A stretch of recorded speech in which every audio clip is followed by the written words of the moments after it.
Smiley time, Nathan. Retard. Yeah, You Nathan, just you're used the fucking fallacy. homosexual. You get You're fucking gay. 5 shiny points as you talk through me. You just attacked the man instead of the argument. So you win a hat with a penis on it. That's right, sir. That makes you a dickhead. Dun dun dun dun dun dun. You want to address the elevation angle, you stupid clown? Stupid because you used the fallacy. That's a demonstrable fact as opposed to the man fallacy like you just used when you asked me about my education, which is irrelevant to a flat earth measurement of Polaris. That's the argument. Stupid idiot. My name's Nathan Oakley. I'm the one calling you an idiot. Just so you know. I'm a flat earther. The one with the authority to talk down to you like you're a complete clown. Tell you off. Total justification. I call you a clown and an idiot without anybody telling me off because you've just demonstrated that fact, haven't you, sir? When you attacked the man. Was that smiley enough for you, other objector? Didn't address the argument either? Pain. No, Earth's measured flat. I'm glad we got to the bottom of that. Yeah, we had a few people wanting to use those measurements to assert we're on a big ball and that. Plenty of people telling me about my attitude. Earth's still measured flat, though. Just so we're all clear.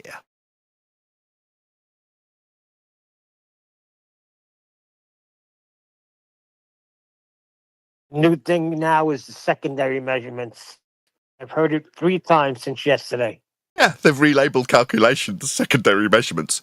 Secondary being the primary flat Earth measurement that they'll utilise for their secondary globe calculations, relabeled as secondary measurements. No, you'll be measuring Earth flat. They all do it all the time.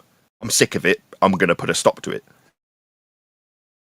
And might I add to the whining about how you approach it and how you tell them, it gets to a point when you run out of just reiterating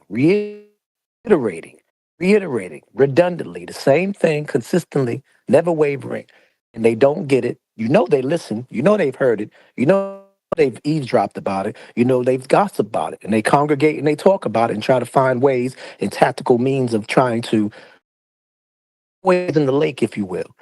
But it gets to the point where, and also those insults, they're accurate because you have to be an idiot. You have to be stupid. You have to be a moron. You have to be a prick. You have to be all those things if you're an adult and you still just don't get it. But to come back and just call somebody a name, which is like just out of the, just inaccurate, like the guy calling you gay, that's childish. That's very childish. And that proves again that the person that said that is stupid, is an idiot, he's a moron, because he can't come back with a rebuttal and just say the facts to negate what Nathan said.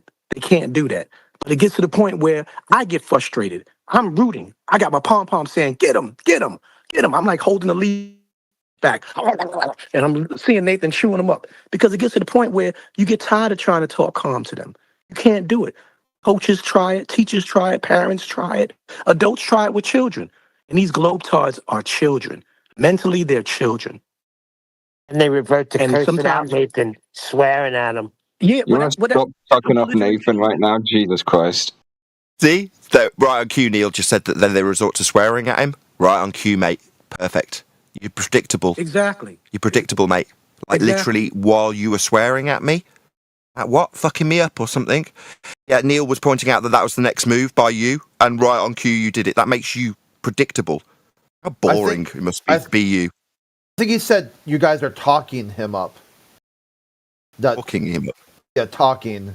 I think that's what it was. Like, hey, bad man, can you rephrase? Like, you got the floor. Then my apologies if I misheard you. No, he's quiet now. He has nothing to say now. Yeah, interesting, huh? Yeah, I'm giving you charity here. Do you want to clarify what you said? I think I misheard you, mate. That was all. Hold on, guys, in G+, just one sec.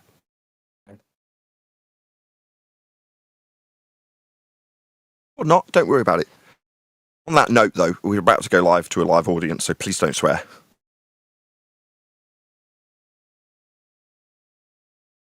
bring the discussion back to what it was before in reference to Polaris and locally flat areas, is elevation angles we can measure.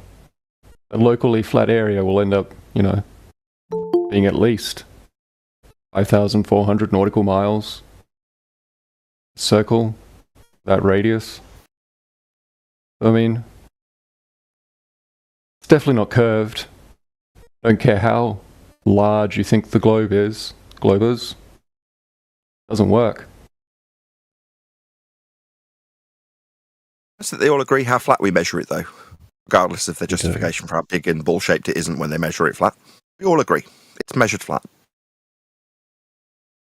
Yeah, we pretty much got to that point, and that's where Kane started going with the locally flat, locally. Yeah, we But measure once Earth. again, it's not locally flat. It's locally possible to approximate it to a flat surface, which means that there's still gonna be some error, but the error is small enough that it doesn't matter. It's like it's word in English. You're gonna say the same thing again? What would you be measuring? No, because they said that it's locally flat. It's not locally flat. It's locally close enough to a flat surface. Okay, can you give us a measurement of the ball then, please? Anything? What is the Ninth time I've measurement asked of you the that? ball? Do you mean like the method through which we measure it? I'll give it a 10th time. Yes, can you give me a ball measurement, please? 10th time. Is what I said correct? Like, is it the same thing that you're asking? Method through which you measure like the distances on a ball. Just interpret however you need to and answer the question. Okay. So, in order to measure any distance, really, what you do is you take an object that you know the length of, okay, and then you wrap it around the object that you want to measure, and then you compare that. For example, like you take a piece of paper, for example, right?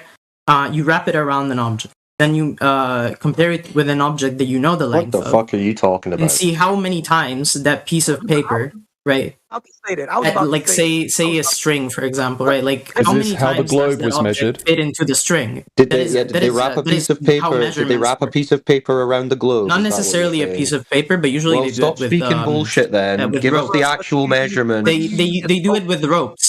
They do it with ropes because They can measured the globe with ropes. That's you using. D, You you're Yeah, that's how causing audio chaos. that's how they measure really long Don't do distances that. through using ropes because ropes. How long was their piece of rope?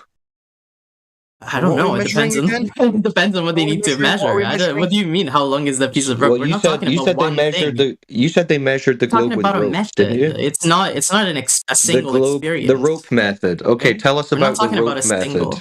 Who did that? So, for example, right? Like you know how No, not for a example. rope, Who did it? Who did it, Kane? I don't know. I just know that you Okay, can do so it. why are you I'm making it giving you up? a method. Shut up. Why are Because you? you asked me for a method. I'm giving you a method. You haven't got one. I'm You haven't got explaining one. you Just how say it I would haven't work. got one then.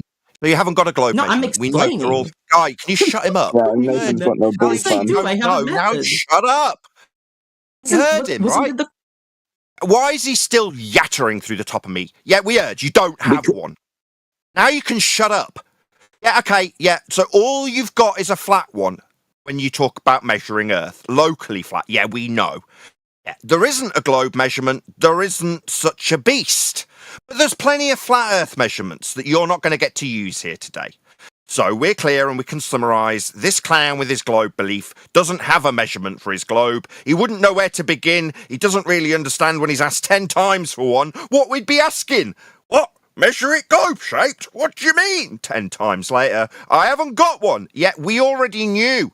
Earth's measured flat. Thanks Yeah, for the globe Badman logic, Inc. Did though. you have Badman Inc. Did you have something you wanted to say? It seems like you only piped up when we're having a conversation. Did you have something you wanted to insert? Going live, so if I can wait for 30 seconds while I do a quick intro for my audience, it'd be marvellous.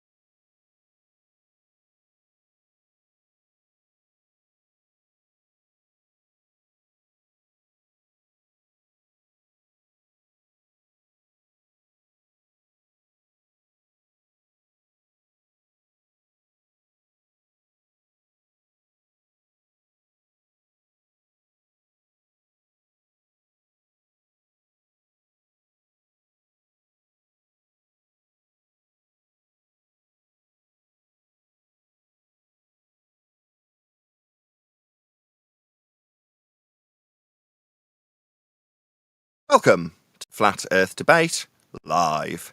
I'm your host, Nathan Oakley, and if you are new to this channel, or you've not done so already, then be sure to subscribe, hit the bell notification icon, and join button if you'd like to become a Nathan Oakley 1980 channel member and keep up to date with the Flat Earth Debate. If you would like to support the channel, there is a super chat that runs alongside each of these shows while they are live, and there's also a Ko-fi, Patreon, crypto, and thanks button in the info box below the video. Most importantly, if you'd like to join the discussion, simply mute the page you are currently watching, then click the link in the info box below this video to join the panel and express your views on the nature of Earth. If you do join, please don't swear. If you do, you'll be ejected, and if you are, please don't try to rejoin the stream using sock accounts. You'll be warmly welcome back on the next stream. Please also share the show on social media. Sharing the show obviously increases the live audience, but this in turn increases the chances of a more diverse panel, so please share the show on Facebook and X. We are joined by Neil, Adam, D-Rose, Eli, and a whole bunch of people in the 24/7 Flat Earth Politics Discord server. So, welcome one and all. Let's get it on! Hey. We love you. We love you, Nathan. Yes. Very good. I love me too. To know somebody else who does. We're here on a Friday because we've got a motive to be here on a Friday, which is to say, ever since the guys went down to Antarctica, down being a begging assumption of a ball, there's been plenty of people who need an education in what science actually is. So, for the purposes of doing exactly that, we are here on a Friday, this year at least, to promote the idea of an education for all in what they learn in 5th grade, which is science and the scientific method. What it is, recognise what it isn't. Hopefully, at some point during today's visit, we'll get through that. If there's a lull, we'll see. I know somebody had a question just before I started this show live, so whoever that was, feel free.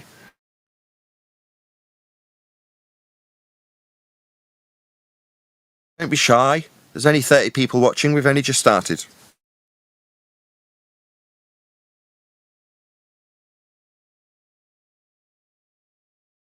Maybe that lull is just immediately. Ed. I was going to say maybe just start having a conversation and maybe Batman Ink will pipe up. Fair enough. Well, like I say, I do have a motivation for being here, which is to explain what science is.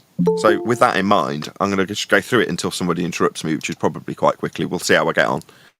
So science, so that you understand what science isn't, it's physics. That's the overarching topic, which is physical and natural world, governed by natural science. What is that? Well, it's the scientific method. It has 3 main steps. Step 1, observe natural phenomena. That's something occurring in nature. Step 2, formulate a scientific prediction, otherwise known as a hypothesis. And step 3, actualize the hypothesis, otherwise known as an experiment. In order to formulate a hypothesis, first step, you must observe something happening in nature, because it's the study of the physical and natural world. Something must be occurring for you to be studying it. You to be asking, I wonder why that happened. Once you've observed something in nature occurring, you have half of the scientific prediction already. You've got half of the hypothesis. The dependent variable is the naturally occurring phenomena. The only thing you need then is a suppositional cause. Something you think will cause that effect that you observed in nature. Once you have that, you've got a full scientific prediction. An if and then statement. If my predicted cause, then phenomena we observed at step 1. An if and then prediction, yet to be validated. Step 3, validate your prediction. Vary that which you think will cause the effect. Manipulate your presumed cause and see if it induces the effect you observed in nature. If it does, you validate your alternative hypothesis. Why is it called an alternative? It sits alongside something else called a null, otherwise known as a zero difference result. Disappointing though it may be to vary and manipulate something you think will cause an effect and have it not cause the effect, it validates the null hypothesis. You can put a tick next to that part of the prediction. If A, not B, oh, disappointing, but validating the null, tick, proven. It wasn't that. Proven by experiment. While you're not intentionally trying to test for the null, you don't want to have it not happen when you vary your presumed cause. You want to induce the effect. You want to validate the alternative hypothesis, your presumed cause of the effect you observed in step 1. So to summarise the scientific method. Step 1, observe something happening in nature, a phenomena. Step 2, presume a cause for that effect. Step 3, actualise your presumed cause by varying it and hopefully inducing the effect you observed at step 1. Once you have validated the cause of an effect you observed in nature, you can then form theory. Scientific theory.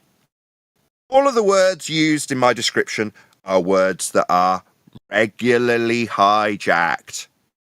So people will use science words like the word science itself, but also hypothesis, prediction, and theory. Bullshit you about things like being on a ball. Category error. Shapes aren't phenomena. Same goes for flat. Not going to be validating a flat earth with science. It's not a phenomena. Something happening is a phenomena. If it's something that's happening because a man made it happen, that's not a natural phenomena, that's synthetic. We already know the cause, a man made it happen. Oh, that's it. That's why we're here on a Friday, to let you all know about what science is. So when somebody starts to suggest these science words alongside a just so story, you'll know what science isn't. I'm done. Can't believe I got all the way through the end. Marvellous. Hey, Chocolate, we're in politics. Be on your best behaviour.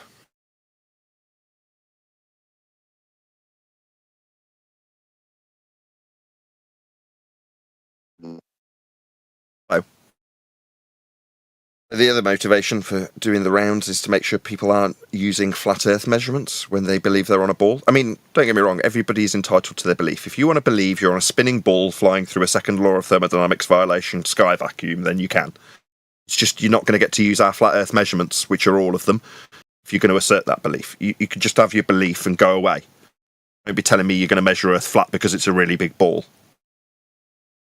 Ethan, not to go back, but can you just break down what it means when you talk about man-made?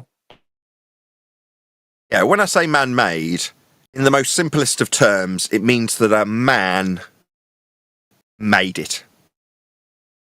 I hope that's clear. Because they're saying that, oh, man's not natural. No, that's not what we're saying. And men are natural. if there's a naturally occurring phenomena that happens for a man, you could pretty much summarise that as a subcategory of physics, couldn't you? Biology. There's plenty of naturally occurring phenomena in people you can study. Medicine. There's plenty of scientific exploration that is validated through cause and effect reasoning. That's the scientific method. That establishes known causes for known effects within people.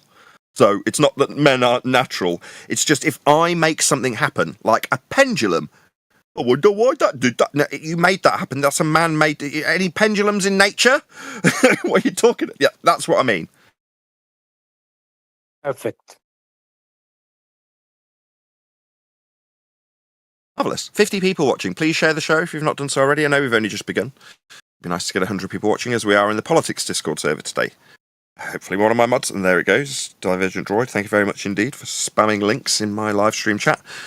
If you did want to take part in the live stream chat today, as in join and ask a question, we're in a different server than we typically are in, which is the politics server.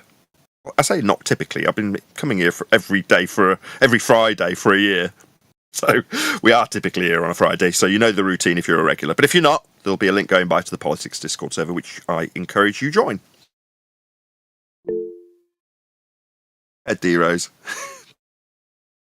Yeah, to add on to what you're saying, this is hard waste and abuse and a bastardization of using science when you're talking about doing tests or demonstrations. Whether it's MK Ultra, I hear a lot of people say, well, the science shows socially. No. Just because you can make certain people do certain things or certain people not do certain things, social engineering, as they call it, has nothing to do with science. Once again, it's another good word, though. Science is yeah, perfect. So the word you've picked is perfect because it's another science word because it's got a context in science, which is test. In science, a test is an experiment. It tests whether the independent variable, that's presumed cause, will induce the dependent variable, that's the phenomena you're studying. A test is you varying and manipulating that which you assume will cause an effect that you observed in nature. That's an experiment. It's called a scientific test, or hypothesis actualization, or experiment.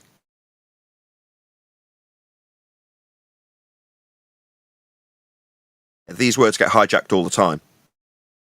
Goodyear tyres are better than Michelin. Science has proven it through extensive measurements of their grip through these bends. Like, that's not science. It's maths. You're measuring something. Exactly.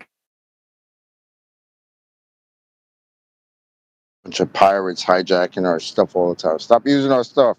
Yeah, stop using our stuff. Stop using flat earth measurements to suggest that you're on a ball. It's really irritating. Especially if you're going to mock us for being flat earthers. It's like, how dare you mock me for being a flat earther and then use my flat earth measurements to suggest you're on a really big ball that you're measuring flat? What? Especially when they admit that there are no flat surfaces on a sphere. Well, he got told off for that, didn't he? Good morning. Eli. Yo, what's up, bro? Yeah, what up? And you know what, Neil, what you just said? I had to go back to my bedroom. So I don't know if this mic is that much better because I'm also. Train wreck. I'm not sure if this mic's much better.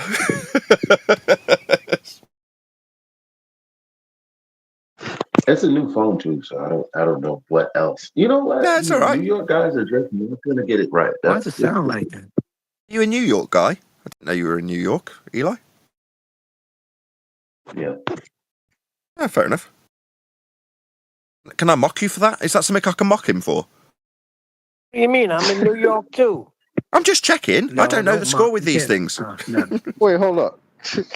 If you mock, you didn't mock me when I said I was from New York when I came here like 10 years ago.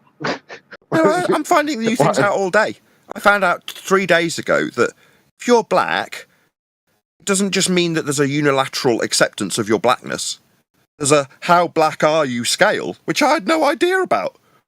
Well, I find these things out, and I'm like, wow, I can leverage that in humorous terms. No worries.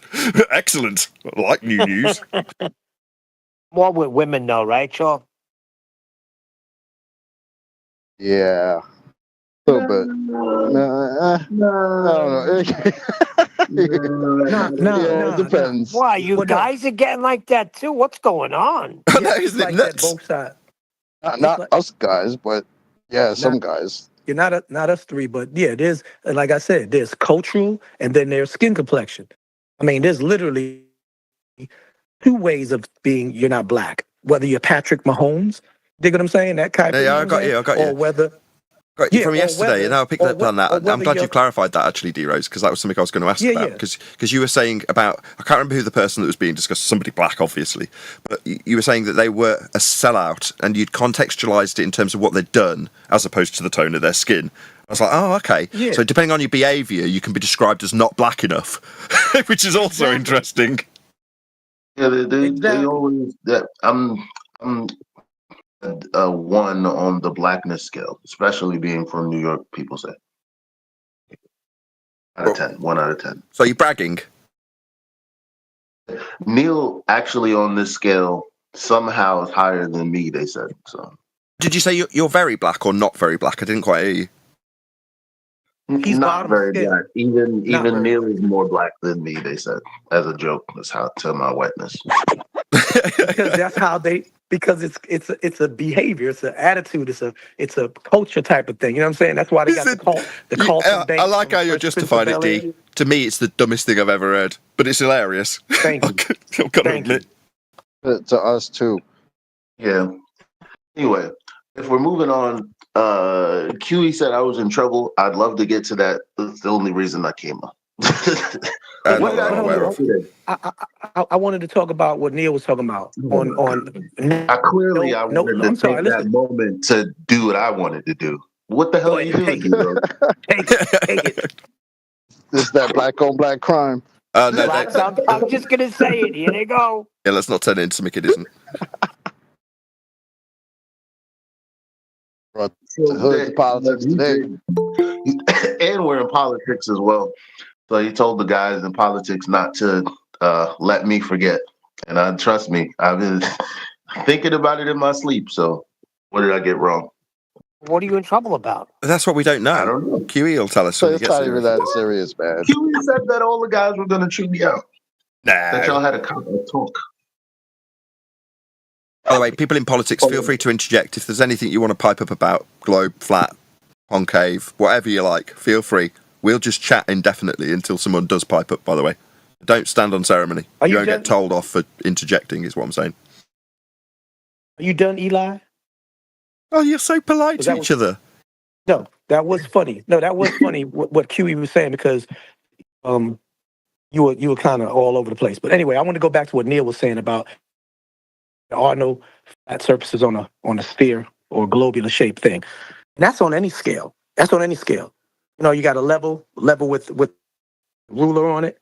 You could take any size measurement ruler that's horizontal and leveled, linearly straight, and you cannot find a flat surface anywhere. You can hit a point 1 millimeter upon that little scale, or maybe 2 millimeters, but you will never find a flat surface. That's on any scale. Ping pong, a marble, basketball, a beach ball, freaking Universal Studios globe when you go to Florida. There is none. Stop doing it. Yeah, Stop but what trying about to the do- Earth? It's so big. I'm sick of hearing it. Give people using flat earth measurements. Wouldn't be so bad if they didn't mock us. Like, yeah, okay, have your bold belief. You understand it's flat? Yeah. Okay, cool. Well, actually, I think if we take these flat earth measurements, I can turn it into a really big ball that I'm not measuring. All right, that's really interesting. Yeah, isn't it just? That's not what we get. You're a retard, flat earther. That's why we respond in disdain now when you use our measurements. It's like, no, you can accept Earth's flat if you're going to use those measurements. That'd be all of them, by the way, in case anyone's like, what measurements would those be? All of them. So Earth's measured, it's flat. Not shocking that Earth's flat when you know how it's measured. Why? Well, because it's measured flat in all respects. Any respect that Earth's measured, it will be flat.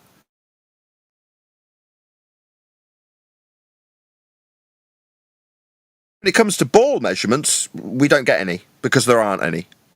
I had to ask a guy in the pre-show 10 times for his globe measurements. He couldn't quite believe he was being asked for them. Didn't quite understand what he was being asked for, because up until that point he'd been measuring Earth flat, telling everyone on the panel how it's just because it's a really big ball that I'll be measuring it flat. And the panelists in Discord were asking him, well, how big of a locally flat area are you measuring?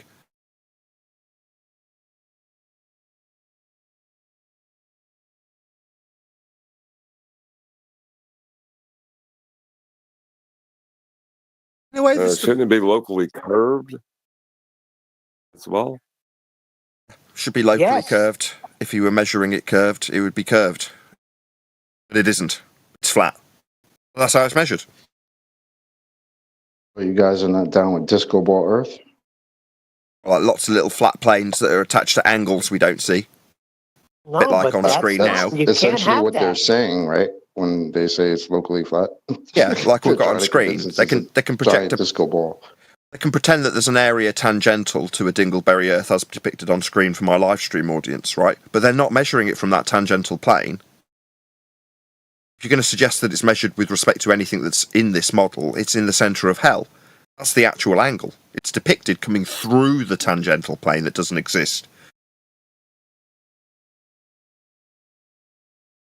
Well, they say a tangent to the horizon. You can't really have a tangent to a not physical place, can you? But they don't have a horizon on a ball. Hold on. Well, Where's the horizon? it is physical. Oh, let's just ask Eli. On this depiction on screen now, point out the horizon. Good luck. When you say that, I don't know what I'm looking at. Where would it be? I don't know. Well, it wouldn't. You can't have a horizon on a ball tard. Slope intercept right. formula.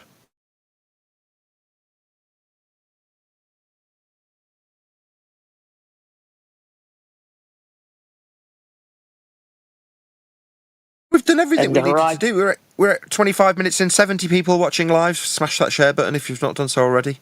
20 minutes in, I've already told them about what science is. We had a debate with a dude in the pre-show, told him off for using flat Earth measurements. 2 or 3 white knights tried to step in to ask me about my attitude. I smilingly called them all idiots also. That's it, man. We've had a good day already. We're only 20 minutes into the live stream. Awesome. It's stony silences every time we reach. Refraction yet? We said Hold on, I want to refraction clear yet, no. something up. Physical, it is physical horizon. I like how you're obviously engaged with anti-flat Earth debate, Liam. And now you're asking, is anybody else talking about refraction? No, but I bet you are. Yeah, I hear it every day. I love it now. It gets me going. Respond with welcome to flat Earth. That's it. Oh, refraction. Oh, right. Not geometric sphere edge horizons then. Welcome to flat Earth. A little refraction in the morning. Nothing wrong with that. We'll need a horizontal plane of reference to derive a surface level measurement for a horizon below surface level to refract. Oh dear.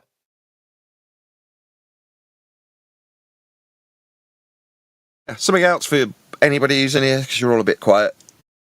Hopefully this will trigger you if you're on the ball side of this. You may not be aware, if you are a ball believer, your ball belief is based on those flat Earth measurements I told you Earth would be measured with in all instances. So they're not limited to me suggesting that any measurements of Earth currently, if you were to go out and actually measure Earth in any way, shape or form, your ball came from those measurements also. Yeah? Earth elevation angle measurements to the same Polaris star was mentioned in the pre-show. It's the basis for your globe. It's flashing up for my live audience. You guys in Discord can't see it. The description of that flat plane measured with Polaris is what's on screen for my audience. It's describing a ball with you in the centre of it. That's how the heliocentric model's depicted, with you in hell. Describe orbital motion. Not that anybody's in hell at the centre of a ball Earth, with angles being measured off a flat plane. It's not really possible to reify that idea of the world, or I almost said model. Earth's measured flat for your globe, Faith. Just in case anybody in here wasn't aware of that. For you to believe you're on a ball, we must measure Earth flat. It's the origin of the ball. Learn something new every day, eh? Don't hear any gasps. Go on, refracted, sorry. Nobody was gasping.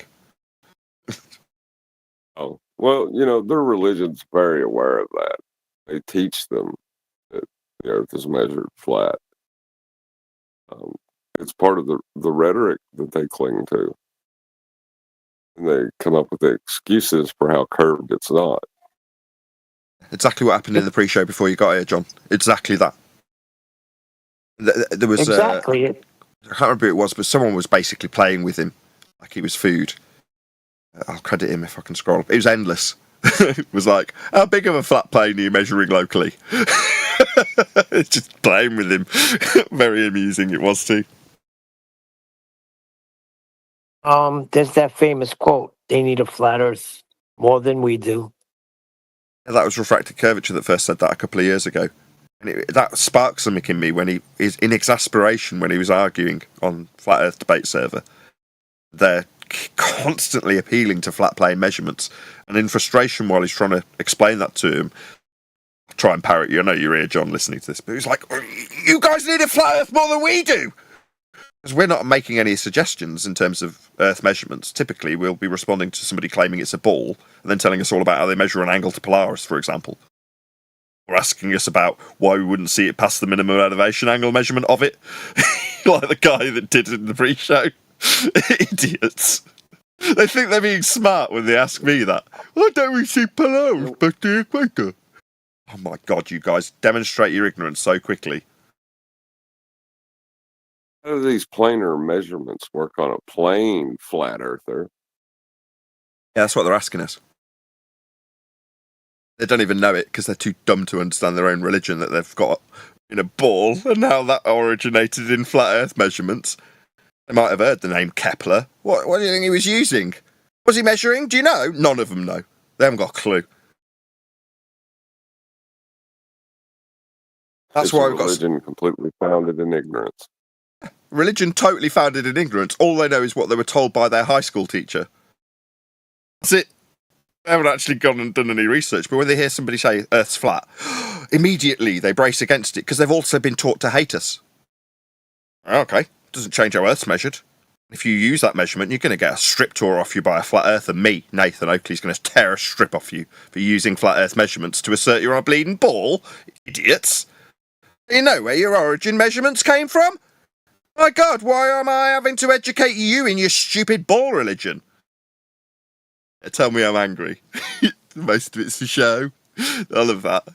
Trigger a few ball times. You're angry. No, I'm just trying to trap you into calling you an idiot by ad hom, which you inevitably use when I take that tone with you. Like that teacher tone that's telling you off when you've done something really egregious. Yeah? The server moderators in the pre-show, John, had to say, no, Nathan will take that tone. That doesn't mean he's angry. So I'm like, oh, you want me to be really smiley about it? Oh, you're stupid! They didn't know what the hell to do in that particular scenario. Very amusing.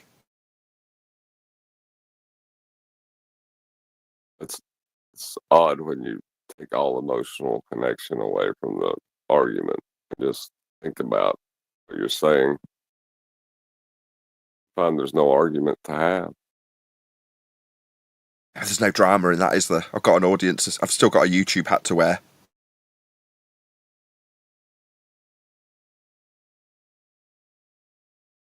Speaking of which, please share the show. 80 people watching. Smash that share button if you've not done so already. A super chat if you want to support this channel.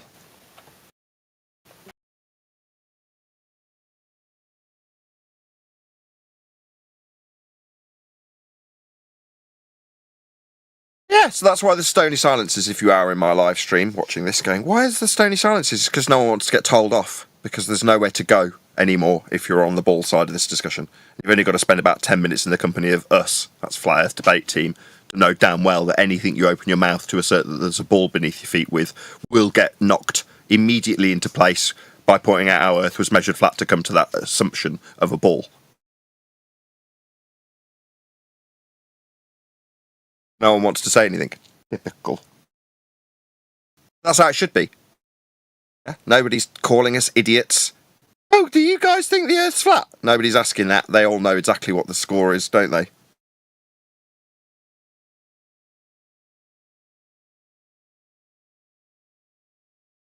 It's a reckoning, isn't it? Yeah. You know, somebody sitting back right now. Pick up chocolate. Trying to think.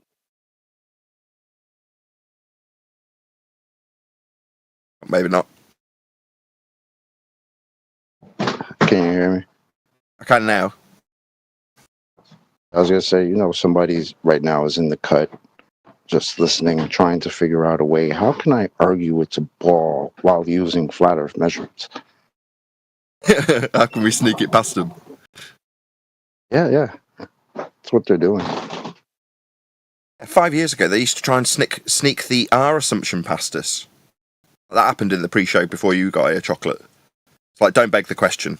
Third time of him chanting through me trying to tell him, don't assume your outcome. Give us a flat Earth, give us a globe Earth measurement. Right? By the third attempt, he's like, okay, well, if we've got radius, you're like, no, don't beg the question.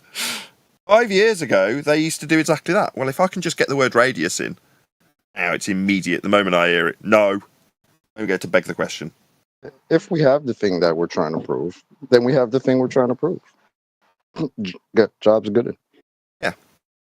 Now it's like, over the last year, we had people trying to utilise a flat Earth elevation angle measurement to the sun with sticks and shadows, right? Alexandria and Cyan. You're like, okay, well, let's let you get to the end of your example and then point out that there's an elevation angle measurement by a question to our opponent. How'd you get an elevation angle measurement from a curved baseline in the form of this angle to a shadow? Well, you don't, is the answer to that question. It's housekeeping. But I don't want to take that attitude anymore. No? For 10 years of being called idiotic. No, it turns out Earth's measured flat. So you don't get to use that measurement. The minute you start saying Eratosthenes measured Earth to give us a radial value, no, he didn't. He measured Earth flat. Don't use our measurements. I don't care that your story told you about how Earth was measured flat with angles and shadows and sticks. It's a flat Earth measurement. You don't get to use it. I'll stop you from even telling the story. I've heard it. Heard it for 10 years and heard people apologise for how Earth was actually being measured flat. Give them a radial value. I'm sick of hearing it. Oh, okay, the moment you mention these sticks and shadows, I shout at you. tell you you're an idiot and tell you that you don't get to use our flat Earth measurements unless you get on your knees.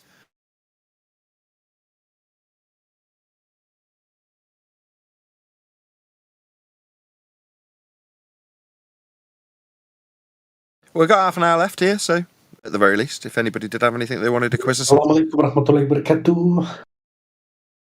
Again, leftist terrorist. What's up, sir? I just hot micing because you've had a phone call, leftist. What's up, boy? Hey, my boy. You're off mute, hot micing, my friend. Mm-mm. Leftist, you hear me? Nathan the Wise. You know Nathan the Wise? Nathan the Wise? Yeah, that's who you're talking to. Yeah, your Nathan parents is very named wise. Yes. Nathan the Wise. Agreed. Nathan is very wise. Hey, we've established that now. Thank you. What a compliment. No, I've just got good tutors. Nathan the Wise. From Jerusalem. Wide? Are you calling me fat? No, I think he's saying wise. Can you give me some butter? Sure, it's not Nathan the Sounded Grey. like wide to me with a D. Clear as crystal, terrorist.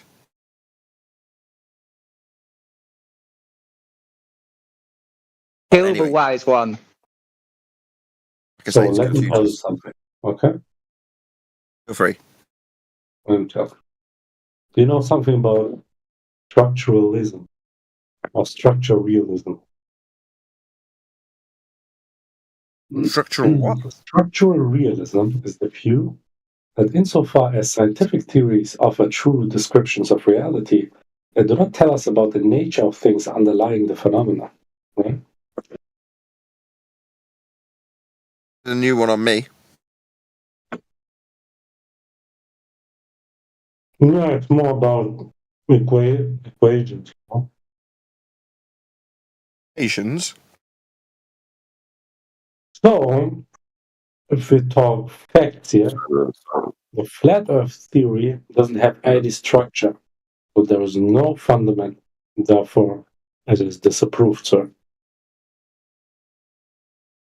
I can't really make out what you're saying.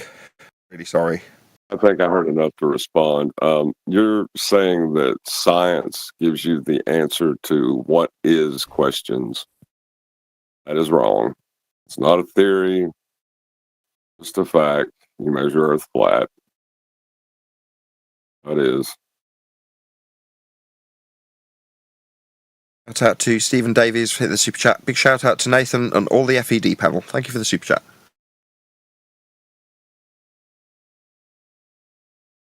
Yeah, Shout out to you too, brother. Science only deals in cause and effect.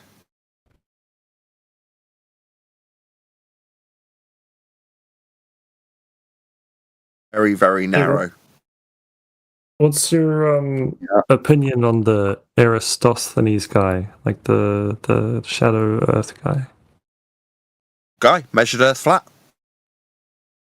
Like Really apparently like him. some dude ages ago with sticks and shadows and some math, like figured the according to Earth the was story. round or something. He measured it flat. Is that a hostile witness? Yeah, he measured Earth flat. They all are. All measurements of Earth are flat. That's no exception. So Eratosthenes, what's he measuring? He's measuring elevation angles, isn't he? I think he was measuring the shadow cast from a stick in different places. Yeah, that's an elevation angle of the sun. Measuring the solar elevation angle. So like flat Earth. he's working with too many assumptions. you'd No, say. it's just measuring an elevation angle. No assumption, just a flat Earth measurement. Good guy, measuring Earth flat. Are they lying? Are they misrepresenting what he thought when they tell me that he thought it was round? Want to explain to me how he could think it was round when he measures it flat? I don't really understand. Maybe you can explain it to me. Oh no, I just watched the video and it's like he measures the angle of the shadow from a stick in this one place at a time when apparently there's this other place where there's no shadow on the stick. And those two places are like 800 kilometers apart. And then the angle that's cast, like the shadow angle from the stick in the place where he is, it's like 7.2 degrees or whatever. And then using ratios, he figures that the Earth's circumference is like 40,000 kilometers. So That's because a violation of his. That's a violation of his measurement, though. He's measuring an elevation angle to the sun. Alexandria. Stick and shadow to give him an angle. You gave it in degrees, correct? It's a flat Earth measurement. Yeah, that's an angle, isn't it? It's an angle, a shadow angle, yeah, from the stick. Yeah. The sun. Yeah. That's not something meeting a baseline that's curving. A straight, flat baseline. Or an angle. Flat Earth measurement. It's an elevation angle with respect to a flat baseline. Earth is being measured flat for that angle. Yeah, for that 7.2 degree calculation, yeah. And then he goes further and assumes 360 degrees. No. Stop. A calculation, it's a measurement. Oh, yeah, measurement. So he measures Earth flat. Yes. So that measurement is of a flat Earth. Ipso facto, it's a degree. It can't be a curved line along the base, or it wouldn't be an angle. So, matter of fact, it's a measurement of a flat Earth. You understand that now? Yeah, there's a base. There's like that flat base, and there's an angle on the base, yeah. So, cool guy, measured Earth flat. And maybe there's more to it, though, right? Maybe Hold on, Chocolate. Hold on. Assumption. Just hold on. Say again, my friend. Like there's more to it after that, though, right? Right, was there another measurement? Was there a ball Earth measurement after that flat Earth measurement? What was the other measurement he made? Well, he minuses 7.2 degrees from. It's not a measurement. That's a calculation, sir. Sorry, you didn't seem to hear me. I'll say it a second time. I have to repeat it a third. I'll start getting irritated. It's a calculation that you're about to detail, isn't it? It's not a measurement. I asked you, and I'll repeat it a second time. What globe measurement did he make? Yeah, none. Just a calculation. So he did definitely measure Earth flat. So we're all clear. The only measurement that was made was of a flat Earth. You seem to want to tell me about how he did something with that flat Earth measurement about it being ball-shaped. That's irritating. Very irritating. Can you not do that again? Don't use our flat Earth that's measured. Tell me some bullshit story about a man that probably never existed and how he calculated some shithead sphericity after measuring Earth flat. That's really irritating. I will mock you for it if you do it again. Is that clear? Yeah, I only need to bring it up once. That's okay. It's not. It's not okay. Don't use our measurements. Don't use our stuff. Not okay. Don't take my stuff and then tell me it's okay. That's irritating too. Just say I understand I won't use your stuff again. It's starting to annoy me. Don't use my stuff. Don't use my measurements to say we calculated a ball with the flat Earth measurements you now understand were measured. It wasn't a ball measurement being made. Don't use our stuff. Is that clear? Yeah. It's just a simple yes. You understand, right? Yeah. Really good. Now everyone can calm down. You know, no one needs to be mocked or ridiculed. We'll keep our flat Earth measurements. You keep your stupid ball belief, and everyone will be happy. See, it may sound harsh, but we've been allowing this to happen for many, many years. At first, we didn't realize it. Then we did. Now we're getting a little annoyed that you keep using our measurements. Yeah, They exactly. have to. We can breathe easy when they concede. They won't do that. And then we're like, oh, okay, that's no worries. We'll keep the flat Earth measurements for ourselves on the flat Earth, and you keep your stupid spinning ball faith flying through a sky vacuum.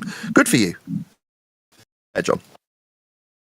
Well, they have to steal our measurements so they can co-opt the celestial sphere diagram and say it's a model to reify it into existence, claim that the plane that they just used is actually curving.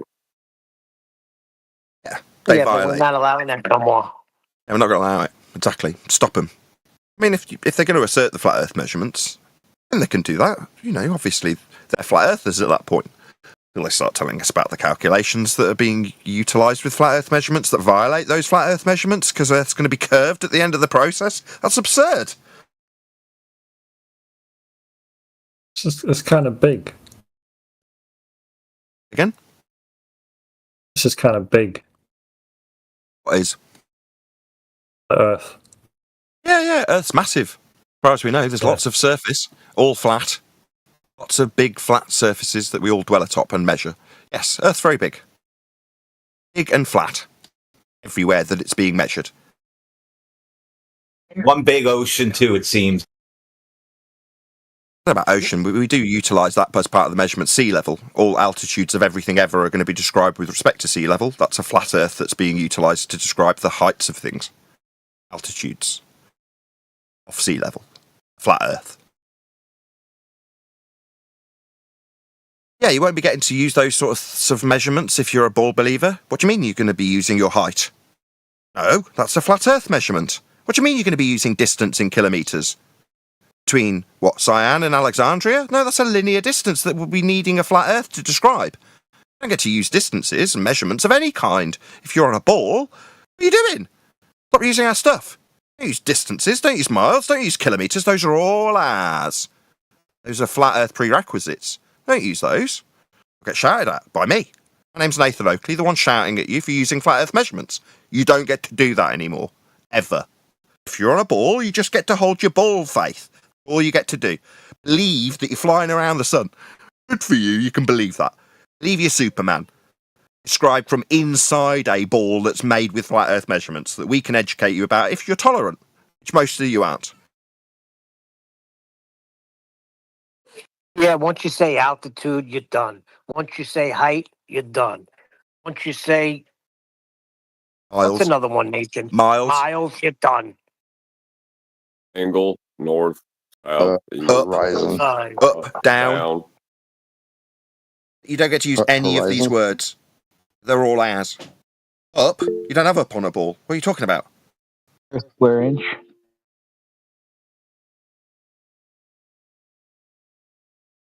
Inch is a flat Earth description. Yeah, your descriptions of measurements require a Cartesian plane to create them. The Cartesian plane has to reference reality for it to be a measurement.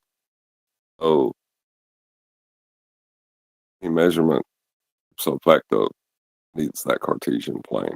Yeah, like on my diagram on screen. See this dude? This is you. See this area? This is a flat plane. Yeah.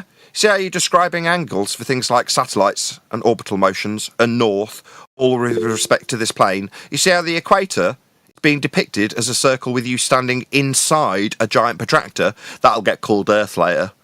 Of course, nobody's measuring angles in hell.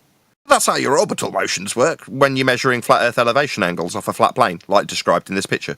That's what Earth is measured as. A flat plane. That's what Earth is. Obviously, there's a ball belief that people have been fed since birth. That's fine, you can keep that belief. Just don't use our measurements and everything will be fine. 100 people watching, woohoo! Please share the show if you've not done so already. The only reason we've got 100 people watching is because there's people smashing that share button. Smash that share button and stick it on your favourite social media platform, be that Bebo or MySpace or whatever it is you kids use these days. But Nathan, you're not giving them any room to move, though. That's because there isn't any Earth's measured flat. There isn't any ball belief or extraction to be taken from our flat Earth measurements that have been using since I got here. And I'm sick of it. So no, I'm not giving them a single smegging inch to wiggle in. No, you're right, Neil. On the contrary, they have a big old flat plane that they can move around on. Literally, they tell us how they measure it that way in order to tell us afterwards that it's a ball. Yeah, they got plenty of room. Give us ball measurements. 10 repetitions of what do you mean measurements of a ball? No, I just explained a minute ago that I measure Earth flat because it's really big. And my assumption that it's a really big sphere comes after I've measured it flat. What's wrong with that?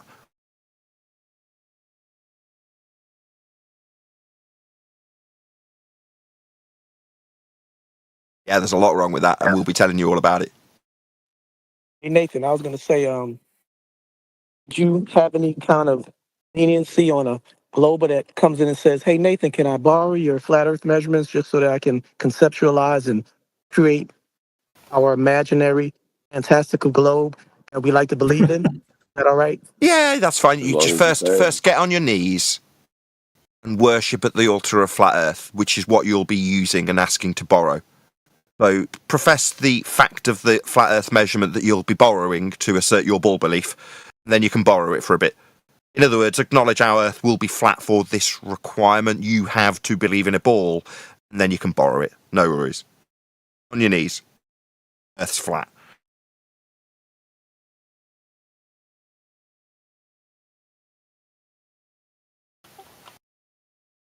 When you I say think that's no, fair.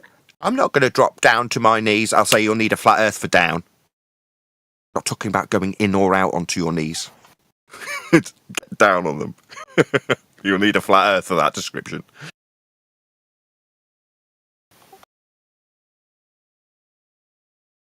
It's kind of funny. Like I went back and listened to some of your older shows before we audit what they were doing, and it is so flagrant that that's probably why it was missed. So obvious and at the front, you know, it's writing it in the headline, and it just flips by everybody. Ed Crit. Oh, I'm sorry. I bumped my push to talk button. That's all right. What John's pointing out is that it's like the dancing bear. You're trying to count how many people jumped rope during the song. There's two teams doing different styles of jump rope. So try and pay attention to one or the other. Pay attention to the green team or the red team. How many jump ropes did they do? They play the song and you're going 1, 2, 3, 4, 5, 6, 7, 8, 9, 10. You're really trying to concentrate and count the number of jump ropes. They go, right. Hey, have you got your number? And you all go, yeah, 76 jump ropes. Did you see the bear? You go, what? The bear? Bear that was moving in and out of shot while you were counting jump ropes. You go, no, what bear? And they rewind the tape and show you that while you were counting jump ropes, a guy dressed in a bear suit walked through shot, dancing as he did so without anybody noticing. You go, no way! And they go, did you notice that the entire room changed colour? You're like, what? Like, check it out, the green room you're now looking at whilst telling me it's 72 jump ropes started off blue. Did you not notice? You go, no, I didn't notice any of that! How did that happen? You're like, yeah, you're not paying attention. Well, we weren't paying attention when they told us how they utilise surface level for their height above it to derive a point in the distance based on eye level, parallel with surface level, in a calculation called Earth curve mathematics. It had labelled in that Earth curve mathematics the words surface level, and it was flat. We never even noticed. Right there, hanging out like a bear in a jump rope competition, and we never noticed. Amazing.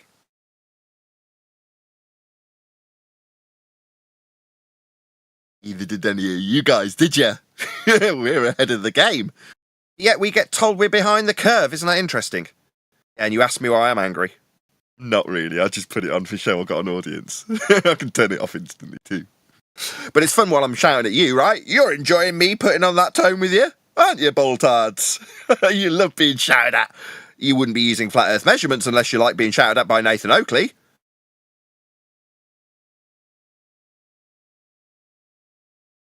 One can only assume you enjoy it. Bunch of sadists. Me, I'm not masochistic. I'm just short on tolerance for people using my stuff. I use my stuff and I won't get annoyed with you. It's really easy. Don't use flat earth measurements if you want to be on a ball. And it literally starts with you saying it's too big. Measure the curve. That's you going into my garage trying to steal my lawnmower. Like, don't even do it. Not supposed to be too big to measure the curve. You're supposed to be measuring curve. That's the whole damn point. I like that one. That was a good one. Like, excuse me, what are you doing? I'm just looking for a. I'm not stealing your lawnmower. That's definitely not what I'm doing. Are you an idiot? You stupid clown. What makes you think I'm taking your lawnmower? Well, there isn't even a lawnmower here.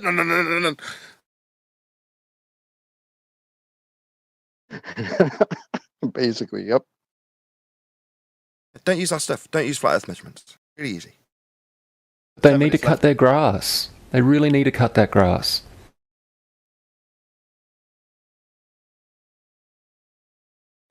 But they will use the lawnmower. Like thieves. That's what's happening. Someone thieves your stuff and then calls you a retard as you point out that they're thieving your stuff. And that right there is them telling me to put gas in the lawnmower after they stole it. Oh, freaking nerve. The nerve of some people. And then tell me, oh, you're upset. Oh, what?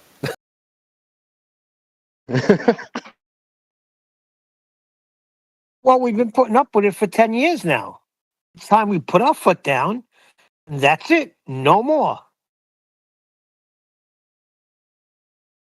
Maybe it wasn't intended to be this way. Maybe we're not supposed to be here after 10 years. Maybe that's the length of the cycle. They anticipate it growing to a certain size just so that it can be mocked and ridiculed and put back in its place by the end of the process. As opposed to having us at the end going, don't use our stuff, that's a flat Earth you'll be measuring. Well, I think you're onto something there, Nathan. You're right. Because there wasn't social media the last time Flat Earth was a thing. Well, there was. Now there's social media. There was. It was just a lot more low-key, so it was message boards Not and like forums. it is now. Not like it is now with live broadcasts, no. But there was message boards and forums and people discussing it on the internet. The final experiment kind of failed as an off-ramp for this, didn't it? That was what I was driving at. Is that Barry? Barry Yardstead? Barnyard. Yeah, it's Amish. Barnyard. It's Amish. Barnyardstead. Yeah, exactly. Yeah, they were hoping that would end in people shutting down their channels. Channels are bigger than ever now. Shut Except for Gerrans. He lost a lot of subscribers. It's like the Streisand effect. Like, people didn't even really pay attention. Like, they're always kind of doing their own thing, worry about their own little lives. And then somebody does, like, this thing that says, hey, everybody, look over there. And then people look. And like, oh, that's pretty fascinating, Flat Earth. Let me check that out. And the globalers like, no, don't check it out. Well, why did you point over there then? Like, what is wrong with your logic? If you want someone to ignore a topic, don't highlight that topic. But they can't because they're obsessed. Leslie Nielsen it's like Leslie Nielsen getting in front of the fireworks explosion saying there's nothing to see here. Nothing to see here, folks. That's the ballers, yeah. There's that skit from the Monty Python. It's like, like John, I can't remember the character's name, but John Smith, would you please stand up? And then the guy stands up and they like drop a mortar on him. It's like, see, the advantages of blending in. If you think Flat Earth is so stupid, so completely irrelevant and harmful at the same time, just let it blend in with all the other crap on the internet you don't like. But they'll prop it up. Their whole persona is all about talking about Flat Earth, and then they're confused as to why people talk about Flat Earth. You're raising the topic. Duh.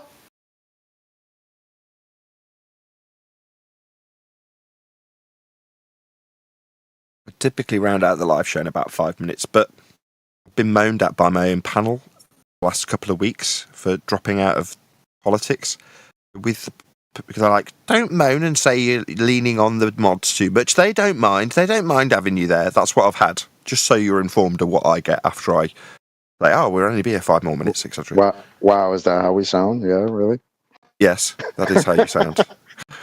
Right. So with that in mind, I'm done. I'm happy with what we've achieved, and I will, in case it goes Pete Tong, I doubt it, and call the mods for doing what they do typically in the hour that we're here on a Friday.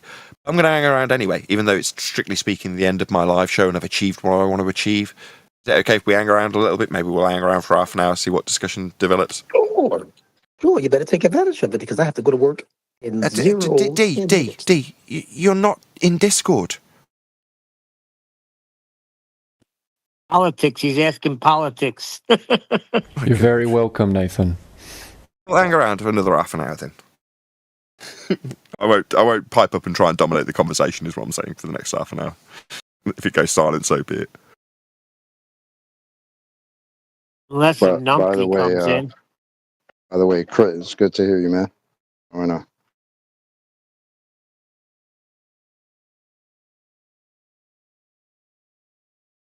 Everything's good, chocolate. I was about to do that. I've always had a question. In politics, do they discuss politics? It depends on which Any section. other rooms? Section of politics, I should point that out for my audience, right?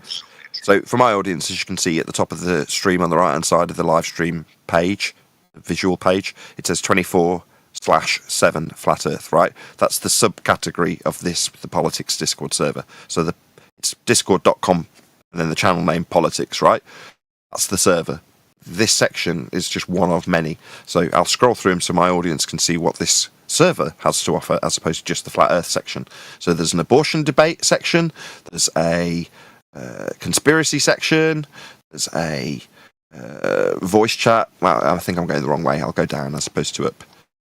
Here we go. So they've got Trump-based discussion, God ain't real discussion, LGBTQ discussion. You can get a general idea. There's all sorts of things in politics, and they're obviously all political in one form or another, hence the title of the overarching Discord server.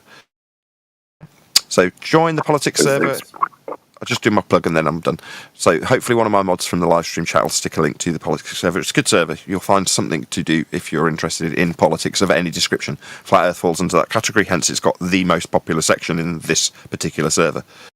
I'm sure there's plenty of people who'll tell me how they hate that fact. Lots of people don't like that it's a very popular part of the server. Oh, they hate it so much. No, I wouldn't say that. But I would say that it is kind of in the wrong place for things to discuss. Kind of in a wrong category.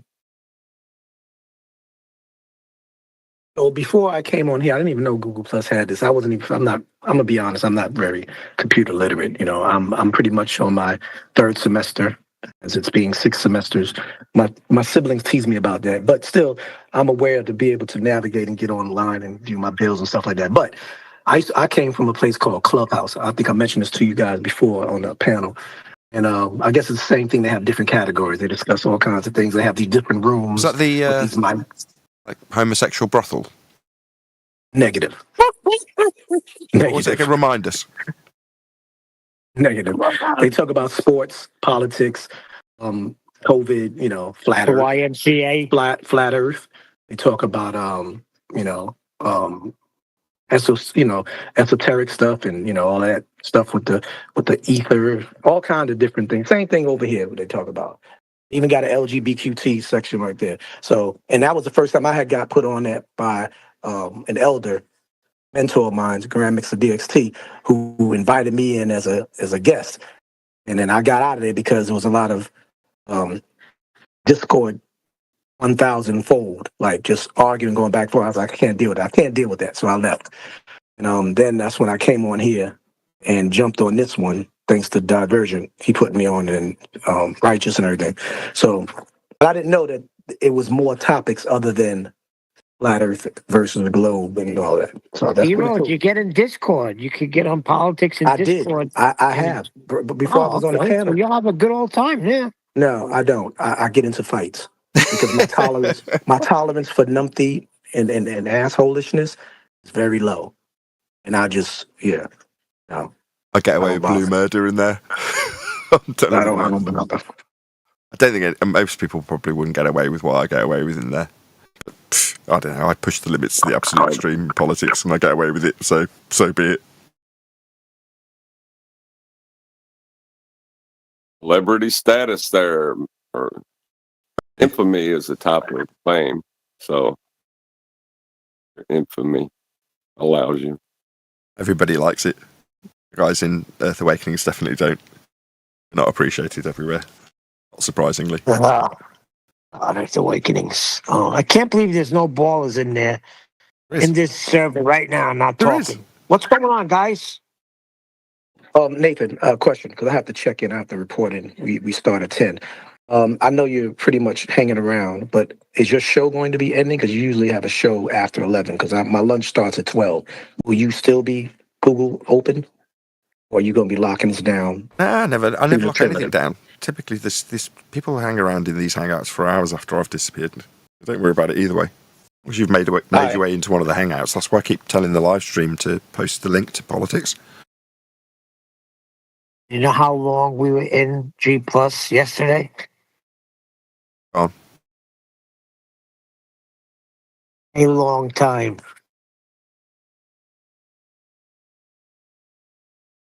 okay. I was violently ill. Well, was it a long time, then it curbed? Or was it? Well, it depends if you're talking about secondary measurements. Yeah. Yeah, I love that. I was here while you were talking about that. I mean, I wasn't recording for whatever. I felt terrible. Then I was like, I'm going to go and have a lie down, and then I immediately threw up. I bet you felt better. Really, if I'm honest. I feel really rough. Usually when you heave it out, you feel so much better. Not at all. I still don't accept second order measurements as just calculations based on measurement. That's what it's called, second order measurements. I was saying secondary. Same thing, but it's labeled second order measurements. I've been hearing that for the last 3 days now. That's their new thing, the Baltards. Yeah. I could understand if you was calling it second order because you established a flat plane and then took an angle off that flat plane. You have your first order would be the establishment of the flat plane with the level, and then your second order would be an angle to it or with respect to it. I can accept that, but measurement is not calculation. It's not. Yeah, the guy couldn't think of the name of it earlier, and that's what he was driving at. Second order measurements.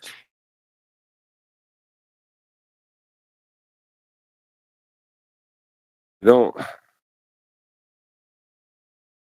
mean, I've seen Adam's point with calculating the distance traveled, a circle of equal altitude. You kind of call that a second order measurement. I don't know. This doesn't seem right to call it a measurement.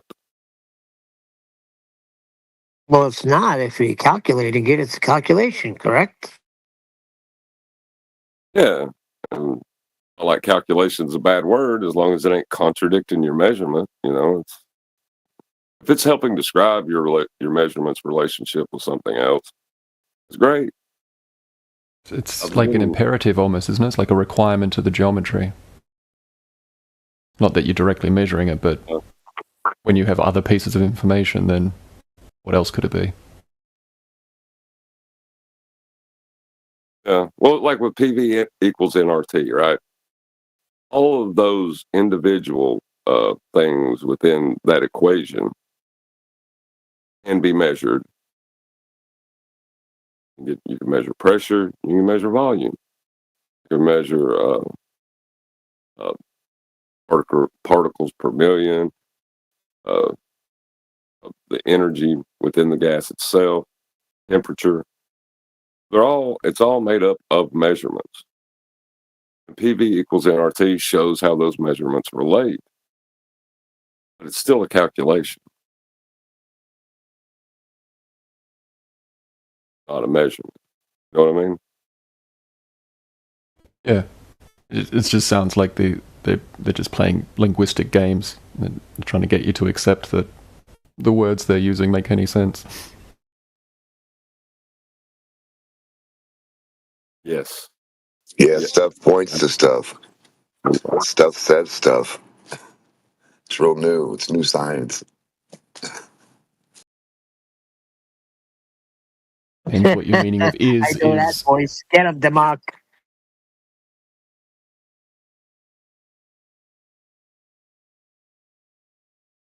New is it? science. Who is it?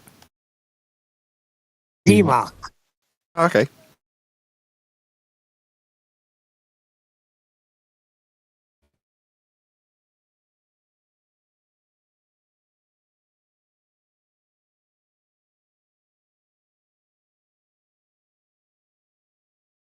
Oh, don't get shy on us now. Are you talking to me still? Oh, I said it. I said their science, their Yeah, new they'll take my science word. points to stuff, and it talks. It talks for people. They're like, this thing says this. I'm like, it says it. It points to stuff. That's cool. It's like the Holy Ghost. Yeah. It's pointing a finger. It's like it's not me, but it's this over here. It's that. It's not. I didn't do it. That did. The spirit of science. The body of science will compel you. That's a good one. The body of science compels you. You must have faith in the science.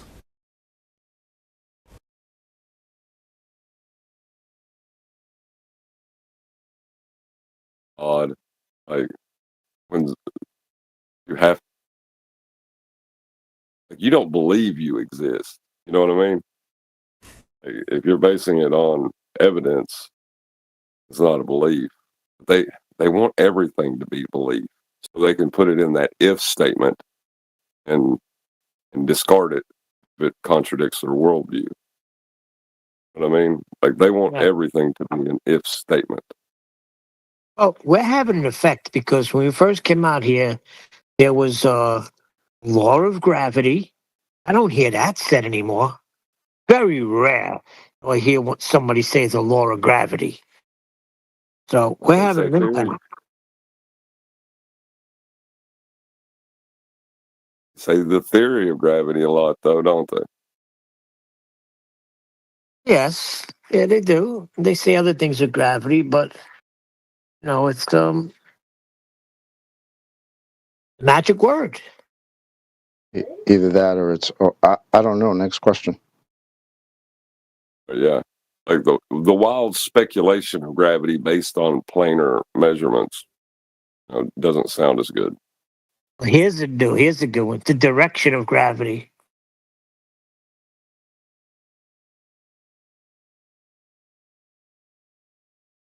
Yeah, all those directions are with respect to a plane, and it's gravity, not. How does a force that's not a force have a direction? Because it's an emerging force.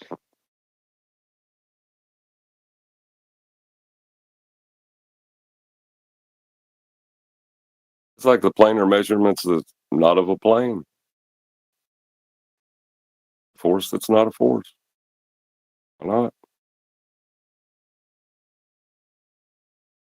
Except when you accept absurdity, you'll keep going with it. Or you have the other meatball. I measured Earth not to be flat.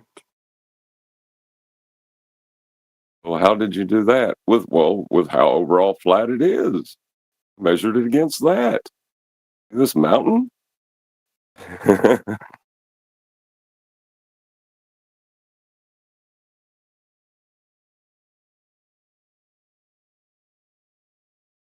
That's the true globe. Neil, didn't you hear? Yeah, well, he's on this dichotomy nonsense bed with the. Well, then it's a true dichotomy. When you point out that there's not two choices, and he wants to say then that's a true dichotomy. There's a false dichotomy at play. You just don't get it.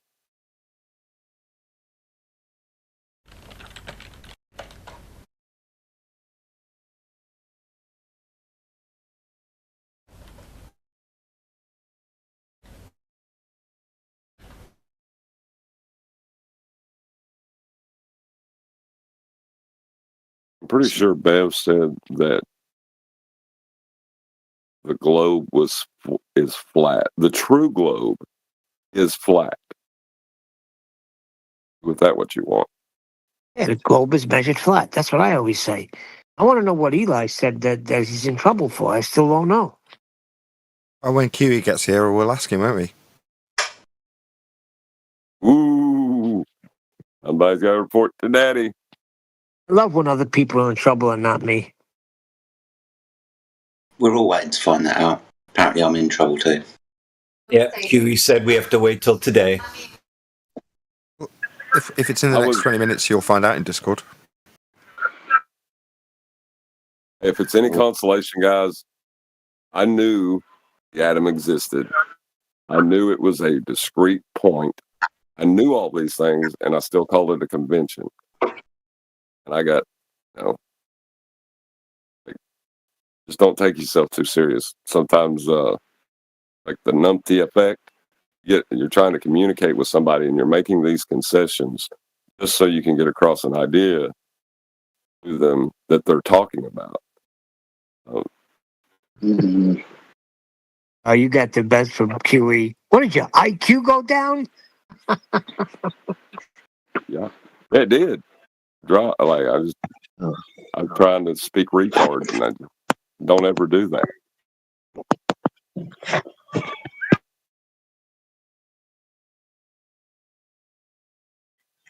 Even if Brian or Adam was here, because he said Brian and Adam. Well, Adam was trying to make be nice or give excuse for Jedi, I guess, or something like that. I don't know, but none of them are here. It's fucking, excuse my language. It's, dang man, where y'all at? Oh, it was yesterday, wasn't it? Is that what they're in trouble for? Yeah. Big Daddy Fleur. Oh, I heard something about it. I did hear that yesterday. So what is it? I don't know. I was hearing in the background. I heard Big Daddy Flurf. I heard Jedi's voice. There was something going on, and I missed it. Oh, it's nothing huge. It's just but he's going to tease you about it, so just get ready. It has to do with the points of rotation. Yeah. And I didn't catch all of it, but there was we had a lot of. We had a whole live show about it. Yeah. There was a positive claim made in the show that we were watching, and the positive claim made by you and Jedi, I think. See, I didn't hear all of it, so I can't hold you to task on it. He said that Jedi said directions. I didn't hear directions come out his mouth once. That could have been me, though. I for damn sure didn't say directions.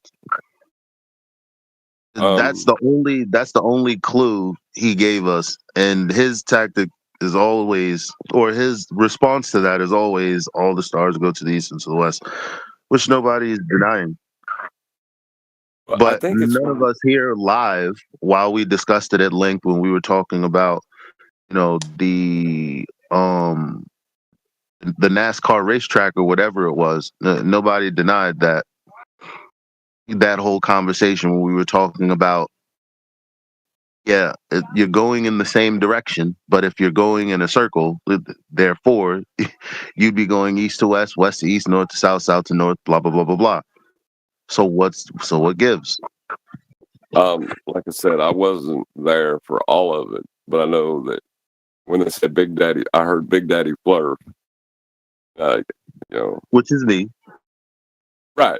That's how I knew that you were involved in it some way. I can't give you all the information on it because I don't have it. I'm sorry, bud. That's fine. I guess we have to wait. Oh, Huey told you to wait. You'll find out about it Monday. No, until today. He said wait till today. So I just sent messages out to them to get their butts here. He's leading you guys along, is what it is. He's building the what is it called, where you get people hyped about something and then you lead them he said along. that. He said he likes doing that. It's not fun.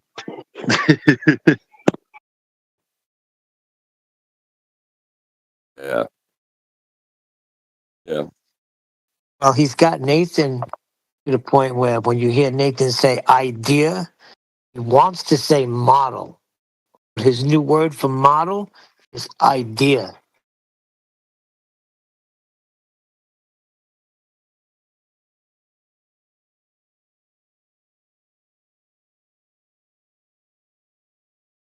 Why is diagram such a bad word? I don't get that. That's just what it is. It's a diagram. Like QE even agreed to diagram. Why don't we use diagram? No, one day what we got to do, we got to all use the word model throughout the whole show. Yeah, and when he says what model, say, that model. But like playing word games with it.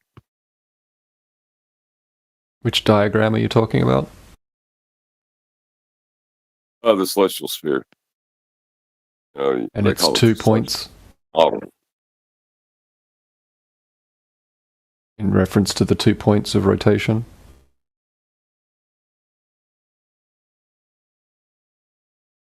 Is that what the conversation was about? Yeah, that's the only way you can. Well, yeah. Kind of. Like I said, I ain't got all the information to tell you. I wished I was having to run and chase kids at the time, so sorry. I live 40 degrees south, so I get to look south and observe it. What do you observe? It's pretty much the same as what I observed when I was in the north, looking towards Polaris.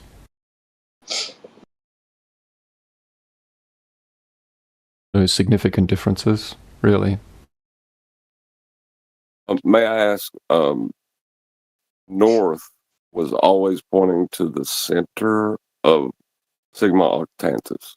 Is that correct? South lines up with that area of, it's a dull, there's a dull star there that's about a degree off that point. Okay, so it's wobbling in the sky? Same way that Polaris does if you zoom in far enough. Polaris is like 0.6 of a degree, I think. Sigma Octantis is like a bit over a degree. Okay, so it's 0.6 for Polaris, and in the south, Octantis is over a degree. Yeah. But other than that, roughly the same. Yeah.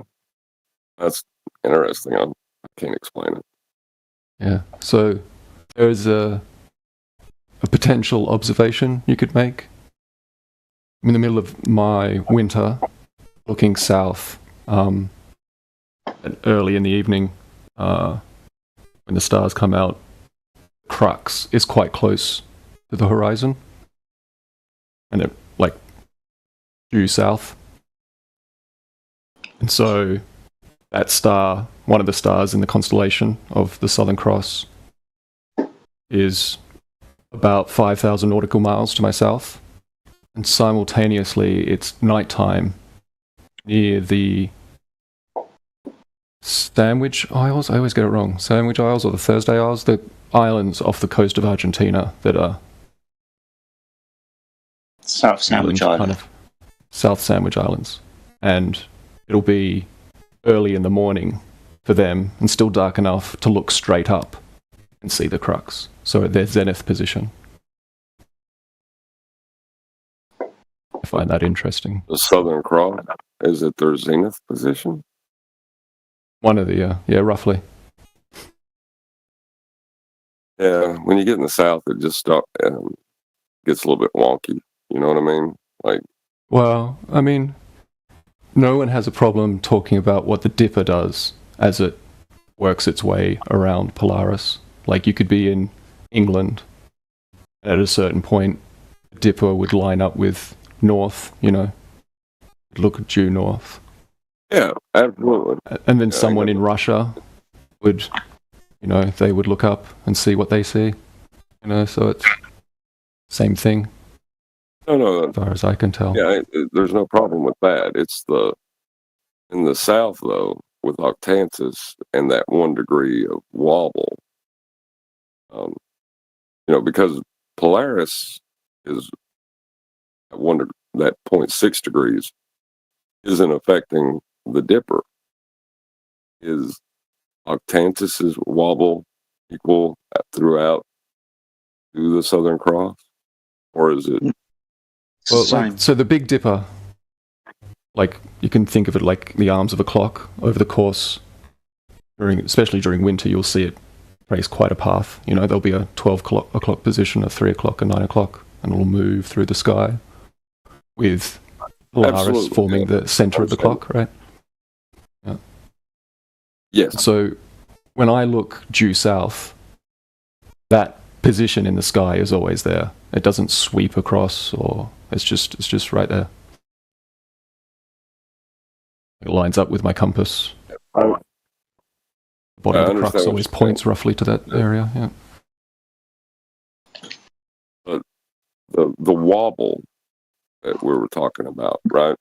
You imagine that clock, and you're holding the clock, and you're doing a slight gyration of the clock, and you get that 0.6 degrees of wobble in the north. That wobble is only with respect to Polaris. It doesn't affect any other stars. Does the southern wobble affect its relationship? Motherfuckers, why am I fucking... What? I clicked on the wrong button. Mute him, please. Thank you. Carry on. So that wobble, if you take a star trail long exposure zoomed in, it's basically an arc that Polaris traces around a essentially empty space, right? Yes. So it does the same thing in the south. It just traces an arc around a fixed empty space. Nothing else wobbles. Everything traces arcs, Yes, I understand what you're saying. But does thinking how to say this.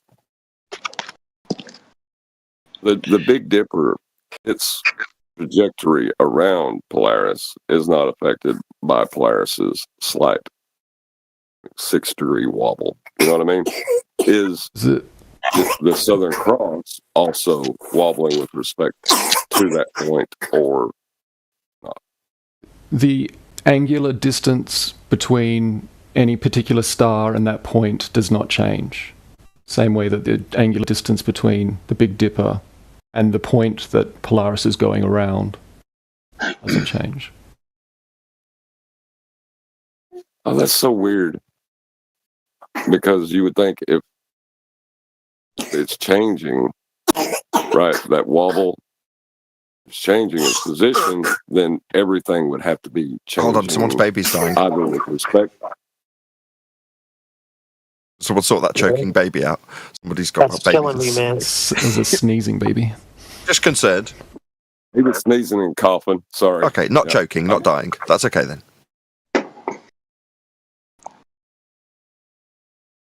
That would have had QE losing his mind.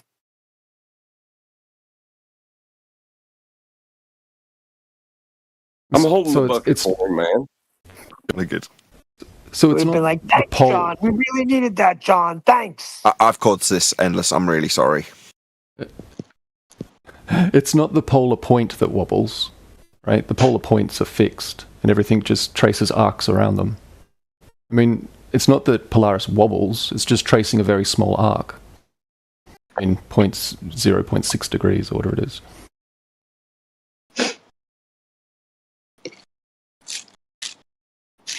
So I wouldn't call what Polaris does a wobble as such. No. Just 2 rotation poles in the sky. One north, one south. Their subpoints are called the poles. They seem to be fixed positions. Yeah, yeah. I'm not in any way trying to say it's not. I'm just trying to understand the. It's amazing the amount of pushback I've got on this. Yeah, I'm kind of surprised as well.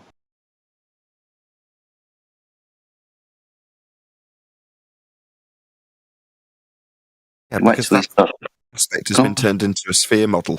That's why. Yeah, but we're past that now, right? Like, I would have thought so. No. It would be nice if that was the case, Endless, but as TFE has taught us, definitely not the case, eh? Right? Yeah. I mean, most of the flat earthers I've talked to have been fine with it. Some have, some of them need coke. Mostly fine. I guess. I don't know.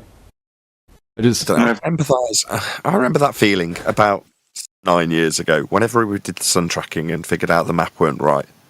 Like, and your heart sinks. So I can empathise if someone's at that stage now as a result of TFE and they're a flatty. Like, I can relate. Yeah, I remember the day when you were like, yeah, this is the world map, as it is. Until you check, and it ends. And then you go, oh dear. It was a very interesting couple of months. I have to, for all his faults, have to thank David Weiss for putting me on that path. But yeah, it was about 2 months of thinking some very bizarre things. Like what? Oh, all of it. All the feast of nonsense. It's a shorthand. Are you saying you got Dave Weiss to thank for all the nonsense? Okay, John. Well, I got Dave Weiss to thank for looking into the topic at all.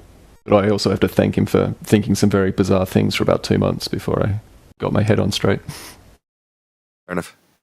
John, did you accept this? Did you accept the sun was some sort of electromagnet within a toroidal field passing on above a flat plane? Open to the idea for a while. That's a yes. Wasn't something I was going around screaming from the rooftops. We're not going to hold you to that. We're not going to hold you to that. We're just saying, did you partake in that particular delicacy at the Feast of Nonsense? And I think the answer is yes. No, I gobbled all of it up. It was great. It was great fun. Like, for me, I looked into all sorts of different topics before I got to this one. And so, the moment I accepted the truth of Flat Earth, my entire worldview on all sorts of things went in an instant. From Big Bangs to dinosaurs to all sorts of stuff, all in one go. And I guess, looking back on it, that sort of thing, it leaves you vulnerable, right? The desperation to feel what I thought was, 3 decades or more of knowledge turns out to just be just a giant steaming pile of horseshit. There's a void brain left. Seeks. Yeah. There's an empty space that leaves for someone to fill, right? Absolutely. This time in earnest, I'm going to say a massive thank you to Discord. That's Politics Discord server. So hopefully one of my mods in the live stream chat will put a link to the Discord server that we were in today, which is called Politics. So you can join. It is a good server. So sure to do exactly that. Link will be going by in the live stream chat. Another massive thank you to my G Plus panel for making today's live show possible. If you're watching this on either Nathan Oakley 1980 or Nathan Oakley premiering streams, then stay tuned. There will be an after show to follow. So again, if you are watching live, this is where we bid you farewell also. So massive thanks to all of you. Smash the super chat, liked, commented, shared, subscribed, joined as a Nathan Oakley 1980 channel member, and all that good stuff. I've been Nathan Oakley, and I will see you all in the next video.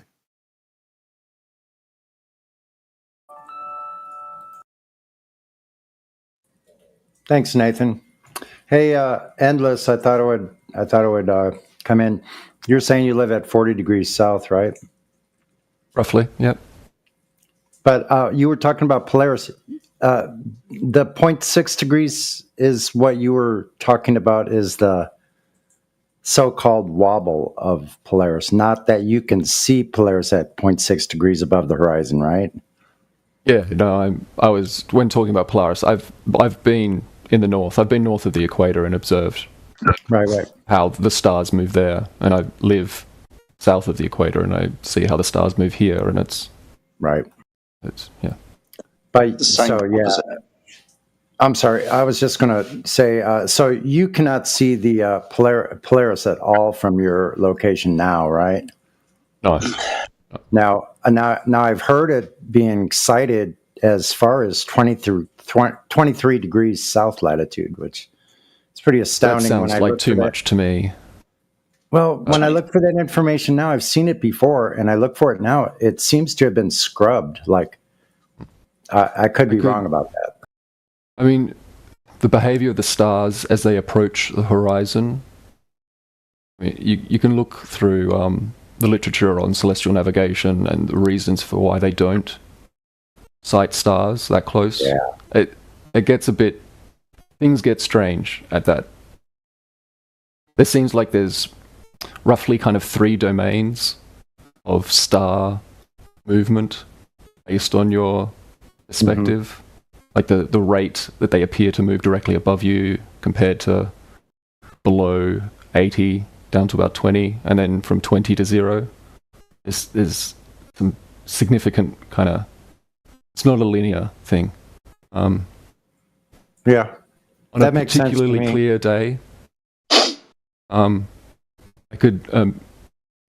more than a few degrees south of the equator, I would find pretty surprising, but it's not something that I've done, so I don't know. Mm-hmm. Jedi, you were going to chime in. What were you about to say, Jedi? Sorry, I didn't mean to cut you No, off. you're fine, buddy. I'm still kind of irked about yesterday, and I'm still none the wiser of what I've quote unquote said wrong. But yeah, and there's 2 rotation poles in the sky, one north, one south. I'm trying to get everybody to agree to this because I'm very confused if they don't. That's all. Yeah, no, I heard the conversation, and I pretty much understood what you were saying. I'm not sure where the misunderstanding was, but I sort of agree with what Endless was saying, that there's seems to be pretty much, like you were saying, 3 domains. Now, I remember when I was sailing, we were slightly north of the equator, as far south as I went, almost to Colombia, going through the Panama Canal, so forth. But I remember even halfway down Mexico, down Baja California, almost to Cabo San Lucas, we started seeing the Southern Cross fairly soon after we crossed the border, from what I can remember. It may have been several hundred miles, but... The arc that the cross traces is massive. Like, it's roughly equivalent to the Dipper in the north. Like, when it's at its... like, its most... At its highest elevation compared to its lowest elevation is many degrees. So you can see that a long way north of the equator. Yeah, it's hard for me to remember because it was, 45 years ago when I was sailing. So it's quite a while ago. So it's hard for me to remember, other than taking our noon sun shots that we did every single day when it was clear weather. I think we were using the Southern Cross as we headed south, just sort of as a reference point. You know what I'm saying? Kind of as a general reference. But it's hard for me to remember exactly what we were doing navigation-wise with the nighttime sky. It's hard for me to remember. I'm not sure we used it very much.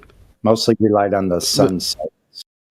Yeah, the stars in that constellation are some of the mapped stars for...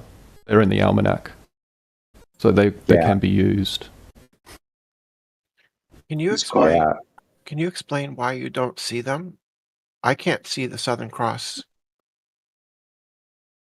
You can't see the entire ceiling from every location on the surface. Correct. Yep. What's the problem? Yeah, why can't I? Well, you're in the wrong position on the surface. You got to move around to see all the stars. How does that make a difference? How does that mean that part of it can't be seen? Why should I be able to see every single star from every single location on the surface? Because it's above me. You're aware that...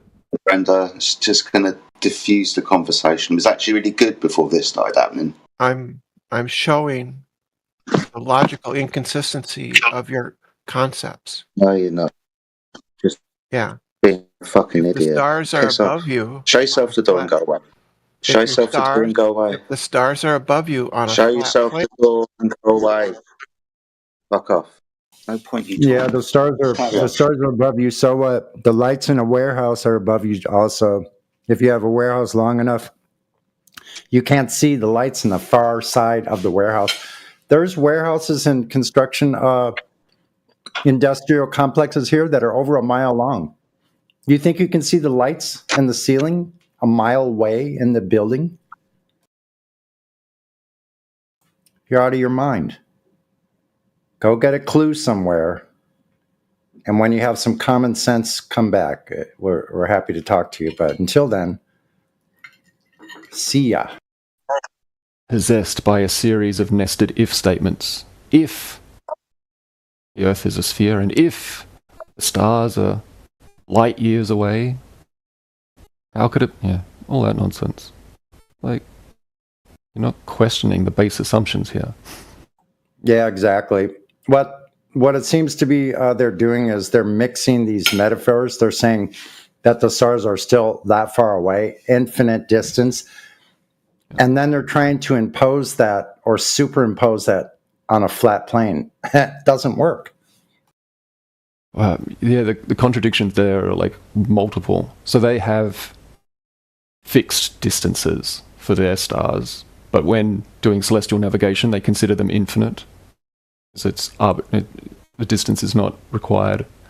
But they've also, at different points in their paradigm, some of the navigational stars, they've modified fixed distance in their model. You know, they calculated a certain star was, say, 30 light years away, and at other points they've calculated it's 90, you know, however many, 90 million light years away, or whatever the hell it is. They've significantly changed the fixed, you know, actual distance in their model. But navigation, celestial navigation is always, you know, so it's like none of it lines up for them. Here's something that I noticed. Oh, sorry about that. Here's something I noticed about how they operate in their paradigm. So the further out they are, they have Earth moving in all these different vectors at increasing speeds, right? So first of all, you have the rotation of Earth. Then you have the orbit of Earth around the sun, supposedly. Then you have the sun orbiting around in the galaxy. And then, you know, we could go further about the galaxy around something else that they The Great Attractor. But what I'm seeing that it just sort of came to me is that, so the further out they go, it's moving at all these different speeds and different vectors, right? All at the same time. But now when they like zoom back in to a closer local view of Earth, everything becomes static. Like, because we know that the stars move above us in a clock-like fashion, like a phonograph record with time lapse, right? So if you zoomed out and put all those vectors and speeds, that cannot happen. That is actually completely impossible for those stars to be at the same positions to the second over ground positions with all those different vectors happening. And they're supposed to be infinite distance or very far, like you're saying.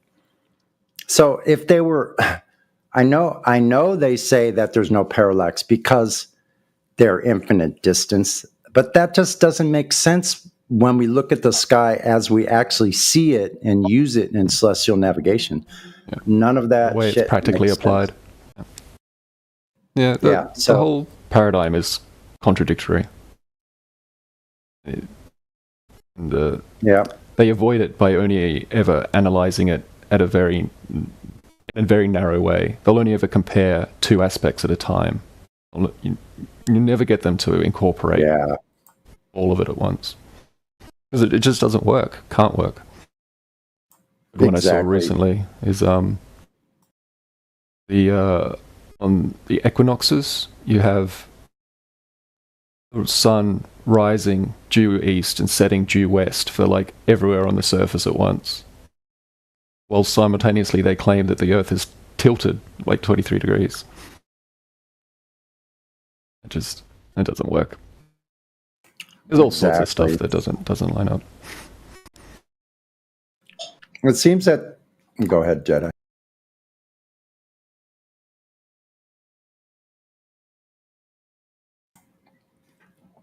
I saw Jedi lighten up again. Anyway, it seems like they do that same thing I was mentioning with everything they do, including like with refraction, their fairy tale refraction that doesn't exist on the surface of Earth either. They have to. The only way they can make that idea work fundamentally is if they freeze everything and that the air is no longer in motion and everything's static, so they can have these horizontal changes from viewer to object, different density gradients, which they're saying that it doesn't make any sense at all. But they have to have a static world. So gases can't be behaving the way they actually do in that model. They can't. It has to be a static Earth, everything's sitting still. And then they're claiming these gradients are going from the observer to the object that you're viewing. It's ridiculous. Yeah, I find, like, the mental model I used to kind of break myself of all that was, as you get your eye closer and closer to the surface, the idea that there's any layers of, like, different temperature gradient layers above the surface of water that would be sufficient enough to cause their claimed bending. It becomes increasingly absurd and just wild special pleading for the sight lines that you can actually get in reality. Could you imagine how distorted and strange the world would appear to us if their claims were true? Like, it would be nauseating to look out towards the horizon. It would be bizarre. It would be actually very weird, like as a sailor, and I brought up this analogy quite a bit. It's really not an analogy. It's actually a real life example of a sailor leaving the harbor, looking at an island 30 miles offshore, seeing the whole entire island. When you zoom in, you can actually, I've done this, you can zoom in 30 miles away to the shoreline of the island. See the lights reflecting off the water at the shoreline 30 miles away with a good zoom lens or even a good binoculars, high-powered binoculars. So the sailor leaves port looking at the island. I keep asking the Glovers, where does it change from a mirage or an imagined image that's being projected up from a curved surface?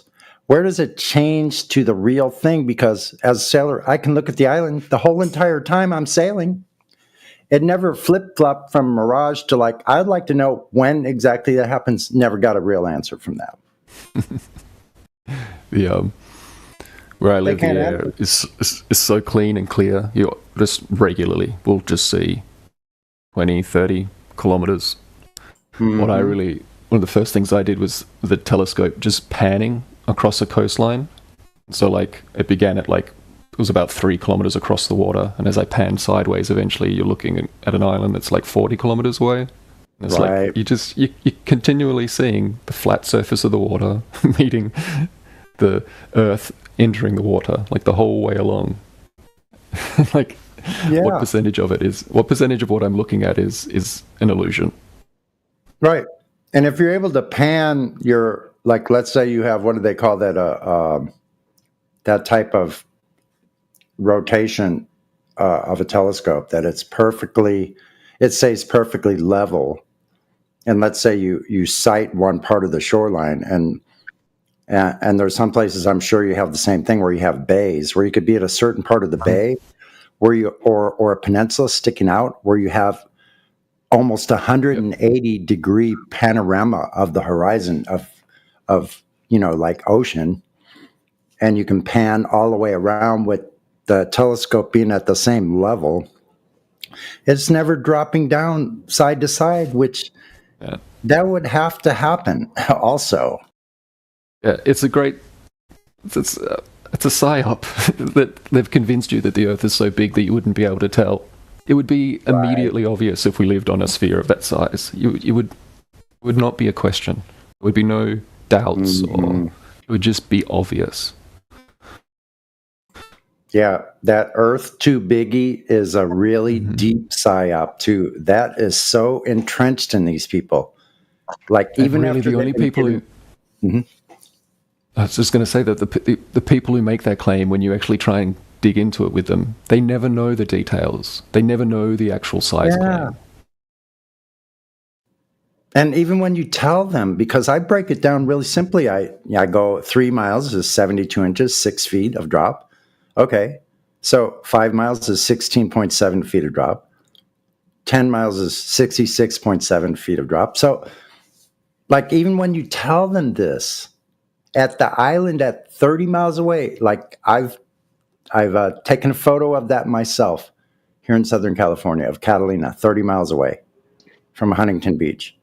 And even when you tell them that that should be like 800 feet of drop, they still don't get it. They don't get it. Oh, it's so big.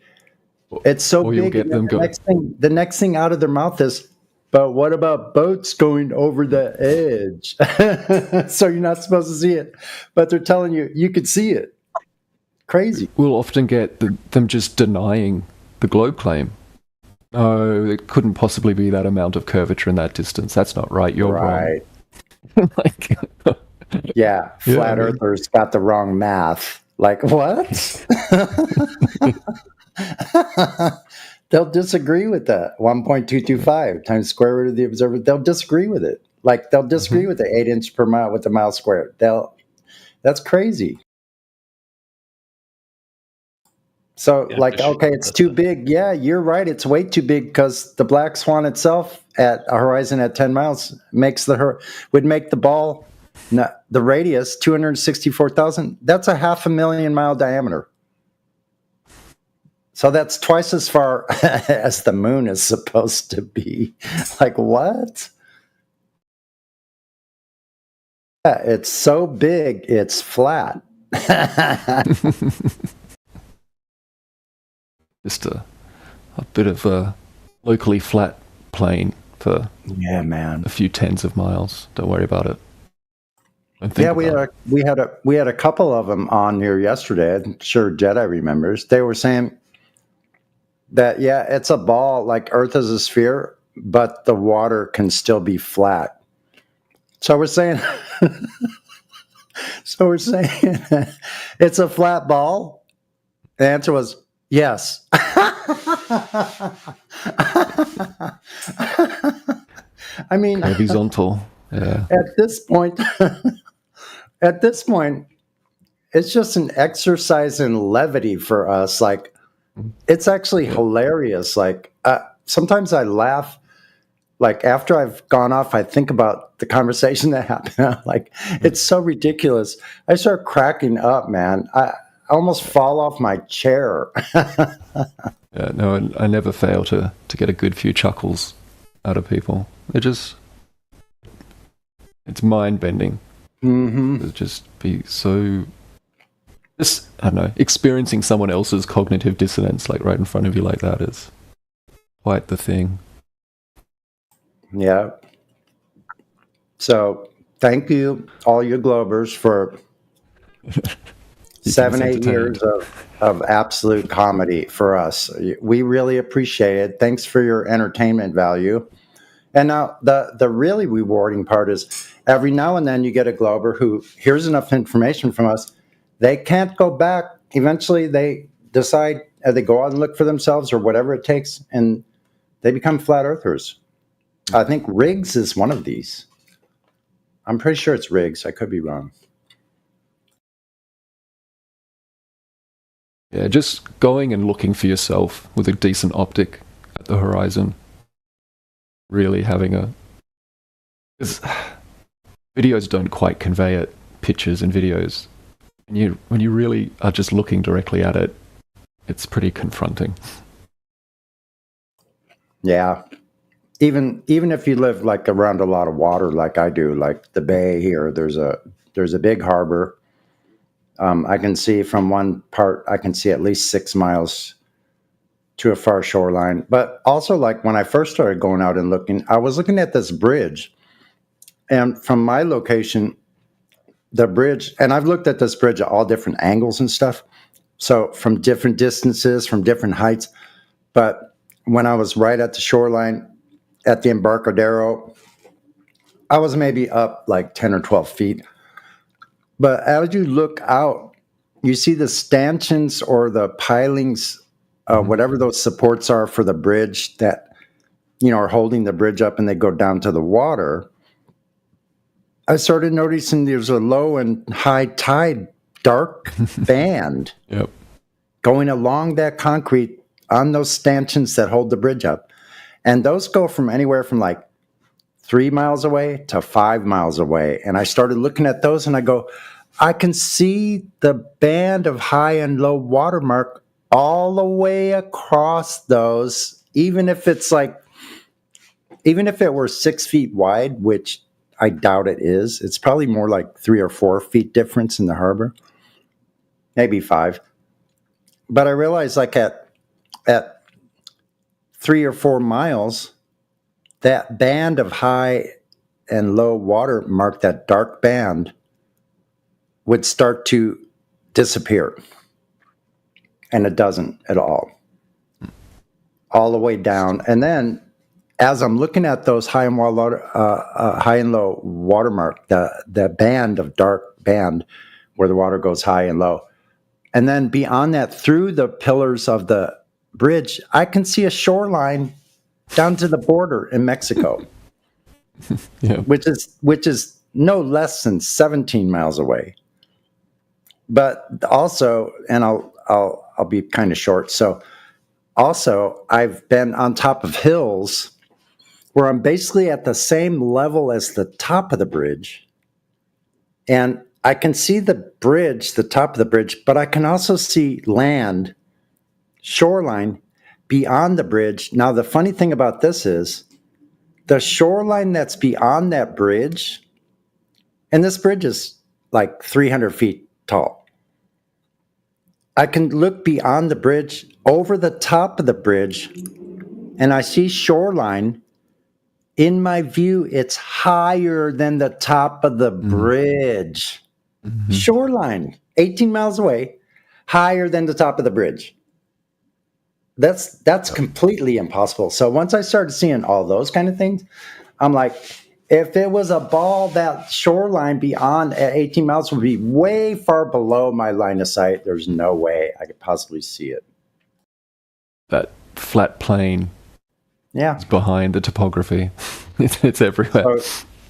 Yep. So this deal with perspective really applies here. So, and a lot of people miss this point that over a flat plane, every horizon you see out beyond from your point of view, the water close to you, and then you're looking out, it ramps up in your vision as it goes out. It goes higher up, not lower down, higher up. Same thing with the black swan. You see the surfers in the water. They're at a lower level. And then as you go out, you have the first oil rig. It's higher than the surfers and the surface of the water. As you go out, you see a boat in between the two rigs. That's higher up than the first rig. The second rig is higher up than the first rig. And the horizon is higher up than all the rigs. So it goes higher up. It's ramping up in your vision, just as it does with perspective. That's why artists draw with that perspective, because it makes it realistic. Otherwise, it wouldn't look real. With perspective in art, they're just mimicking what we actually see out in the world.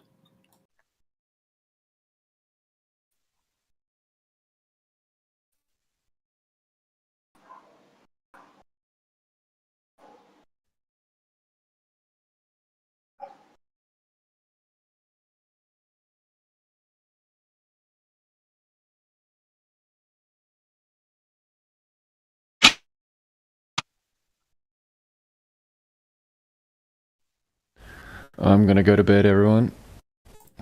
All right, man. Good Nice chat. talking with you. Have a great night. Yeah, you too. See yous. Enjoy your horizontalness. Yes, indeed.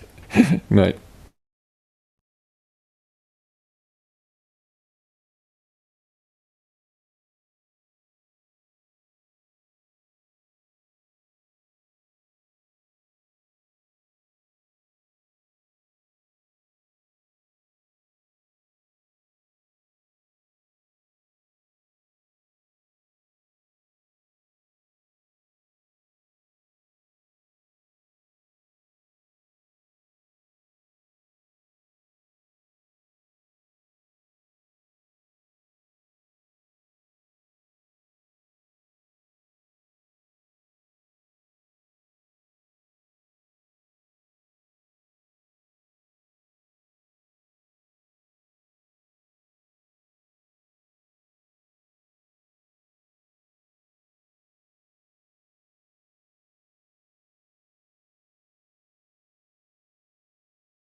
I forgot I was in here and someone left, and I remembered I was here.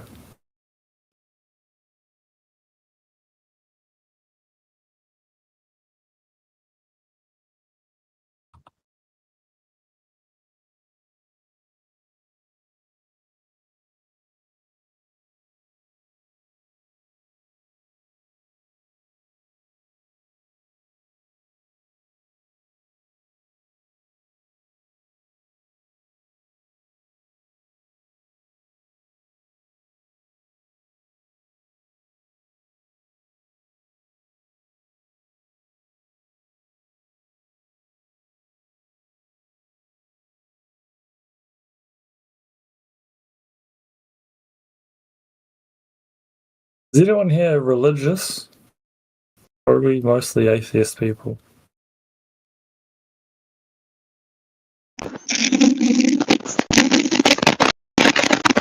No, mostly. Beautiful. Oh, yeah. Beautiful sound. Very nice microphone. I think he was in a tornado. I think he was dragging his trash out to the curb.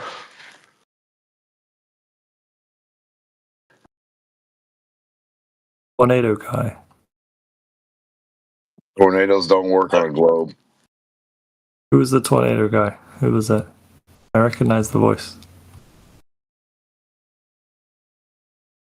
Sorry, was it my mic? Daz. It was Daz's mic. If your name is Daz. Can you hear me okay? Yeah, you sound fine now. Oh, cool.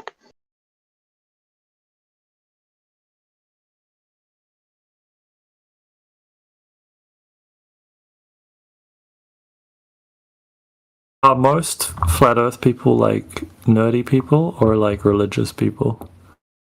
Like statistically. Can I ask you something? Do you think atheism is a religion? Sometimes. Sometimes. Do you think belief in the globe Earth is a religion? Yeah, sometimes. Sometimes. Yeah, when is it not? When you're When isn't? the scientist guy. When you're No, the guy don't who mumble did the, now. When is globe Earth not a religion? when you're the guy making the calculation prediction and having faith in your calculation. Okay, that sounds very religious. Faith in your religion. Yeah, but you're not following someone else's religion. You've done a calculation yourself. Yeah. So like, I don't know. I wouldn't classify. So it sounds like you have a messiah complex then. No, I think if you're on your own path, then I wouldn't call you religious. I'd call you spiritual, right? Or like faith. Same thing, bro. Based. Similar, but not the same. One Yeah, is you like, can't run away. You can't run away from the idea that you're on a ball hurtling through outer space, circling a dying star. You can't separate that idea from it not being faith-based religion. Sorry. yeah, I'm not trying to do that. No, you said sometimes it's not. So you were trying to do that. It's faith based, but I don't call it religion when it's like your own faith that you've put a calculation into, like that dude ages ago with the So shadows. you're just like creating your own cosmology isn't a religious act. you can say that, and it makes sense to say that, but I don't know you're not see saying much, are the you? same thing. Yeah, I see the difference between a religion and someone like following their own belief. Yeah, but when I asked, but bro, when I asked when is globe thought not religious, you described a religion, your own personal religion. I'm not sure what you're talking about now. I'm just talking about what you're talking about. Go on. Oh, I mean, I've lost where I was even going with that because you're just trying to get me with another gotcha. Well, I said, when is the globe not a religious act? And then you said, well, when it's this. But what you described was an act of religion, faith-based. It's faith-based, yeah. Let's just stick with that without So saying not, religion. sometimes. So the globe is a religion. It's always faith-based, as far as I'm aware. Okay. So you don't, why'd you say sometimes? Because you said the word religion, and I see a discrepancy between You brought up religion, bro. Yeah. Yeah, because I was wondering if flat earthers were generally religious or not. Well, you're religious as well. Yeah, as a figure of speech, I see what you're trying to do. Like, I have faith. No, I, have I didn't faith in try to certain do things. it. It's been done. Yeah, but like we don't need to keep rehashing this and doing a victory lap. Like I have a faith-based belief. Like I'm pretty. No, open I didn't about even that, know. right? I didn't even know I won. I was just having a back and forth with you, but No, that's good. but you guys are so stuck in like doing that in this echo chamber. Like I'm tired. Like I know that you don't have to like keep like repeating that to me. I know, and I'm just wondering, are you guys Yeah, but you said, listen, you said, are the people in here religious or are we all like atheists? So by that, you're implying that you're an atheist. Why are you? Can you guys answer my question? What do you reckon? Like, are you yourself religious? Without trying to ask me. I've been accused of. Listen, I've been accused of being a Jane before. Does that do anything for your poll? Anyone. I'm just. No, I said I've been accused. People have asked me. People have asked me. Listen, people have witnessed my actions. I don't really want to listen to this. Guy. Okay. Can someone answer my question?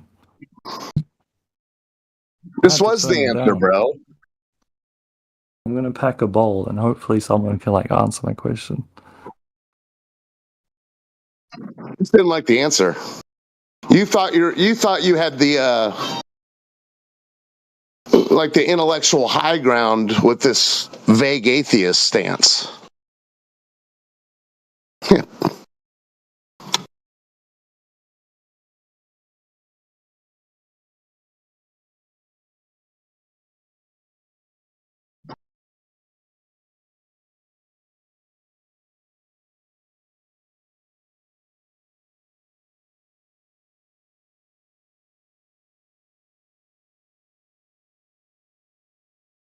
It is an echo chamber for a lot of people. Bro, you're being a goofball.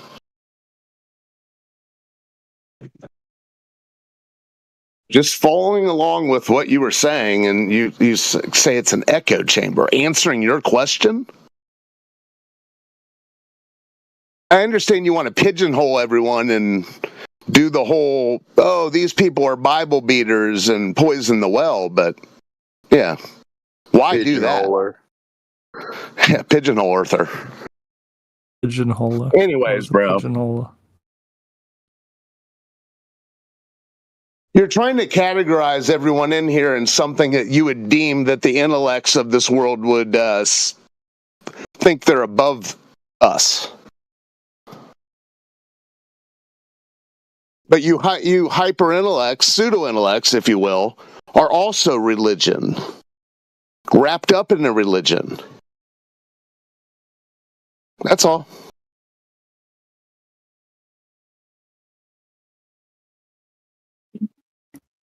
Objective reality is not an echo chamber. FYI. That's what the flat earther is talking about in this VC. Yeah, it would be like coming in here and asking, hey, is anybody in here a Yankees fan? Reality. Everyone in here a Yankees fan? I have faith in an objective reality, but that's more of an internal thing.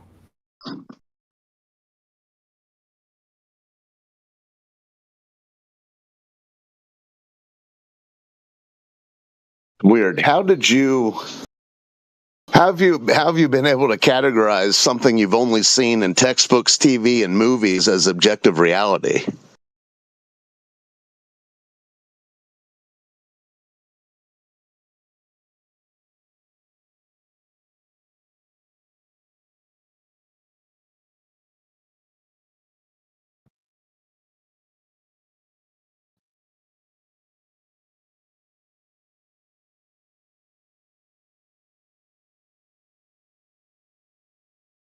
Was that person too smart? Did you have to mute them? No, they're just a known troll. They're lucky they're in here at all. But yeah, just to answer your question from my perspective, dude, like you don't get many atheists, right? You get agnostic people, you get people from various religions, and that kind of thing. But yeah, nothing specific. Just like any group of people, minus the atheists, I guess. You might find one here and there, but I doubt you would find many flat earthers that are atheists. Personally, I'm Mostly like agnostic, non-religious skeptical myself. bunch. What's that? Sorry. Like agnostic, skeptical bunch. Usually, you'd say, right? You get a lot of people from various religions as well, Christians and Muslims and things like that. But I mean, it's mixed. Like any group of people, it's mixed. But yeah, generally, not many atheists getting around, if any. Oh, less atheists. Okay. Yeah. Yep.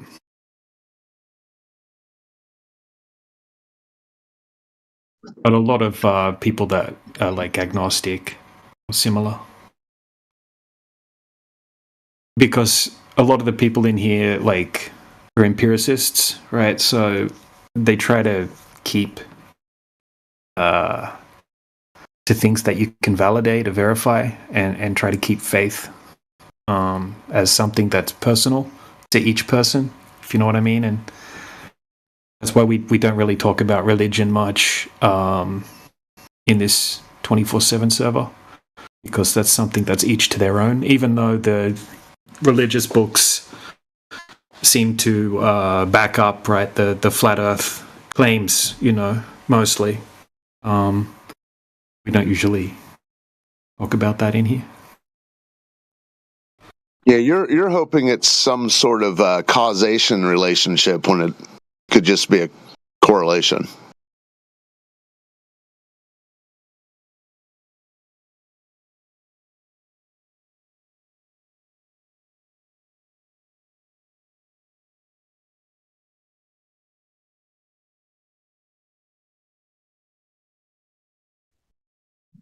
Yeah, what answer were you hoping for?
I was curious.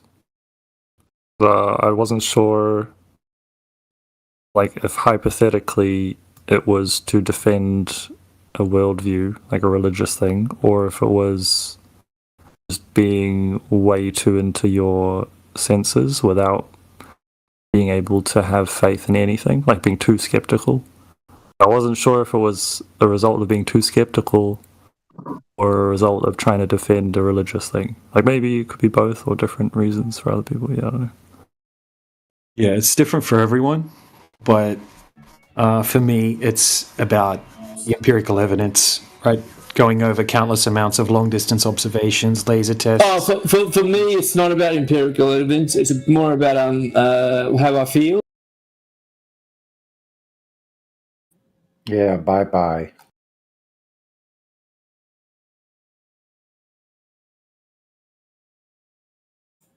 The second time that guy's done that. He can. That's a globe claim. It's all about how you feel about the globe. We know. We understand.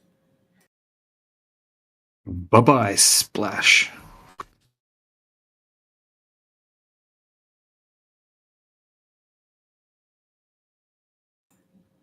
So the Earth, as it is not a religious belief. It's empirical. It's empirically validated by reality itself. So measurement doesn't require belief. Earth measures flat, practically uses flat by everyone.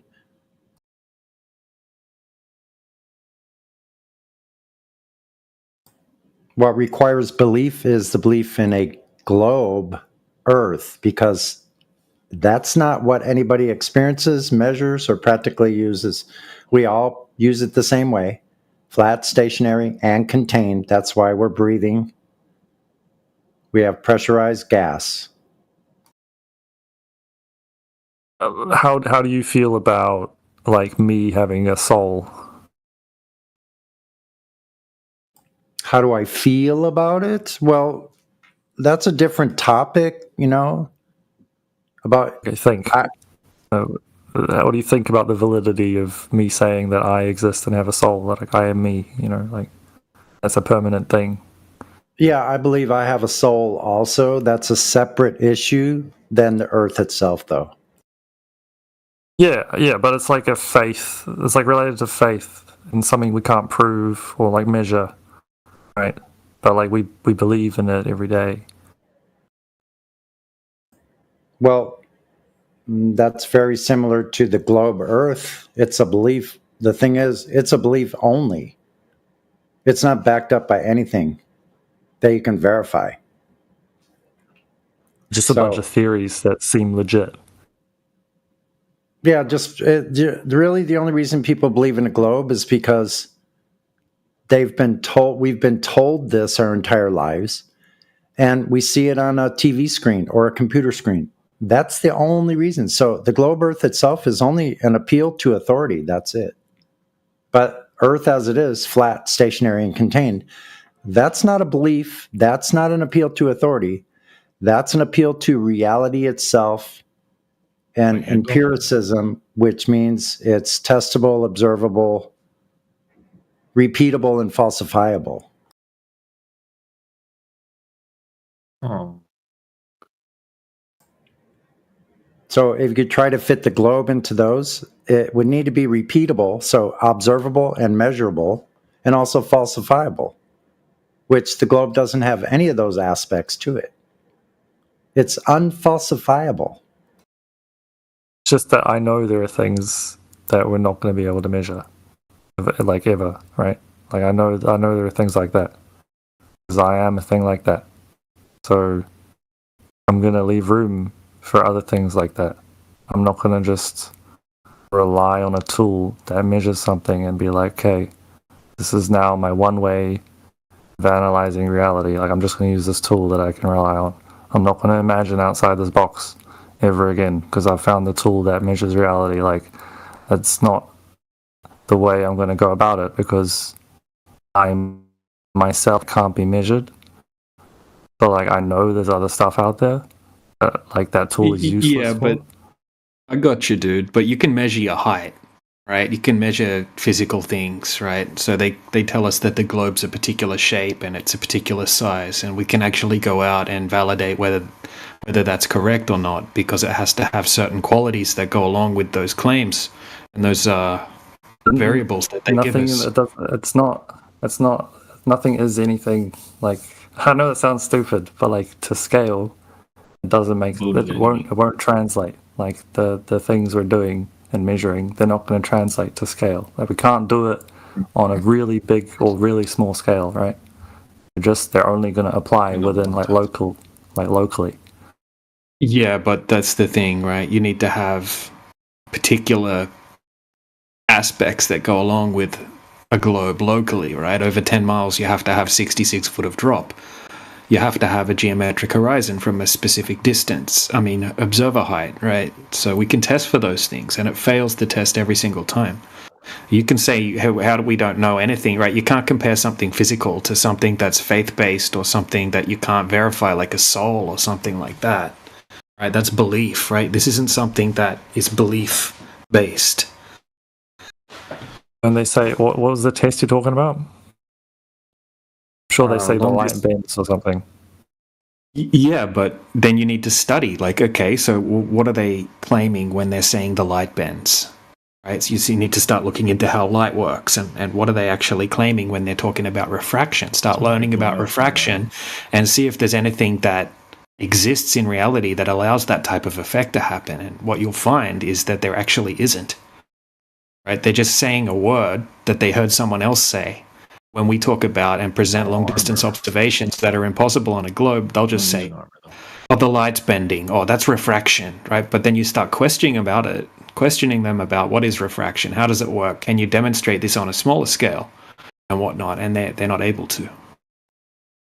Refraction? Isn't that just like light moving differently in a different density? Is that what that is? Well, refraction technically is you have to have two transparent mediums, right? And then you'll have a sharp boundary between the two mediums, right? Like putting a pencil in a glass of water or something like that, right? And then you can calculate based on the density, based on the refractive indexes of the medium, right? You can calculate how the light will bend as it transfers from one medium to the other medium. Okay, but sure, we have probably other factors, but you can have known effects, optical effects, right? When you have specific weather conditions, right? We know we have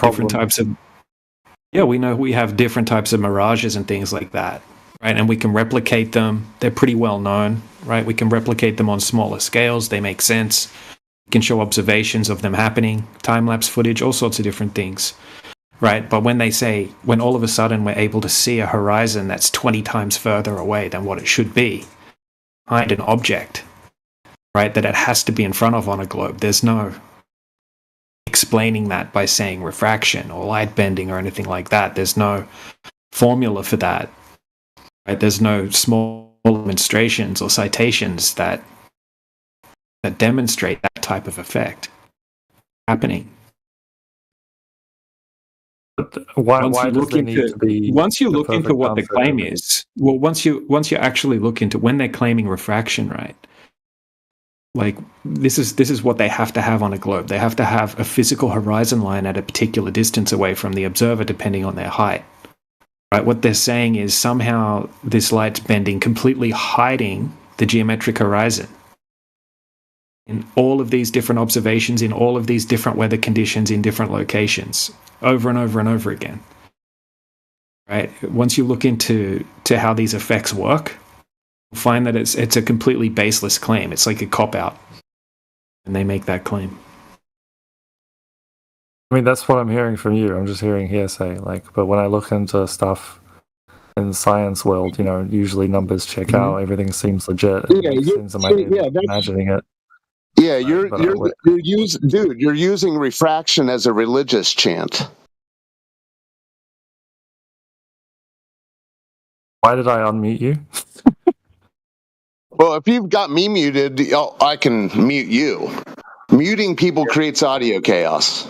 Yeah, I know you don't. I know you don't like me pointing I out think your this guy's bullshit. worth But it. Honestly, I mean, at least He's a half. moderator, and if you mute yeah, he's a a cry. moderator, You're a then crybaby, you dude. have to get banned. Yeah. Yeah, listen. All I did was point out that you're using the refraction as a religious zealot would use a chant. I know you don't like that. You can paint your Look, pictures man. all you Look, like. you've heard me give you explanations for these things that you're talking about, right? I can provide demonstrations, citations, and everything to back up what I'm saying. And then you can go look into all that information, and then after you've looked into it, once you understand it all, if you want to come back then and try to rebut, these observations and what I've been telling you, then that's more than welcomed. I'm trying to get you to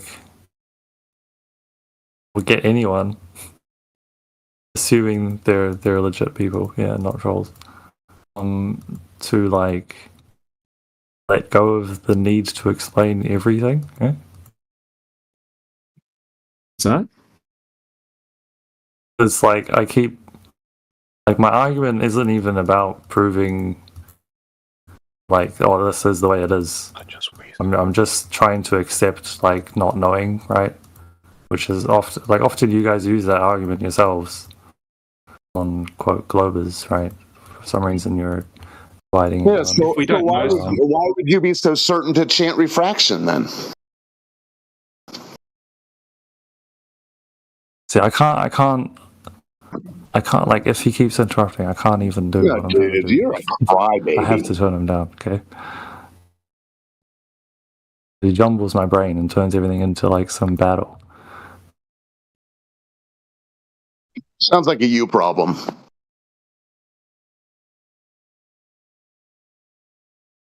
There's a bunch of information in the side chat about refraction.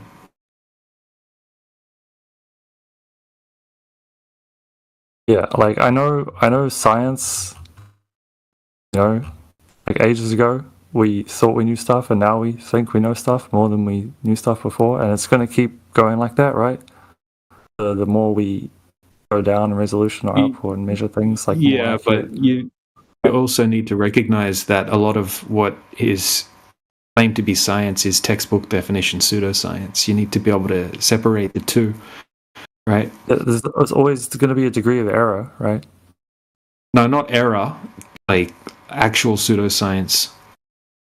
Oh, I'm calling it a degree of error though, because obviously we've come some way forward, in terms of what we're capable of doing as a species, right? There's proof of things being measured and working, yeah. Yeah, exactly. When we go out and we do measurements, right, over large bodies of water, it doesn't match the globe variables that they're giving us. Who's doing that whispering? It's weird. The Quetzalcoatl. Oh, it's Quetzal. Quetzal. Sorry, what? Yeah, I could just hear some whispering or something. I'm like, what? Oh, my bad. Sorry, I was talking to myself. You're right, man. Yeah, you know what the definition of pseudoscience is? Case? Not by heart. 26F. I mean, science that is wrong. It's like a collection. It's a collection of beliefs or practices mistakenly being based on the scientific method, something like that. Let me read it out.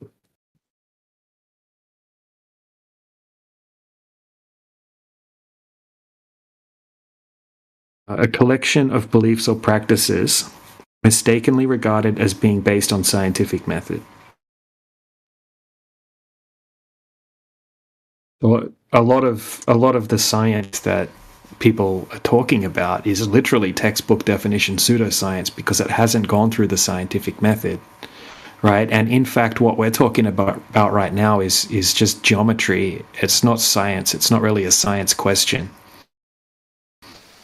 Right, sure, you could conduct different types of scientific experiments about particular things, right, to prove a cause and effect relationship, but this is just talking about the geometry of the Earth and going out in reality and doing practical demonstrations and observations and things like that, right? And learning what the variables are that you have to account for in these observations. But once you actually look into the globe side, right, you're not going to find these practical demonstrations where someone's actually gone out and measured. The scale. Like every time I think of actually going out and measuring it myself, the scale of like what I'm doing is just fucking with the measurement, and that makes it impossible. Well, all you need is a 10-mile lake. I mean, you have 66 foot of curvature in just 10 miles, right? And then if you have particular observer height, not going to work.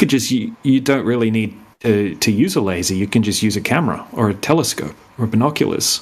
How are you gonna what are you gonna do? Because you need to have a geometric horizon at a set distance on a globe, depending on the observer height, right? So if you go to a 10-mile lake, right, and you set up a camera at 1 foot off the surface of the water, right, you shouldn't be able to zoom in and see the other side of that lake, right, the shoreline of the other side of the lake, and you would have to have a horizon at 1 point. It's light. They have all the so many excuses for that, and then like it could. Okay, what are the excuses? What are the excuses? Some shit with light behaving in weird ways and atmospheric. Exactly. Yeah. Okay. So gravity. No, you can count that out, right? They don't say that gravity is bending light on a scale that would be something that you would have to take into consideration over a distance like that. It would be negligible. Because we've heard all of these excuses from people like you. Sorry? Right? You can't always. You can't validate. You can't validate any curvature. This is the problem. Right? You are able to zoom in and see the shoreline on the other side of the lake. There is no type of. Sometimes. No. Most of the time. 100% of the time, or most of the time, not all the time. Yeah, right? most of the time. Yeah, definitely, because sometimes you have fog, right? Sometimes you have different types of conditions. Whatever it can is, cause whatever known the effects. reason is, it's conditional, right? It's a conditional thing to see the other side of the lake. There's always weather Which is conditions. There's always weather conditions that you have to take into consideration. But there is no type of weather condition that can make a horizon, a geometric horizon, right, undetectable, and then all of a sudden you can see 10, 20, 30 times further than what you would be able to see. There is no type of effect. Once you look into it, there is no type of atmospheric or weather effect that can account for that. The temperature, things like that, surely that would do density, layers of density is just going to make things appear like they've risen higher or lower. Right? You've got different types of effects like sinking, which will make things appear lower than what they would be. Right? And then looming, which is the opposite of that, right? And makes things appear higher. And then you've got different other types of mirages, like sinking's a type of inferior mirage. Inferior mirage is when you have the warmer air closer to the surface, like when you get down low and you look along across a hot road, or you look down a highway and you can see like that mirroring effect, like it kind of looks like it turns into water and things will appear lower than what they should be. Right, and then you've got the opposite of that effect, right? When things appear like they're much higher than what they should be, that's called a superior mirage. So you start learning about these different effects, and these can be replicated on small scales, right? And there's citations for them. You can learn exactly how it works, right? And it is to do with temperature, right? Different temperatures make gas particles contract or expand more, right? And that changes the way that the light travels through the medium, right? So depending on like the vertical temperature gradients, you can have different types of effects, different types of mirages, things like that. But there's no type of effect that, for example, you have to have a horizon at 1.2 miles. Right? But you can see a horizon behind an oil platform over 10 miles away. There is no type of mirage. There is no type of effect that can allow that to happen. Right? This is magnitudes of discrepancy for the globe. There isn't any effects. That's once you look into it, you'll know that yourself.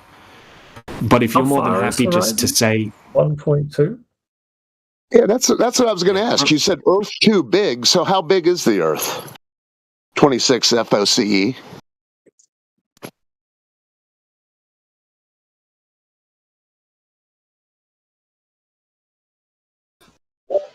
He just said 1.22 miles from a 1 that foot same observer. Earth you're watching your boat go over the curve of, right?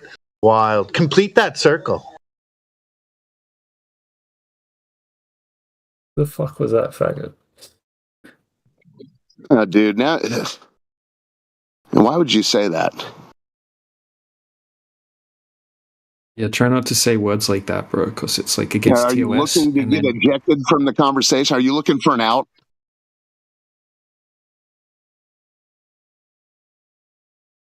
Try to be respectful to like the coolest guy in the whole fucking channel. You're anything but respectful.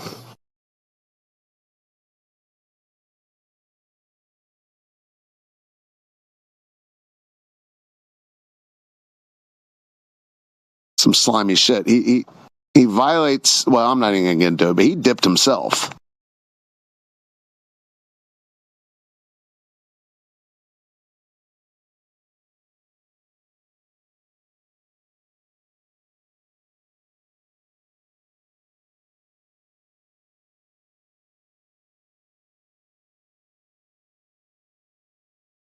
I'm telling you, their intellect never ceases to amaze me how low level.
Yeah, what up?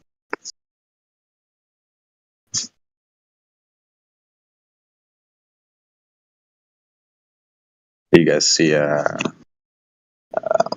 Rampage Jackson? Yeah, doing some flat smacking on his podcast. It's pretty funny. Just posted the link in the chat. Oh, awesome. Thanks, man. Yeah, I'll check that out. I've seen him talk about flat Earth before. Yeah, he actually got better. Pretty funny. This video is the best one yet. Awesome. Gonna listen.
I keep getting pinged to this channel.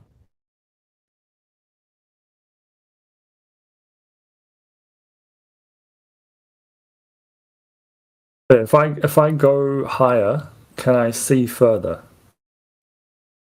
Yeah. Yeah, so that's why. Like that's a globe. Because you increase your angle of view, and you'll be able to see further. You'll find things like that aren't exclusive to like a curved surface. In my mind, it seems to be.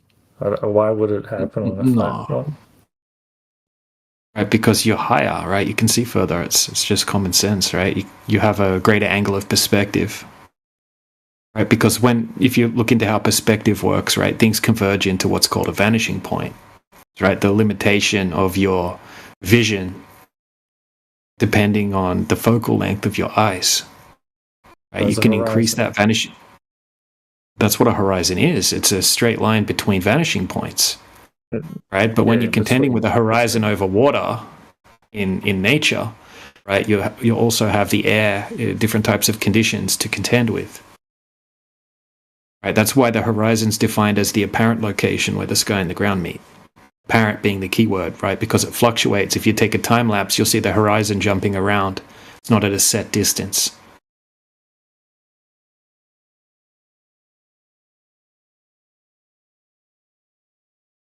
But what you need to have on a globe, right? You need to have a physical horizon on a globe. Like that's what they say, so just say you're 6 foot tall, right? This is what they taught me at school, right? You're 6 foot tall, you're standing at the shoreline of the beach, you have to have a horizon at 3 miles, right? And then if you watch a boat sail out, it'll go over the horizon, right? And as it goes over the physical horizon, it'll start to disappear, right? But when we actually go out and test for this in reality, we can see countless times further than what you would be able to see on a globe. We can't find this 3 mile horizon. Right, we can't find this physical horizon.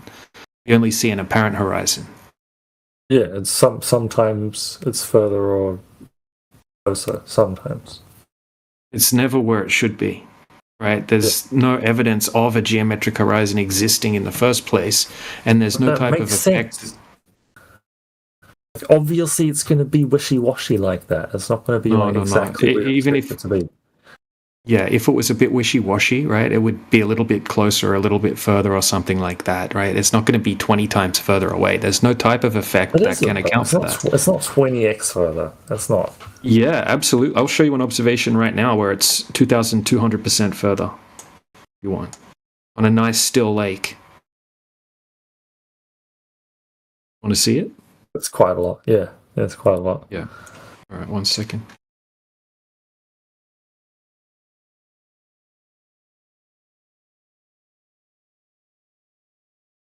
Right, so this is just a clip from the full video. I have the full video here if you want it. Yeah, Matthew just posted Matthew Learns just posted a GIF as well showing a time lapse, right? It shows the different types of effects that can happen throughout the day, right? Sinking and looming and stooping and sinking, towering and all these different things. But have a look at this one that I just posted under what Matthew Learns posted. Right, so here we have a lake in Canada, and what he does, he holds the camera down very close to the surface of the water, and it's about 3 inches high. And then he zooms in on these 2 peninsulas on the right, and that second peninsula that you can see in the distance on the right is 13.8 miles away. Right, on a globe, you would have to have a geometric horizon at a distance of 0.6 miles. And that peninsula should be actually hidden behind 120 foot of curvature. Horizon at 0.6 miles? Yeah, 0.6 miles from a 3-inch observer height. Yeah, it's further away. I think when you get to the very, very short heights, like close to the ground, it might skew the results. Right, but it's you're not all of a sudden going to be able to. You're not all of a sudden going to eliminate a geometric horizon and see over 20 times further. All of a sudden, like you know how it's wishy-washy. right? How things generally are like that, yeah? And then if you go to the very edges of using that wishy-washy measurement technique, like at the ground, 3 inches off the ground, it's not going to be fucking 0.6 miles, right? It's going to be a lot more not accurate the closer you are to the ground. No, that's the less thing. reliable. Yeah, incorrect. That's actually going by the math that the globe gives us. Okay. Yeah, it's not wishy-washy, right? Even if I granted you standard refraction, right, it would only extend the horizon to about 0.8 miles, right? It would be the tiniest difference. There's no type of Isn't it more formula. like 3 miles? From a Isn't it 6 more foot like observer height, it's 3 miles. Right, so guess how high you would have to be to have a horizon at 10 miles, right? You would have to be 65 foot high to have a 10-mile horizon distance on a globe. Just over 60 foot high. 66 foot approximately, yeah. I don't even know what the numbers are. Oh, yeah. I'll post an Earth curve calculator for you. I'll post this in the side chat so you can have a look. I think Over Fences might have already done one. Yep, there's one, and then here's another one, just to assist that one, where you can just punch in the numbers and it does all the math for you. So if you want specifics, right, you can Yeah, but check see, it. that's what I'm saying. That's not going to give you like the exact way, because if there's a lot of factors when we're doing it in reality. Yeah. Right? This is the factors, right? Okay, so it's a physical horizon, and it has to be there, right? So let's remove the factors hypothetically. Okay, so you've got a 1 foot observer. Let me explain. So you've got a 1 foot observer height, right? And we're going to remove the factors, which is the atmosphere. Okay, so let's hypothetically do you know what hypothetically means? Yeah, but you guys are all about. You know what hypothetical means? Let me explain to you. Right, because it will make sense if you let me finish my sentence. It will make sense. Yeah, but you don't understand what the factors are, right? So this is a way to explain the factors to you, because you said before you haven't studied this much, right? So you don't know what the factors are. I have studied it, so I'm trying to explain what the factors are, right? And a fact is that you have to have. Hold on a second, dude. You have to have a physical geometric horizon line 1.225 miles from a 1 foot observer height. Has to be there. It's physical. It's part of the physical globe Earth, right? It have to be. Okay, so if however it wants to. Yeah, if you hypothetically remove the weather conditions, it would be exactly at 1.225 miles. It could not move unless you change your observer height. So you need to agree to that, because that's not something that you can disagree with. That's just the geometry that we're dealing with here on a globe of the size that they tell us. Okay, so once you add in the weather conditions again, there is no type of condition that will allow you to see 2,000% further than you would be able to see on a globe. There isn't something in existence. If you think that there is, grab me a citation, grab me some practical demonstrations. 3 inches off the ground. The only way you got the 2,000% was because your example's 3 inches off the ground. No, you expect the horizon to be 0.6 miles. Like, good luck with that. On a globe, the horizon has to be at 0.6 miles, right? So if I put my head to the water, I'm not going to see a closer horizon if my eyes are like water level. Yeah, you will, right? Depending on the height of the observer, you'll have a horizon at a set distance. Dude, you've obviously not been to the beach. You go for a swim, but the horizon's still far. This is the globe. Okay, so you're denying the globe Earth mathematics now. I'm denying saying, the physicality of a globe. They're not going to represent reality like as accurately as you want them to. We're not getting completely specific here down to the millimeter, right? It doesn't. I don't even like calling it reality. It feels primitive. Yeah, I know. That's what cracks me up. You tried that earlier. You said, yes, I have faith in my observed reality. Well, where do you in reality do you observe this globe other than your brain? So what you're doing at the moment is you're denying the globe, because the globe has to have a horizon at a set distance depending on the height of the observer. You seem to be denying that. It doesn't appear to change in front of me. Yeah, it appears to be quite similar no matter where my head is positioned. But I know if I went really high, I could definitely see a noticeable change in how far I could see. Right. But I have to go pretty high to notice a change. Yeah, so when we do different observations from a higher, taller height, right, we can see magnitudes further still than you would be able to see on a globe. Right, so we've done it at all different types of observation heights, right, even from lookouts on mountains, right, and we've been able to see a mountain in the distance that should be on a globe half a mile, like the top of the mountain should be half a mile below the curvature, below the horizon on a globe, but we can see the mountain. So all different, slightly off. The optical illusion. No, it's not. Cool. Do you think half a mile? Right. Okay. So the top of the mountain, right? We can see the mountain. The top of the mountain should be half a mile below the curvature of the Earth. That's not a little bit off. Yeah, that's magnitudes off. Oh, a little bit off. This is, I think, your brain. This is like some cog dis or something that you're having. It's not like seeing the other side of the planet, like from a plane. It's not like that much. Yeah. So this is magnitudes for all of these observations that I'm showing you.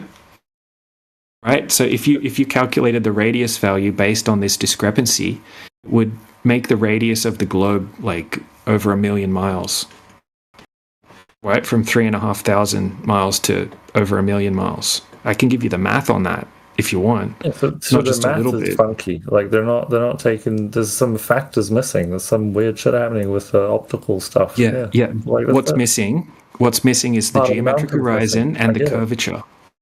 What's missing is the half of the mountain apparently. Because what's missing is the curvature, right, and the geometric horizon. These are two things that you have to have a globe. Well, I don't need them. I can just wave it off. You can live in La La Land if you want, but that's fine. We don't care about that. If you want to argue for a globe, right, and also admit that you live in La La Land, I mean, you need to admit you live in La La Land. I mean, you need to. Otherwise, you just look stupid at the end of the day. You want to look stupid at the end of the day? You're kind of doing that at the moment. I know I look stupid now to you guys, but I mean, at the end of the day, I'm going to look cool, and you guys don't look stupid because you realize how ridiculous you sound as well, bro.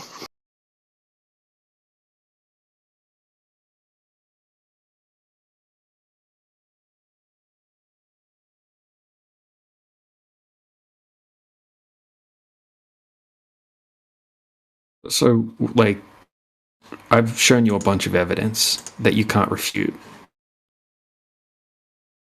Do you have any evidence to present for the globe? Just the sun going around, like suggesting it. Really, that's all. What's the sun? I got. But how do you know what the sun is? I don't. It just goes around, you know.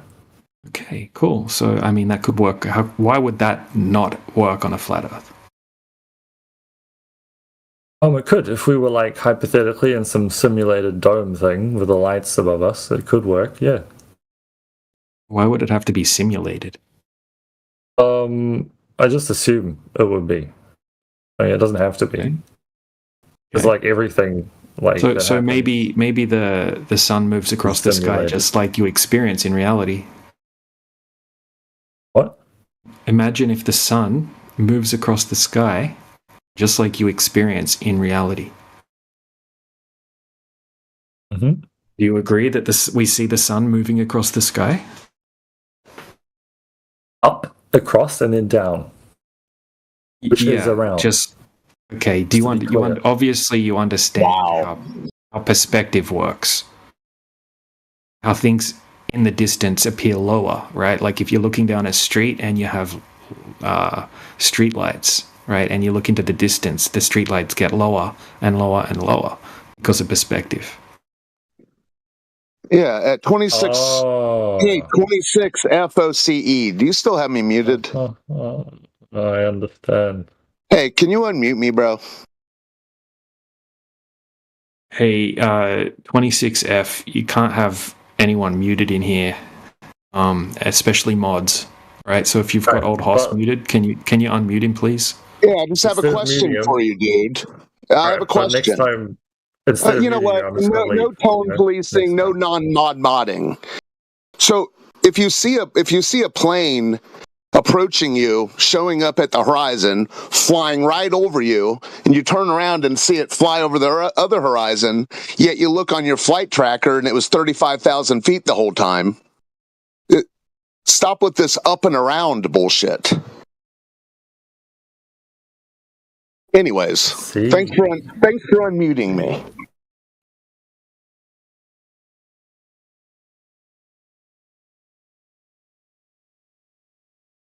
I'm trying to digest this. This is a weird question, but do you think there's any significance between having two eyes and there being a horizon line?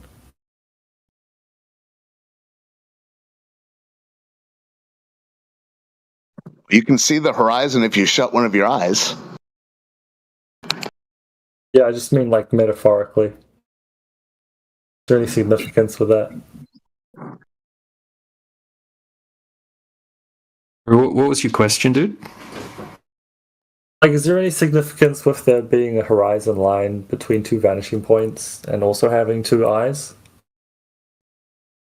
No, it's not between two vanishing points, right? So when you look out, you have unlimited vanishing points, right? And we're just talking about how it's described in architecture and art at the moment, right? That's how what a horizon is in art and architecture, like manuals. Right? But in reality, when you're looking out over water, the horizon's an apparent location where the sky and the ground meets. And you can have, a lot of the time when we're looking out at the horizon, we have a false horizon. Right, because of fog or because of mirage effects or all sorts of different things that can happen. That's why they call it apparent location. You think it's simulated? No, I wouldn't have any opinion on that. I mean, I wouldn't have any evidence to present to you that it's simulated. So there, I wouldn't make that claim because you would ask me for evidence and I would be like, I don't actually have any.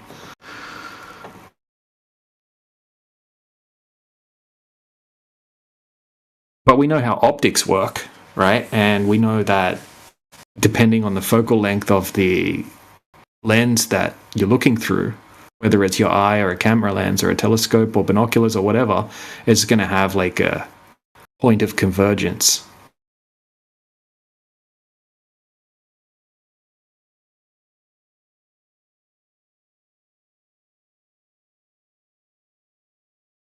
Where's the vanishing point when I look up at night? It depends where you focus your eyes, I guess, right? That's why they say you can have unlimited vanishing points.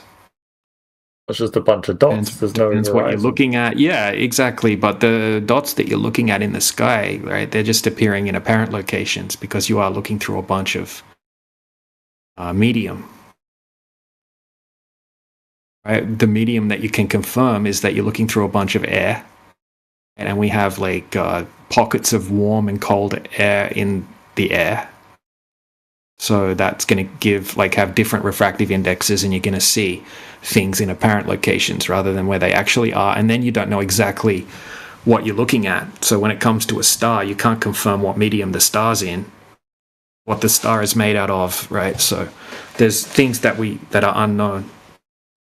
So that's why we don't make definitive claims about things we can't validate, like what are the stars, for example.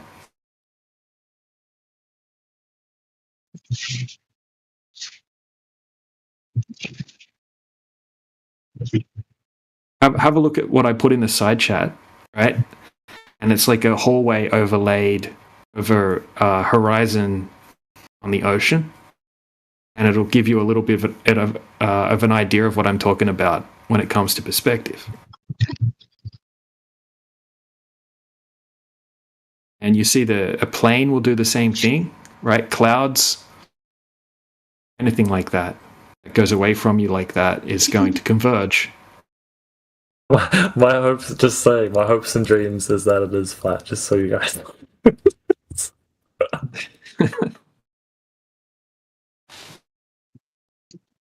Understand too that everything you see in reality is being drawn on the back of your eyeball with light.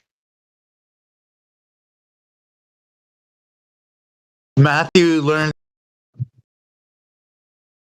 average IQ. He's never taken an actual IQ test. He's just guessing. Yeah. Good job, Matthew. My guess. Good my job. guess is that my IQ is higher than 100, job. so I think I I'm like above average based on my love it. own I need to print internal you up guesses. I need to print you up a T-shirt. I'm above average IQ. Never taken a test. I'm guessing. Yeah, I think it's a pretty good guess based on my experience.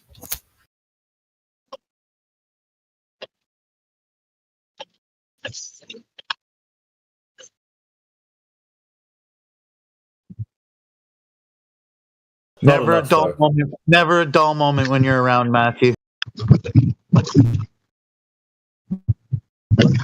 I need more convincing.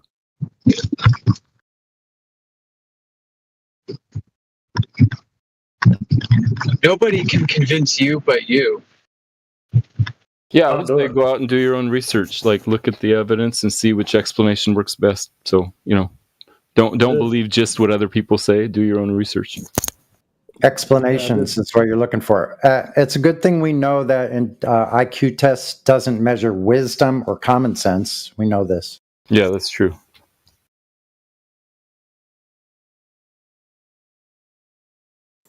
Or no basic geometry, like a curved surface from a flat surface.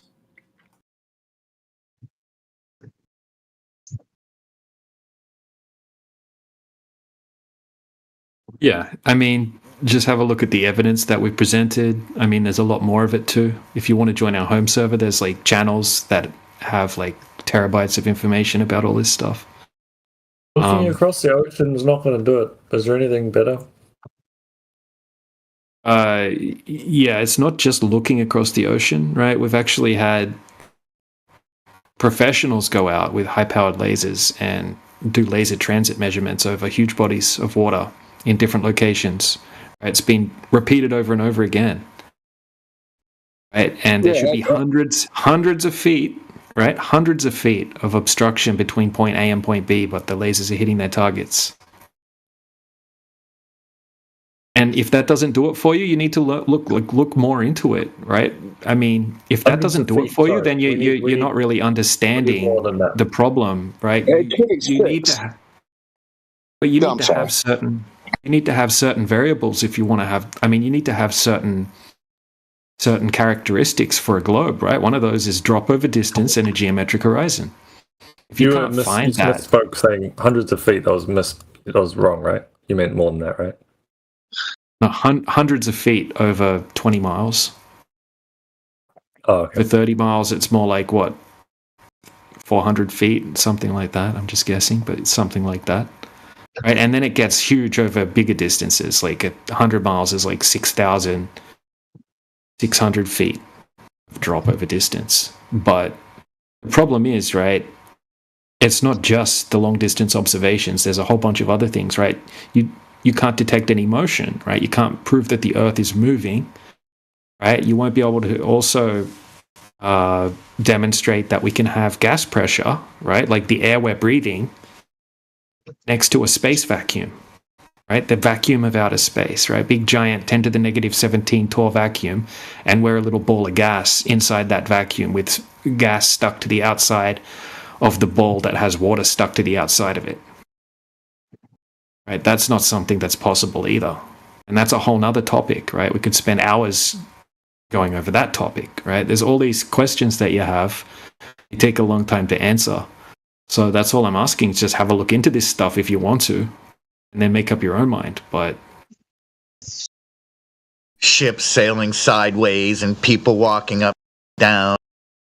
Yeah, it's just yeah. What you'll notice is the more that you look into the globe model and you look into the get me out of the behind, infomercial, get me into the juice. Yeah, so you have to look into it. You have to put in the time. I'm still in the Right, so at the moment, you're still denying the basic physicality of a 39, 59 mile globe. You're denying the mathematics that your own model's giving you. Bring me the juice.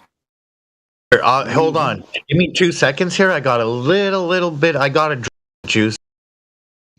So, in your paradigm, in your model, they're telling you the center and the core of the Earth, even though they can't penetrate past a certain distance with radar, but they're claiming the core of the Earth is this molten iron core that's magnetic, causing the gravitational pull, holding everything to the surface.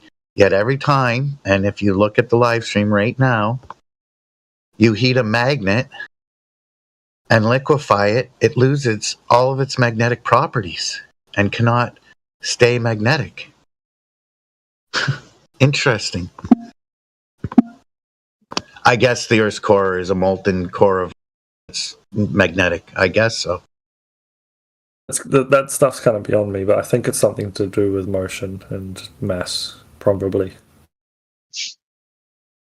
Well, again, you're not going to open your mind, right? Consider the fact it's open. It's definitely open. Right? You're just going to still go with there's so much molten iron in the core of the Earth that it's super magnetic at that point. Okay, gotcha. Something that did it for me was long distance infrared observations from aerial flights.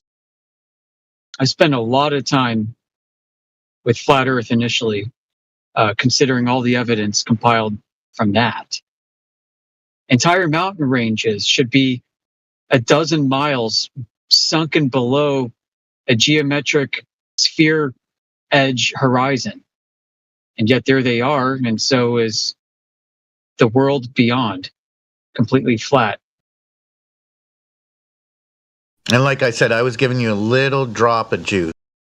You know, I ever hear you talking about curve from a plane, I'll let you know about my hobby where I jump out of them. So there's that, you know?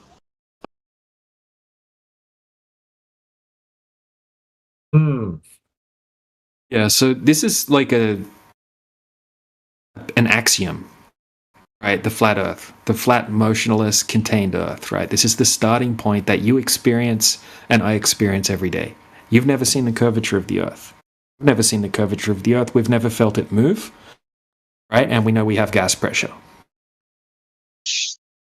right? They've told you, we see the sun, right? We see the sun, the moon, the stars, right? All moving across the sky. But when we're like little kids, basically, they come along and they tell us that all of that stuff's wrong, right? Instead of seeing, like, we see the Earth flat, they'll say, no, it's not flat, right? It's actually curved.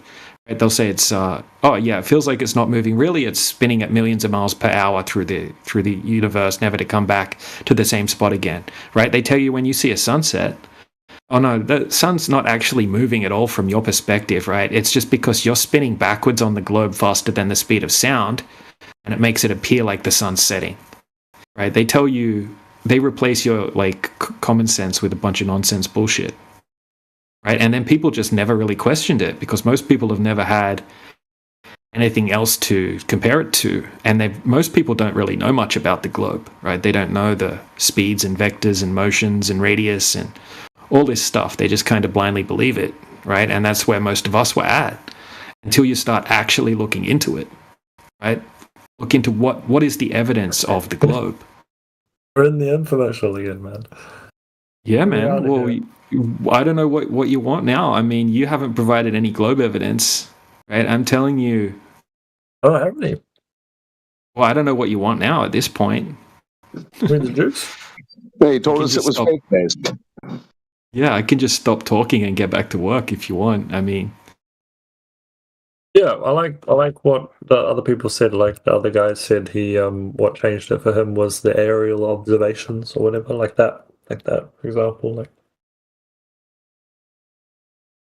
yeah, I mean, I told you about long distance observation from high heights before, and I told you that we could see a mountain that should be half a mile below the curvature of the Earth, and you were like, "Oh, that's just a little bit different." yeah, it doesn't seem that big of a difference, right? But maybe I should go up and look. Just a little bit. But but still. That's a huge difference. Like, why can't I see like Australia then? Because the air is opaque over distance and things get smaller as they move away, and we already spoke about how things converge into a vanishing point as well. So yeah, it's those three things. The little telescope thing, or infrared or whatever. Exactly. It doesn't allow you to see further through a denser atmosphere, right? So like light can only penetrate so far through a medium. Right? So what happens is the light bounces off things and it makes its way back to your eyeballs. Right? So if you look at a medium like water, if you go down just 200 meters under the ocean, it's pitch black because the light can't penetrate through the water. Right? Further than that. Usually it's much less distance than that, by the way. Right? So the air is also a medium. It can only push so far through the air. And if you look into that, it's about 200 miles, 300 kilometers. Oh. Right? So you can keep pulling out, right, bigger zoom lenses and see further and further. But eventually things are just going to disappear into the opacity of the atmosphere. Usually it's way less than 200 miles, by the way. You just check the visibility report. Usually it's like way, way, way less than that. That's like around the same height that you can see 200 miles from. If the Earth was a globe, you would only be able to see 3 miles from a 6-foot observer height. You can see like 200 miles-ish, right? When you're in a plane. Depends on the height of the plane. You'd have to do the math. You can do the one.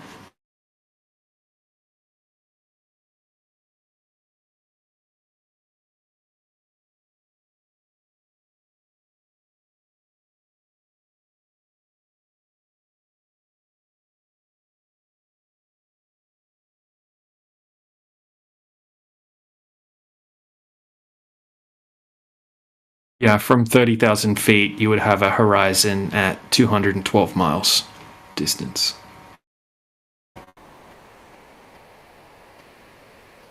So it's conveniently the same amount. A little bit sus.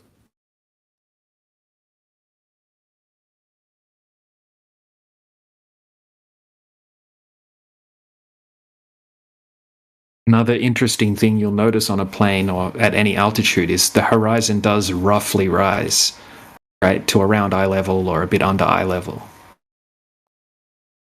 So if you think about going up and up and up on a globe, I think the horizon should go low, like way, way, way lower as you go higher. Also not what we experience.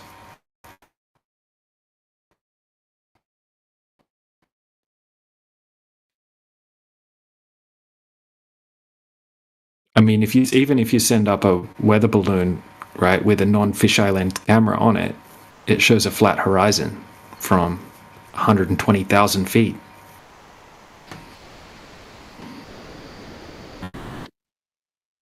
The horizon staying relatively eye level makes me think globe rather than flat. Oh yeah, does it? For some reason, I don't know, when I'm trying to picture it. Mm.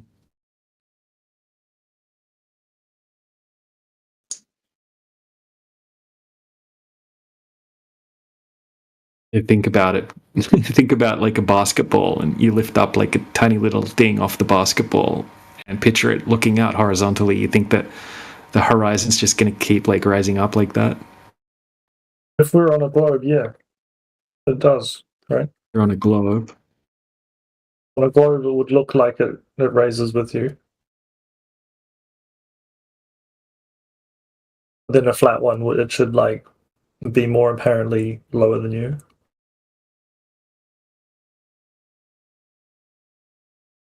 On a globe, right, they tell you that you from your perspective, you're standing on the top of the globe. Right? When you look out, it drops away from you. You just flip them. So, like he told you, yeah. On a ball, the ball will just go below you, like in a basketball, the example that he gave you. So, does the horizon of a basketball stay at your eye level? No matter what your elevation away from that basketball? That's what we are telling us. On a basketball, you have the horizon always at your eye level. Has anyone got that animation where it shows the difference between the two? Oh, here it is. I got it. 1 second. I mean, if I'm looking at the basketball, yeah. No, bro. Just common sense tells you that no, it's curving away from you, right? For like at a exponential rate, the further you get away, right? It curves away at 8 inches per mile squared. That means that 100 miles, right? It should drop 6,665 foot. That's how much curvature there is. Drop over distance over 100 miles.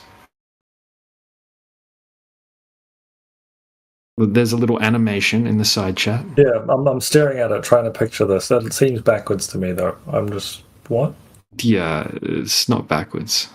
Yeah, because you recognize one of them in reality, and your cognitus has it filtered in your brain as it's backwards. That's wild. Right, and you're always seeing this horizontal horizon, right? Over the Fence has just made a good point that the Earth, right, if it was a globe, it has to curve away in all directions.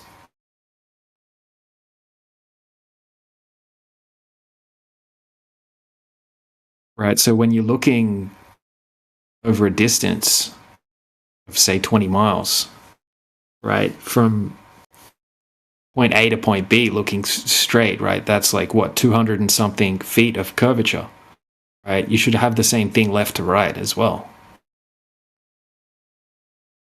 Like, it's not like toilet paper roll or paper towel roll shaped. It's just flat left to right, and then it curves away from you. They don't have a horizon on a ball. They can't have it. That's curvature, an obstruction, physical curvature. That's not a horizon. Horizon would be the natural limit of your vision on a flat plane. The only time you've seen left to right curve is through a fisheye lens or through a live feed from the ISS or from NASA. Never with your naked eye. Or the proper lens.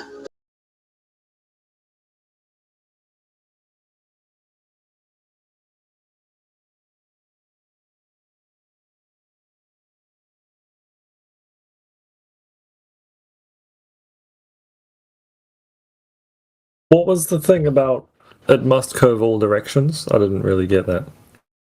Okay, if you're on the top of a basketball, it curves away in all directions, right? Change that to a globe. Same thing. Yeah, but what are we observing? If you're looking at a flat horizon, right, it has to curve at a specific rate, left to right, front to back. So if you can You're see always 30, on the apex of a globe ball. Like, what should we see then, in your opinion, if it was a globe? You should see it have a geometric horizon at a set distance. Should be able to detect 66 foot of drop over 10 miles. Should be able to find curvature. Well, if I was on a tiny ass island with water all around me and I just spun around, So the math that they've given, so according to the globe mathematics, from a 1 foot observer height, so your eyeballs are 1 foot from the ground, at 1.22 miles out, the horizon should start bending away from you. From a 6 foot observer height, you shouldn't be able to see past 3 miles out. So you have ships that see lighthouses from 100 nautical miles away. There's no way that light's bending around the bending water for the ship to see it. Right? It's a flat surface. The lighthouse is above the sea level to a degree where at that distance, the boats can see it and move towards land and find safety. The water does it. The water does not bend, that's correct. I mean, it probably does. I mean, I'm assuming it does. It probably doesn't make it bend. No amount of mathematics will make water bend.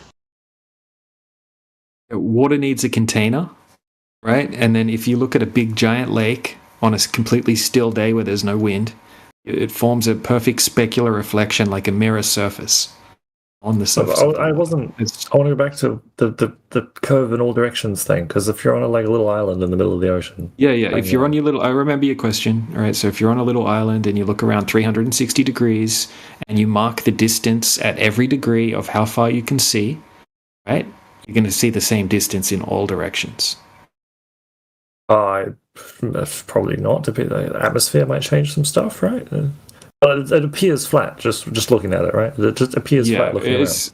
Yep. It's going to appear, of course. Yeah, even on a really big ball, it's still going to appear flat, right? If it's a really big ball, hypothetically. Sure. Yeah, but you're going to need to have a horizon at a certain distance. You're going to be able to have to validate that such a thing exists in reality, because you've admitted now that you experience a flat Earth, right? So if you want to claim it's a globe, how are you going to justify that? For example, the flat Earth is an observation. It's observed to be flat, and it's observed motionless and stationary. The globe is a claim and a theory. They're telling you there's gravity. They're telling you it spins. They're telling you it curves. They're telling you all this crap. We went to the moon 50 years ago. We can't go back because we destroyed the technology, et cetera, et cetera. Billions of dollars going into CGI images of fucking Mars, while there's homelessness and other issues going on in front of us that need to be dealt with. It's just, you need to open your mind, brother. The mind is like a parachute. It doesn't work if it's closed. Get me out of the infomercial. Then never put me in this infomercial again.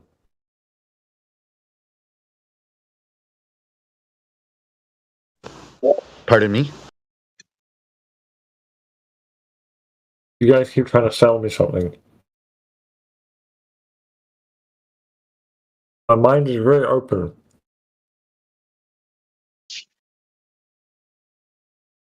Okay, and what do your senses tell you?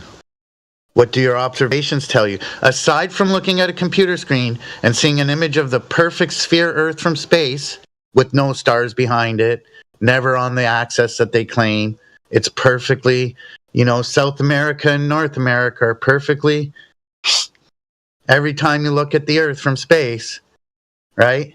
If we were in Russia, we would see the other continents, the other side of the Earth. It's really interesting how the space programs do this with people.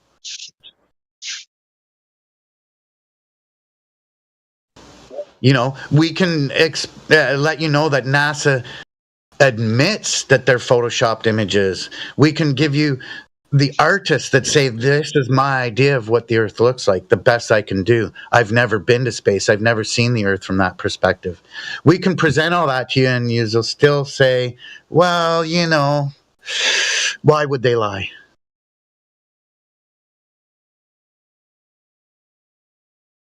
Probably aliens.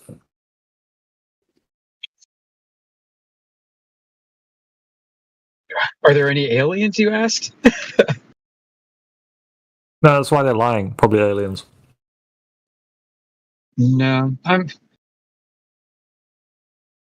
don't really think a lot of people are lying about this. I think people really believe in the globe, and people try to shoehorn all their observations and interpretations of the natural world into the globe. And they've done a really convincing job of it. Many people are just like you. You are not lying. I'm not considering you lying. But yeah, you are defending something that you believe.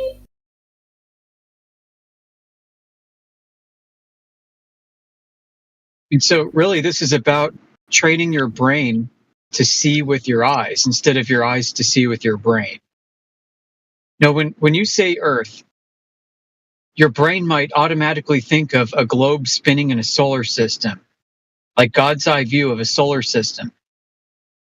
But you've never had that experience. Nobody has actually had that experience.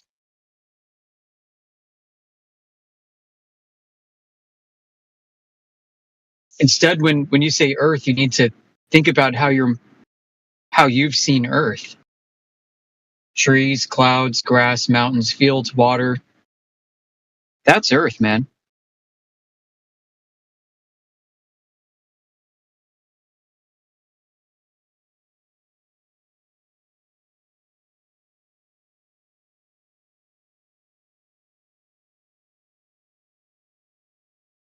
I mean, I know.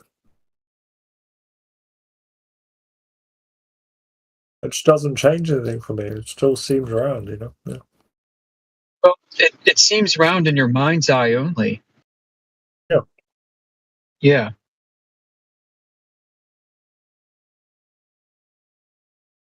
Yeah, because in reality it doesn't seem round at all.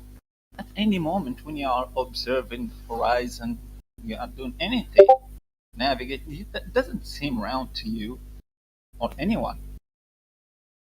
It seems round in TV, in the screen of a computer, phone. Yeah. In those images that they show you.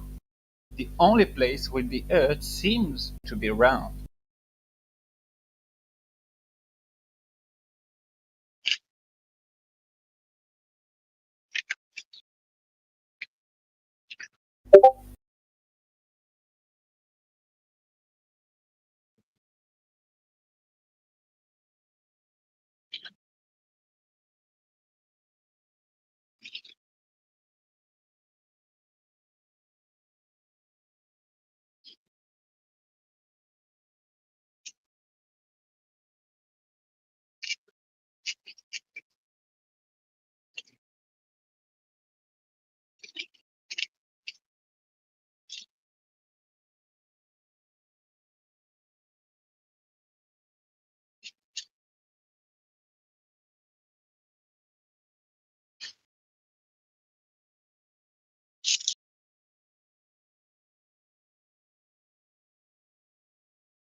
I'm not sure if I heard correctly earlier, but I thought I might have heard him say we're trying to sell him something.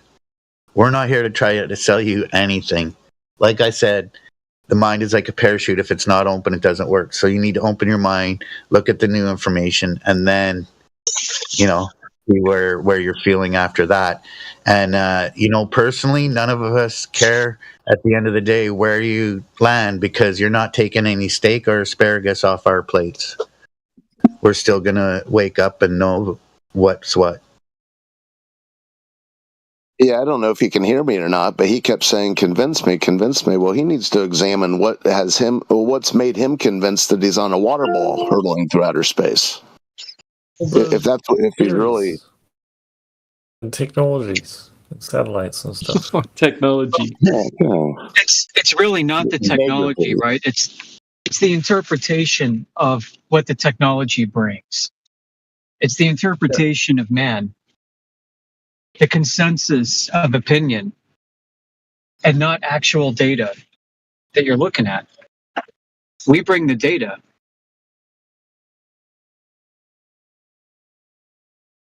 They also have data. It's just different data, right? No, it's the same data. They have an interpretation of it that's different.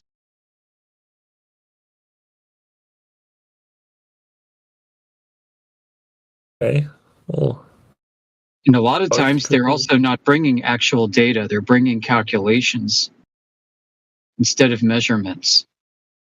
Yeah, they have to. When you get to a certain scale, you have to. Well, okay, pseudoscience la la land then. Yeah. Which is where we hear live this at the end of the day. We hear this all the time that at scale the laws of physics change. Yeah.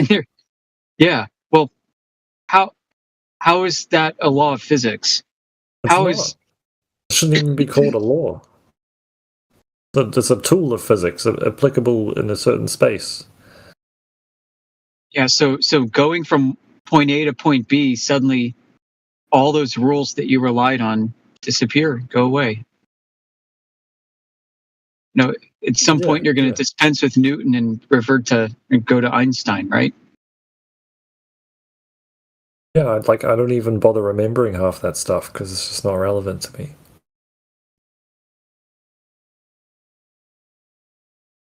The claim is if I go to a medium, that an environment that nobody else can go to, then I can tell everybody there that the laws of physics are different.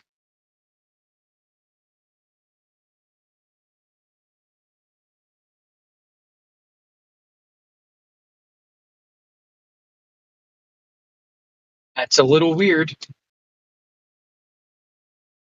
In this sense, the globe is an extraordinary claim. Outer space, solar systems, and Big Bang, those are extraordinary claims requiring extraordinary evidence. The evidence for this interpretation comes exclusively from sources and methods and means that we can't independently verify. Nobody can. Technology like satellites. I mean, let me tell you something. There's something called payload integration facilities at launch centers. This is where you have like the second stage of a rocket it's being assembled with a payload to shoot a satellite up in orbit. How many people actually get to verify and see what goes on in a facility like that? Just a handful of people. You could think that you're building a satellite, a self-orbiting piece of space junk. And then you turn it over to the payload integration facility. There it sits for weeks, and you don't have access to it anymore. You trust that they take good care of it. They put it on the rocket, and they launch it up. And then they say, okay, you can turn on your receiver now and start receiving radio from it. And then it goes bloop, bloop, bloop, bloop, bloop, bloop, bloop. You say, see, I just launched a satellite. It's in orbit. Huh. This is how the commercial space industry functions. There's a chain of custody that is broken in several places, but principally it's going to be these launch integration centers. And these are run by the U.S. Air Force and their duly appointed contractors. Special access programs, top secret SCI clearances, and everything else out the wazoo. National security reasons. Who knows what's really going on? We don't need whistleblowers to tell us because we know that something fucky is happening. We know because they claim that outer space is an immense expanding vacuum against which a pressurized air that we're breathing is building and holding steady. That's a violation of entropy, of the entropy of gas. They say, well, the laws of physics change up there. Suddenly the mass independence of gas molecules, described in kinetic molecular theory of gas, goes away. Suddenly Avogadro's law doesn't apply in outer space. I like the sussy satellite payload thing. I don't like the physics it is sussy. stuff, though. It is super sussy, man. So like you can go to Google, right? And you can look at SpaceX, jobs at SpaceX. I want to work at SpaceX. I want to work at a SpaceX launch facility. What kind of jobs are available? Well, I go on and guess what I see? Freaking top secret government clearances required out the ass. I could very well be an aeronautical engineer, but I don't possess any of those tickets. I can't get those tickets punched. I could never work there.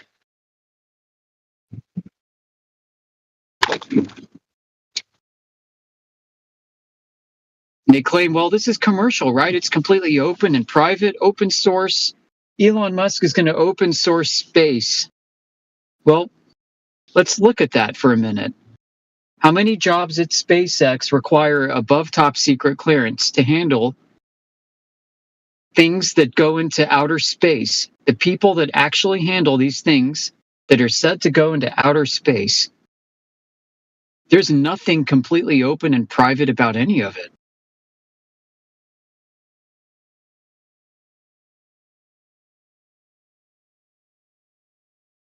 polygraph examinations, background checks. Yeah. I can post some of these if you're interested. Some screen caps I took from open job sites. Yeah. So the chain of custody is broken. Trust is broken.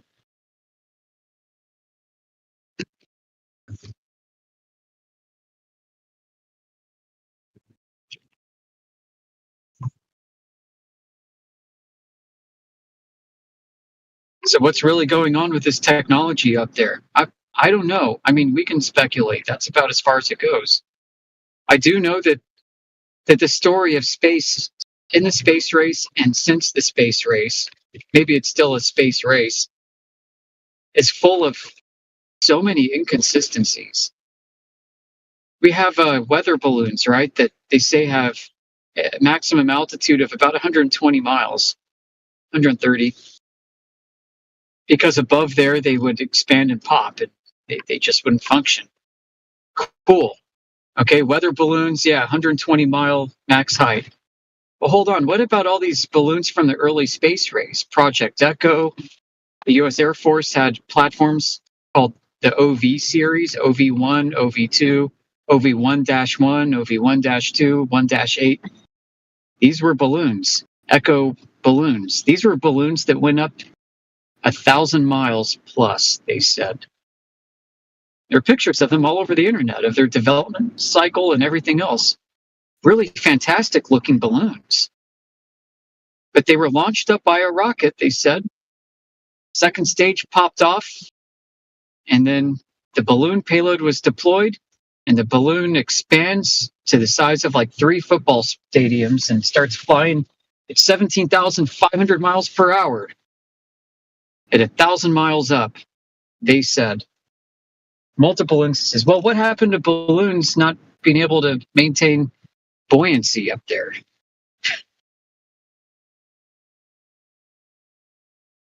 So there's a big inconsistency in that story. You got the inconsistencies of the Apollo astronauts, too. Some of them said they saw stars, others said they didn't. You see some inconsistencies even amongst ISS astronauts. Yeah, there are stars. No, there are no stars. It's just black. They show you curvature in ISS footage, but in other cases they don't. In the Chinese space station, which is claimed to have a similar orbital altitude as the ISS, they've shown horizon footage, it's completely flat. And then you say, okay, how much curvature should we see from that height? Well, you do a little Pythagorean theorem to approximate how much curvature you should see. You calculate, okay, how much of Earth's surface might be visible from that height if you're looking down onto a ball? Oh, it's only 3%. Yep, that's right, from 250 miles up. The maximum distance you should be seeing is about 3%, about 1,440 miles to the horizon. 3% of Earth's surface. You're not going to see curvature with that, let alone from any altitude if Earth was a ball. So why do they keep showing dramatic curvature? And you start looking through all the NASA footage and it's dramatic curve everywhere. Well, the horizon isn't the only thing that's curving in their footage. It's solar panels, it's ropes and chains and astronaut arms, and everything is being bent by the lens.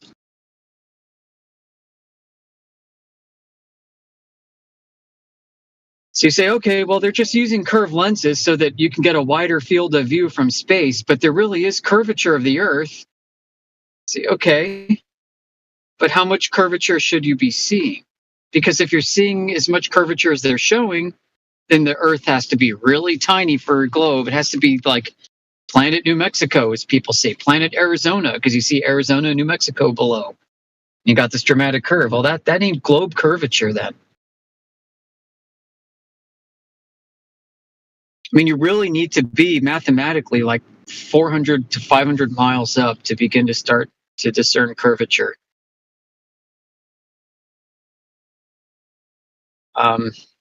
But there isn't anything out there commercially or in recent times that have done that.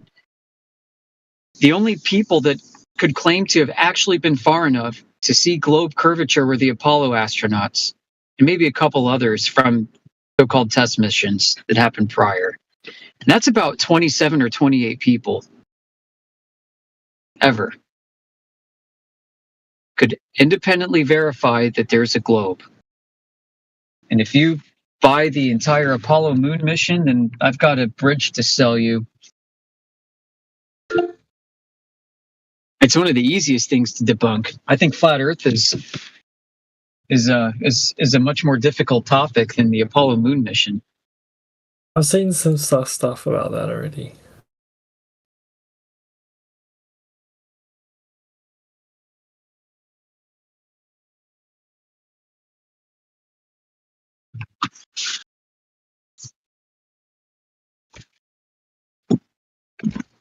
So Earth is too big to see curvature, and it's rotating too slowly to feel it. Well, those are great excuses. What's the predicted values for each, and do we have equipment that is capable of measuring those? The answer is yes. We do have equipment that's capable of measuring these, and yes, we can make predictions out of the claims that are given to us, and we test those claims. This community has been testing those claims for the past 10 years, and we've got a server with terabytes of data, links and observations that have been made, some of them better than others. But we've got this body of evidence and a growing body of evidence of that shows that there's a lot of problems with the globe claim. The claims are at best inconsistent, at worst contradictory. I mean, we're a community of nerds that are like hackers going through code looking for bugs. We're going through the globe code and we're identifying all the glitches. And they seem to pop up in about every discipline where the globe is claimed to be used. And every discipline seems to have excuses, post hoc, ad hoc rationalizations for some of these inconsistencies. One of them we just talked about. Oh, the laws of physics suddenly do a flip-flop and change at a certain scale, but we don't know exactly at what scale we can say it starts to change, but we know at some point the laws of physics have to flip.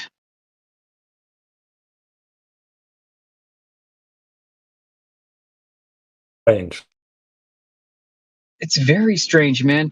It's like everything we use in the electromagnetic spectrum, and if you want to include light, you can go ahead and throw light in there.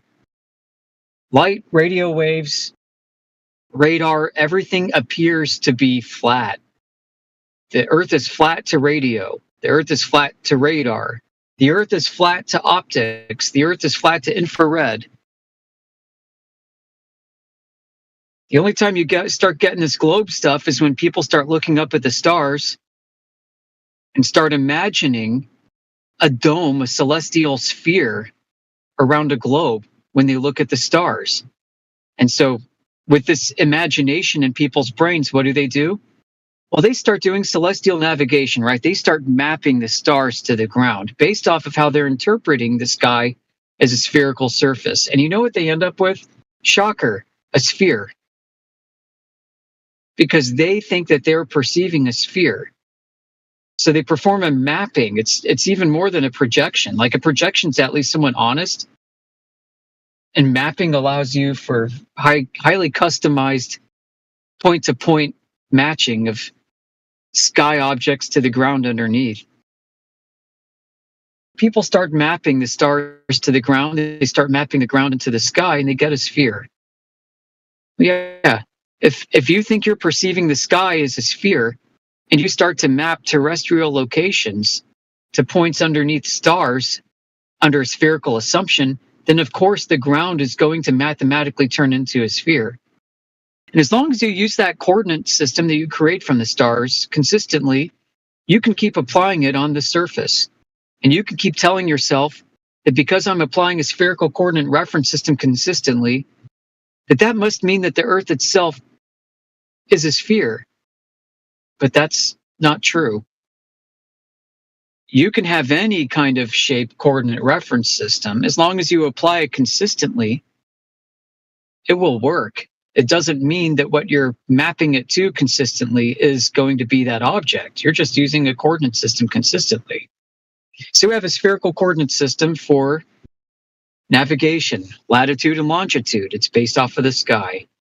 ECEF and ECI coordinate reference systems are also based off of the sky. Everything that we seem to use in modern mapping is based off of the sky, but it's not the only way we do mapping. There are ways to map Earth flat too. That's called planar surveying. You use landmarks to map the flat distance between objects. Unfortunately, there haven't been any massive undertakings to use planar surveying to survey entire continents and spaces between continents. For the past 300, 400, 500 years, they've used the stars. They've used and imagined an interpretation of the stars as a sphere. And under that interpretation, they've imagined Earth to be a sphere too. And that's what we've had, and that's the convention. And it doesn't quite work. It starts to break down. It starts to break down when you look at the ephemeris, you look at timeanddate.com, and you start trying to match observations with the model predictions, and they don't quite work. Like I remember once looking at a Selenelian lunar eclipse about 2 years ago, 2.5 years ago. Timeanddate.com was off about 15 minutes of when the sunrise should have been. For my location, it doesn't seem like much, but that's plenty. And you start to look at things like the eclipses themselves. The geometry doesn't work under heliocentric geometry. You got sunrise and sunset solar eclipses don't have the alignment that is required for the solar system to work. A Selenelian lunar eclipse has the moon shadow, for lack of a better term, coming in from the wrong direction and on the wrong side relative to where the sun should be and the Earth. You've got the problems with gas pressure needing containment. We're breathing a rather stable gradient of pressurized air. How did that happen if Earth is an outer space vacuum that is expanding?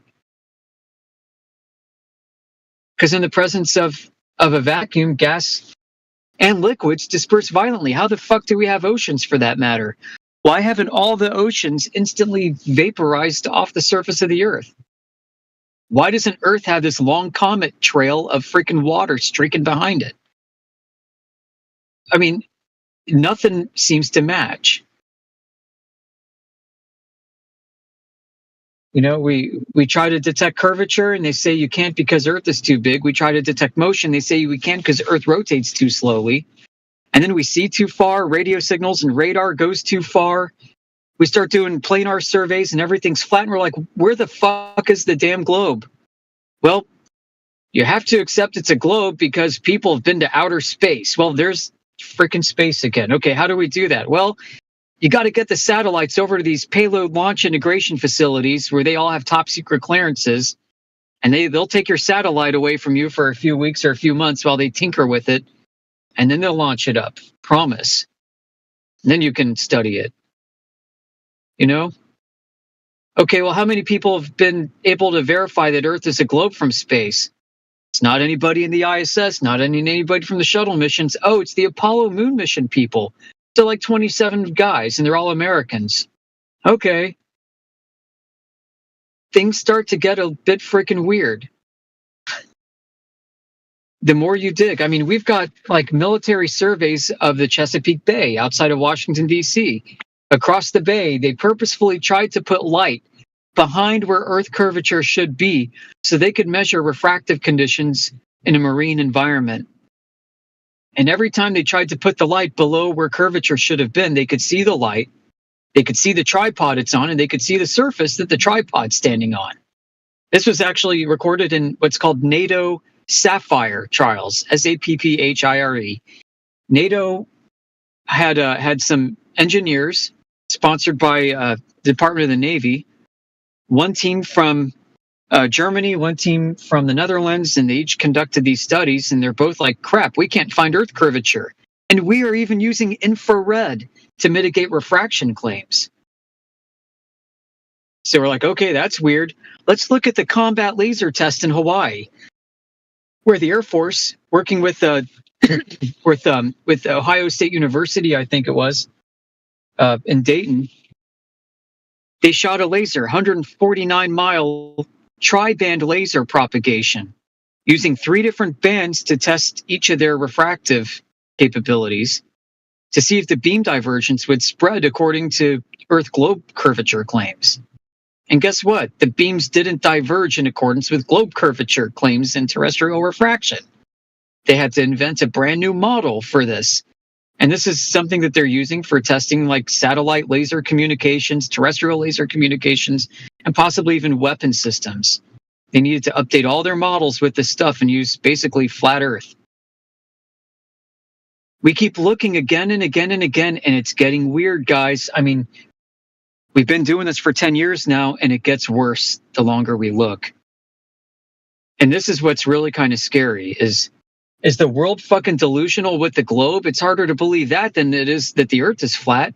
It really is coming to that point. It's harder for me to believe that the entire world has been deluded into this globe nonsense, including very sophisticated scientists and engineers, than it is to accept the data, the results of the data, our observations, and even our own experimental pursuits that Earth is, in fact, measured and used and is visibly flat and does not move.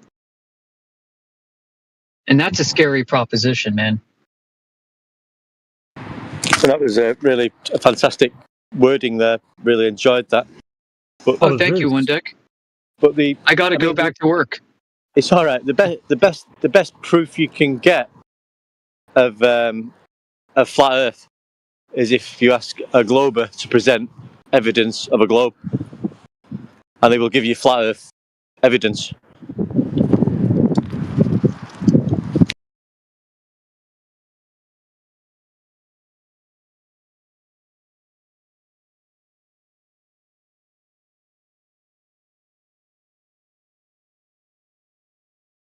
Yeah, that was a very good. That was beautiful, beautifully delivered. Yeah, that was very good by Amish. Good job. I was writing a letter and I was listening actually, but that was excellent. Good delivery, and it's true. That's the whole thing. Like Windek is saying, like 26 FOCE. If you look into this further, like Windek is saying, all you got to do is ask Globers for their proof. Ask yourself for this proof, and whatever you come up with, latitude, longitude, time zone, seasons, like navigation, cartology, map making, like all of these things, basically the root of all of them is flat Earth measurements. There's no denying it. You don't get elevation angles from a curved surface. Not possible. We don't see that. We don't see the Earth this way, like Amish so eloquently mentioned. We don't utilize the Earth as a globe with any technology. No one uses it that way. And we're forever, like Amy said, we've got hundreds of proofs to debunk the globe, but they've not got one proof that they live on a globe.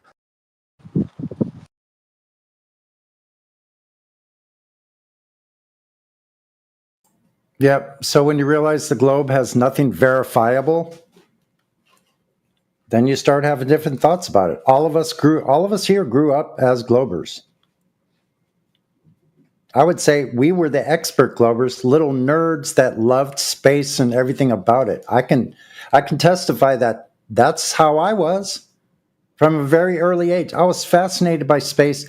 I knew all the distances to all the planets, the sizes, like everything about it. Like, I mean, I've forgotten more of that stuff than most globers know when they come in here today in 2025, which is amazing to me. So we knew more about the globe than most people. I think that's why we're flat earthers.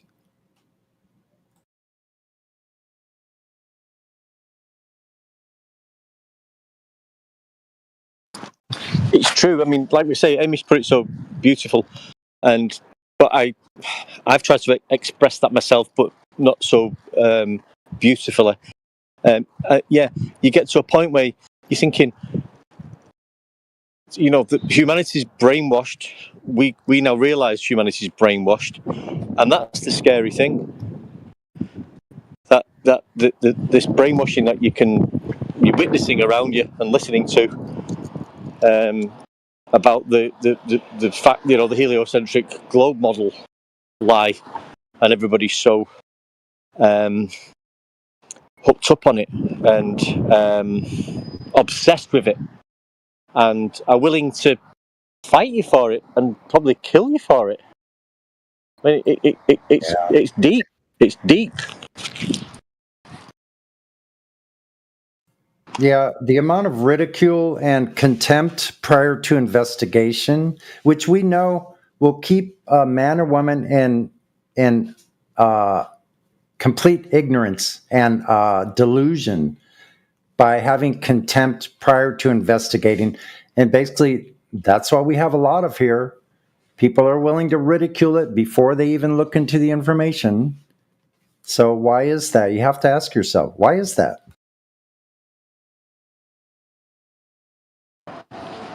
Something's taken place along the way where we have been, the human brain's been hijacked, from an early age, and lost my trail of thought there. But yeah, it's been hijacked from an early age, and we've been brainwashed. So when you've presented with something that goes outside that belief system that you've been brought up with, it's frightening. Whoa! Sorry, guys. I'll be back in a sec. No worries. It's all right. Just my dog's just had a fit. Sorry.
We are the Decepticons.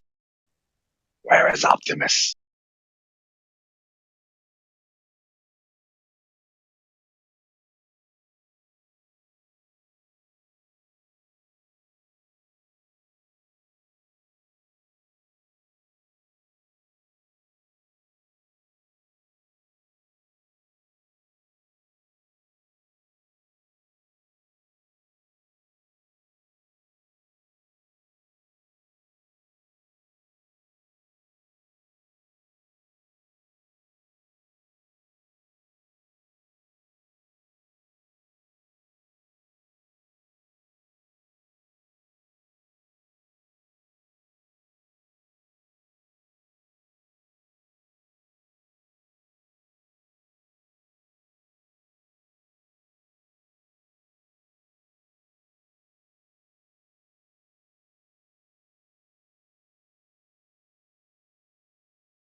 I'm posting a screenshot from a Twitter page, a Twitter poll. You guys should go there and help me spam the response column with flat Earth proof.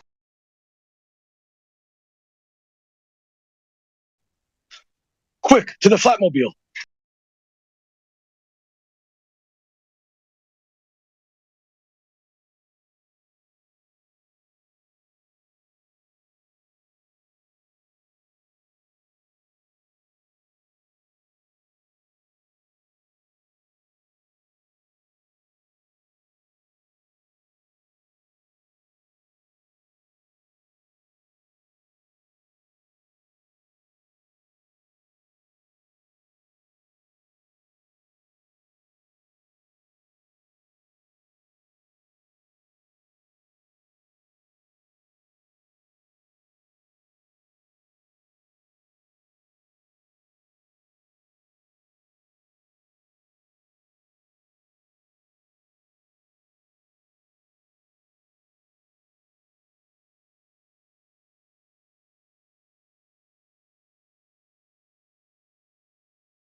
Globe.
Globe. Hello, bro. Hey, how you doing, eh? I'm good. How are you? Not too bad.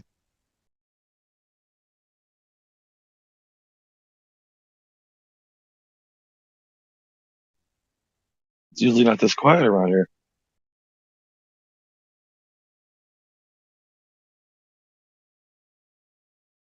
Wait, are you from Canada? Oh, close enough, eh? I'm right near that Michigan there.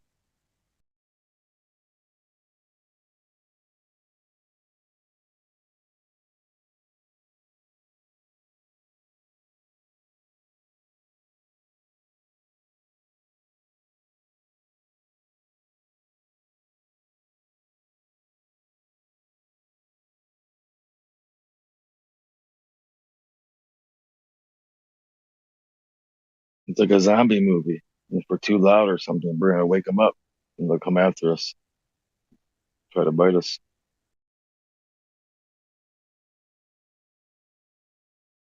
You all right, dude? No, fuck no. That's beside the point.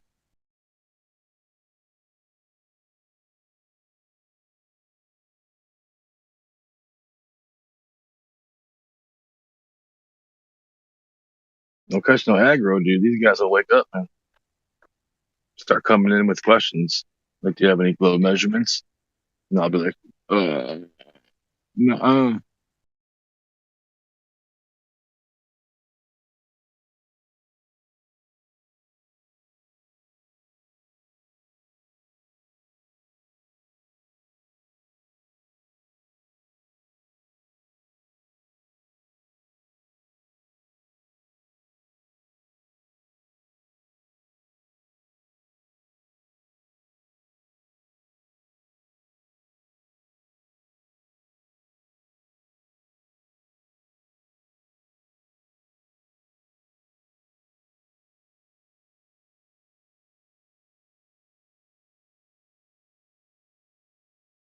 Where is Democtimus Prime?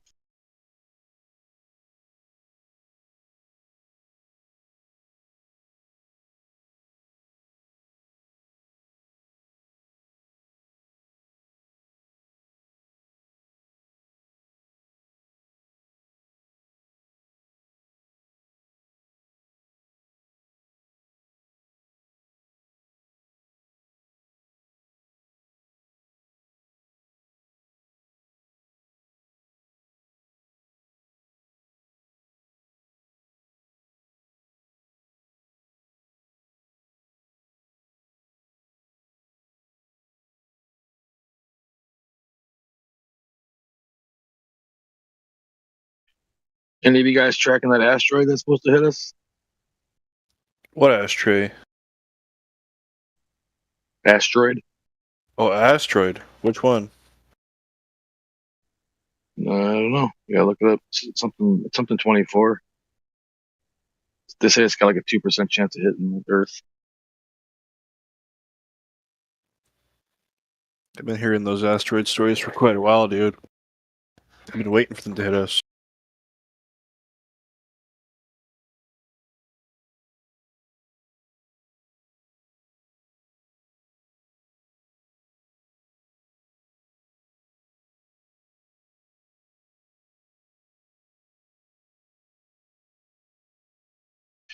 It is YR424.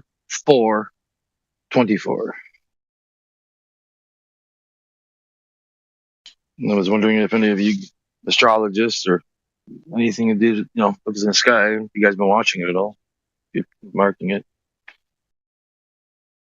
Do astrologists pay attention to asteroids? I don't know. Yeah, that's why I'm asking you guys. You guys are the experts. I'm just saying. Yeah, I think none of us believe in astrology. I don't know. Oh, I got you. Hey, Matthew, I got a question for you. No one has telescopes? So astrologers don't use telescopes. Yeah, well, astronomists, whatever you want to call them. You guys look at the stars. You guys don't. Oh yeah, whatever. So whatever we want to call them is astronomers, not astrologers. There's a Cool. significant Yeah. All right. Yeah. Thanks for telling me, man. I was wondering if you have many in here that have telescopes and been watching the sky and looking to see if this thing is real. Yapendos, what did you had a question? I saw a video of you pulling a prank on your class. Yep. That was a while ago. What do you teach exactly? When I was teaching that class, it was an intro. It was a nature of math class, sort of a general ed math class for non-science majors, kind of like the history and humanities majors. What's your favorite class to teach? I like that one, and I mean, I also like this intro to computer science class that I teach, where I'm teaching students how to program, from the first semester in a language called C++. But that math class is pretty fun too. You don't teach any like real analysis or anything like that? Or? No, I'm just a part-time adjunct teacher. I work in the Office of Digital Learning at my school, so that's my full-time job, and I just teach 1 or 2 classes for fun on the side.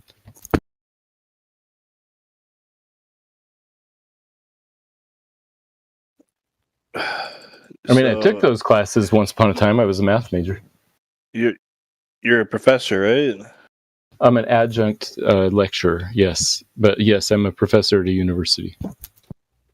What do you have, PhD or master's? Master's degree. What did you write your thesis on?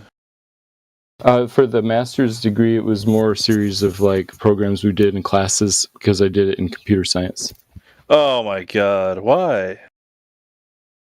What do you mean why? I got a computer science degree because I liked it. And that's what my job is, doing computer science type stuff.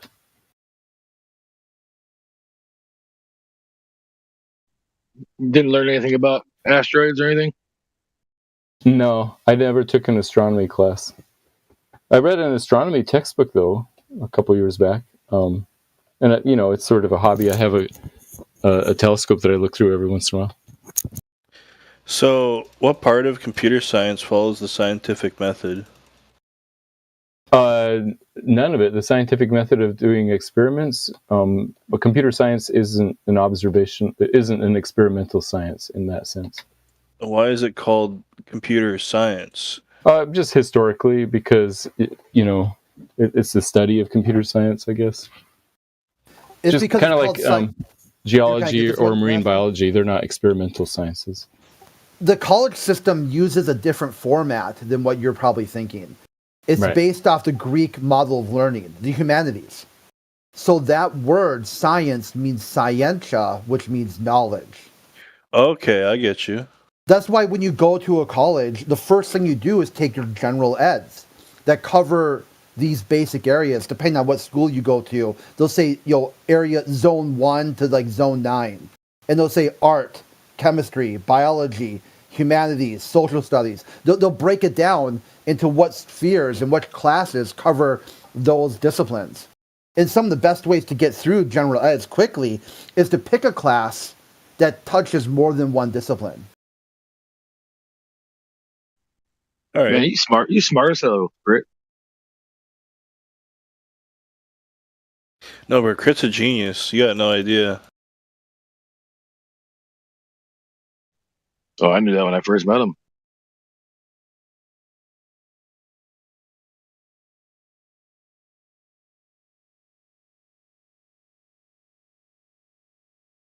Yeah, I wouldn't. I mean, it's your guys' take. It's not my take. You know, I'm not going to go over here like try to toot the horn or anything.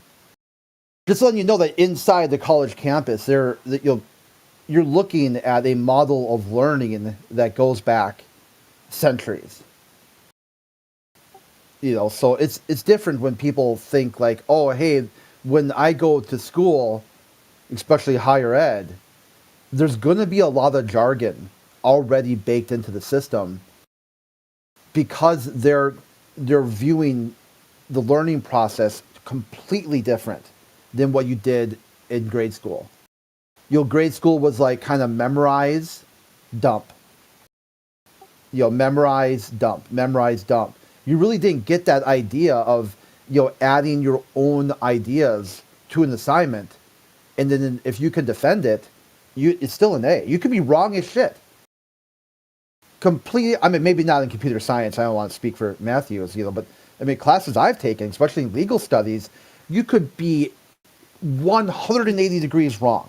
But if you're able to give citation and reference, it's a rhetorical process that the professor and you go back and forth with.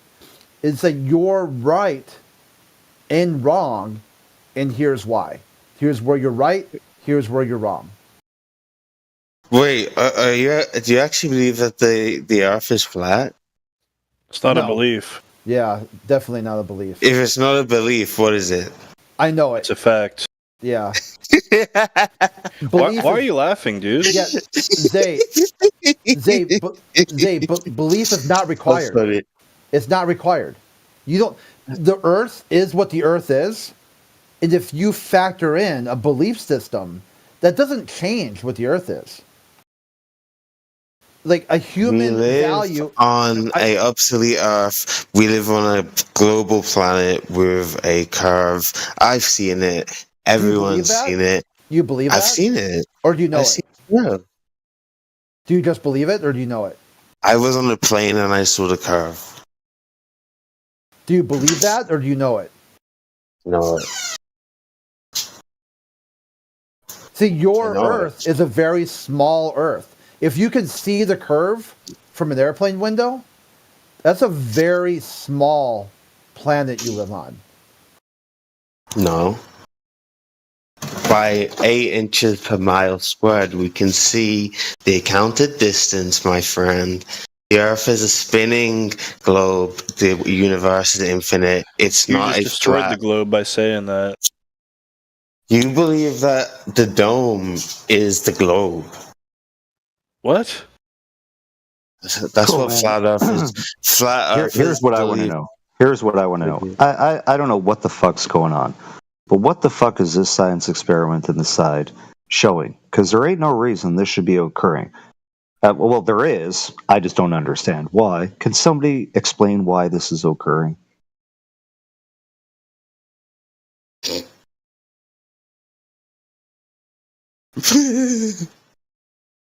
Bro, are you okay?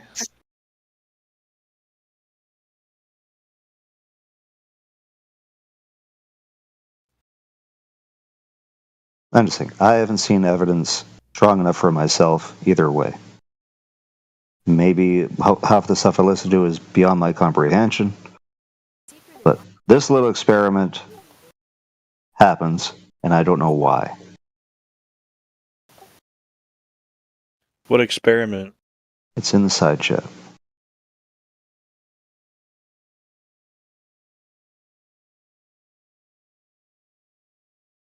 Foucault pendulum.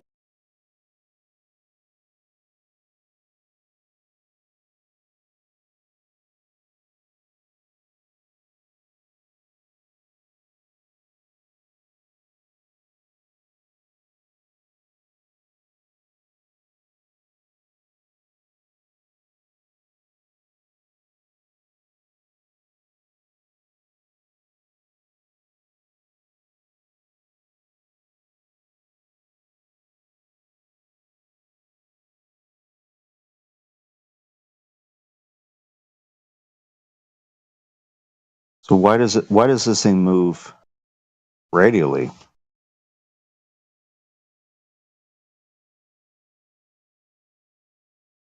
It doesn't just keep moving, right? This is Foucault pendulum. If you have a look at the manual, they use a magnetic drive system to keep them going, right? Or they just stop, and they have to be started manually as well. And what you'll find is that's not how this works at all. Yeah, it is. I can post the manual for you. No, if you want this thing to be appearing going on for years, yeah, I agree. But in one launch, this thing starts moving radially. I don't know what's going on here. But don't give me a fake thing that there's some sort of outside influence continually pushing this like a kid on a swing. That's not happening. Yeah, it requires. Okay, so look, we've got the manual for Foucault's pendulum here in the side chat, right? And it clearly states that a magnetic drive system to keep the ball in motion. Right, not to mention that you get incorrect results much of the time until you keep tweaking the setup until you get the results that you. I'm not talking about this Mark II Foucault pendulum kit. Right, I'm not sure why you need to be. You're telling me that every one of these pendulums. So this is what happens if you can't act like an adult, right? Wait for someone else to finish talking before you reply, then you're going to have to go on mute like a little kid, and then you're going to whine about getting muted. I shouldn't have to address an adult with this issue. If you have something that you want to say, it's really bad and you can't wait, right? You can't remember it, just write it down or something like that. Why are you telling me that every pendulum has this magnetic drive system? That is inaccurate. No, I'm talking about the Foucault pendulum. I'm talking about. I'm telling you, not every Foucault. That particular pendulum may be true, maybe not. However, this experiment has been occurring all over, and it's the same thing. And they don't all have magnetic drives. So telling me that there's a wizard behind the cloth who just keeps giving it a slight turn to one direction is not adequate proof for what I'm asking about what is going on here. Okay, so go ahead and present your demonstrations that show differences in precession in different locations consistently in non-magnet driven pendulums. Go ahead. If that's the claim that you want to make, then go ahead and back your claim up. I don't think you're going to be able to. Just so you know, he called it an experiment. How is this an experiment? The Earth is causing the pendulum to precess. We have something with controlled variables, and we're getting a repeated same outcome. This is an experiment. Yeah, it's not repeatable. Replicated. I just want to know why this is happening. Yeah, it's not repeatable. That's your issue. I don't know what this is saying, Amish. I don't know. This is what it's saying. If you don't do anything at all, don't touch it, leave it alone, add no variable to it. And that's why I put in the second video. It doesn't move at all. It does. No, it stays completely still. There's numerous ones here. No. You have to launch it, okay? A child is pulled back on the swing, and you let him go. Okay, that. I'm not saying that you don't have to load this thing. Don't get me fucking wrong. It's not going to start swinging on its own. That's fucking ridiculous. Unless there's ghosts. Well, if that was the only variable was the rotation of the Earth, you wouldn't have to do anything at all. The Earth is constantly. What I'm asking is, when they lift this thing up, and they let it drop. Let's go through it step by step. Let's go Newton. Newton says that an object that rests stays at rest, an object in motion stays in motion. I get these basic ideas. So I'm going to pull up on this pendulum and pull it up to the roof. Now, I'm going to impart no real thing other than just letting it drop. This would be the perfect drop, we'll say, right? It's just letting it go and it's going to fall down. How did you control for that? Okay, listen. I'm trying to talk about the perfect drop. Let's go through it. How would you conduct the perfect drop? How would you do it? I know how the experiment does it. Okay, I'm just curious if you knew, how do they do that? How do they do the perfect drop? I could maybe take a magnet, hold it on, and then maybe it's an electromagnet, and I cut the electricity and it just drops. Okay, they did something different. I'm just saying that I think this would work too. The point is, if we understand the forces at play, we have this elevated ball tied by a string to a center piece, a fulcrum, if you will. And it drops, it proceeds down, And then because it has momentum or inertia, because it has mass, it's going to start rising to a point, and then it's going to come back down. And it's going to keep repeating this motion. The problem I don't understand is, I get the idea, the kid swinging on the swing and coming back to the position that it started. This makes sense. My issue is, this sort of pendulum setup, it's going for a while, and if you have one of these that lasts long enough, it doesn't stay in the same line. It starts turning like hands on a clock. That's the effect that I don't know why is occurring. You want to know what my problem is with it? The effect is not a natural dependent variable. The which? So it's not an experiment. That's the problem. I can't hear you. I'm sorry. Yeah, Elijah, basically, he said that you're experimenting on the effect, not the cause. I can see the effect. Well, not I just quite. don't. I'm having He's a hard time saying he wants understanding to the cause. understand an effect. The problem is, No, I know the effect. I don't know what the cause of the effect is. Yeah, again, don't mistake what I said for what Crit said. I'm trying to help you out. So, like I was saying, I can understand the effect, though. don't I don't understand mistake the what cause. Crit said for what I was telling you. But So you said now, if I may, okay, go. This is what's causing the problem. See what I'm saying? I think there's a delay. When I'm speaking, it lags out somehow. Okay, but you understand that I'm trying to get something across now. So, Go ahead. You got if the I floor. may, it's not an experiment. First of all, the thing that you called an effect isn't a natural dependent variable. It's not an experiment. That didn't explain anything. So what is causing this behavior of the pendulum? Yeah, I don't want. Why would I? Let me repeat myself. It's not actually an experiment like that follows the scientific method. So, if you're going to move on like this is something to be determined via some type of scientific validation, that would be I'm not talking pseudoscience. science. I'm saying this pendulum Why would swings radially. You see what? You got it. You have an can't issue tell with me talking? Listen, no. What I'm saying is, don't gaslight me and tell me that it is not turning. It is. Why? No, I said it's not an experiment. Okay, I don't care. Fine, it's not an experiment. It's a stuffed monkey. It's turning. Why? How do you determine the cause of effects? That's what I want to know. I see the effects. Via the scientific Both method. videos So I wish you would show- relax for a second because I'm trying to tell you something and you're like, well, why are you telling me that? Then I'm trying to explain to you and justify why I'm saying what I'm saying. Hopefully we don't have to get to the point that You we have said to the get to cause of the effect citations. is that it's not an experiment. That's what you said. That's not what I said. You have about What is 3 the more cause? times to mishear what I said. What is the cause? You have about 3 more times to mishear what I said, and after that, I'm going to assume that you're doing it on purpose. So you have grace right now. All right, I'll ask you What again. I actually said was, how do you determine the cause of effects? That's what I'm asking you. Yeah, what's the cause? Via the scientific method, but this isn't science, though. See the problem? Why I can't give you a cause? Because it's not actually an effect? How would I give you a cause? Dude, it's literally an effect. In both videos, you see the pendulum turning.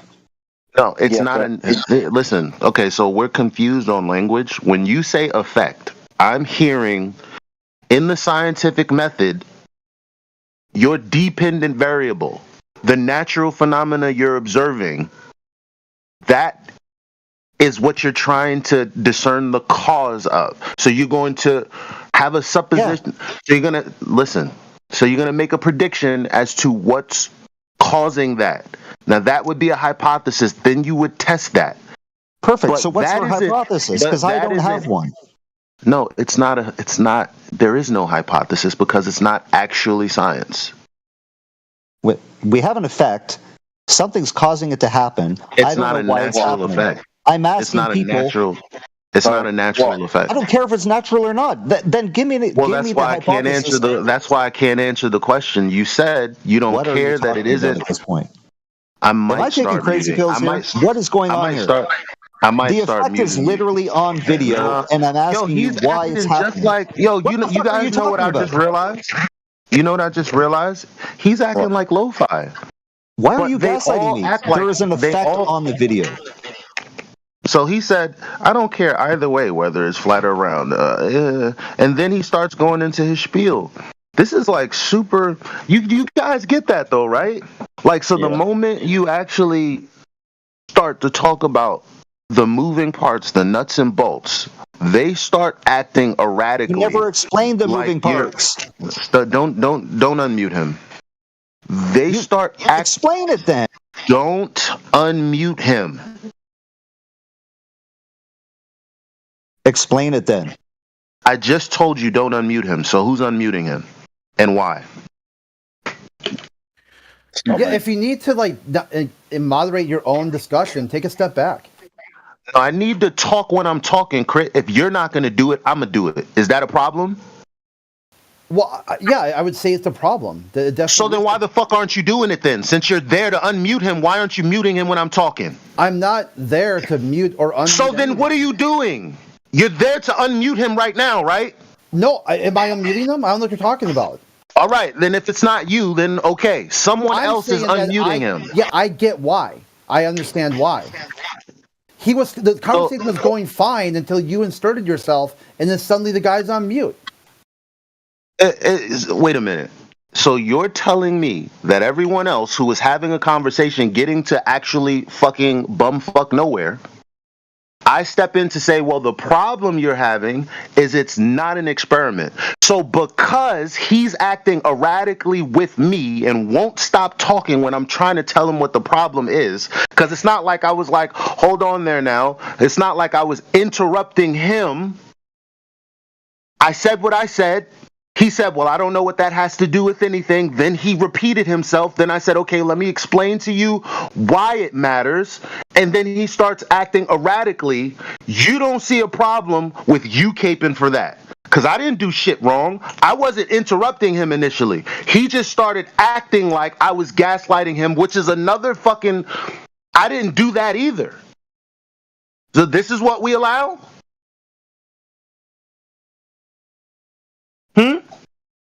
Yeah, he never called it. The only one who said experiment was you.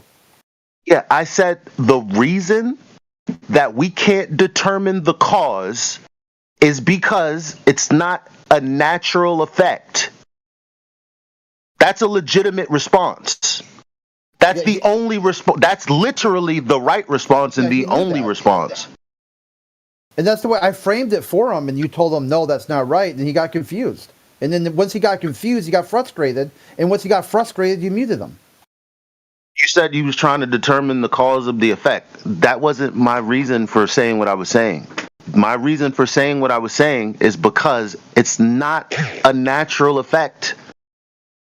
And the reason that I'm saying it's not a natural effect is because he's asking about cause and effect relationship.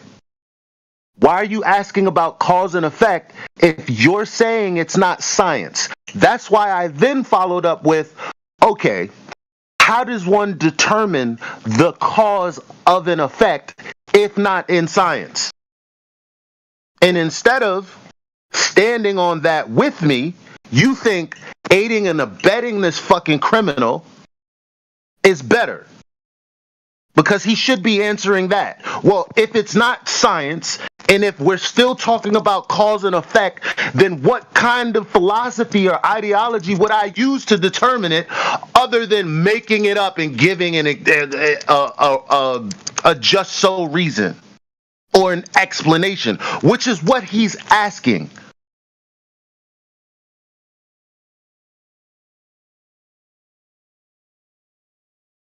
Like, I gotta realize that, no, when we have the right answer, we shouldn't let motherfuckers poop everywhere until we go, okay, you know what, let's let him talk. What the fuck is that? It's like the guy was being chill, and you threw a lot of shade. Yeah, he was being chill because no one was actually pushing him on the actual problem. So he's gonna talk all. How many times do I have to tell y'all? People will come in here and talk to you for 5 hours and waste your precious time about nothing. We've all agreed about that. So I come into the conversation because I realize there's a problem. He's saying there's an effect, and it's not been cleared up as to what he means. So the moment I start doing that, and peacefully, there's no problems with my mic. I didn't interrupt him, but because he's now not having a good conversation like he was with y'all, all of a sudden, well, we just have to focus on the fact that he's being irrational now. Now, what made that happen? Well, he was fine when I was talking to him, but now that he's talking to you, he's not okay. Well, the problem is you guys aren't asking him the appropriate questions. Because when you start asking the appropriate questions, people start to expose themselves. If you don't want that exposure to happen, what the fuck is the point of the room?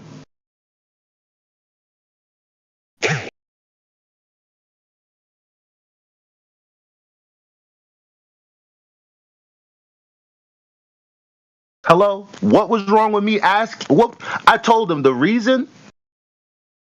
It's not a natural effect. He's like, well, I'm not calling it science. I just want to know what the cause of this is. Well, how would I do that outside of the scientific method via physical and natural happenings? You're saying it's something happening in the world. You're trying to figure out what the cause of it is. If it's not science, which we know if it's not science and you're talking about cause and effect, that's pseudoscience. But if it's not that, how the fuck are we going to establish, how are we going to get to a solution? How? Other than talking for the next 5 hours. You tell me.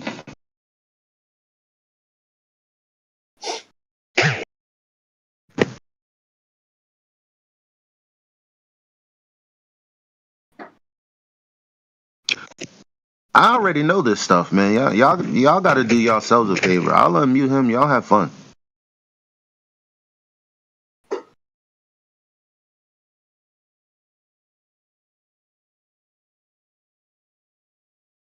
Now, see, all I wanted was a discourse.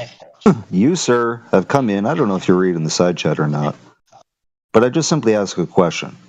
And usually, in an honest conversation, a question is asked and we politely respond in a manner which relates to the question posed. That's all I said. And your answer was it's not an experiment or something. And I'm like, I don't care if it's an experiment or not.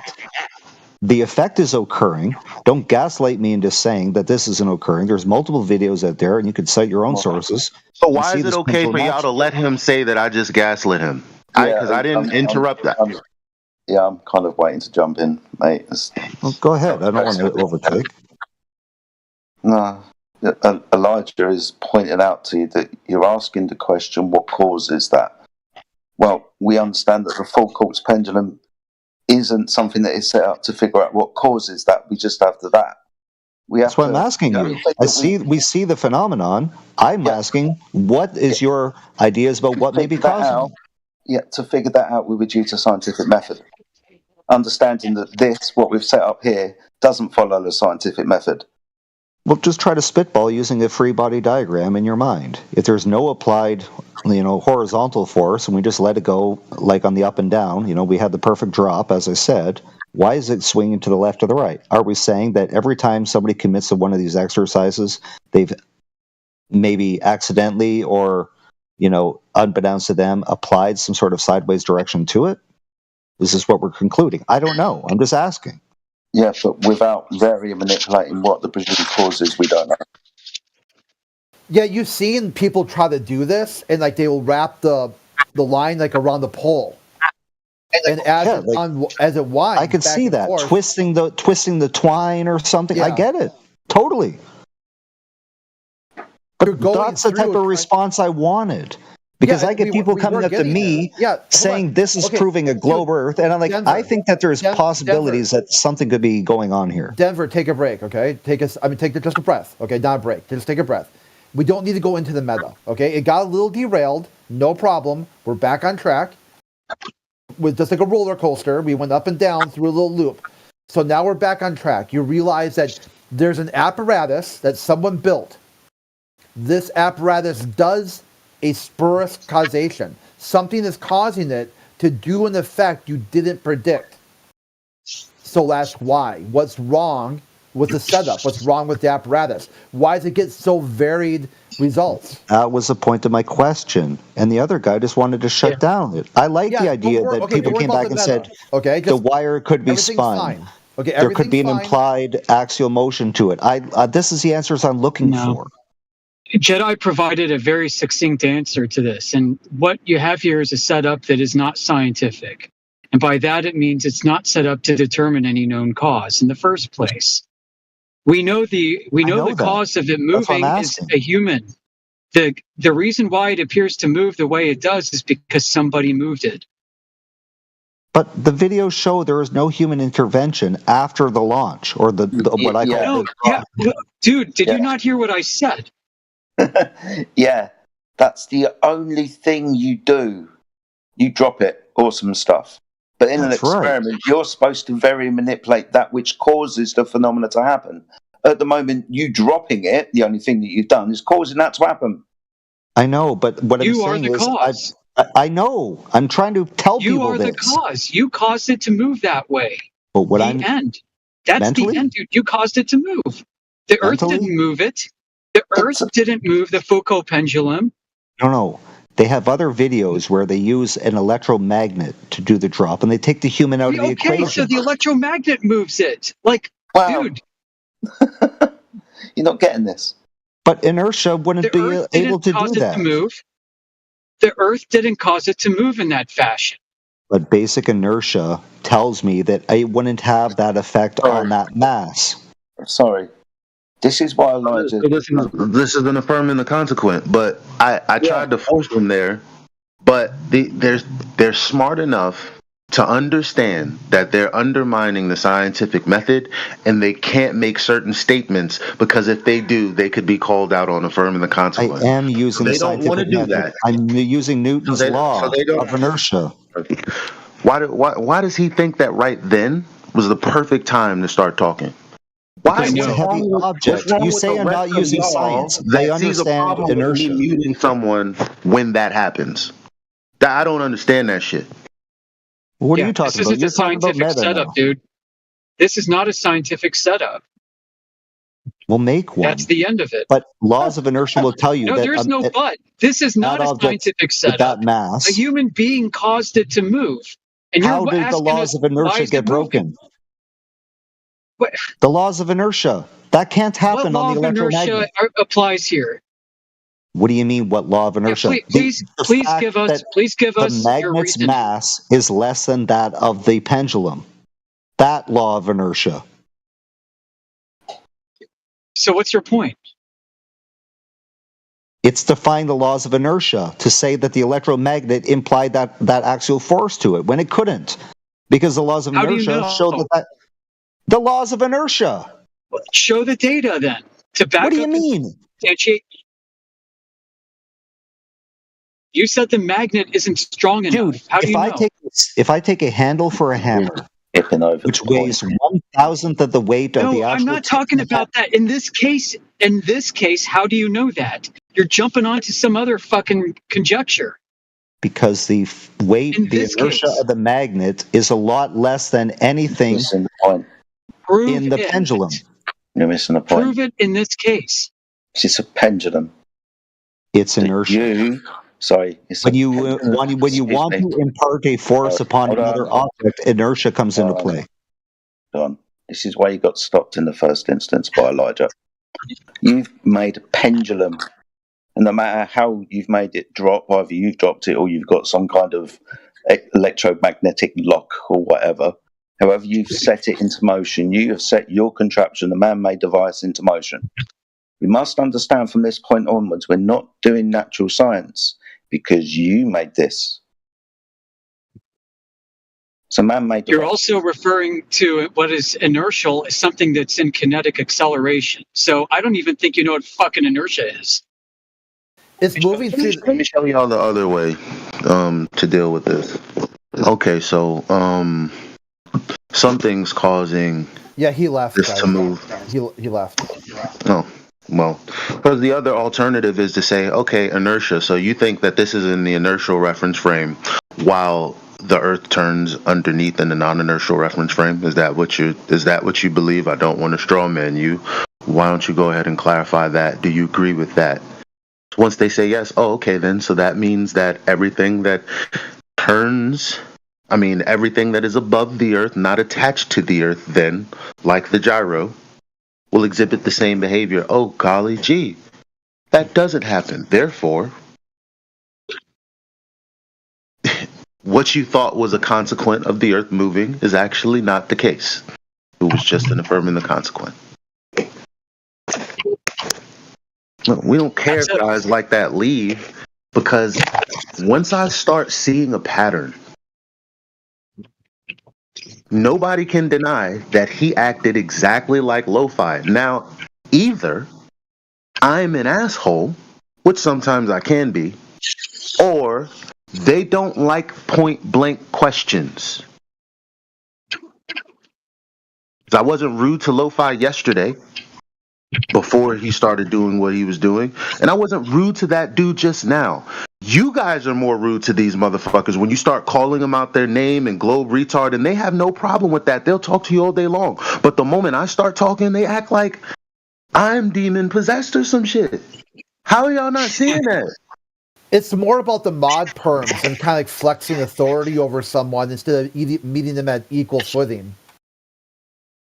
Yeah, but he's talking when I'm talking. If there's no mod, I'm just gonna do it.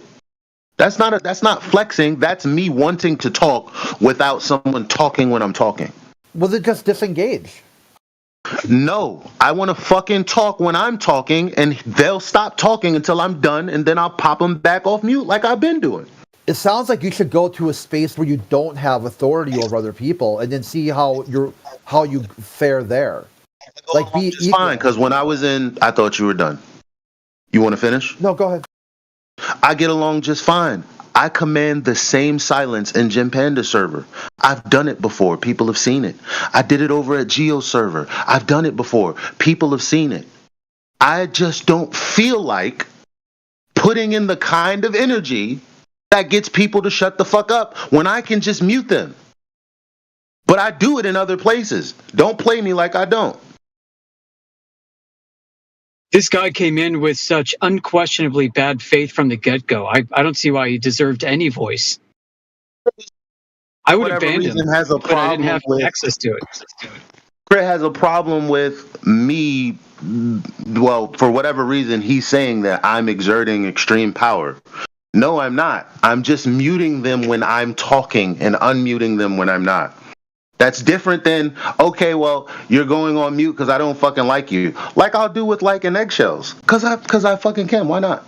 Unless y'all are going to tell me that that's not okay. Then I won't do it. I'm not saying I have a problem with you. I'm saying that to put... I didn't say you had a problem with me, so you're not addressing the thing I actually said. Okay, let me try I said you have a problem with me indiscriminately muting people, and I've addressed the fact that that's not what I do.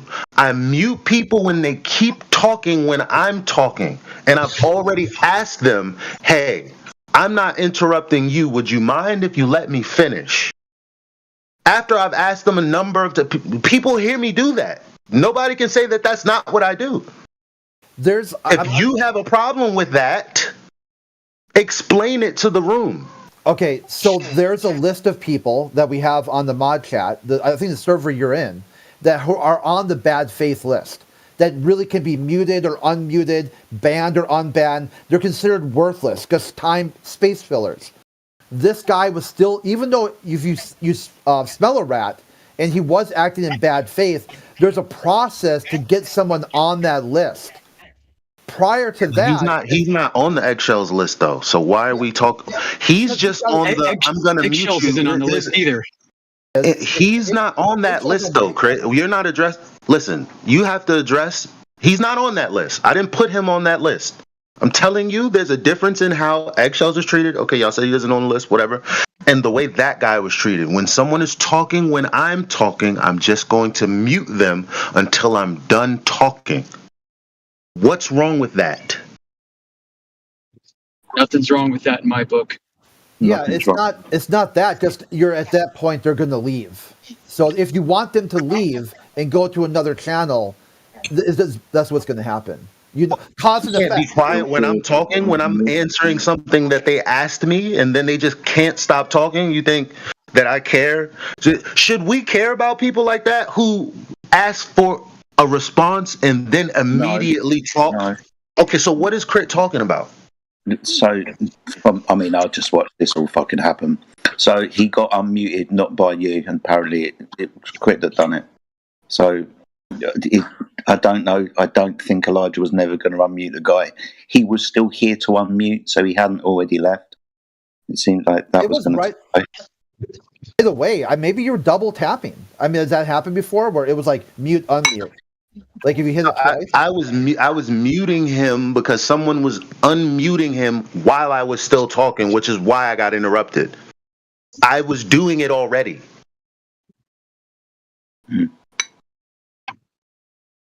I should have banned the guy. I would have stopped that. I mute him. I'm looking at the mute button because I'm like, okay, when I'm done talking, I'm going to unmute him. And then as I'm talking, I'm hearing his voice. And I'm like, what the fuck? So I click the mute button, and then someone clicks the mute button again and unmutes him. And I'm like, bam, stop doing that. But anyway, whatever. Moving on. Moving on. Yeah, I don't have time to sit in Discord and talk to the same assholes every day either. Like, that's fruitless endeavor. Oh my god, For some you're such a people, cool maybe guy that's for that. entertainment, but it's not for me. He's not even the same asshole. I just... Sorry. Yeah, it's a different Average. asshole. Go ahead, Average. You wanted to get in there? Wait, can you show me how you're like, wow, I'm so thoroughly impressed. You're so much Guy's a better than troll, all of just us. so you know. This guy's I'm not a fucking troll. Shut your fucking mouth. All right. Well, before you do your thing, brother, all I was pointing out was how interesting is it when you start asking the right question. Because I asked the right question, and then I hear that you just evaded answering the question that I just asked by answering some totally different question. Let me ask you again. And then they start going, why is this guy hostile? I don't like this guy. What's up? Like, that shit happens. And it's like, what is that? That's weird. Y'all don't recognize that? Okay, the main thing is that on this server, people who are just a member of this server, they're not a member of any other Flat Earth channel. They don't know any of us other than here. And when they go into the other channels, things are rather chaotic. I mean, extremely chaotic. And there's a lot of talking back and forth, like people do in real life.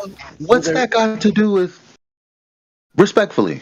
Because I'm talking about a problem that happens like in real life. I'm just pointing something out that maybe you guys have experienced like in general. I'm saying I asked the guy a question. No one was talking. There was no problem. There was no fight for the mic. I asked him a question and he slipped it. And I said, oh, you slipped the question. Maybe I'll ask it again. Oh, that's kind of not addressing what I was asking. Maybe I'll ask it again. And by the third time, they start acting like something's wrong with me. That's what I'm talking about.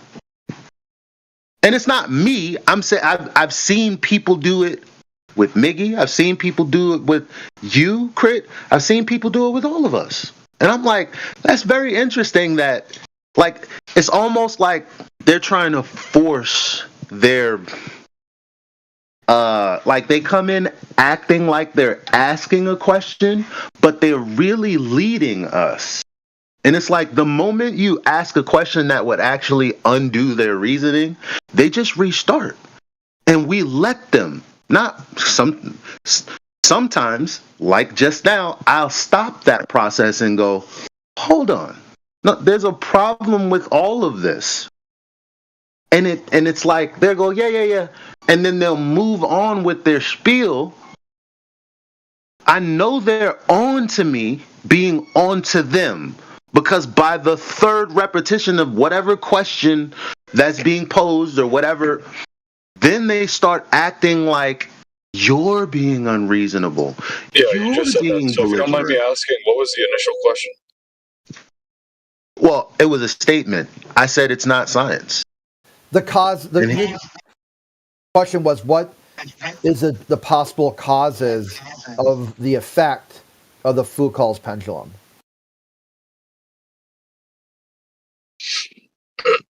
Yeah, it's not my field. Not really of interest. I appreciate the explanation, though. Thanks.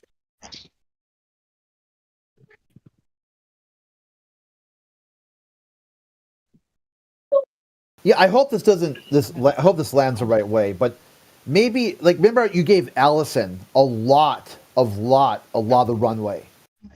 Maybe give some men, No, I some didn't. guys that. No, I didn't. I said I liked her, but guess what? I forced questions on her just like everybody else. And she didn't like it either. Y'all forgot? Y'all probably did. Which is why she went and got other people from TikTok. And that's how we had this room jumping, because I got people coming in from TikTok. Remember that? But I'm not going to treat Allison or anyone else any differently. Now, if we're in another room and you don't want to talk about Flat Earth, oh, well then there's no problem. But the moment you start trying to insert these little things here and there about either science or geometry, I'm going to call you on it. Which is why she never wanted to talk about it. Because I damn sure did do that. And so she asked, well, is there anywhere else that it could kind of be chill where I don't have to do that? That was the chill chat. But then people had a problem with that. So that's what happened. But I definitely... Yeah, people don't like it when you check what they have to say. I mean, it's... Yeah. Nobody can say that I didn't check Allison. I like her, though. She cool.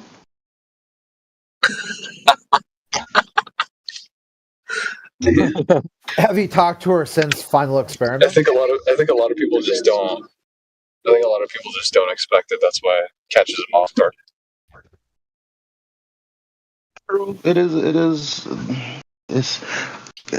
It's like asking a liar a question that they know that shit, if I answer this straight, I'm caught. And then they start doing all this other shimmying and shit. And it's like, why stop now? Well, we got them. Like, this is the appropriate response. You're supposed to be acting like I'm an asshole. Why? Because you don't want to be exposed right now. Oh, your feelings.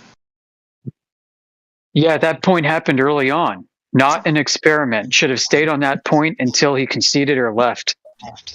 And instead he caused chaos.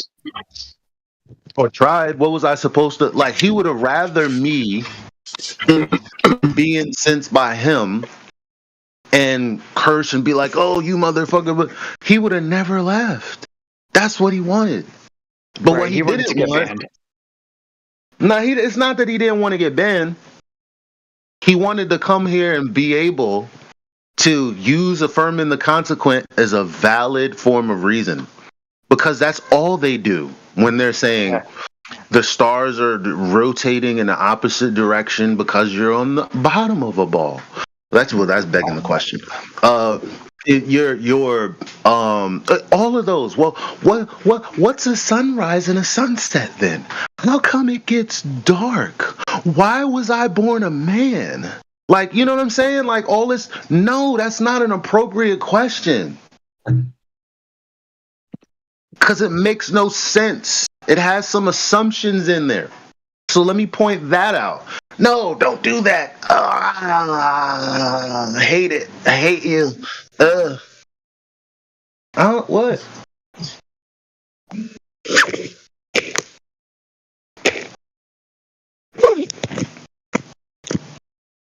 See, the thing about that person's behavior and Lo-Fi's behavior is you don't actually have to be an agent to act like that. Everyone gets like Agent Smith. Because we have the same condition. A dirty heart is sinful. That's why we do it. Nothing magic about it. That's just what it is. People are going to run away from being exposed. You know what a gentleman would do? Like me and my boy, Jedi. Yeah. QE came and said, y'all got some shit wrong. Oh, Poor favor. What was it? I still don't know. I guess we'll find out eventually. But that's the first thing I checked this morning. I was wrong. I want to know about it. What was it? Yeah, I wouldn't know. Right or wrong? Still don't fucking know. That's what you do. You don't, well, I said this and how was I wrong? I didn't do none of that shit. I was like, okay, I did something wrong. What was it? Oh. And then I shut the fuck up and wait for the response. I mean, you're kind of just people in sport have like the etiquette and self-awareness to have a level-headed conversation. It's just that's not the way it is. He's breaking up, or is it me? Simply isn't. He's breaking up. No, it's me. Well, maybe we can use this as a learning moment and move on. We do have some new people in the chat that we can potentially engage. Yeah, and I will say, Crit, you were having a cool, casual, cordial conversation with him. If I took the conversation in the middle of you trying to get to a conclusion, I apologize. That wasn't my intent. He kept saying, didn't he say experiment? Yeah. So that then guy what did. What the fuck is an experiment if not in science? I'm confused. I don't remember him saying experiment, but if I was fumbling, He said experiment like 6 times. That's why I finally said, "Yo, come on, what?" He said it mad times. No, I did Someone hear it explained the experiment in the chat. The first place I responded to him, and he also said, "You should have responded in the chat." But I already had responded in the chat. You know what he did right after that? He started explaining my response to him in the chat after he said I didn't respond to him in the chat. Again, isn't that exactly like Lo-Fi saying there is no Antarctica? By the way, the elevation in Antarctica is XYZ.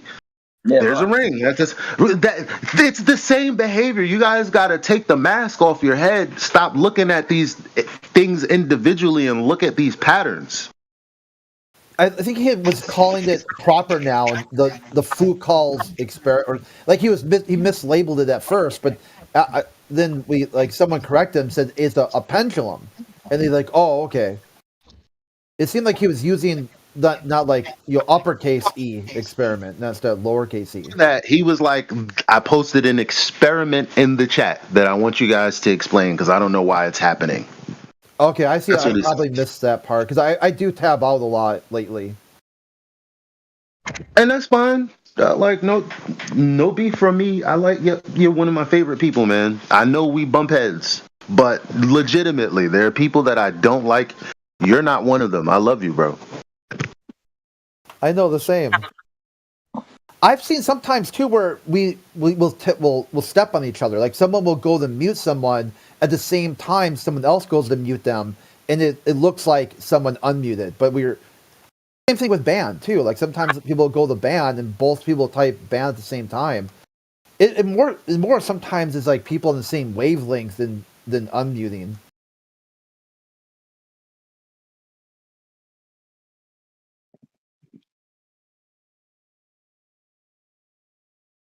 I think half the people we talk to in here on a regular basis should be perma-banned because they're useless.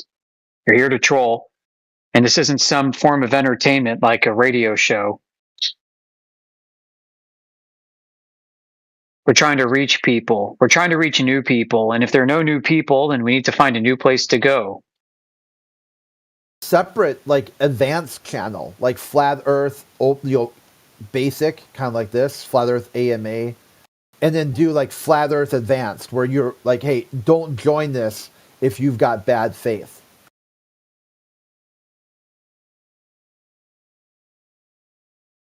The problem is it takes some of our best talent and keeps them relegated to chasing their own tails when they could be deployed in other places, talking to new people instead. It turns into Earth Awakenings if we keep unbanning all these fucksticks.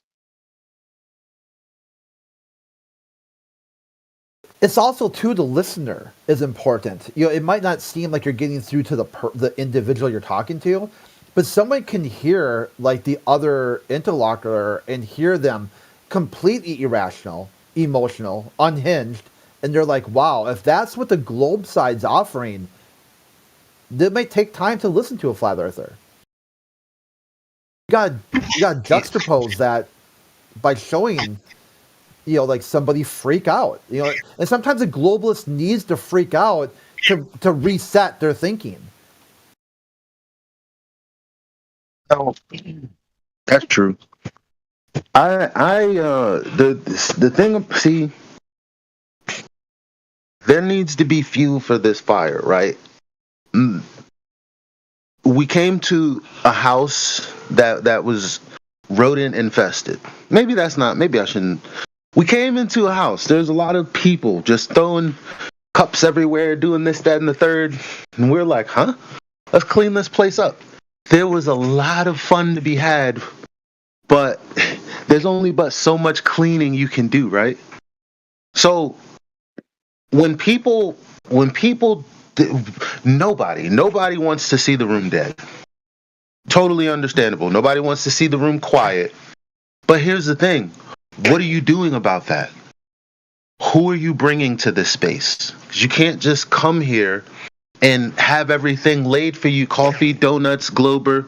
Everything is all right. Let me go. Look, why we can't keep operating like this where we're like mad that some of us don't want to talk to trolls all day, because honestly, the trolls are the reasons the normal people don't come or don't stay. 100%. So if that's the case, not only do we have to kick out the trolls and suffer the quiet, but we have to bring new trolls in. If it's gonna be a troll, let it be a new troll. And so what did I do? I devised a plan to get so much more attention back into the Discord. I said, hey, TikTok is jumping. I know how to boost your numbers, this, that, and the third for free, blah, blah, blah, blah, blah. I can help everybody. Guess what? Only like 5 or 10 of us did that, and in the end, it was only me, Miggy. Forgive me if I'm forgetting the rest of everyone's names, but there was like at least 3-4 solid people, and everybody else just whatever. But because of that small effort, we had these trolls coming in from TikTok. I think that I'm not sure if Allison is where that came from, but she had a lot of people on TikTok. But because we were on TikTok able to engage, they were willing to cross over to Discord because we were already there in the comment sections and whatnot. That was an effort. The reason we got this room, it was an effort of 3 or 4 people, or however many it was. Heretic. I can't forget my man's, even though we never see eye to eye. The Irishman. Y'all know who I'm talking about. Panto Math. Panto, there you go. Respect to him. This type of stuff, it has to consistently happen. We can't just log in, show up, and there people are going to be here. We got to cultivate this place. Yeah. I'm done preaching. I know y'all getting tired of it. I can feel it. I love this place as much as y'all do. I don't want to see it die. That's all. I'd like us to put as much effort into driving traffic back to our home server as we've tried doing here too. I think we can grow. I think we can have a full-time presence in both places if we really tried. Yeah, especially after the events of earlier this week. Yeah. There might be time to keep the powder dry. So, we can maybe keep politics around as that first level information kiosk, and then send people to our home server from everywhere, including this place, to get into more detail and have deeper discussions about more technical things.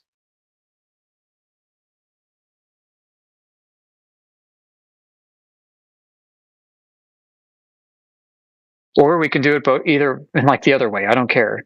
I mean, we can also set up a third pond somewhere else, and a fourth and a fifth.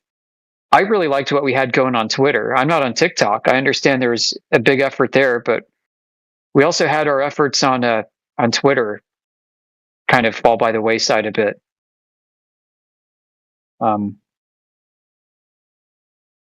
We need to be the kind of place that you would love to share the link to with friends and family. I don't think we're quite there yet. Self-criticism. I know we can do better.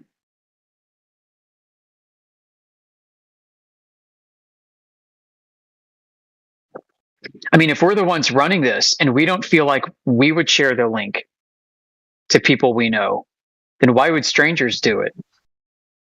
And I 100% agree with you. You know the scary thing about that though? What's that? There are those amidst us, maybe even I don't want to Oh, you don't have to say it. You don't have to say it. I know what you're thinking. I know what you're thinking. They've been here since the beginning of time. When I say that the other side has been, the other side was in the Garden of the. Okay, let's not even get every story you could think of. The light was there with the dark. Okay. Yeah.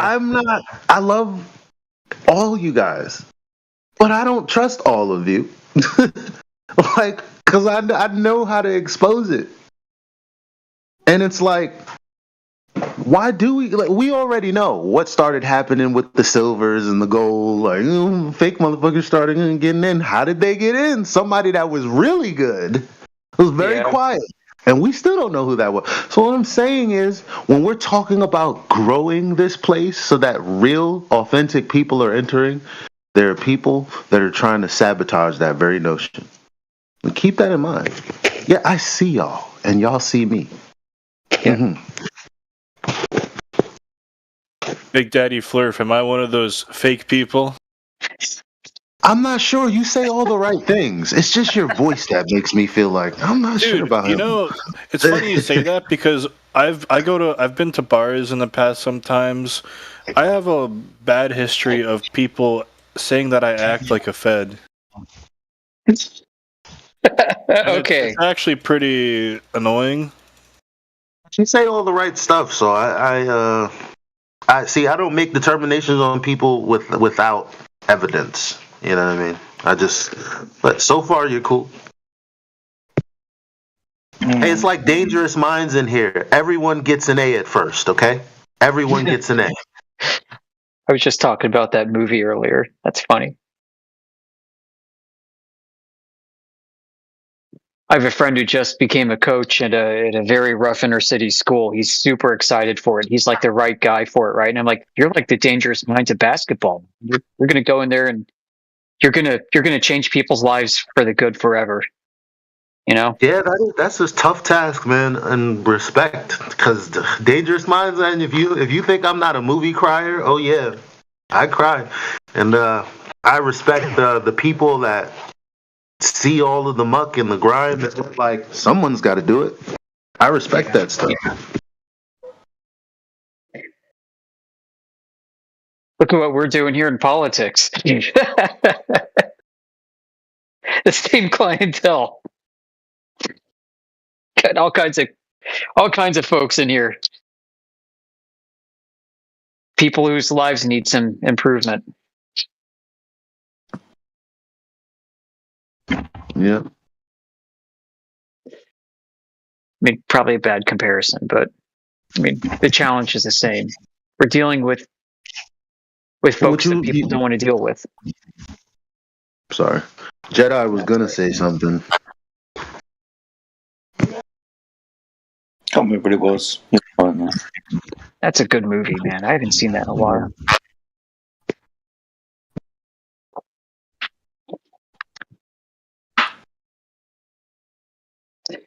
Well, any newcomers to the chat? Let's do a quick roll call down here. I'm looking for people I don't really know too well. Cousin Sueno, I think you've been around. You're here with a new name, aren't you? Humble H, we know who you are. Le Calorie Connoisseur, yeah, you've been kind of hanging out, kind of quiet. I like that donut PFP. LT, Lieutenant. Got Myth, who's just kind of hanging out nice and quietly. Do. Yeah, Bar Grunt has joined the chat before. Bar Grunt doesn't like me very much. Bar Grunt just kind of sits here and listens. occasionally pipes up. Let's see what else. That's about it. Well, welcome. Tell your friends about us. Oh wait, LBDB SAA Outlaw. SAA like Single Action Army, like a Colt Single Action Army revolver. I got me one of those. Those are nice. Although you probably don't know what that is.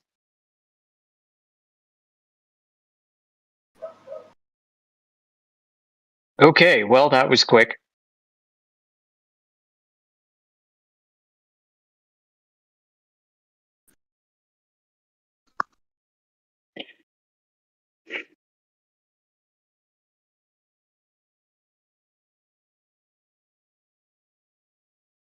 I had a buddy yesterday.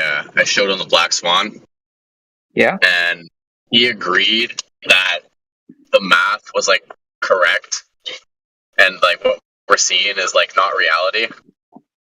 he convinced himself that what we're seeing is not real, pretty much. And then like Robert the next Utah. yeah, and then the next thing he went into, like, he's like, "Oh well, whoever came up with this globe math is incorrect." He thought it was the flat earthers who did it. He's like, "Oh yeah, the people on the flat earth side who came up with the globe thing." It was a riot yesterday. I had to come in here to like. I've never thought I would come in here to get my sanity back. Like, There's So these are the things that you have to pay close attention to. When people go, oh, you know, I don't care either way, but I do have this one concern. Underneath all of that, what they want you to do is explain something that you haven't made a claim about. It's not you being weaselly.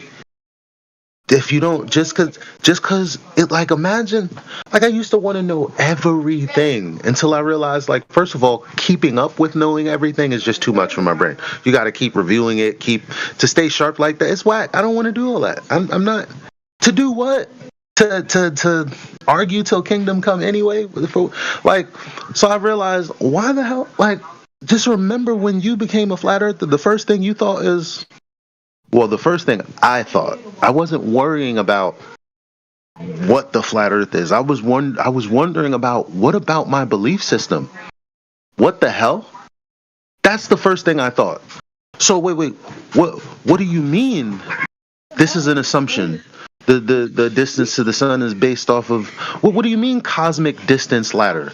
This comes from the fact that we have Earth with a radius of 3,959 miles. What do you mean that's a calculation and not an actual measurement? Like, what? Like, and you know what? I ran into people who are like, oh, forget about that. How does this work? How does that work? And then we started becoming Jedis and answering questions that we had no business answering. Why do we think, like, we let them put us in that mindset? So we have been reprogrammed. Now, who do you think's doing that programming, by the way? Same ones that programmed us into believe it's the globe. All they did was inundate the people with the media, and then our brains did the rest. So we are also caught up in this loop where we feel like it's appropriate to explain shit to people. But is that idea yours? Is it really yours? It can't be, because it wasn't mine. People just kept telling me I needed to explain it. Witsit, number one purveyor of that. Like, oh, you know, instead of telling people that, oh, logical fallacy and being mean, you know, we could kind of just let them talk and who the fuck said that we had to? Why the fuck am I going to sit here and have a 2-hour-long discussion about shit that I didn't claim? Why am I explaining shit to you? I woke up looking for motherfuckers to explain shit to me. Why am I explaining shit to anybody? You don't have to explain an axiom. It was already true. Earth's measured flat. It's over. It's an axiom. Oh, yeah, well, locally it has to be that way, but explain to me why these calculations... Why? I didn't come up with them. Explain to me why you don't have to explain an axiom.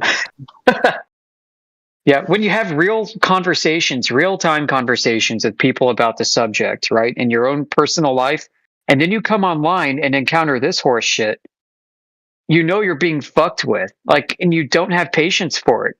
Most of my life is spent offline. It's only when I come into here and 90% of these asshole trolls come in with dishonest engagement do I suddenly have to become an asshole and start defending myself and muting them and booting them out of the room.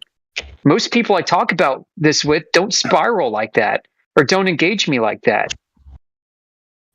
Right. It's like you're saying something and then they cut you off and go, yeah, but I'm saying. But they do it so nicely. Yeah, it's well you just refined. let it happen. It's like, no, I'm not. All due respect, I let you interrupt me once, twice, and then all due respect, no, I am actually going back to the thing I was initially saying. Oh, you don't think it makes sense? Let me explain why it makes sense. Oh, you don't want to listen to me anymore. Oh, I see what happened. So you came in acting reasonable, but it was just an act. Oh, I gotcha. You gotta pay attention to motherfuckers that come in here asking that. Because they're the same kinds of guys that come in here saying, so check this out, guys. So I'm a real flat earther. Oh, dead giveaway. Ain't it, fellas? Dead giveaway.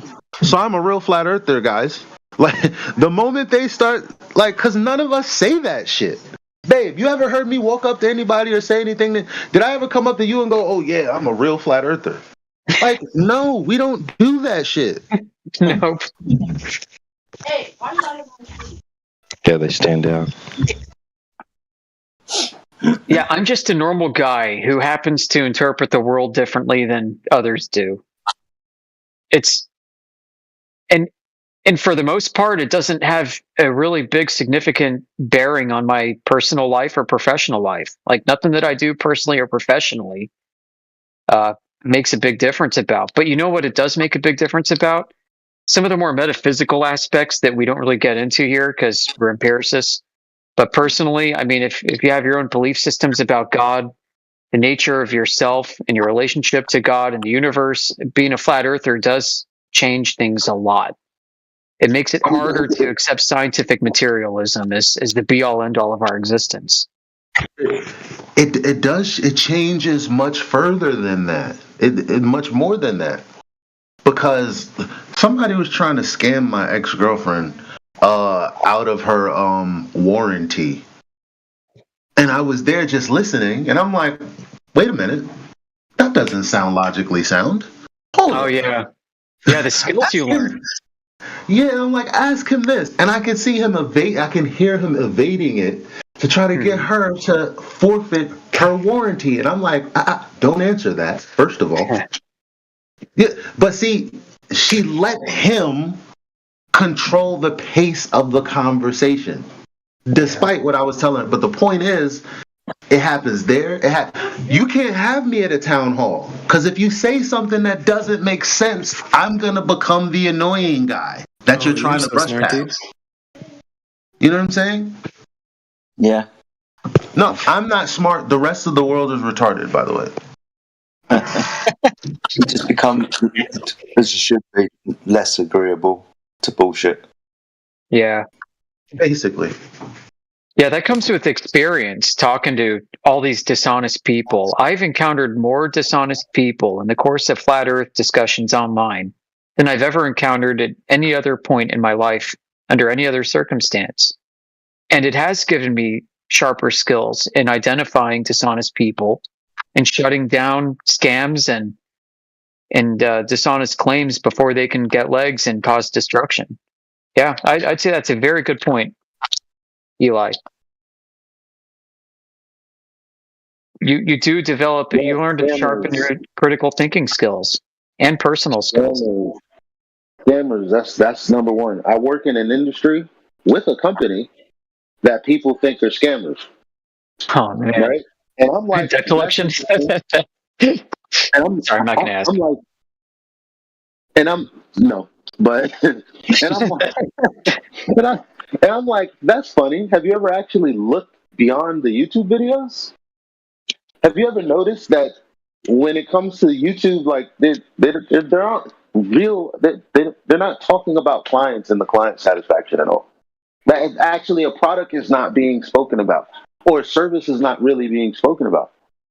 Not in any real way that you can latch onto and know, okay, that's true. I said, not only that, I was like, the products that these other guys are vying for is illegal on the government website, specifically.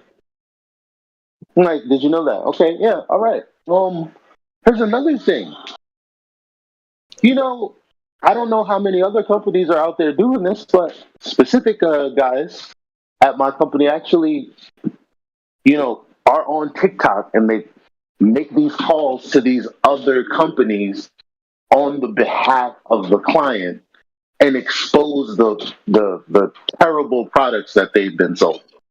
I don't see anybody doing that about my company. Interesting. How I'm the scammer, but I'm the one with the gun. When you let me talk, but when you get scared into believing that the person that has help for you is the scammer, what happens? You go into the wolf's den. Oh, look, these wolves will protect me. Stupid. You're stupid. Because confirmation bias and appeal to majority is so strong that if enough of your friends say it's bullshit, your mind will begin to play tricks on you. Because you don't want to be that. We never, just internally, we never want to be the person on the other side. That's why, for a long time, we hated being flat earthers. Keep it real, we did.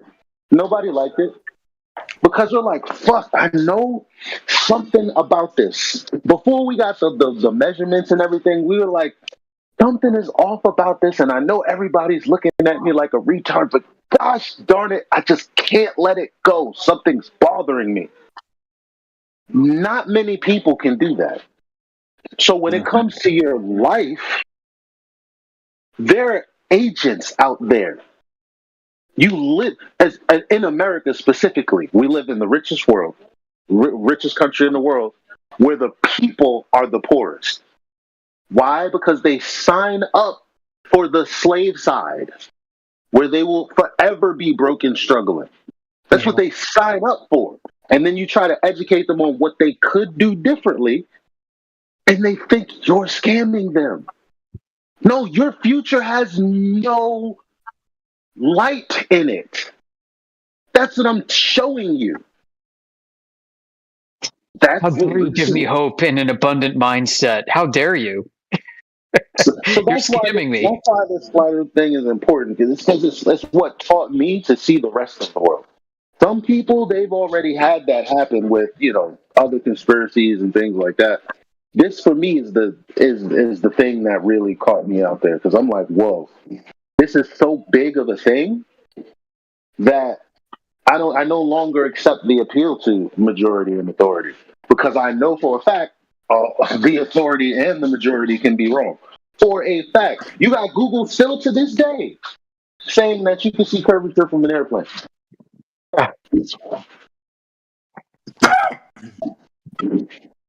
So they just removed platform habitat from Google Maps and Google Earth. Did they? See what I'm saying? There's a place off of Santa Barbara, right? They got these oil rigs off the coast in California that we use to basically prove that, how do I say this in a way that, but basically we use that as an observation that debunks the claims of others, right? Do you know they just, according to my friend, I don't know, I didn't check it out, they removed it off Google Maps. Yeah. The same way I was telling you, they removed citations off of Google simply because we're bringing it up as users. Remember I told you that? Like, it's cool. Yeah.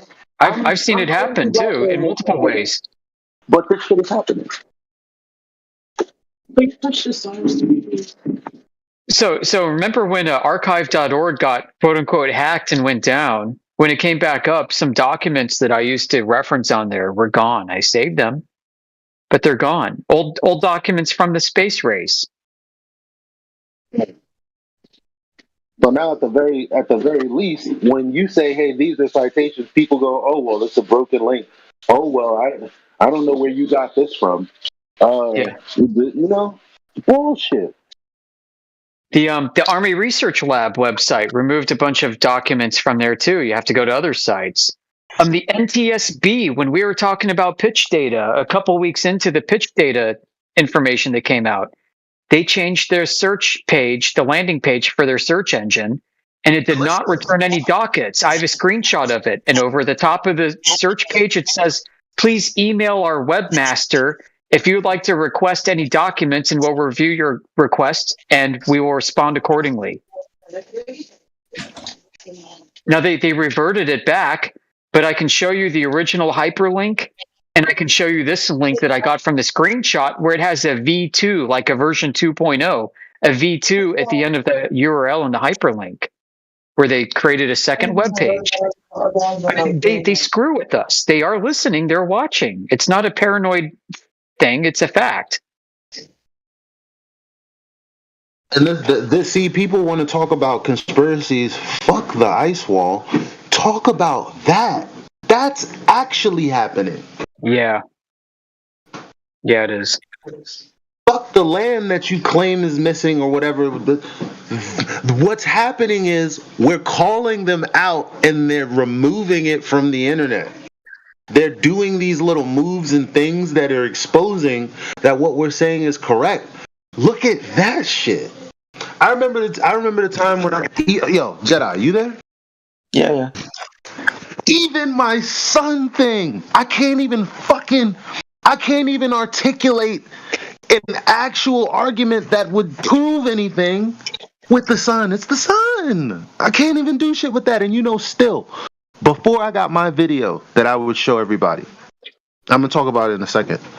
But there was we were all looking at the sun. Me, MJ, the other Irishman. You guys don't know him. I wish I remembered. Anyway, MJ, haven't seen him in a while. Good dude. Yeah.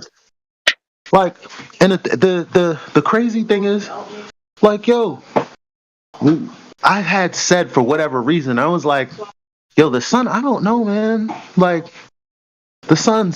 I was looking up rainbows and shit, and I was like, the only way you can have a rainbow is, if it's refracted. And the only way you have refraction is through a material. Two material, light passing from one material into another. I'm like, I know air is not a material. I mean, I know that the vacuum of space is not a material. You know what I'm saying? It's not. How is that happening?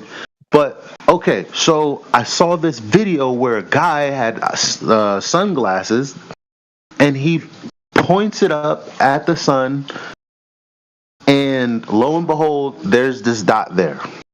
This is the second sun, by the way, that people are calling the second sun the thing next to the Earth. I mean, the thing next to the sun. But we don't always talk about it and shit, right? But they run with it and make it sound super crazy. It's like, you don't have to say anything other than there's some shit next to the sun. Yeah. That's it. Because there really is. There really is. And you can't explain that, and you there's nothing to explain. Oh, what the problem is, based on the explanations we've always had, that most definitely shouldn't be there. Right. That's all. So it's like, I waited. I said, yo, I know they delete stuff, so I don't even want to talk about it. But then one morning we talked about it. Do you know the very next day, the dude removed that off of his YouTube? No fucking way. And that video was 3 years old at the time. 3 years old. Wow. Yeah, but gotcha, motherfucker, because I recorded the same similar kind of video myself. You can't hide reality from everybody. Yeah. Yeah, you can't take a scientific discovery in nature and classify it. That's even illegal for the government to do. Because they know you can't hide something that is naturally discoverable. And we talked about this briefly before, but I mean, I think that point that you're referring to could be one of the sources of sporadic meteors. I just think yeah, you're right. Check this out. All day, 3 o'clock, 0 minutes past the hour. I posted from a PowerPoint slide on the subject. You've probably seen this. I guarantee you I haven't, but I'm definitely gonna check it out. Okay, Gemsy turned me onto this years ago, and the two of us have talked about it privately in DMs off and on, reading papers and sharing stuff. I know he likes to talk about this and did before I came onto the scene a few years ago too. See where the sun is in this? I don't know if you have the chat up, if you can check. There is a point of light. There's a point of light right next to the sun. And this is on the side of the sun. Yeah. That's where it is. That's where it is. That's where it is. So this thing occupies the entire sky. Geez, I mean,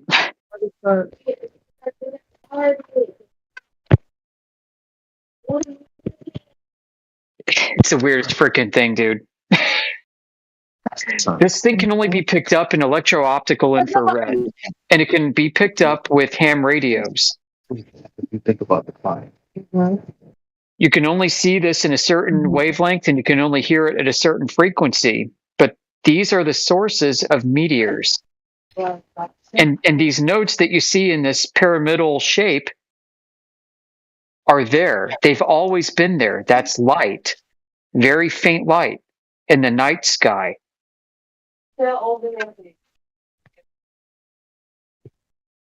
I can show you some other images. It's so crazy that that's there next to. This is super crazy because, like I said, I always say there's something next to the sun at the 2 o'clock position. I don't know if you can see it throughout the whole year because I was trying to capture a video of it and I didn't see anything initially, but then months later I did see it. I don't know if it has to do with the angle of the sun and where the sun is at that time of year, but it seems to be the case. Maybe it isn't the case. I don't really know. But from here in New York City, I could see it sometimes. Yeah. And it's like, look at all this different phenomena is the how the sun appears when it appears from the east. The glare from it is different than at 10 o'clock, 12 o'clock. None of this stuff is talked about. Like if it's if it's so far away, I don't even want to get too deep into it. I got QE on my ass about making. I don't know what I did, but I'm not trying to make it worse.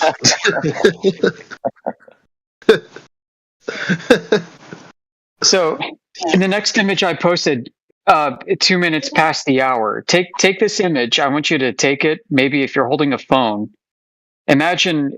So, take this image, rotate it. Counterclockwise 90 degrees and hold it above your head. Now imagine yourself looking west. That is showing you that when you do this, the helion point is where the sun is setting. And where that helion point has that white blur, that is a source of sporadic meteors that's just on that side of the sun. Those 4 points of light are directly overhead. That's what it's only in that one spot. That's what fucks me up about it. Yeah. Well, there are more spots is what this is showing. There's a spot almost directly opposite of it, the anti-helion point, and then there are 4 spots like this. So if you hold this up like I said, and you're facing west, the north toroidal. Well, hold on. If you're facing west, that should be the south. Sorry, I got it fucking backwards. So the north toroidal's over close to Polaris, but not quite. The south toroidal's close to Sigma Octantis, but not quite. The north and south apexes are coincidental with about where the tropics are. The Tropic of Capricorn and Tropic of Cancer, if you're at the equator. Yeah. And the helion point is just to the side of the sun, and the antihelion point's the opposite of that. A big freaking cross adorns the night sky every night. Put that in your pipe and smoke it. Yo, you know. Oh wait, was somebody about to say something? No, I made a joke. Sorry. You know what else is crazy about you saying that? I think the Bible talks about black mirrors and all that. I don't know, but like, oh, sorry, babe. When I had a laptop, right, and I had put my flashlight on one time, and looking at the reflection of the light in the laptop, I was like, oh, looks like a cross. And I'm like,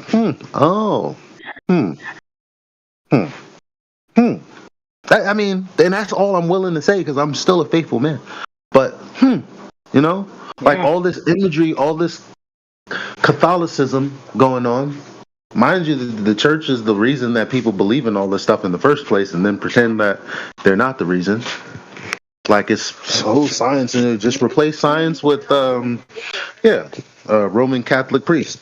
Same thing, if you ask me. But, you know. Yeah, I'd love to get into that. I don't know if I want to. There are two Catholic churches. The Roman Catholic from the Vatican, which I think is heretical and apostate, and the Eastern Orthodox Church that is not. The true church of the Dark Ages, that the Roman Catholic Church has tried to wipe out and decimate. Well, the Nestorians, too, you could probably throw into that. The Oriental Orthodox. Yeah, that's who I mean. Yep. Okay. I kind of consider them part of the broader Eastern Orthodox. We have a lot of, I don't say a lot, we have quite a few Eastern Orthodox and Coptic Christians in our server. Oh, there's the dude that you remind me of. The guy that was just talking. We used to call him Johnny Bravo. Yeah. Are you talking about me? Yeah, you. Okay. Yeah, I remember a while back, there was a dude, and he was saying that Elvis Presley was like his pops. What?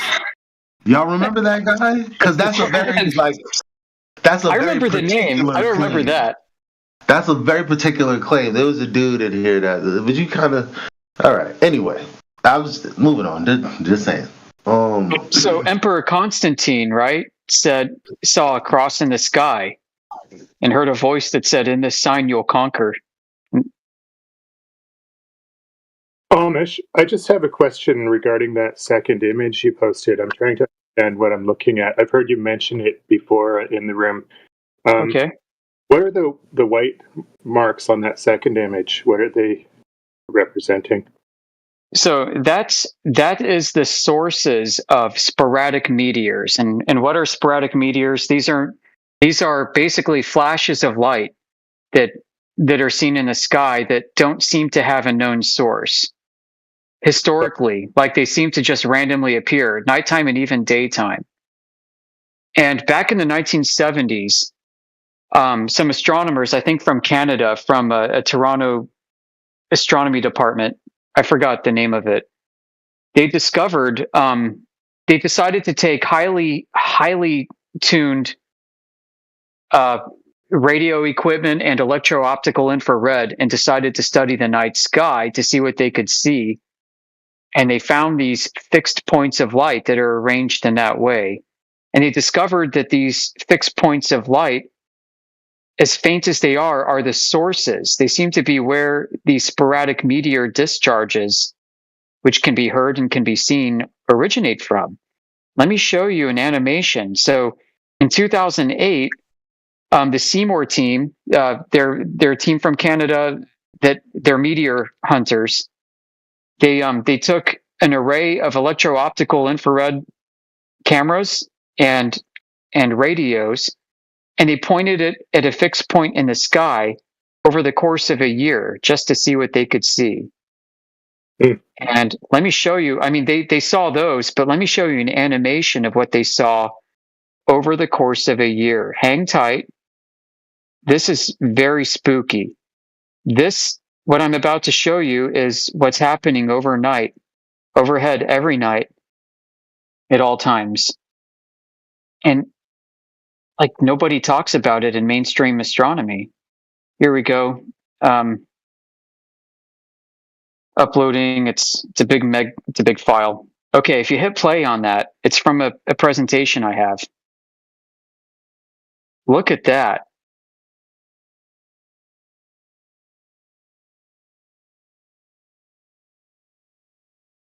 Yeah, that's really interesting. This is something I haven't really heard of until now. So yeah, see the counter down below in the bottom left? Those are days.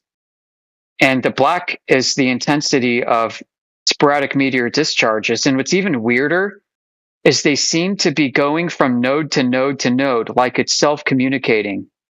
You can hear these things. They sound like fuzz. And if you've ever been into ham radio or heard about like the F layer and the E layer, where ham radio operators like to skip and bounce their ham radio signals off of, yeah, that's what that is.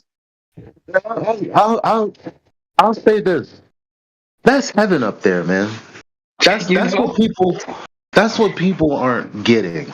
And am I particularly saying the land of milk and honey, or what? I don't know, because that might not even be a heaven reference. I'm just talking out my ass. What I'm saying is, whatever heaven is, like this place is created. There's shit up there that we can see that we cannot explain, but up there is the unknown. That's the place.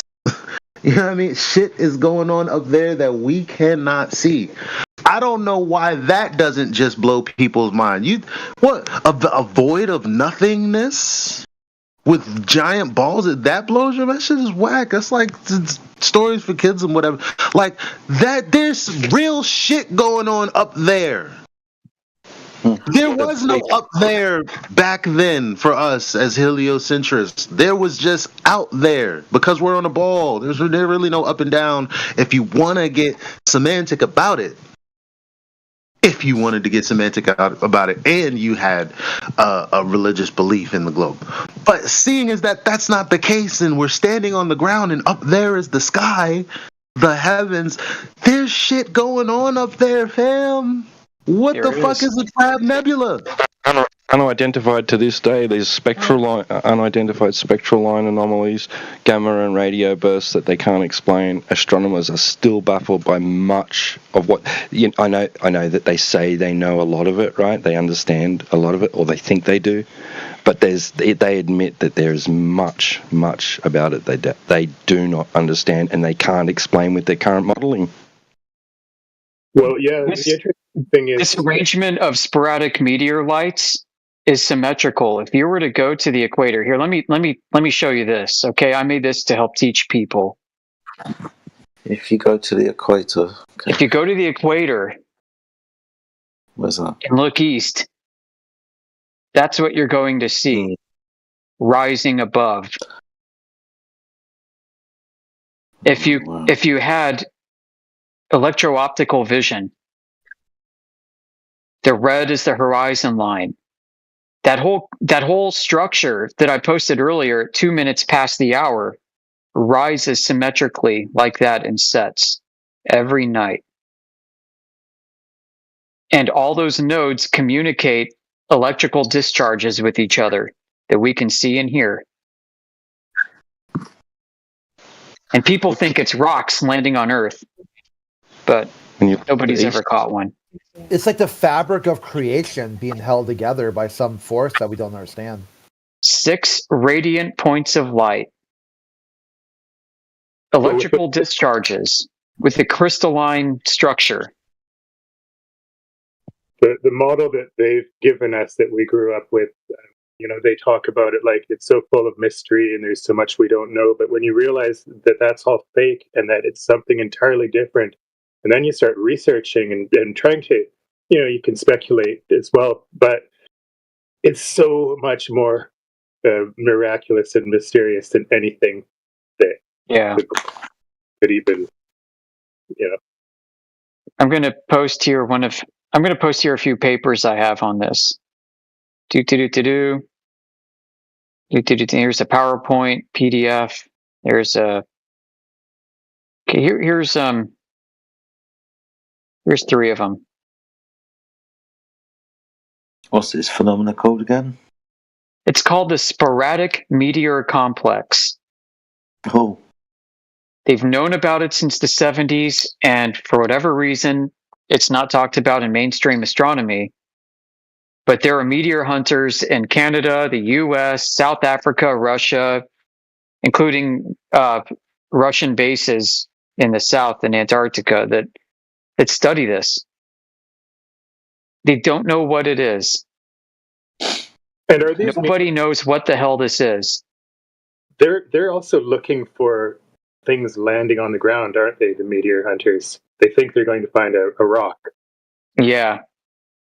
But what's interesting, so they've got cameras that can track these things. I mean, these things register as electrical discharges, like lightning, like sprites, same kind of phenomena. There's no reason to really think that there are any rocks attached to the end of these, like little balls of plasma streaking across the sky. So people wonder, right? I mean, is this thing responsible for barbecuing the Earth every 2,000 years or something, 4,000, 6,000 years, 12,000 years? Does this thing get angry and start electrifying and plasma apocalypse the planet every now and then, if you want to call it that? That's what they're talking about in their literature. You can go on these forums and you can read these astrophysicists and astronomers say, is this thing going to potentially barbecue the planet? Now, I don't think Earth is a planet. Yeah, see, that's the second I'm like, ooh, garbage, throw that away. Don't care about that. Ooh, those lights are pretty. That's as far as I want to go. I know. Now there are certain things the whole orange sun thing, the orange sky. That was some shit where I was like, oh, they're telling me it's a bunch of forest fires? That sounds like a bunch of bullshit. It sounds like a cover-up for a sky phenomena that they couldn't explain. You just can't have the sky go orange for a couple days and not have an explanation for it. You gotta set some shit on fire. We already know they do that. You know what I mean? We already know they set shit on fire. The question is why? But they're good with leaving us for that open to interpretation. They're good with that. What they're not good with is, hold the fuck up. The sky was orange for a few days? What the fuck was up with that? Yeah, they're good at sleight of hand magic tricks, but it's harder to pass that off once people can see it. Mm-hmm. They're lighting fires at the. Only the rich people lost their homes in California. Even though this, no, maybe that's just a part of the earth that's just a little more fucking magnified. I don't know, but I don't believe what the fuck they're talking about. That's 100% sure.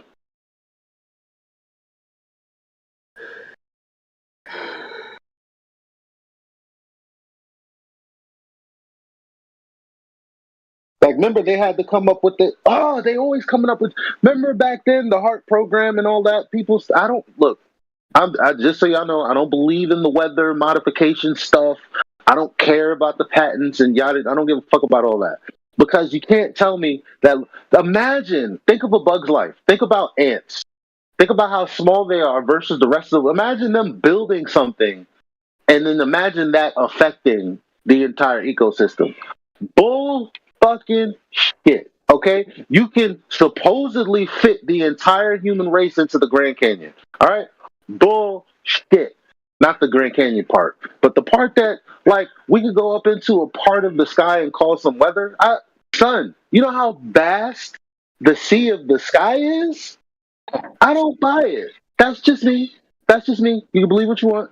Obviously, I'm also believing that it's not the case. We all got beliefs, whatever. All right. Now, my whole, hold up. I got kittens running around, and he's driving his papa crazy. I've never seen. Oh, anyway, all right. Why was I saying that? Oh, the harp thing. Yeah, the harp thing. It's like then you got these videos where it's like, oh shit, there's like a whole like solar beam or something, like solar beam cannon from Marvel versus Capcom and shit. And it's like it's not the case, or is there just some phenomena that you can't explain? So let's throw this story out there. Now, okay, sounds crazy, right?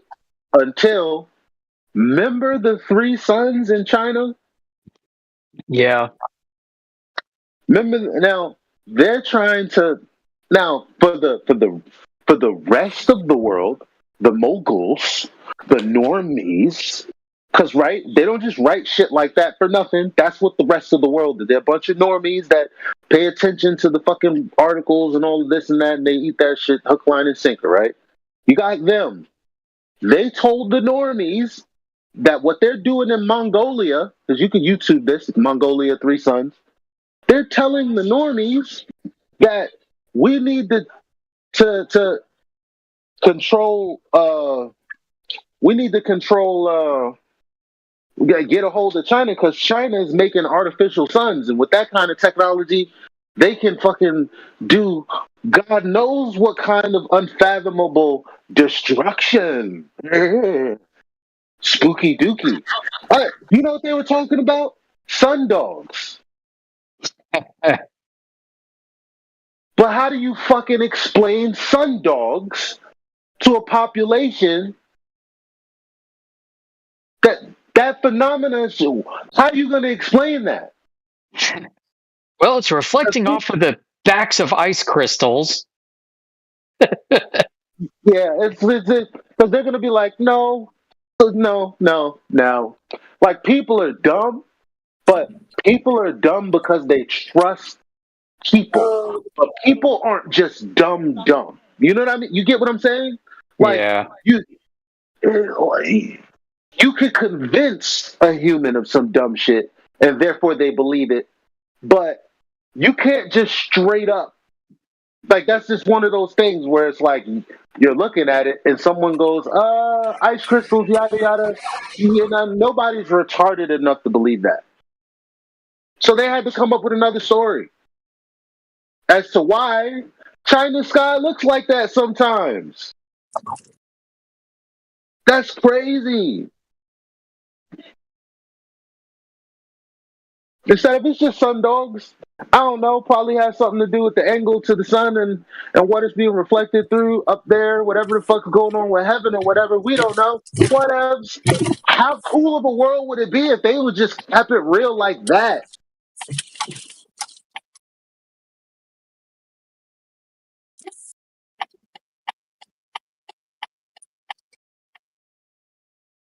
Anyway.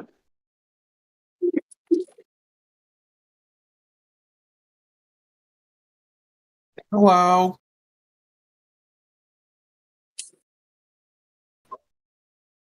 Hi. Yeah. This world is so mysterious. If it wasn't for flat Earth, I would probably consider myself a realm earther. I mean, there's so much that's incoherent about this place. Defies logic, defies even like our own empirical understanding of it. It just lends more credence, I think, in my mind, to the concept of a divine order of creation that transcends our own ability to comprehend. And the globe is a coping mechanism for that, which explains a lot of things, but leaves a lot of things also unexplained and contradicts itself. So I don't have to accept it for all of its faults and contradictions and lack of empirical evidence. Because much of it, as it's become known, lacks empirical fundamentals behind it. We're supposed to be humbled by it and be in awe at the majesty of it. I think that's what I think anyway. It's my personal opinion.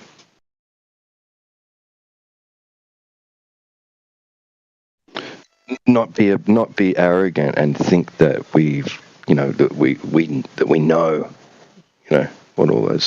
what the sky is and how it operates properly and all that. One day all will be revealed, maybe. What makes you believe that knowing what's going on in the sky equals arrogance? What makes you come to that conclusion? It was just explained that there's no empiricism. Like we lack information, so to declare and make certain judgments about the sky is arrogant because you don't know. You can't go there. Arrogant to whom? At it, and you can only in a way that it, for all we know, is completely distorted. And our eyes are fooling us. We don't know what that is up there. We can only look. We can't go, touch, feel, smell, taste, hear, all that other stuff. Just look from I get what you're saying, but how is that any signs of arrogance? Arrogance to whom? It's just arrogant to say that we know something about it. We can only describe what we're seeing. We can't say, well, this obviously tells us that we're inside a giant, ever-expanding vacuum universe on a spinning ball going around the sun. That's arrogance. Yeah, but arrogance to whom? Because there needs to be someone that it is arrogance against. Like, how is that ethically questionable? What do you mean arrogant to who? To all of the people that their science communicating to? Because that's what a science communicator does. Explains things that other people don't know with their specialized knowledge. But people in science disagree all the time. That doesn't mean that they're arrogant towards each other. No, it's not just, listen, it's not just me saying it. It's not just him saying it. They'll call each other arrogant. So, what's the big deal? What's the big hoopla about saying arrogant right now? That's like literally, they call each other arrogant. People in science disagree all the time. That doesn't mean that they're arrogant. It's like the whole basis on science is questioning the fundamentals and questioning the experiments. That's how science progresses itself.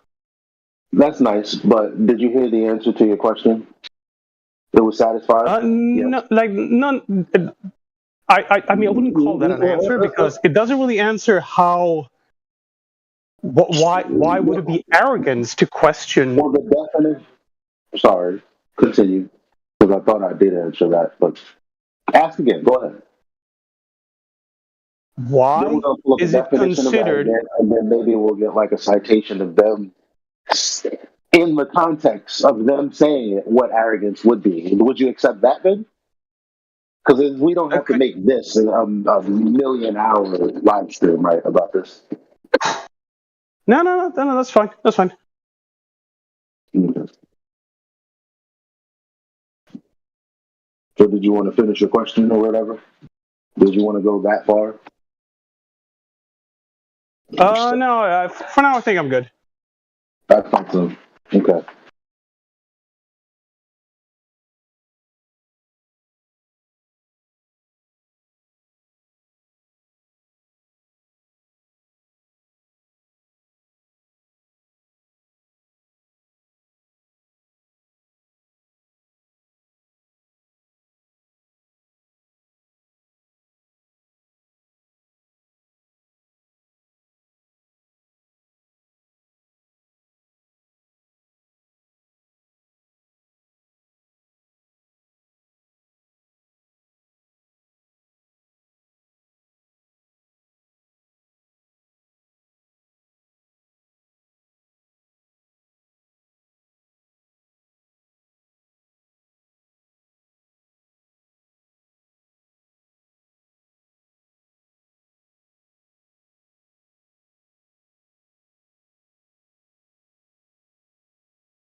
And T-Dub's right to look up at the sky and claim to know everything about it, let alone just about anything, it's the definition of arrogance.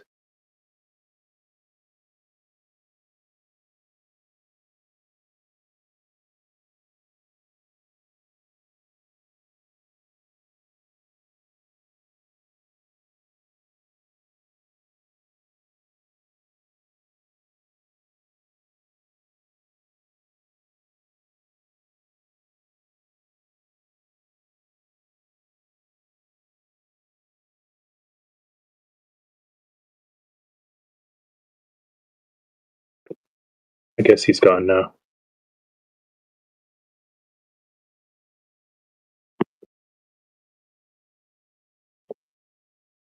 I think he didn't understand the meaning of the word. I was going to read out the definition to him, but he gave up.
Yeah, mysteries abound. I mean, we've been given our place. We have our place here. We're able to interact with it and experience it and sense it directly and learn about it and have a pretty firm grasp and understanding on a lot of things because of that. Can't do that with the sky.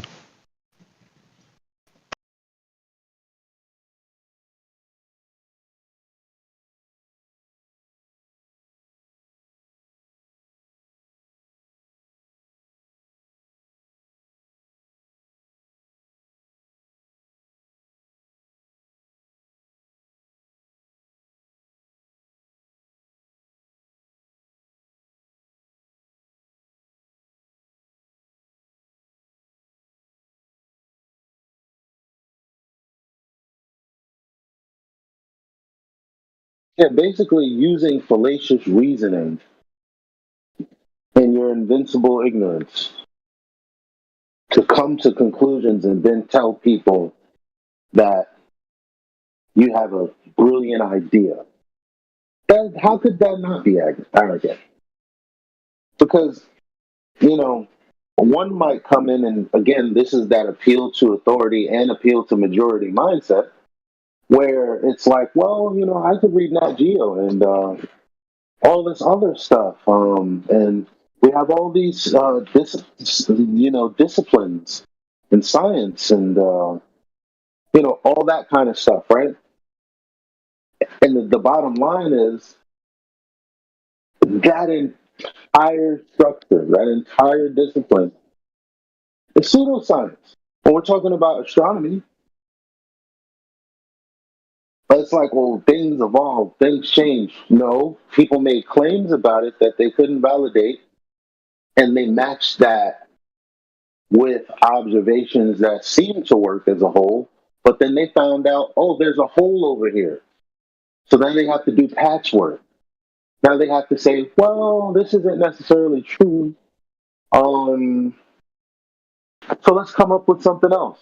And then they keep doing that and keep doing that. That's not logic and reason. That's acting like you know what the fuck you're talking about because you saw something, or because you were able to establish a pattern or recognize a pattern. That's all you did.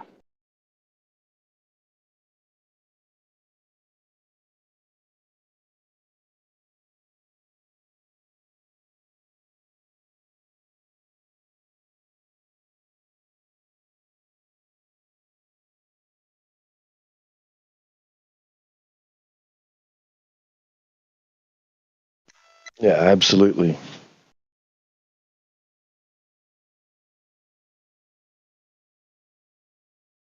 Then they try to say, oh, that's what science does. No, they never had a method for that kind of inquiry.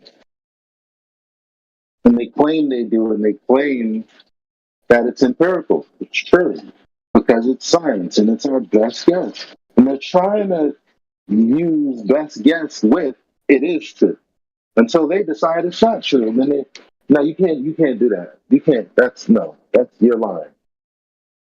But people believe shit like that. Like, oh well, actually, what you're experiencing is not what you're experiencing because it means this in a particular context. However, in the context I mean it is actually different. So you're not experiencing that. You're experiencing this. You're not experiencing the sun go across the sky. What you're actually experiencing is is the earth turning underneath. I know that's what you see, but that's not what you see.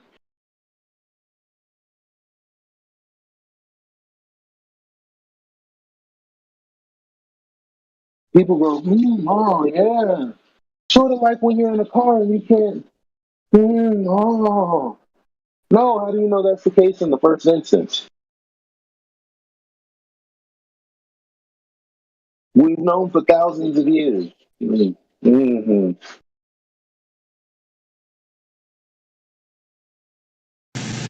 They've brainwashed people so they can't distinguish between knowing and believing. Yep.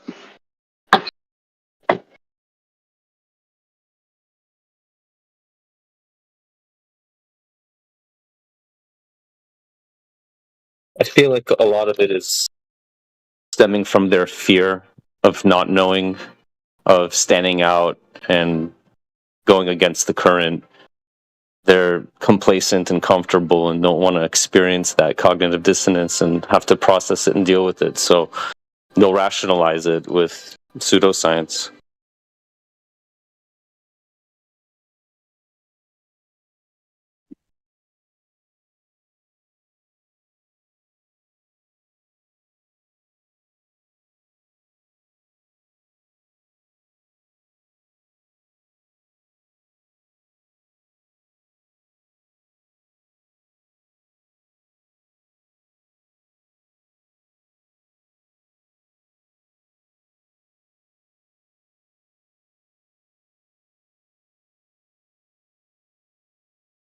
That's why I was gonna have to do the one piece.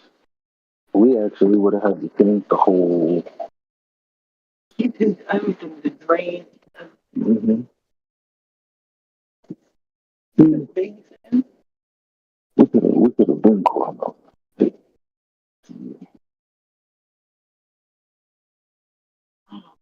Oh, Angel asked you actually want to come now. What that's what you wanna do? You still don't Okay.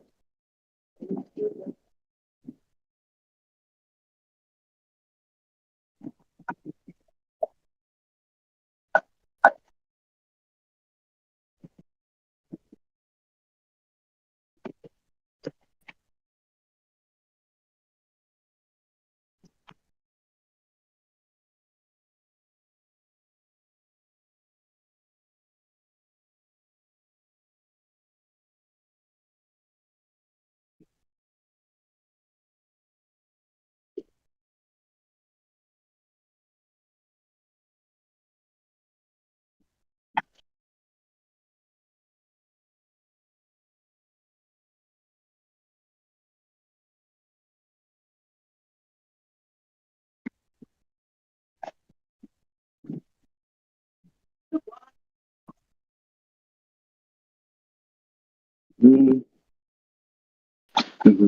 I don't think.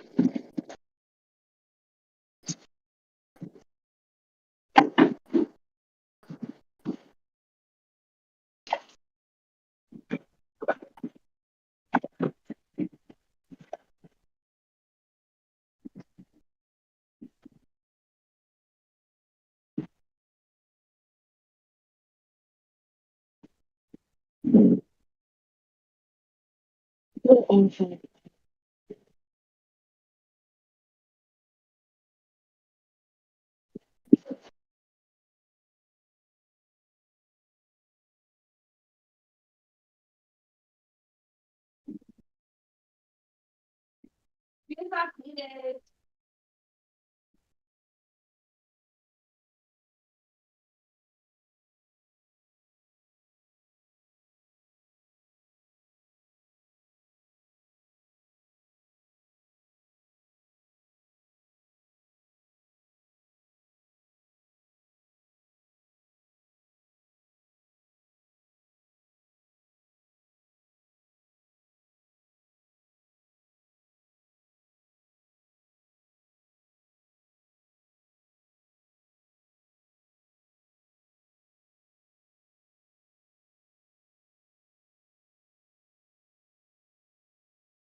Hello, flat earthers.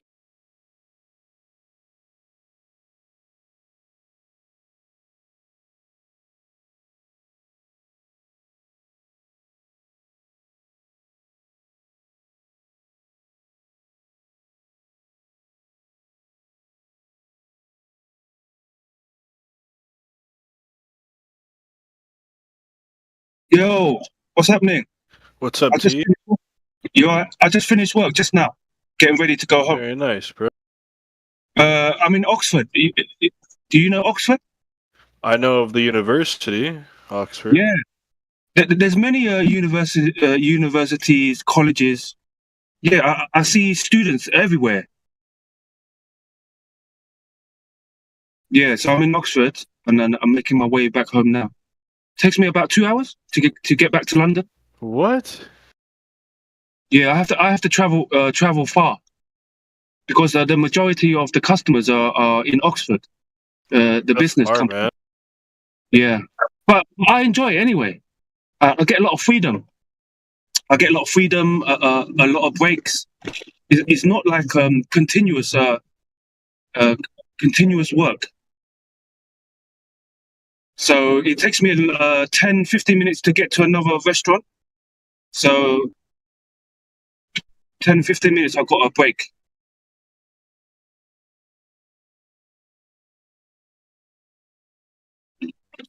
Yeah, the only thing I don't like is the traffic inside London. It's really bad.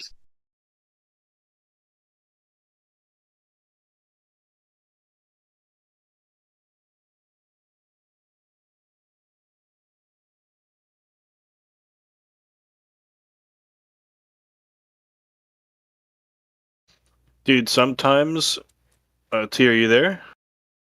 Yeah, yeah. So, my city, Toronto, is actually 5 minutes away from me. I live in like a little suburb. I don't live in the city, but for this city that's 5 minutes away, during peak traffic hours, it'll take 2 hours to get home sometimes. Oh my goodness. Yeah, same here in London because when it's really rammo during peak hours, yeah, like say you're about sometimes 2 or 3 miles away, yeah, your destination can take about 2 hours because there's so many traffic lights, so there's so much congestion, like everything's just slow moving. You're if you want to walk, yeah, you'll be walking faster to get to your destination than driving. Yeah. Yeah, I don't even want to live in London no more, man. It's like too there's expensive. there's one street in Toronto to move like 3/4 of a mile. It'll take an hour sometimes. Yeah, I know. Sometimes even worse. Sometimes 2 hours or 3 hours.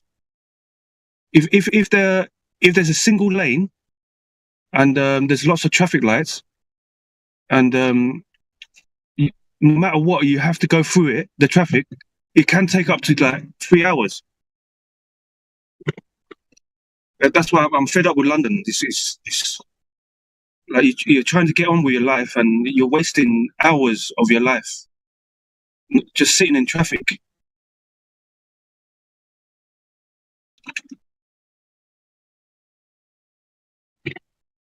But I do enjoy driving outside London to Oxford because I get to see the English countryside. It's very nice. And as soon as I get out of London, there's not much pollution.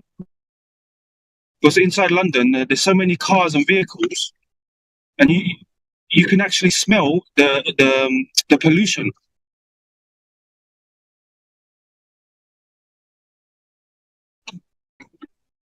No fresh air, bro. Yeah, man.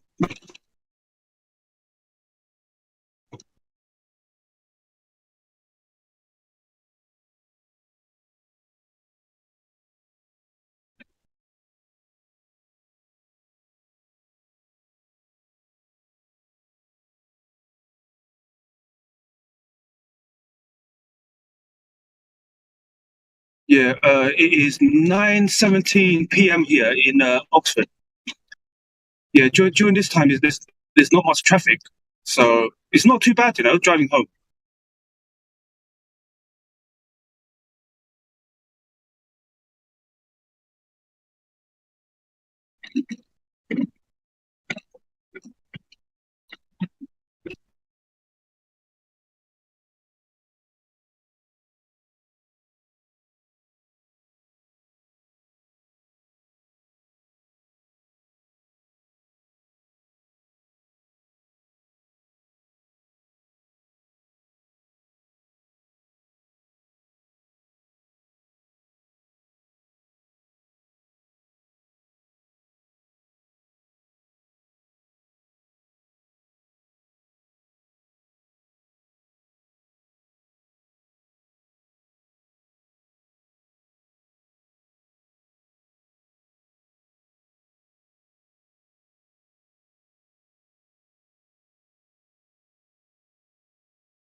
What's going on, everybody? Not much, bro. What's going on with you? Just taking a quick smoke break here. Doing a smoke break? Yep. What are you smoking? The good stuff? No, the bad stuff. The brown tobacco. Smoking the brown. Why, man? I was supposed to quit January 2nd when I turned 40, but somehow it's still with me.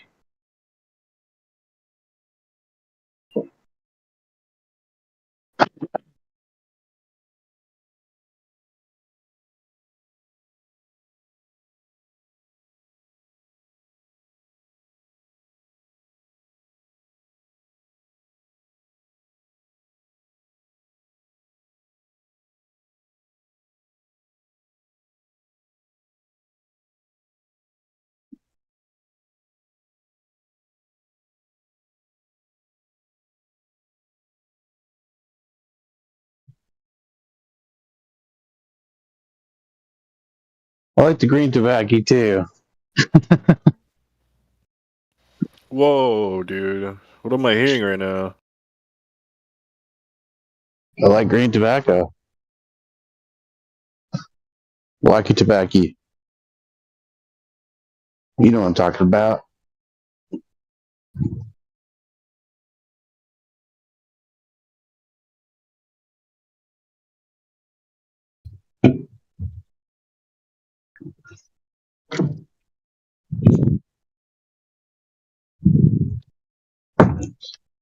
I live in communist Washington State.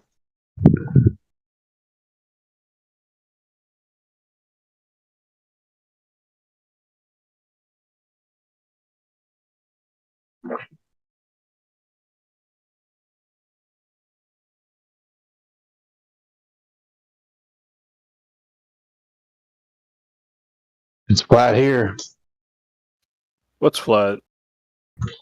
No, the earth. It's flat here. Are you sure you don't feel any rotation right now? No. Because yesterday I was talking with a guy and he said he could feel himself rotating. Well, maybe he'd had a few drinks. No rotation here. That'd be a accelerating rotation if it were.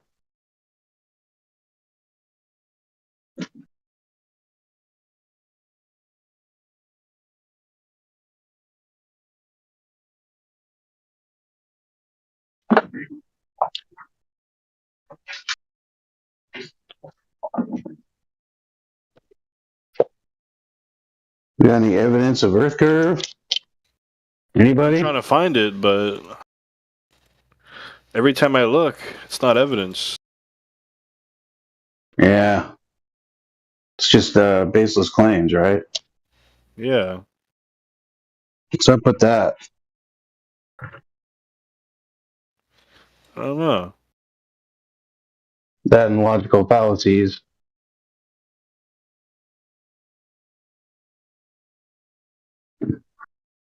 I've actually never heard anybody tell me that they feel the rotation of the Earth for the past 3 years of talking about flat Earth. Never heard that once. Yeah, that's an idiot's statement there. And they say that we're stupid. Like, you don't even know your own religion, people. Globers.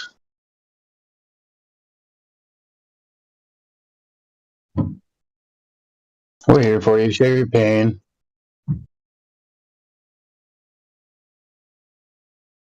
Project.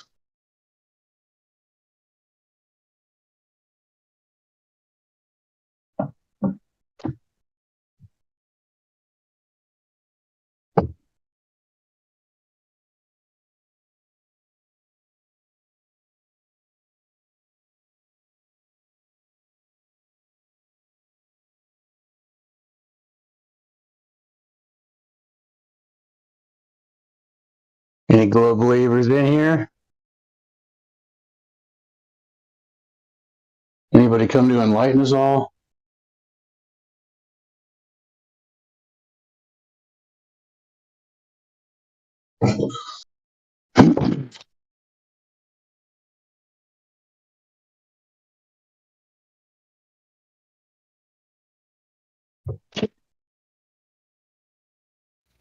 Hey, Travis. Yes, sir. So yesterday before that first situation I told you about, I was talking to the guys in Ask a Catholic channel, and out of nowhere they just asked me, I don't know why, because my line of thinking and the way I was answering questions, they just asked me if I'm a flat earther. And I said, yeah. And then I started talking about it. And after maybe 5 minutes of talking about it, they called me a cult leader. Wow. That's high praise. Yeah. What kind of stuff were you saying to them? If you don't mind me asking. Like before they mentioned flat Earth? No. Oh, yeah. We'll start there. Honestly, I don't remember.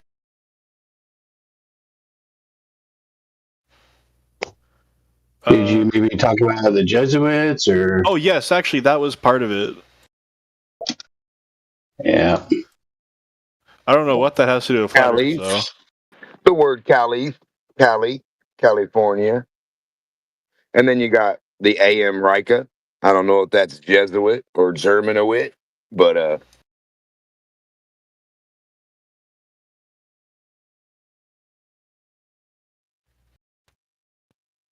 the America is what got us in.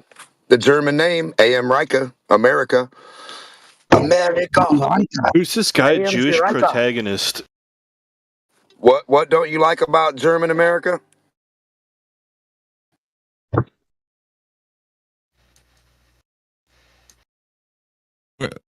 Yo, oh shit, I'm not talking.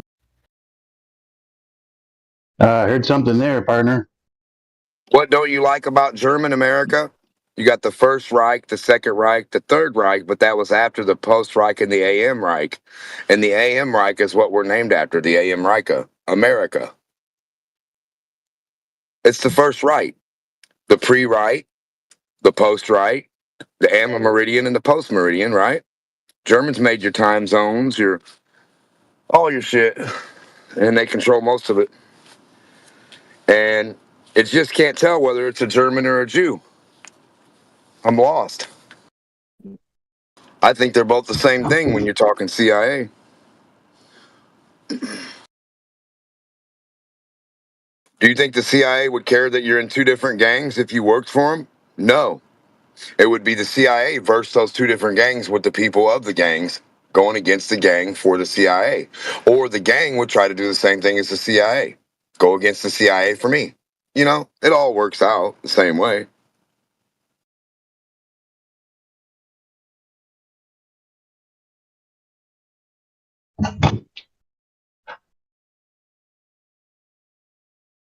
I mean, how do you know who really owns America or named America? Was it Americo Vespucci? Because I'll tell you. How do I really tell me? Oh, it's this guy. He's back. Because I will tell you. If I don't get I need to muted by know a this bunch of information, commies brother. and fucking Nazis. Nazis? The nosies? Yeah, you know what the Nazis did when they wanted to silence someone? They shot him in the head. The nosies?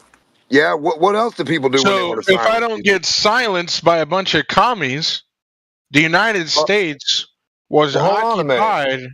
Hold on. By. Hold on a second. Hold on, for what? If another group of people wants to silence you, don't they kill you too, stupid fuck? It doesn't matter. What do you mean? What don't matter? At the end of the day, somebody's got to be in control. At the end of the day, somebody's got to be in control. Of who? You? If you don't have control, you have chaos. There's no such thing as chaos. Yes, there is. You ever heard of no? There's the no end of the such world, thing as chaos. the apocalypse? You ever heard of these scenarios? That's what chaos is. When there's a law and order, there's chaos. You can't have order out of Yeah, chaos, prison. motherfucker. Even prison has law and order. I'm sure No, you you're know what retarded. prison is. You ever heard of a yard king? Yeah, it's called not. Yeah, Listen, it's that's not right. chaos. Even prisoners have enough common sense to establish law and order. Do you know what you're talking about? I do know what I'm talking about. How can Somebody's you have order always out of got to be chaos? in control. How Now can let me ask chaos you a make- simple question. Dude, shut the fuck up for a second, you retard motherfucker. Come on, spit it out then. Shut the fuck up, retard. How can you have order from chaos? They're the two anti-fucking things of themselves. They're the opposites of each other, you stupid You got bitch. it wrong. How do you get chaos without order? There is no chaos, I told you, you stupid Yes, fuck. there is. Yes, there is. Where's it at? Show me in nature where there's Everywhere chaos. around us. That's why Yeah, every day you nature. got to be disciplined. Yeah, 9 months for a pregnancy, a birth, a baby, a boy, a girl. That's so chaotic. It happens the same way. It's so chaotic. You bleed when you get cut. It's so chaotic. Everything's so chaotic how a tree grows. It's just chaos everywhere, man. It's just chaos. You know there's just chaotic fucking retarded people? Okay. Like U.S. State Department, like when you Thank argue you for your for your globe Earth, you assumption. get chaotic. Then there's no law and order in here because you start There's no such acting like thing an as animal. chaos. Dude, you're There's like, no oh, such the thing as United chaos States in government's nature. evil. Why is the U.S. state? Why is the Government U.S. is not state a evil? part No, of I'm nature. talking about you as an individual. Come on. Tell me, why is America evil? Let's go. Let's hear it. Dude, I was talking about you as an individual because your name is U.S. State Department. You understand me? What about it? Like when you talk about the globe Earth, you get chaotic and you don't be quiet and you keep screaming and rambling. That's why we're here to give you some order. No, I'm Yeah, only. in I'm nature. only. I have to talk loud. What you think is screaming when I'm debating 10 people at one time. So that's what you fail to realize. And you still can't win. You're Yes, debating I always yourself. win. That's why I get muted and banned because y'all can't deal with me and you You can't get muted win. and banned because of your fallacies. No, you can't deal with me and you can't win. You can't win, buddy. When you don't just make any can't. sense, And you nobody never can will. win. You never If you're- will. if The you're only talking person here to- that doesn't make any sense is Hey, you, bro, my friend. have you shut up yet? When you're You don't talking make to any yourself sense. all day and not listening, fucktard, you can't make any sense. You You're don't talking make to yourself, sense. idiot. I Now, want to You know don't even. You can't even who's go a back flat on earther and the who isn't. original argument wasn't here. done talking, you fucking third grade retard. You can't even go back to the original argument here. Dude, you Why can't is even America keep a evil? fucking conversation like a kid. Why is America I thought evil? this was the flat Come earth on. channel. What the fuck? It sounds like a bunch of retards in here. Yeah, Not so talking right. basically, this old man thinks America's evil and wants to convince everybody that the world's a globe when it's not, according to What? him. I don't know what And, evil and is. I'm asking him a simple question: is why is America evil? And he keeps delaying and ignoring, and he doesn't want to No, answer. no. Come Forget on, big about boy. America being evil. Spit it out. Let's talk about the fact that the Earth is actually a cube, not a fucking circle. All right, Yeah, let's not go a back cube. to Do you think that we could probably get The Earth back is into not a some cube. sort of semblance of actual flat Earth conversation or something? Well, if you actually think the Earth is flat, you're actually like low IQ enough. There's like no point of trying to Okay, get otherwise. congratulations, bro. That's Ad great. hominem fallacy. Thank you very much. I mean, there's so much evidence out We there. know There's it's nothing flat. we Show can us the do. evidence. What evidence for a globe? Show us bendy water right now at rest. Go on YouTube right now and type No, in not ISS YouTube, live stupid. stream. Not YouTube, retard. I want to see fucking water. Hold on. All right, retard. How about you go into outer Man. space? We'll get it No, going. we don't need to go to outer space to see water curve. We'll go right to water. Your ignorance is not helping you. If the Earth is a fucking ball, show us where and how.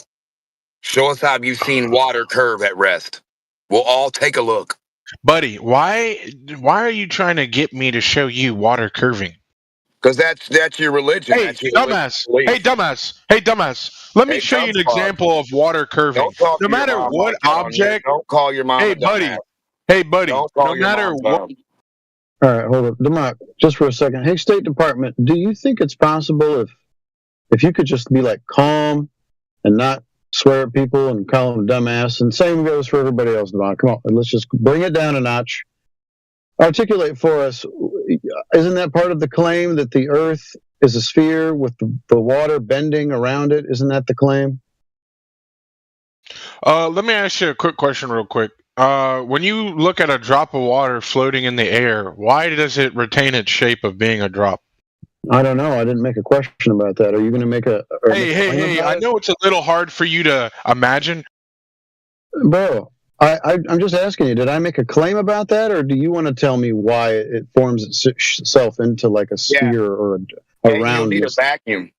Yeah, you'll need to Yeah. drop your raindrop in a vacuum chamber and then show us how it forms a Yeah. sphere. So basically, that'll just prove my point even more.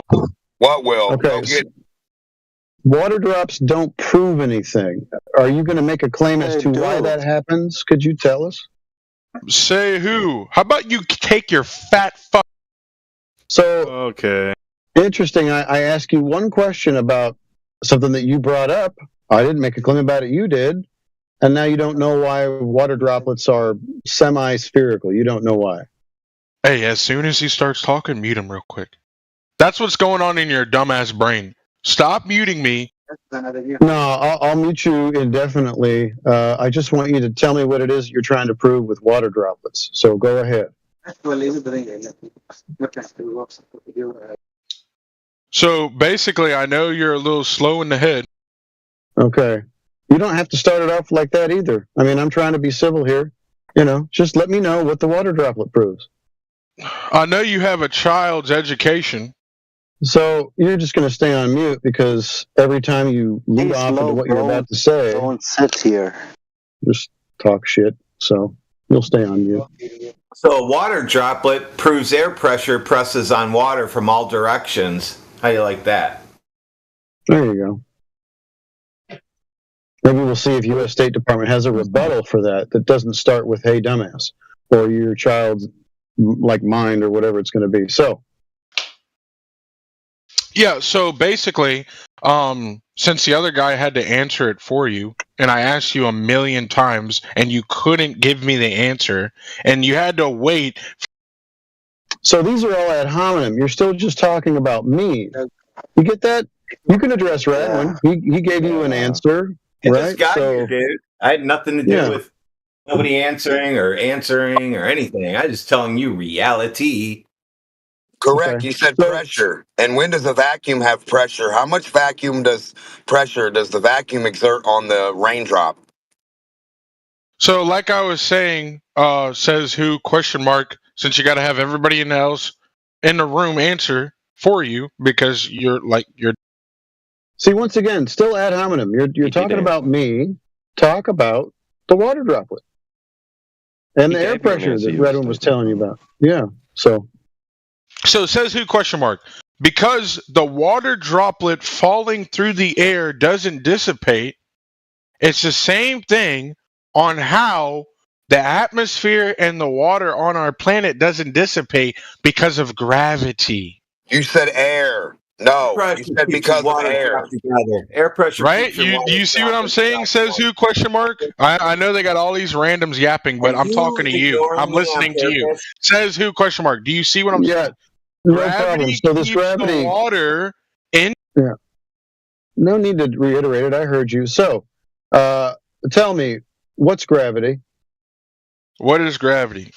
Gravity is a force that is produced off of an object's mass. That's wrong. No, that So is you don't agree with 100% correct. Einstein?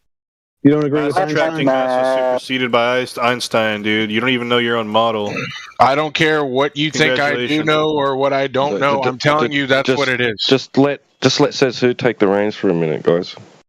So you don't agree with Einstein? I mean, what are you trying to say here? Are you trying to say that if you shrink the Earth to the size of a golf ball, it's going to produce a black hole and have infinite, like gravity or some shit? Don't be What are you silly. trying to say here? What I'm telling Don't you be is silly. this. What I'm telling you is this. The Earth, you can't shrink it to a golf ball. You don't have that technology. Wow. So nobody talked about golf balls or any of that stuff, black holes. I didn't bring any of that up. I'm just asking if you disagree with Einstein. No, I don't disagree with them, but you don't have the technology to prove him right. So Einstein, as an answer, or I guess a fail-safe or some kind of like a rescuing device for Newton, came up with a new geometry, right? Which is the bending and warping of space-time. So that force, that Newtonian gravitational idea that was also never scientifically validated, that was superseded by Einstein. So are you going with the old stuff, or are you trying to combine the old stuff with the new stuff? What are you doing exactly? Wait, let me get this straight. You're completely lost. Wait, hey, says who? Does the Earth have a weight limit? Does it have a weight to it? A weight? I have no idea. like your truck. How much does your truck weigh? Or like your house? How much do you think your house weighs? How do you right? know that? Like a pound of dirt. How much does a pound of dirt weigh? Right? Everything has a measurement. Everything. A monitor has a ounce, right? You can tell how much a mouse weighs. You can tell how much anything weighs. When you go to a hospital, hey, It's going all over the place. The only thing it attracts is due to the jealousy of someone else, you know? So this is being drawn to the property. This is a red herring. I'm asking you if you're trying to combine Newtonian and Einsteinian gravitation.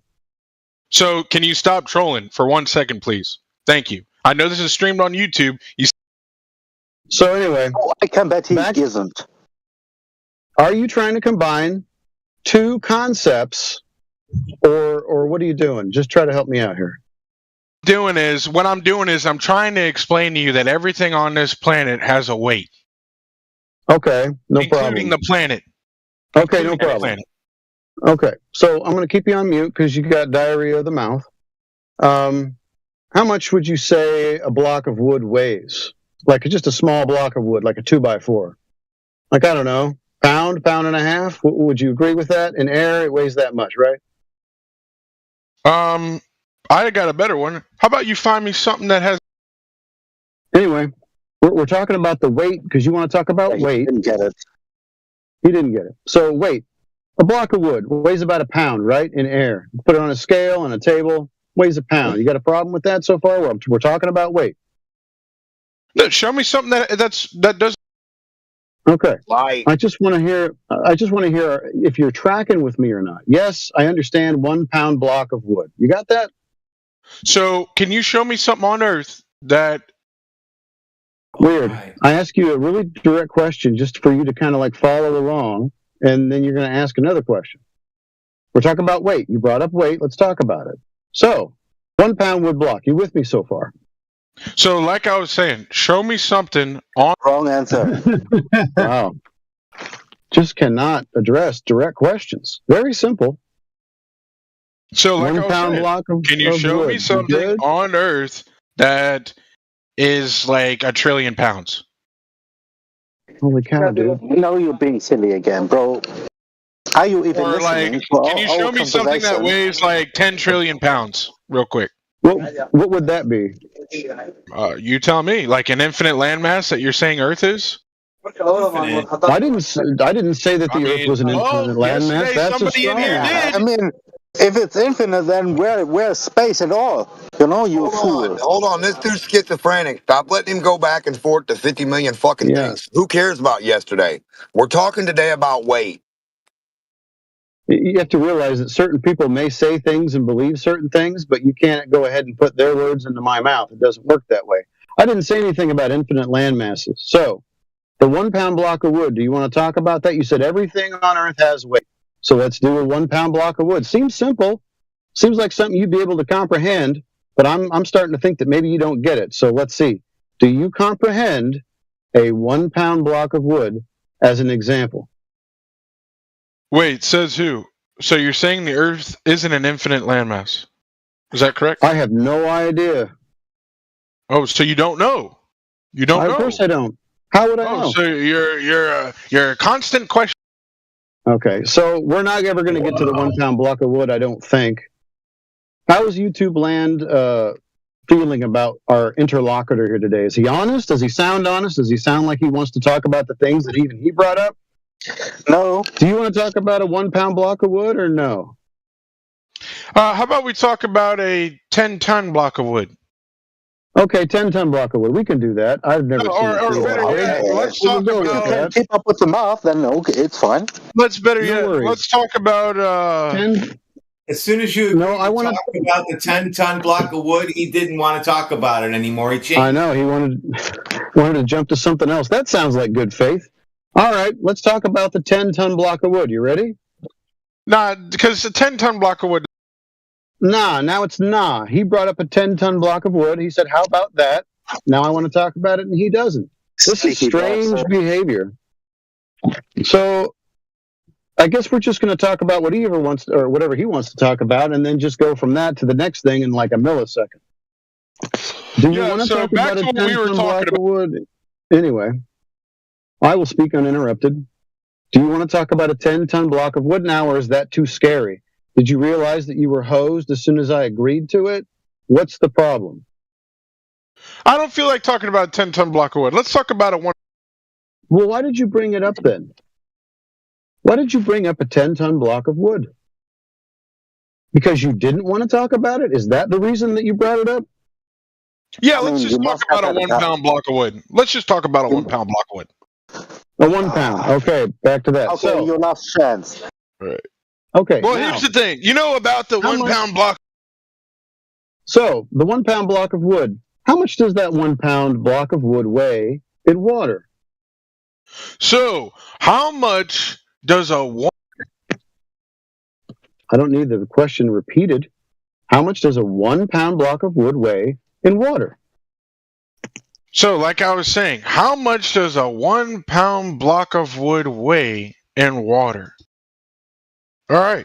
Well, if you have a scale in the water and you measure it, will it measure to 1 pound? Why don't we try that? Why don't you put a scale at the bottom of a pool, and then we'll put the block of wood in the water. We'll even push it down there on top of that scale, and we'll see how much it weighs. What do you think? Well, maybe a scale wouldn't be a proper measurement tool. You think? Yeah. Why not? Well, because number one, you can't put anything in the water to measure it because it'll float. Why? Because of water.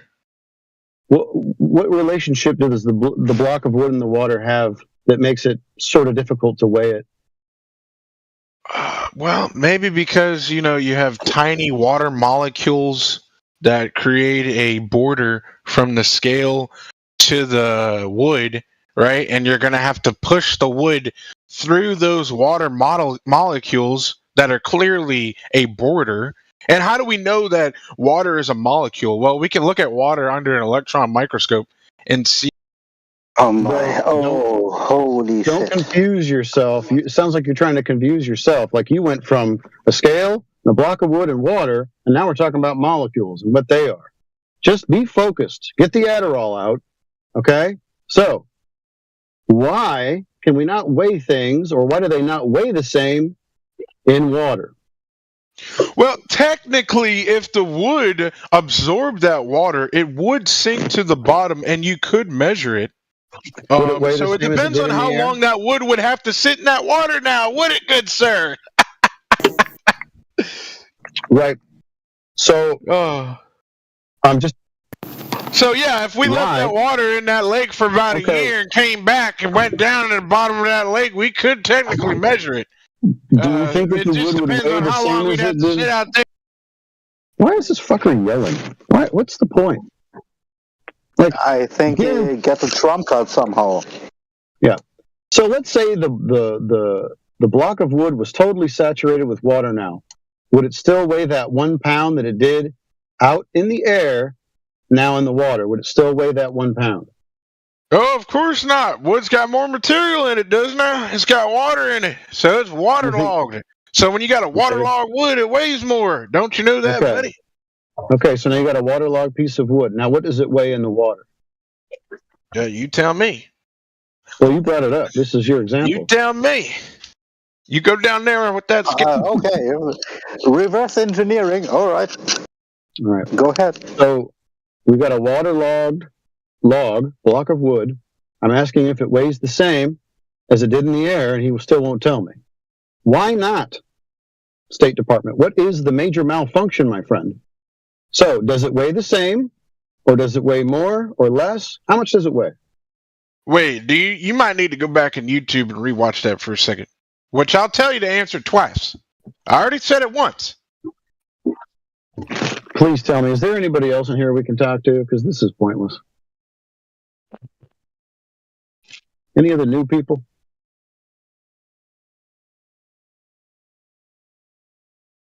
Lord have mercy, somebody new. Al McDad. Bro, you want to jump on the mic? SAA Outlaw. Travis Clark, you seem kind of new, although I sort of recognize your PFP. Yeah. Hey, what's up? I've just been listening in, laughing. I was hoping that would get to a conclusion, and the guy would realize that the medium of water itself is the reason why it won't weigh, and the simple fact of buoyancy. Didn't hear that come out of his mouth because he doesn't know anything about what he's talking about in his own example. 100%. It turns out that weight is sort of an illusion. We weigh things based on averages in air, right? So, or in a vacuum chamber. But it's as soon as based on the density it's surrounded by. Yeah. So if it changes arbitrarily based on the medium that it's in, that's not actually arbitrary, but if it changes that quote unquote downward force, then weight doesn't exist. Let's see if State Department can deal with that.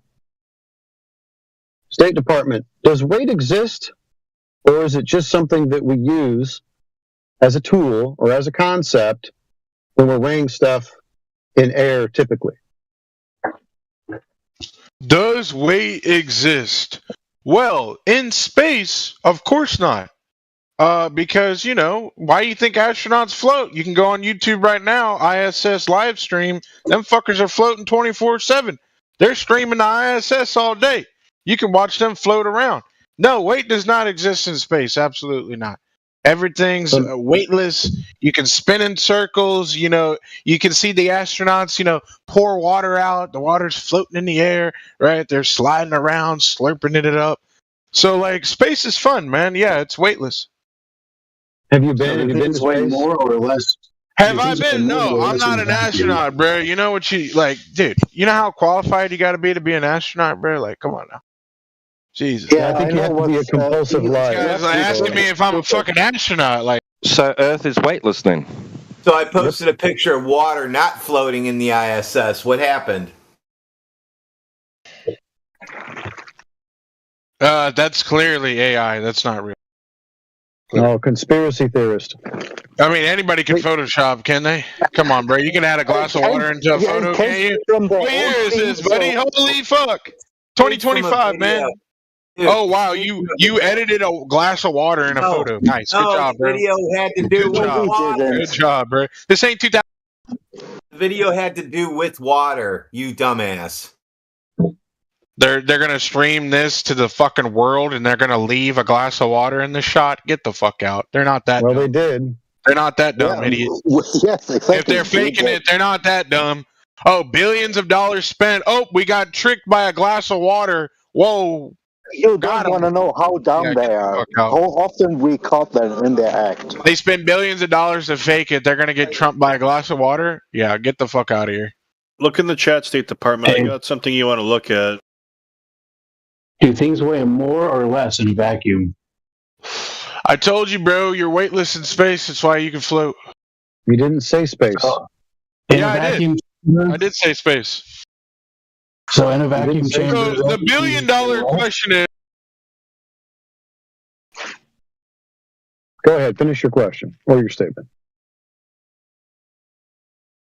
Do things weigh less or more in a vacuum chamber? Over. Yeah, simple question. Very direct. Can State Department cope? Can he answer a direct question? We're going to see.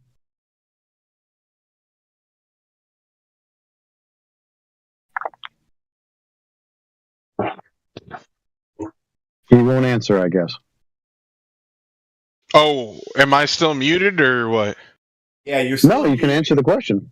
Like, cause I don't have Discord open, bro. Like, I'm sitting here doing other things. I don't know when y'all got me muted or not muted. I'm sorry. You're gonna have to, at this point, you're gonna have to tell me, like, No, Yeah. you should be paying attention. Yeah, exactly. If you're so invested, then pay attention. So the question was, do things weigh more or less in a vacuum? just be like, yo, hey, we're muted. He's on his own tangent now. One more time, State Department. If you do stop talking at some point, can you tell us, do objects weigh more or less in a vacuum? Wait, can you repeat the question? Do objects weigh more or less in a vacuum? Chamber. Do objects weigh more or less in a vacuum? Chamber. Is there air in a vacuum? It's a vacuum chamber. Yeah, bro. So you're telling me there's no air to provide that buoyant force you were talking about, right? So if there's no air to provide that buoyant force of, whatever, air resistance, then the object's weight is, its full weight. It doesn't. How does it lose its weight when it enters a vacuum, and then when it comes out, what? Okay, now you have made a clear statement. That doesn't make any sense. In this room it's weightless. In this room it goes back. It suddenly loses its mass, which supposedly determines its weight. I mean, I would argue that there's a difference, maybe small difference of the object's weight, but I wouldn't say like there's a more or less. Drastic More or less. I would argue that weight determines its.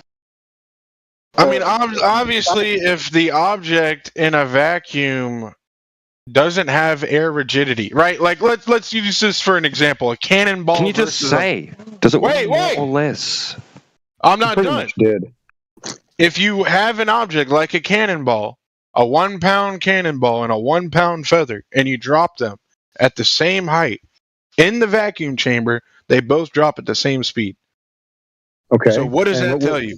What does that tell you? What does it have to do with my question? Why can't you just answer the question rather than getting into a long tangent? Yeah. Just answer the question. Less or more. Now, he said full weight, so I'm thinking he's saying more, but he really won't kind of commit. We'll see if he commits. Is it more or less, State Department? I just gave you your answer. So which one is it, more or less? You can't even tell. That's the answer. You can't. So they're the same. No, you can't tell if there's a difference or not. Like, you can't tell? If you're visually looking at an object, you couldn't tell. No, you couldn't tell. Visually, no, we have a scale. Talking about putting them on scales, idiot. How are you? Wait. You can't just drop an object and measure its weight midair. Like, what are you putting things on scales in a? You're talking about in a vacuum chamber. Yes. One more time, T-Dub. He didn't want to hear it. I think he thinks if you use a vacuum chamber, you're supposed to drop things in it. Something's mentally unstable about him. Oh, man. Scenario, vacuum chamber, evacuated air, right? We have a set of scales in the vacuum chamber. We have an object sitting on the scales inside the evacuated vacuum chamber. Does it weigh more or does it weigh less than when there was air in the container?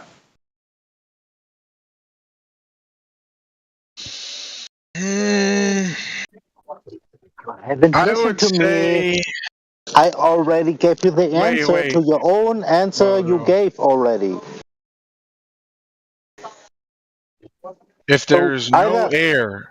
Record, let him answer.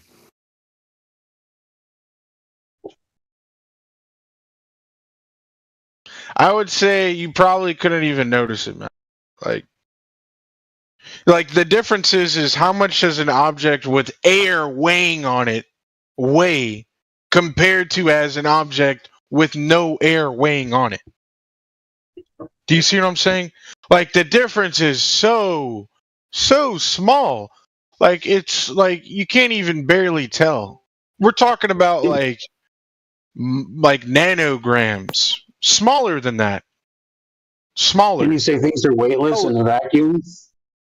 Yeah, like if me and you were like the vacuum of space is what I mean, not a vacuum on Earth. How does that work? Obviously, if you're in a vacuum on Earth, you got gravity, right? So, you know.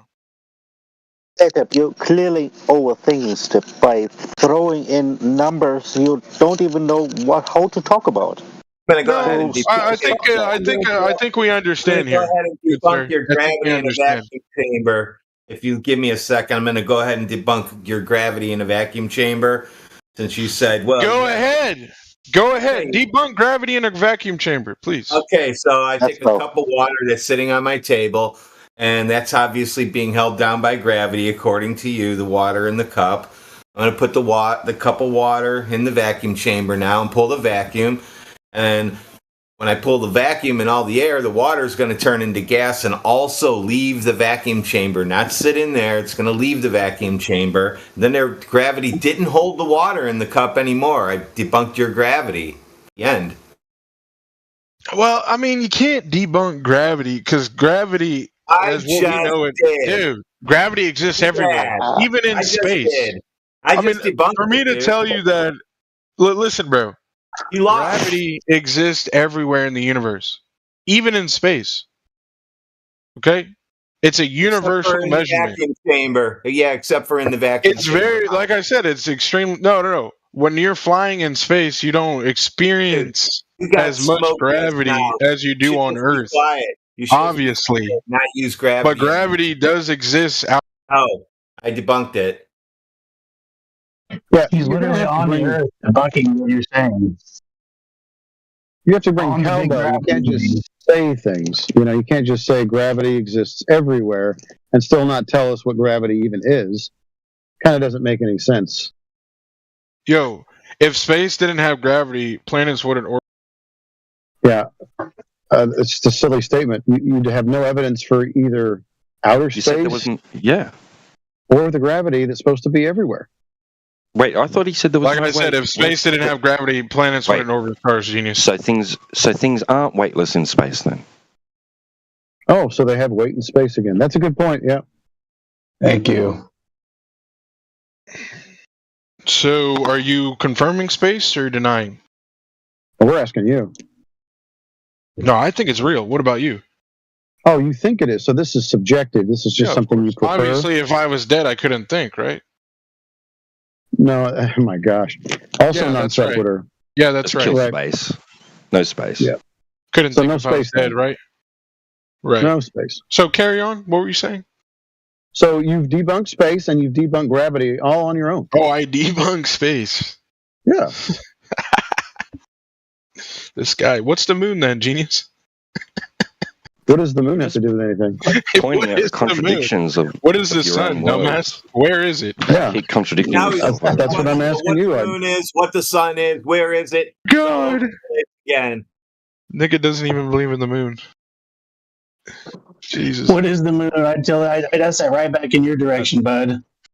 That's not what he said. I He need didn't to go say he doesn't outside, bro. believe in the moon. That's not what he said. Yeah, he clearly said that. No, if you're going to be Okay. dishonest, we'll just boot you out. Oh, really? Like how you are doing with me now? Yeah, exactly what we're about to do. You Yeah. just said I debunked space. Stick your mouth and now you're running away Please from it, state it. bro. State You're it. a How did I goofball. debunk space? Please tell me. Well, you said there was weight and gravity in space. There is. Right. That's why. Even though why earlier you the said moon things float and they have no orbits weight. the Earth. So you contradicted yourself. Dude. You violated the law of Okay, non-contradiction. so why do So when you violate the law of non-contradiction, you debunk the premise which you're trying to prove. astronauts float in space then? I don't know any astronauts that are floating in space. Right. Of course. Here we go. I don't. Why do you I've never believe seen that? Yeah, I debunked your gravity. Why do I believe that? Water. Debunked your Yeah. gravity. Because space is real.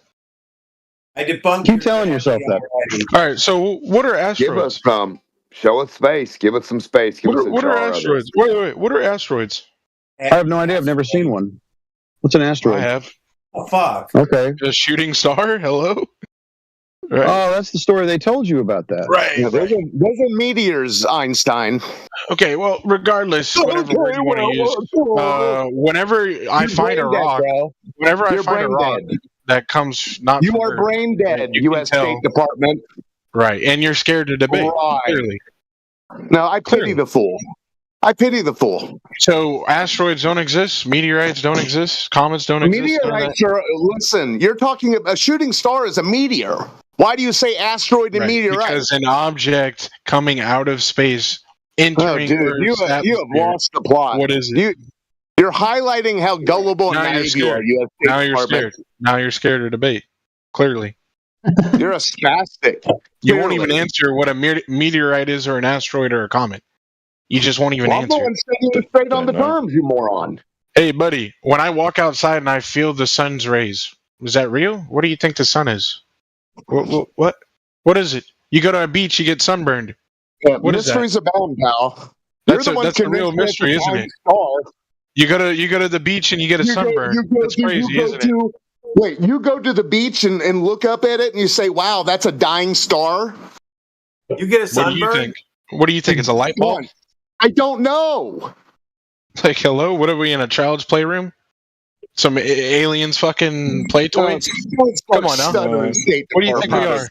What part of I don't know don't you understand? You don't know. Buddy, if I fucking pick up an ant and I tell you this is an insect, it lives in the ground, it lays eggs, it has a queen, you're going to be like, oh, you're crazy. How do you know all this shit? Because I fucking studied the ant, you stupid idiot. That's how. I love how you're comparing an anthill to a shooting star. If you look at something, you can figure out what it is. It's We very just, simple. Go back and highlight everything. First, we I have the thought you moon. picked it up. He wants to know what the moon is. Where is it? Sun. Where is it? You If you study anything, you'll figure out how to do it. Ants. Dude, You look at a sound tree. desperate. Oh, what can we do with this wood here? I don't know. Yeah, so U.S. State Department, when is it that you confirm that the sun is a dying star? Go ahead. We understand what these things are. Obviously. What are you, French now? Oui. So And how at is the it, same time- dude, how did you come to the understanding that the sun is a dying star? We Because know how you nothing know what lasts an ant forever. is. We know how Nothing you know what a lasts tree forever. is. Do Nothing you ever lasts stop forever. yapping, you imbecile? I'm answering you. Nothing lasts No, forever. you're not. You're Everything's ignoring dying. me. You're talking Everything's past dying. me. The earth is dying. We're dying. The sun's dying. That's how we bought know the it's lie. dying. You bought the lie, hook, line, and sinker. Right. Thank you for highlighting it. Right, You're a right. dunce. So the sun, what, do you worship the sun now? The sun's your god? It doesn't You're die? the one that sounds like listen, you're the one wrapped up in some sun story. So what's the sun now? What is What's the sun now? Dude. You're not going to answer it? You're just Dude, gonna I say already no, answered please. this would be You the already third answered. time. I've answered you thrice. I don't think you answered me at all. listen. Not one time. You said we worship the sun, and now you want to talk about the sun, and we have nothing to do with the sun. You Right. only No. want to talk about Now the you're going to sun. just, I had nothing to do with this, Your Honor, head ass. Okay, sure. Hey, how about this? I'll tell you what the sun is. The sun Dude, is a you're ball doing- of plasma. It's like You're a doing a giant great nuclear job. Listen, reactor. you State Department. It's Since 100 times the size of the Earth. 100 times. Yeah, that's the 93 story. million miles away. Yeah, that's the story. That's the story that you've bought hook, line, and sinker. Right. I Well, remind you- it's pretty Right. obvious. It's pretty obvious. Hold on. It makes Let kind me of sense. remind you.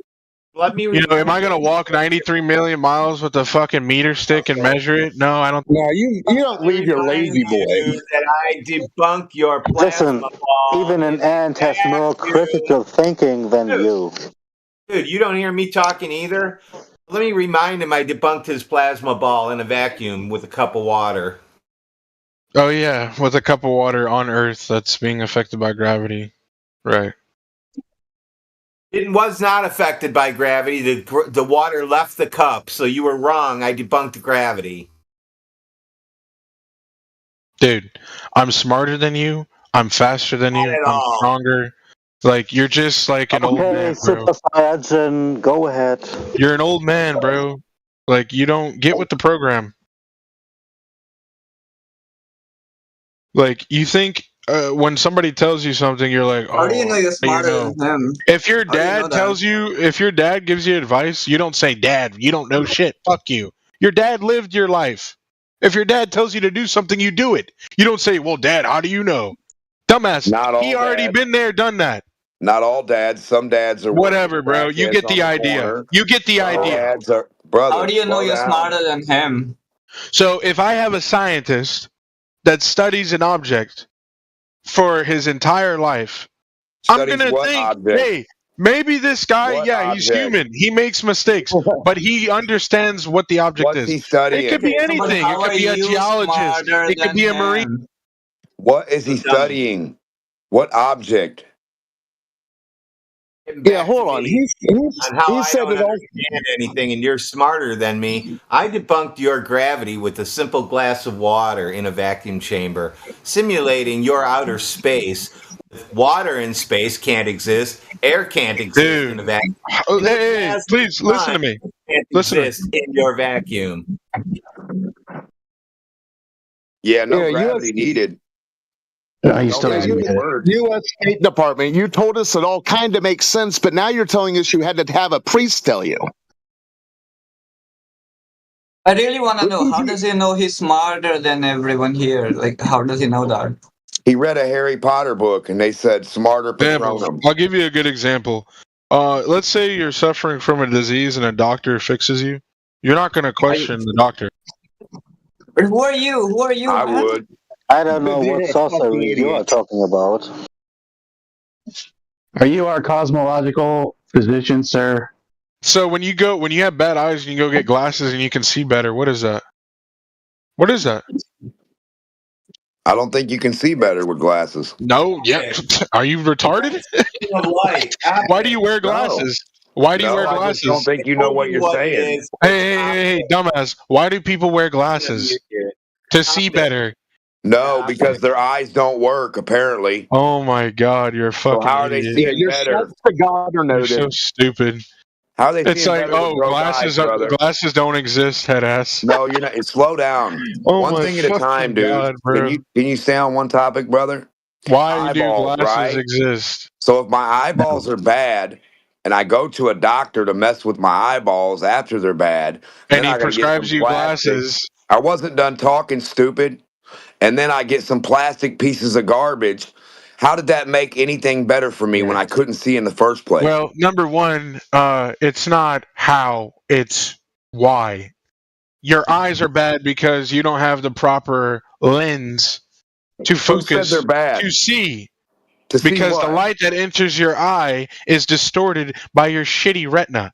So They're they too have to bad to give see you what? a glass lens to focus the light that's coming through the lens into your eye, and the eye is acting like the glasses are acting like your actual eye.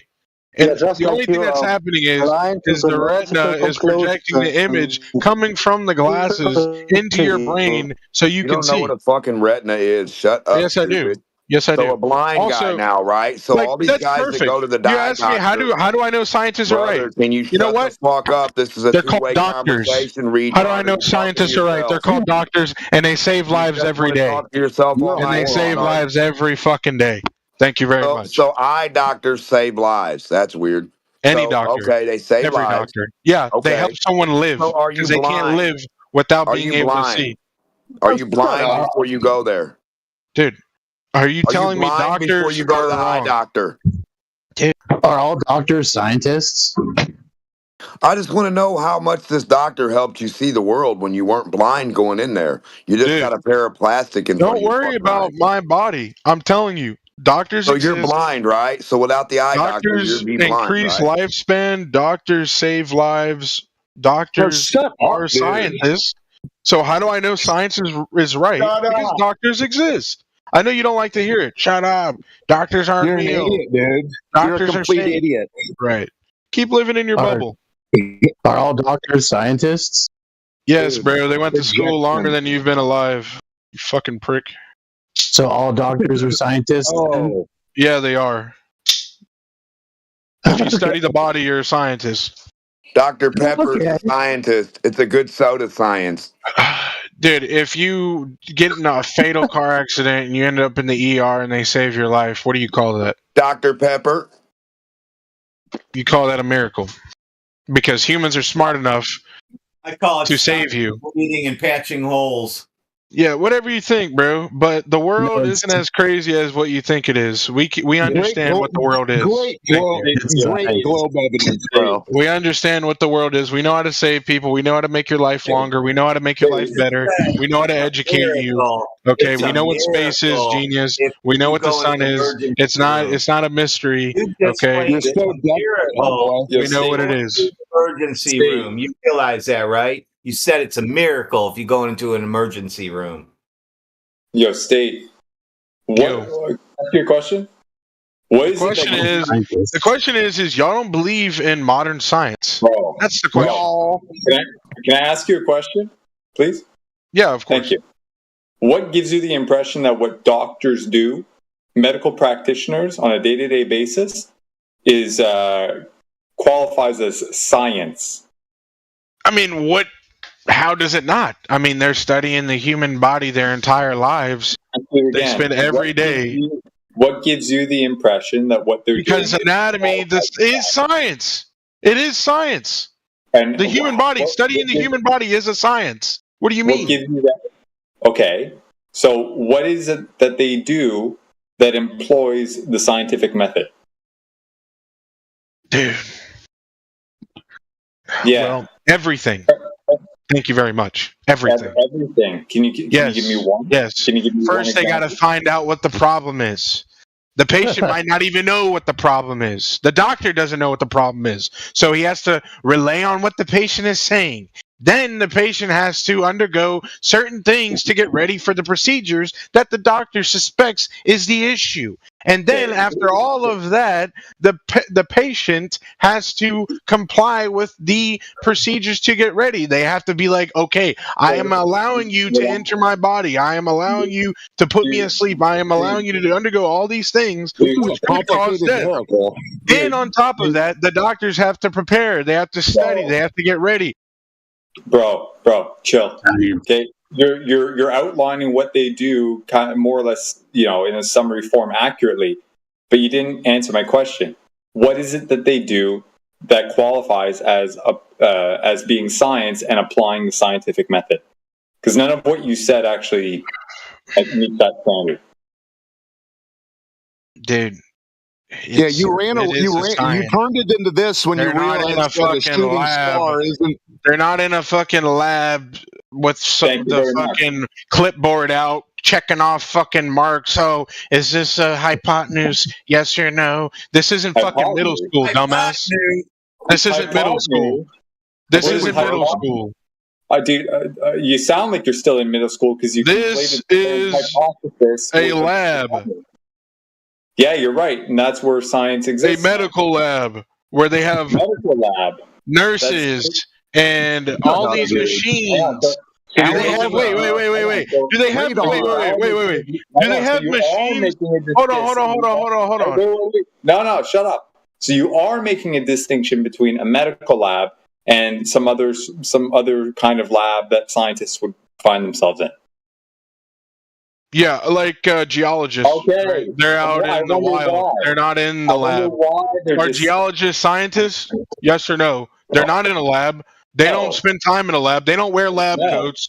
Oh, they're not. Oh, geologists aren't scientists. Pseudo-scientists. Well, can you tell me what the science? Maybe.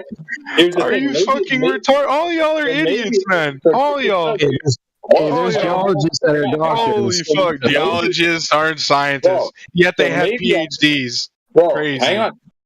Wait. So maybe I'm wrong, but you could outline where they're applying the scientific method that would qualify them as being scientists, right? Practitioners of the scientific method. Scientific method, I already told you, they apply it to the patient. Thank you. Do you know what PhD stands for? Doctors don't have PhDs, good sir. They have MDs. So get your shit straight. You just said they have PhDs. We're not talking about MDs. No, I said geologists have PhDs, not doctors. Okay. Thank you. Yeah. Do you know what the Stop PhD putting words in my mouth, good sir. Thank you very that much. wasn't me. Yeah, clearly you just did. Clearly you just Every did. doctor. He said every doctor is a scientist, dude. Well, some doctors do have PhDs. Yeah, they have MDs, Spiral. PhDs. They have double MDs. They have MDs Backtrack and in spiral. like neuroscience.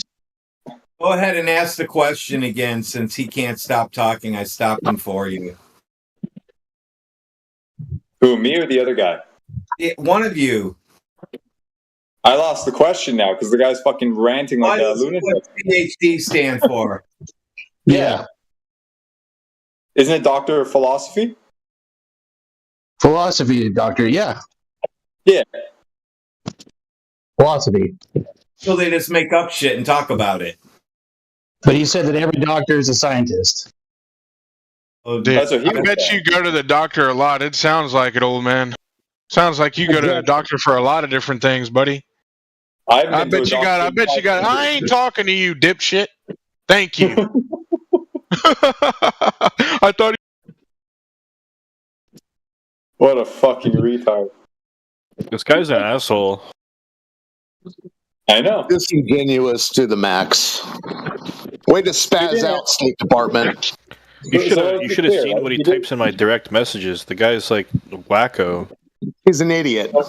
So we'll be clear, right? He didn't answer what it is that makes doctors scientists. He didn't I bet answer you go to the doctors a lot, old hoss. How many problems you got? So he didn't How many answer how many pills does your wife shove down your throat every fucking morning, you stupid bitch? I haven't been to a doctor since '95. You fucking outside prick. of a dentist. Yeah, I'm sure you don't. You live under a fucking rock in the mountains of Kentucky. The old boy. I bet you walk Jealousy everywhere is a terrible barefoot. thing. Barefoot, bitch. This is bad, man.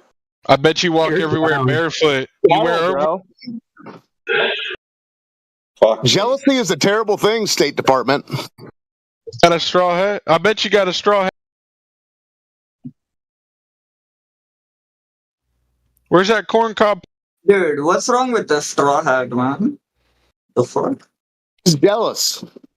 Yeah, I'm jealous. I mean, a straw hat is. Buddy doesn't even. Buddy says he doesn't go to the doctor. I'm sure. I don't go to the not since doctor either. I '95. hate the Outside of a doctor. dentist, I have not been in a doctor's office since 1995.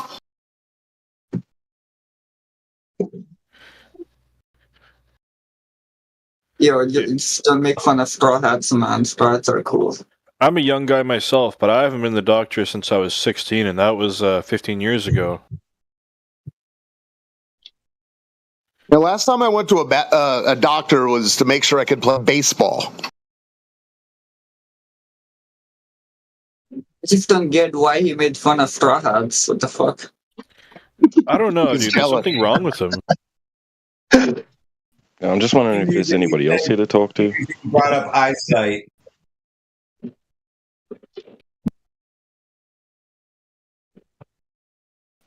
Listening to U.S. State Department is absolute brain rot. Is there anybody else here that wants to talk? Any other? There is people something that I want to tell him. Go on. So I forgot who it was in the channel who told me, but hold on for a second. We were talking about the actual word science, and it comes from Greek, and this word in Greek actually means knowledge. It's not. It has nothing to do with the scientific method or showing why phenomena occurs. It just means knowledge. Yeah, you're talking about the etymology. Yeah. So when they tag science at universities and say, "Oh, you're going to university for this science," you're not actually conducting scientific experiments or doing natural science. You're just attaining knowledge on something.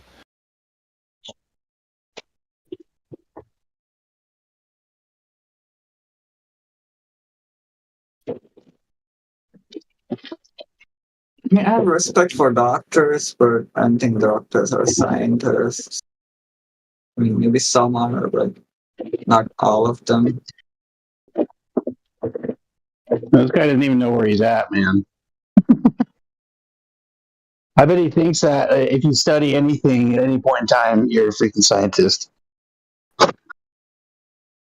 Yeah, chefs are scientists, carpenters are scientists, car mechanics are scientists. It is They're all hard to be. scientists. It is hard to be a doctor because of this. I'd agree they're alchemists. I'd say they're doing alchemy. They're mixing stuff and they're like ingredientists. But I don't think the natural scientific method is what like most of them are following for certain things. Like, yeah. Yeah, and there's nothing wrong with that. Like, not everyone's meant to be a scientist. It can be a doctor, and Well, you cure can. people. Yeah, you can follow the man-made science method, like a man making a cake and how he adds it and how much time and what he does and different things. Like that would be, the man is the one. Or a that woman, caused. it's. Well, yeah, it's the same thing. Yeah, man-made, woman-man. Yeah. Or non-binary. Yes, maybe. I'm just saying, in a manner of speaking, I'm speaking for both. Yeah, I'm not leaving anybody out. Sure. Yeah, because humans, a human making something is like that's alchemy. We get ingredients and stuff. We do it. We are the cause. So the natural science part of that's already figured out. The cause is us. Yeah. And as a human, we go find, derive, or do whatever. But then the scientific method of nature or naturalness is just go outside and look and observe what's happening and try to find the cause of what that is. Dude, I was watching this video from Neil deGrasse Tyson, and like, dude, honestly, like, as much as you can hate on him, like, he offers, like, he exposes a lot of the science, like all the gaping holes that we have in science. Like, he just lays it out for you to like, speculate out pretty much. Like, watch this video from him if you have time. Hey, Fry, I got a question for you. Mhm. I forgot, somebody who comes in here came in the channel yesterday, but were you in the Ask the Catholics channel with me yesterday? Yeah, I was there. Were you there when they called me a cult leader? Wait, did they? What the fuck? Yeah. Why did they say that? Because I was trying to talk to them about flat Earth, and oh shit, they called me a cult leader over that. Crazy, bro. The funny thing is, like, one of them has like a geocentrist position, which is kind of interesting. But he made fun of you for being a flat earther. Just like so bizarre. Animals, man. It was a fun voice chat though. I enjoyed being there. Yeah, they're alright to talk to. Yeah, Pendos. Yo, what's up? Yeah, I've got a question. How did you how did you get on? Do you know in that chat room, God ain't real? Prove me wrong. Yeah.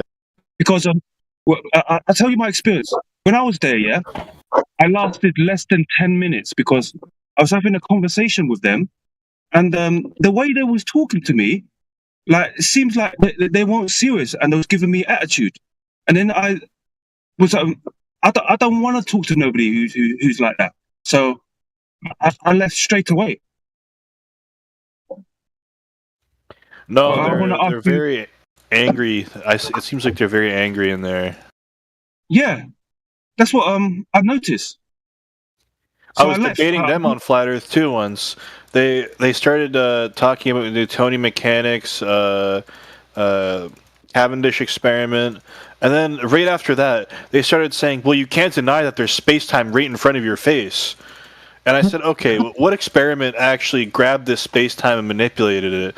And they just started going off the rails, dude, diverting different directions, saying that it's real because, I can make predictions on the sky outside. I can say where Venus is going to be at certain times, therefore it is real. And then they said, you flat earthers have no model. And I said, yeah, that's right. We don't. Oh, so your experience with them was not so good. My ones was really bad.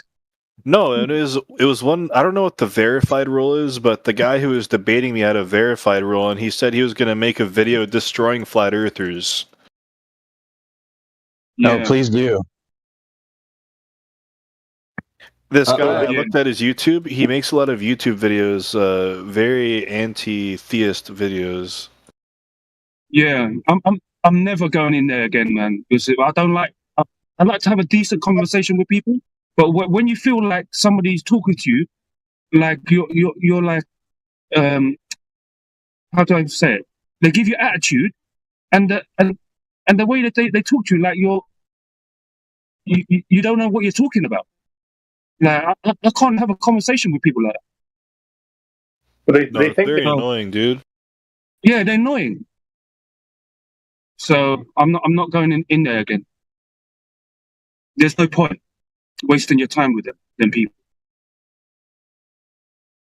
Amen to that. Yeah, are you from Russia? No, I'm from Canada. The fuck, dude? What's the what's your name like that? Like My family's Russian and Polish, so I see. I speak Russian, Polish, and that's it. I see. I always wanted to learn Russian and German. German's a cool language, but I don't speak it at all. Ty очень красивая. Are you serious? What'd I just say? Like you're very cool or something. Ty очень красивая. Krasvoya, like beautiful. Yeah, that's how you tell a girl she's beautiful in Russian. Krasiva, not Krasvoya. I know. Oh, krasiva? Yeah. Oh, okay. Thank you. I've got one. I've got one in Polish. My friend taught me some Polish words. He said to me, "Say to a girl, piękna dziewczyna." Oh, it means beautiful woman. Yeah, that's right. I know some swearing words, but I don't like saying it. I think it's bad. Oh no, everybody knows the Polish swear words, dude. I just say Earth is flat. I know Polak jokes, but I don't know any Polish swear words. Oh, dude, I do too. The stereotype for them is they all work as janitors cleaning out toilets. Stavi. In Russian, if you want to say flat Earth, it's Ploski mir.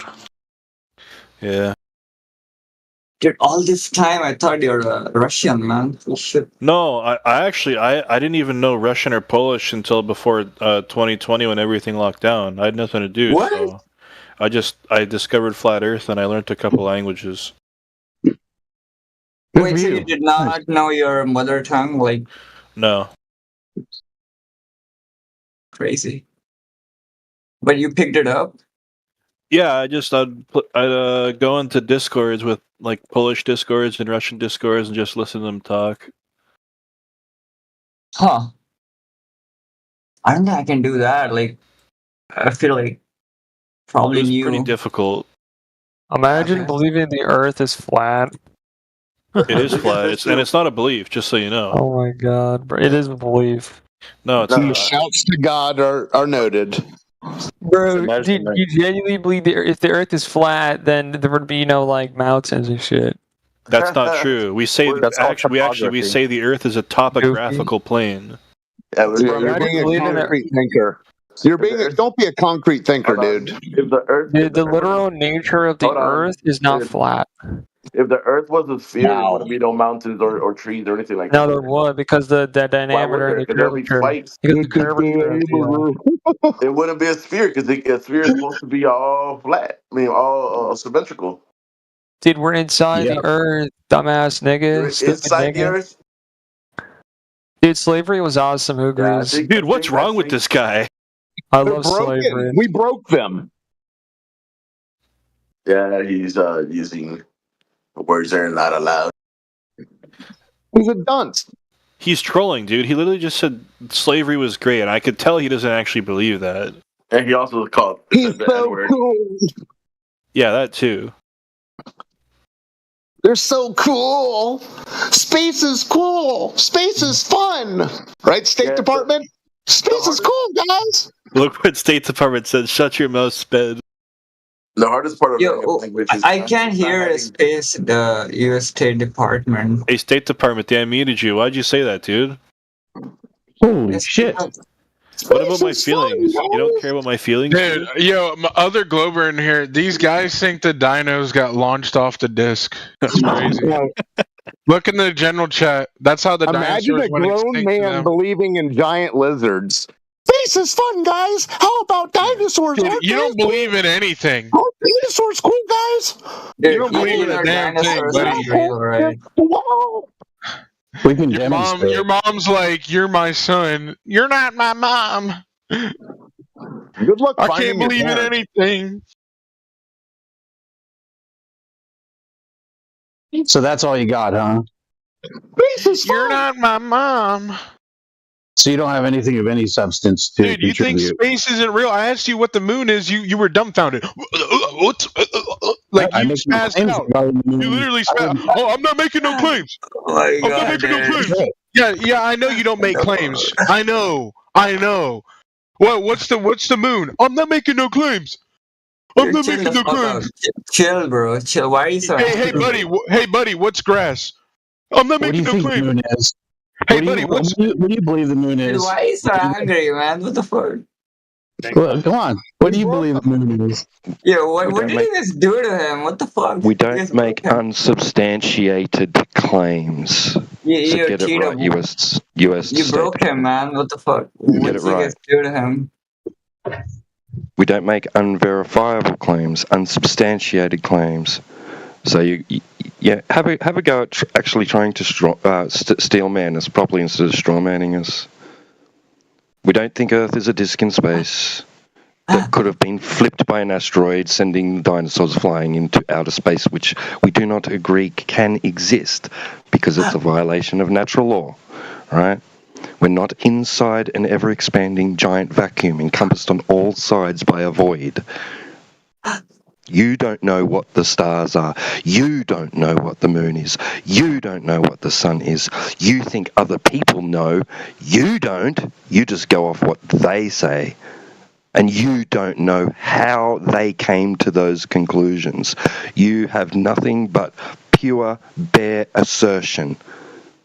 Argument from fucking ignorance. It's all you have.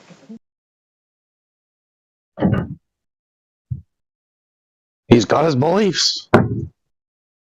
Bro, you broke him. Hey, U.S. State Department, what is pussy? I'm not making no claims. I'm not making no claims. Dude, stop.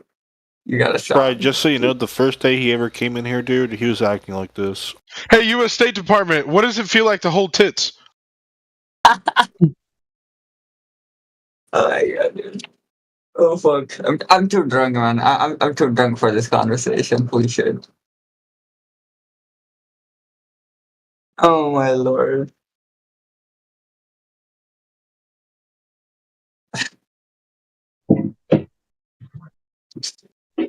By the way, you committed an all or nothing fallacy earlier. You know, where just because you accept the word of one person in a field of study, you must accept the word of all people in all fields of study. No, that's not how it works, bro. Either you can verify something to be true or you can't.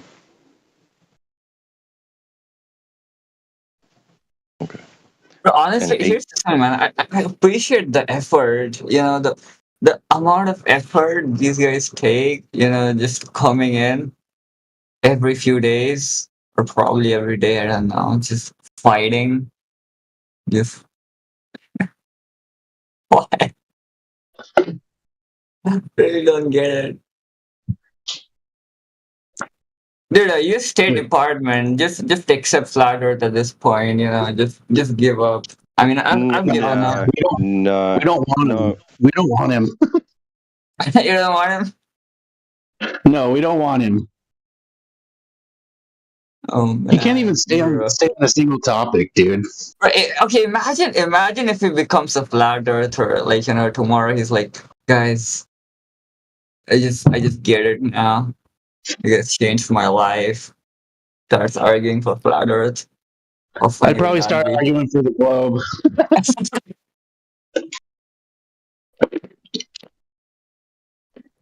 I'd question everything I knew if that guy came back. It's not that bad. I've seen more insufferable Globers, honestly. It's not that bad. No, you just can't even stick to a single topic, man.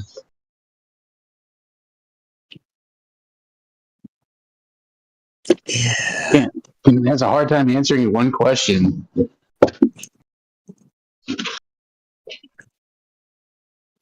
Is Robert banned, by the way? Like, I don't see him around. He left the politics server, and I had to reinvite him back. No fucking way, did he? Holy shit. He got triggered that bad? Yeah. He came in one day, and like he was just like from his culture, like the part of the Caribbean he's from, they're kind of calm and collected. And the way he reacted one day, like I don't know. He's been losing his shit. Dude, he gets triggered every time. It's so funny, dude. Like, every time. He gets so mad. Guys, I spoke to Robert V. Utah a couple of days ago. He said that he wants to come back and have a little chat with us, but only if Crit give him permission. Okay. Why Crit? Dude, Crit's the guy who unbans everybody. Crit doesn't ban everyone, though. No, I said unban. It unbans after I ban. See? Probably for good reason, though. You probably ban people for good reason. Yeah, look what State Department just said. I'm a closet flat earther.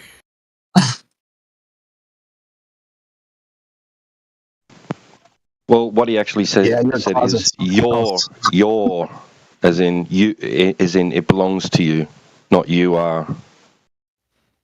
Yeah, but no, I know what he's trying to say, but his English skills are very, not that great.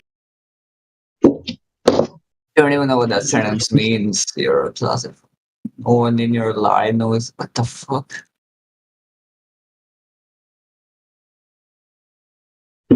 Oh, here's a question I gotta ask him.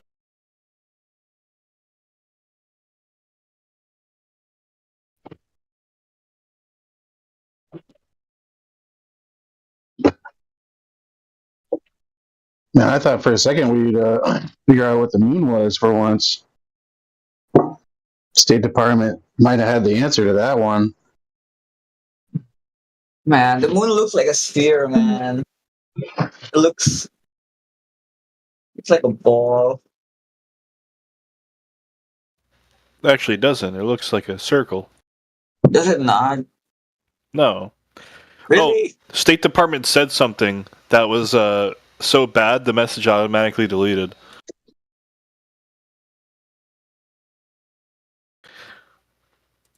Okay, look at Politics Bot is typing now.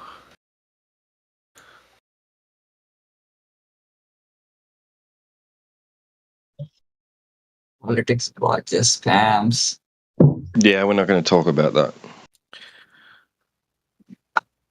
Oh, we're going to report the Politics Bot.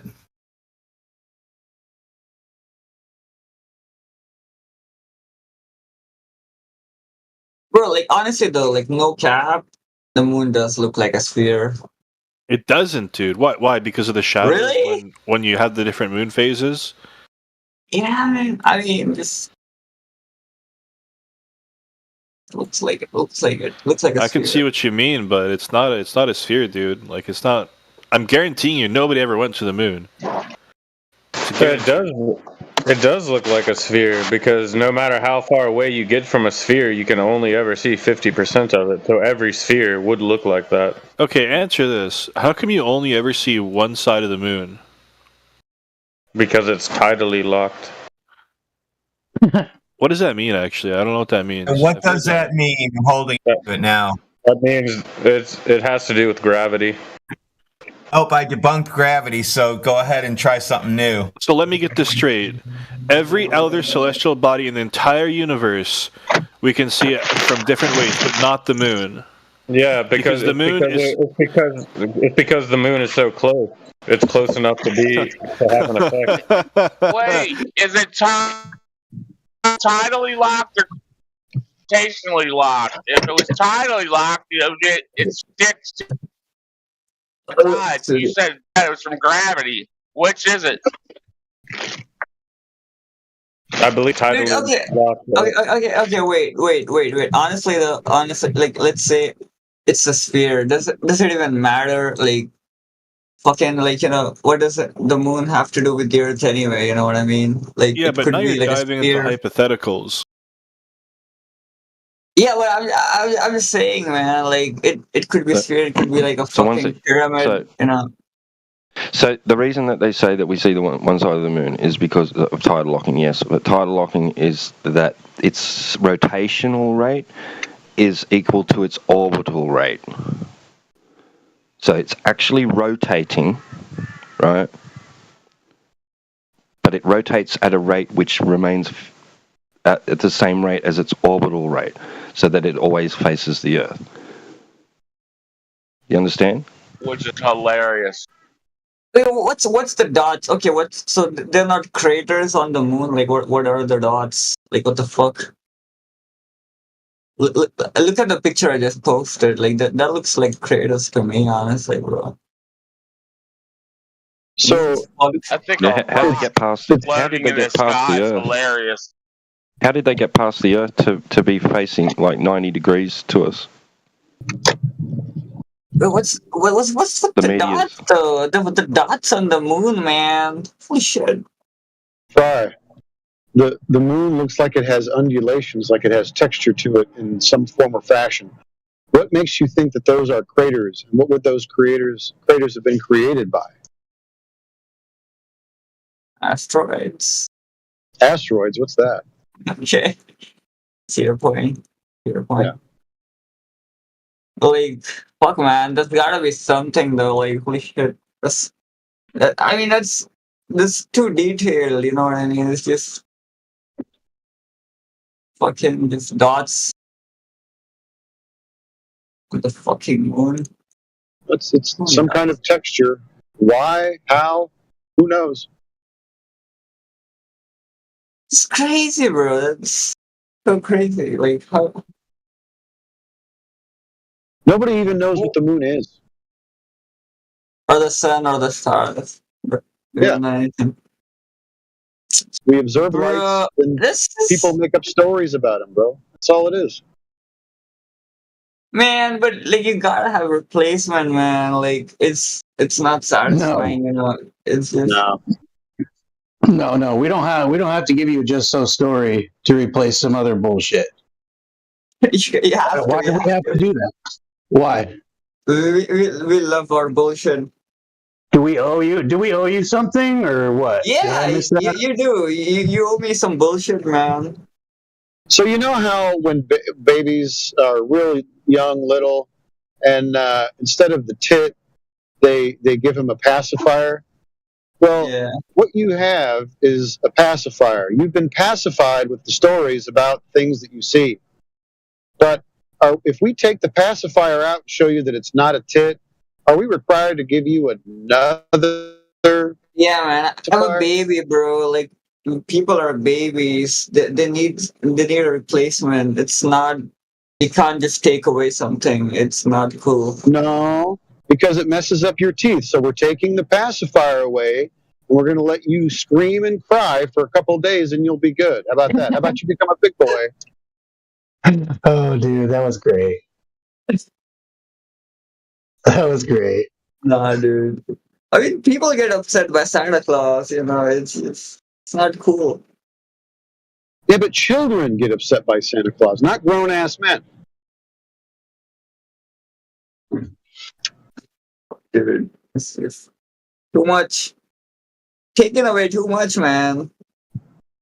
No more passy. No more pop for you. Share your pain. Honestly, the problem isn't even that you're taking it away. It's like you're not replacing it with something. You gotta replace, bro. That's About where the mystery. beauty comes in. Yeah. About wonderment.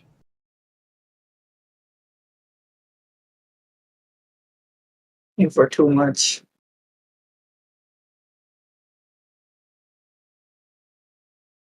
What if I told you that you don't need to know what the moon is? What do you say to that?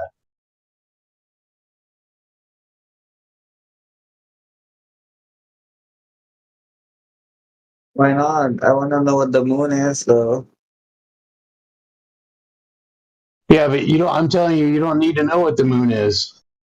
I don't need to know anything then. I mean, I don't need to know shit. But it's nice to know. People like knowing things. Sure. But people hate being lied to. Would you rather us lie to you? Make up some Honestly, fantastical bullshit? honestly, I don't even think that's true. I don't even know if people hate being lied to. It's just like, Oh. Do you have somebody in you cut out, so I started talking. Go ahead. I wasn't saying anything. But Right. I was saying- Ironically, it's the people who are the most desperate to have their story replaced that are the least likely to ever find the truth. Because you're always just looking for a replacement, and you'll accept less than truth just to have a replacement. You gotta be strict. Don't just look for a replacement. Look for the It's evidence. not what you know. It's what you can prove.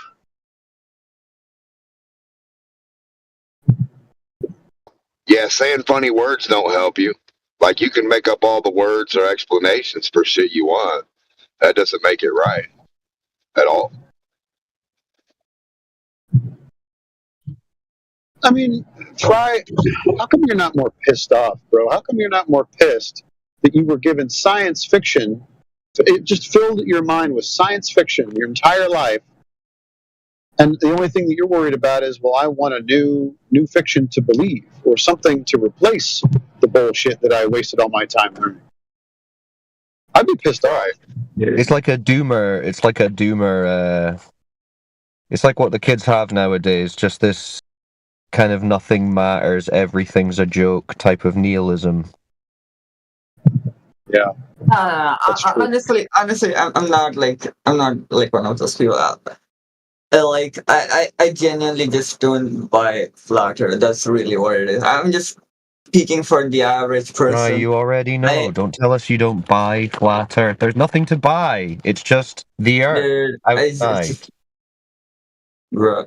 The only thing you got to buy is the globe stuff, like a vacuum, spherical balls of air, spherical balls of water, spherical balls of dirt just floating around in vacuums.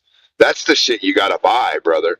You get the flat earth for You're free. basically saying I don't buy what's outside. I only buy what's on the TV from the government. Right. It's the weirdest shit. I only buy what ifs and maybe so's. Yeah. Okay, wait.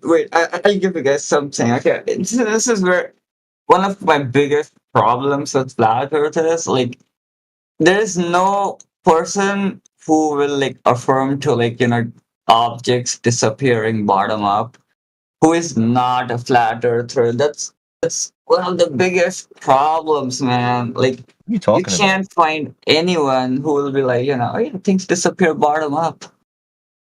Apart from things disappear the way they disappear. What the fuck's that got to do with Earth? Like, on a flat plane, things. Yeah, on a flat plane, stuff disappears and the bottom disappears because the floor gets in the way. Yeah, it's common fucking sense. That's what I'm saying, bro. No, this is only flat. What do you mean, bro? No. What do you mean, bro? No. What do you think? What do you think is obstructing the bottoms of them? Dude, okay. Find a person who's not a flat earther who says this. Just What would that? Well, Who no. says Why does what? that? What does it That matter? doesn't. That's not an argument, Fry. bruh, because it's not real. I Find somebody that says What's something, not and that means real?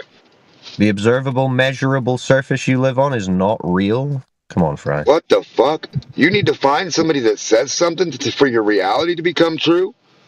I'll go He's get Harry appealing to Potter for you. consensus. Yeah, I'll get Harry Potter for you, and you can go talk to him. I was reading something interesting tonight, just to take it off a little bit. I've got a book that's like from 20s, 1930s or something. It's called The Sleepwalkers, and it's about man's changing view of the universe through the years. And it's. I mean, I've not really read all the way through it, but he's mentioned some interesting stuff. But he says that even at those days, Copernicus and this new science and the revolution in the 17th century, when it was coming into being, it wasn't called, heliocentrism or Copernicanism or any of that. He said it was called the new philosophy. Right. So even at the time when they were pushing this concept, it was introduced as a philosophy, which it is, which we're pointing out here every day. But that's been lost in the shuffle, and they've tried to masquerade philosophy and pseudoscience as objective reality and science. Okay, wait. I have a question for you. Do you at least buy the story, like Copernicus, for example, he looked at the stars and thought, we are going around the sun. Do you at least believe that to be true? Do you think that is that even the story? Is that not the story? Is it? From what I know, he looked at the stars and he was like, the stars don't really they make more sense if the sun was in the center. That's what I know. So how would he have looked at the stars and decided that made more sense? Because they knew, I mean, they I guess they already knew by that point that the Earth's a sphere. But if you're specifically asking about heliocentrism, how would he have known that? That's a good question. Yeah, he didn't know that. Wait, but no, okay, but they knew that though. I mean, okay, they might have. I mean, the Earth's flat, whatever. No, but he would have just experienced a flat, motionless Earth like everyone else. Yeah, but what I'm saying is, it was okay. So what I'm asking you is during that time, was it common? He knew that the Earth's a globe. No, he didn't. Was he? How could you commonly he didn't know something like that? He only knew that the Earth was flat, and then it's speculated that he believed the Earth was a globe, but he only knew that it was flat because that's what he experienced. No, nah, bro. Yeah. No, wait. The speculation. Same thing we know today. Wait, hang on. The official story is he knew the Earth's a globe, but he did not. So no, you can't know that the Earth is a globe. That would require experience. I mean, okay, he's wrong. Okay, okay, he can be wrong. That's fine. What I'm saying is wrong about what? How could you know it's a globe? So then you would say, do you believe that he believed? Yeah. Okay. Sorry. Yes. Yeah. Okay. I misspoke. Yeah. That's what I'm saying. So he believed the Earth to be a globe, but I don't know. Yeah. So that's what I'm asking. I mean, that's what they'll say, but because they say that, does that mean that you know the inner workings of a man's mind from 500 years ago? Hell no. He doesn't even know anything from his own to say he knows it's a globe itself today. You don't know your next door neighbor's mind, let alone Copernicus. I mean, honestly, Copernicus might have been a whatever. Who cares? Who cares if he believed it? Who cares? I mean, what's your point? I forgot what my point was. Oh, geez, Fry. I hope you get it one day. I mean, you kind of already do, I think, but whatever. Oh, man.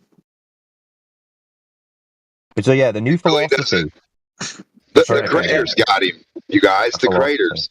The craters on the moon, they just blow his mind. They got me. Yeah, if they were random rocks flying in from space, they'd be at all different angles. They'd be creating scars and lines, not just perfect divots as if they're 90 degrees. And like P-Dub was saying, how are they coming from the direction of the Earth? Are they coming past the moon and then doing a 180-degree turnaround and going back towards the surface of the moon that we can see? Like, that wouldn't. How would that even work? I really We got don't know, man. observatories. We You're got asking me. observatories, and hold on, and we made a replica of the moon. The replica they made in '65 is still the same. So how the fuck is it still the same? If Yeah, there's Fry, meteors, if there's meteors hitting it, you're gonna have to show us some video of a meteor smashing into the moon and making a new crater. That's what I don't get, man. Like I can That's what we never don't trust get. How come there's myself. no evidence of these claims? That's all. No, like, but your questions, man, your questions about, like, whatever your questions are, like, I cannot even trust myself to, like, even come up with the questions because I know I'm dumb, bro. Who cares? I'm fucking How do you stupid. demonstrate They've convinced meteors you. hitting the moon? So they've convinced you you're so dumb that you must be But living on a spinning ball no, and you'll they're just have not to trust convinced the me, bro. government. I know that. I know You that know I'm dumb. that? No No, one's you convinced don't. me. No, you don't, Fry. How would you know that there's curve when you've never experienced curve? How would you know that there's motion when you've never experienced motion? How would you know that I'm gas not pressure gonna consists question. of contained next to a vacuum when you've only experienced gas pressure in containers? You don't know any Fuck, of those dude. things, Fry. Do you? No, man. Fuck, Come on man. now. Come on. Dude, this videos I just Fry, you find must know every some day. actual globies. Find some actual globies for us. Dude, fuck the globies, man. Like, what I'm saying is, like, I come across shit on the internet where I'm like, there's no way this is real, and it just blows my mind, dude. Like I find things on the internet that's like, how is that even possible? Like, you know what I mean? So to Well, me, if it's like, science, if your science changes every 5 seconds or every millisecond, then how do you find out anything when science, like the globe dude, fuck science, this, is never dude, settled? fuck science. So Fuck, what hold I'm on, saying bro. is like, Listen, real quick. Hold on. If all of your stuff can never be settled in any waking second, it can all change. What the fuck did you guys ever prove? That's the most stupidest thing I've ever heard of in my life. Well, Fry, you Science also is said. unsettled. Yeah, I mean, Fry, you also said to us not long ago that literally anything NASA say, you will believe. So it shouldn't I will. surprise you too much. It shouldn't surprise you too much that there are people on the internet believing wild shit, because people have been conditioned to just believe claims that they're No, presented. no, wait. You misunderstood me. What I'm saying is like, what I find on the internet are like, scientific like phenomena that are real. Like, I mean, fuck, man. It's even like shit in the sky. I'm like, is that real? Like, I cannot believe some of the things I see, man. That's just like, Are you wait, are you okay, smoking what? weed or something, Fry? What's going on No, tonight? What I'm asking you is like, does science ever blow your mind? Like, you look at some, like, you find something and you're like, there's no You mean people fucking saying fake way. stuff? No, not Cartoons fake. blow my mind. No, bro, not fake shit. Fuck, dude, not fake What's the shit. real shit you're doing? What are you talking about exactly? Like, be Fuck, dude. Okay, wait, let me vague. find something. I mean, just be less vague. Flat You're Earth like, is- Flat Earth is blowing all of our minds. That's why we're here. okay. Wait. I'll post something. Okay, look at this shit, bro. What is this? Is that even real? What the fuck? What is it? that? What are Just you look at looking it. at? What is it? You just look at it, bro. Fluid, dude. Yeah, that stuff's real. You can make it yourself. Yeah, but that doesn't look real to me. It just looks like a bunch of shit. Too bad. Go do it yourself, and then it'll be real to you. Don't act like this is mind blowing. Yeah, but I mean, this just came to my head. I'm just saying, like, this is okay. Wait. There's more, man. This is not okay. Wait, hang on, give me a moment. Fuck, dude. This More flat Earth proof, then. bro. What I'm saying is, like, there's things you find, and that, like, defies all common sense, but it turns out to be real, and it's like, fuck, dude. This is your way of saying, even though the globe defies all common sense and logic, it could still be real. Iron filings in liquid blows his mind. Honestly, Wait till that you blows get my a hold mind. of magnets, bro. You need to get out more, Fry. Like, this is silly. There's more. I'm genuinely blanking, man. I'm not. I don't have these things. But Mind's in been general, blown. this is what you're getting at. Like when you see iron filings moving around, it blows your mind, and you think, "Yeah, Earth is a globe." Dude. Fuck, dude. Fuck. I don't know. What should be blowing your mind is that we have gas pressure adjacent to a vacuum and that we're breathing that air without it escaping into that space. That's what should be blowing your mind. No, that's perfectly normal in Globeland. Yeah, gravity, gravity takes. What different gravity? rules Gas in doesn't Globeland. have downward vector. Gas expands in all directions to fill the container. No, you're getting into it now, Fry. You've really stepped in it. No shit, I should not have enough. Fry, you've come in here quite a bit. You've heard all the arguments, right?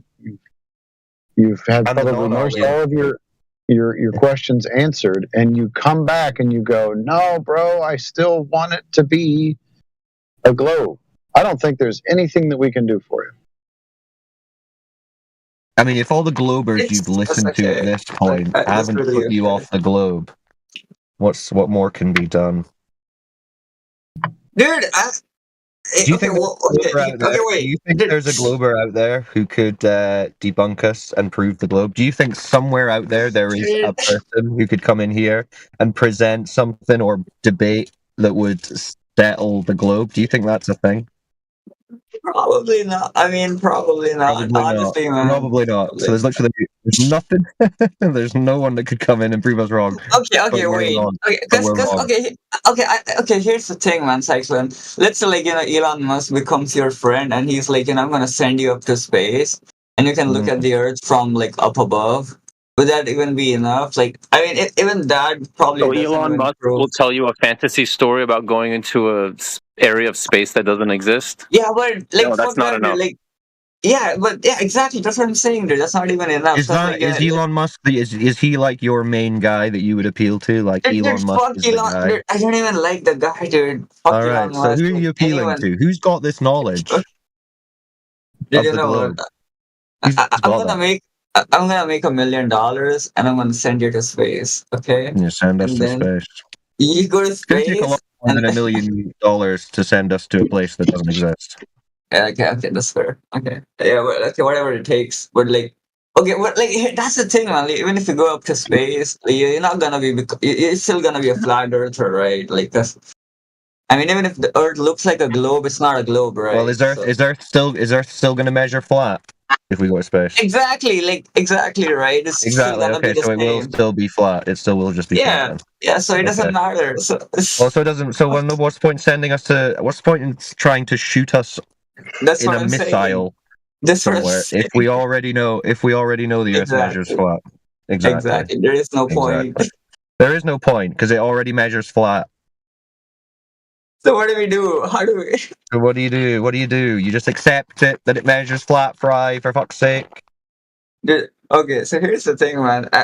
I'm already team flat Earth. Okay, I have a I know T-shirt. you are. I know you are. You've got I'm the team T-shirt. flat Earth. You hang out here every day. I've got the T-shirt. Yeah, we know.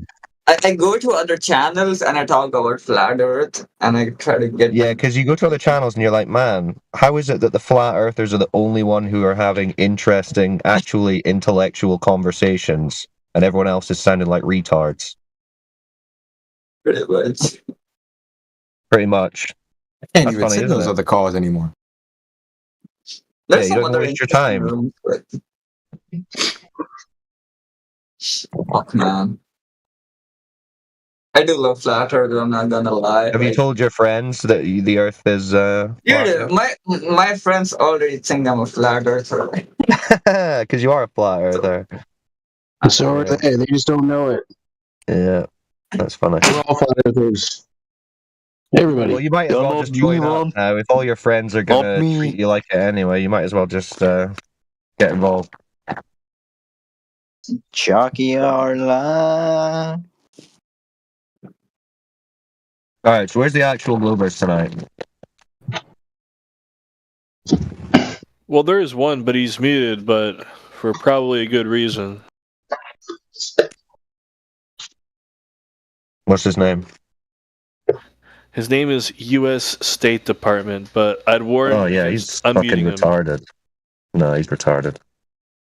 And not even in like an entertaining way, just like an obnoxious way. Oh no, he is. He's streaming some game at the top.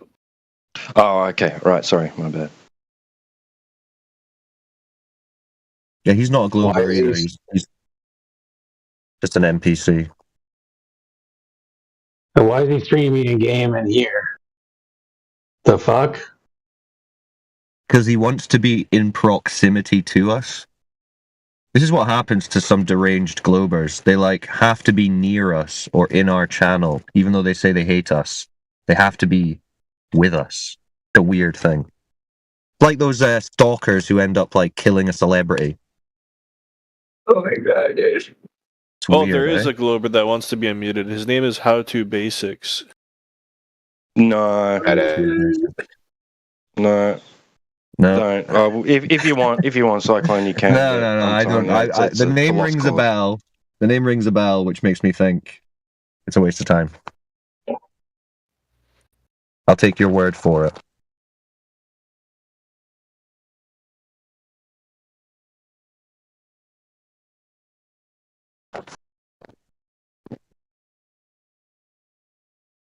Hey, Fry, do you know what a selenelion is? Over. Fry's heard it all, bro. Fuck's sake, dude. I've heard everything, dude. Okay, what is it then? So you're like you lie to yourself, or like what type of flat earther are you? He's still in the denial stage of his flat Earth journey. Well, I mean, if he's heard it, then I'd like for him to articulate what a selenelion is. Honestly, I Go on, don't even Fry. know if I understand it. It's just, I really don't care. Like, Come on now, Fry. You must have heard it 50 times. You must be able to give the basic phenomena. Yeah, just the basics. Like what is observed Is it during is it a lunar or answer? Is it a lunar or a solar eclipse? Fuck, dude. Fry, I'm gonna I ban you if genuinely- you don't get this right. I feel like dude, I'm so bad. I'm a bad student. Fucking hell, genuinely- Fry. There's a clue. There's a clue in the name. Celine. Hey, what does that? What does that word mean? Not that good at English. Well, Celine was a Moon. I don't know if it was a Greek goddess. Yeah, Greek word for moon. Okay, there we go. Right, there you go. Damn, Fry, you are a bad student. I take it back. I thought you were just in denial, but maybe you've just not been fucking listening. Fry, how many times does the Earth rotate in a day? Once. I know that. Very good, very good. There we go. Yeah. The correct answer is 0, but okay. It's 0, I know. Yeah, right. Okay, I asked like a few days ago, and like, why does what's the gyroscope, the laser gyroscope, record like a 15-degree tilt per hour? I don't know if I got an answer to it. I don't know about any ring laser gyroscopes that work, but the broken one that was on the Netflix special, that one showed 15 degrees an hour drift. So broken ones can do that. I don't know about the ones that work. I haven't heard anything about those ones.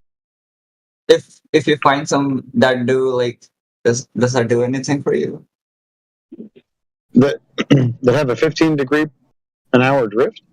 Mm-hmm. Well, then I would probably throw it in the trash because it no longer works as a gyroscope at that point. See, the whole point of the gyroscope is to maintain its rigidity in space. But why would it be doing that? Like, why would it be doing 15 degrees per hour? Oh, I don't know. I mean, the Earth's obviously not moving, so it must be a broken gyroscope. There must be a reason, though. Yeah, but it doesn't I have mean, anything to like, do with the Earth moving. what if every ring laser gyroscope you purchase has it? Okay, no worries. Let's say a ring laser gyroscope has a 15 degree per hour drift. That is just one of the supposed 4 different vectors or orbits or rotations or deviations that it's supposed to display. So if on just one axis it was showing 15 degree per hour drift, what about the other 3? I don't know. Yeah. It's a good question. It's a good question, man. It's a good question.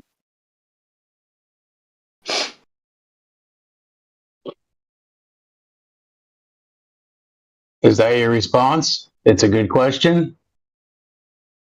Wait, I have a degree in computer science. I did physics until like first year of college. That's about it. I'm not sure.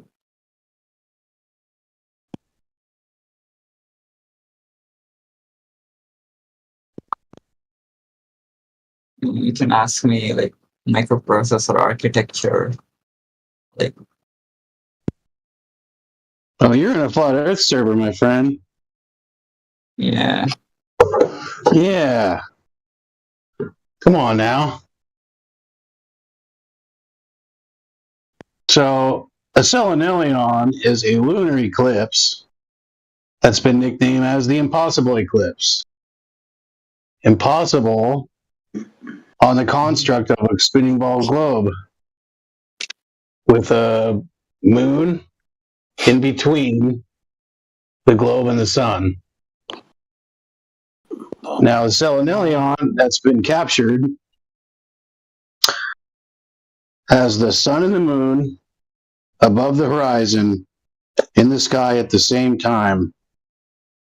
And the moon begins to be eclipsed, not from the bottom up like the Earth would cause in this construct, but from the top down. You see? Yeah. Therefore, the Earth cannot be the cause of the selenelion lunar eclipse.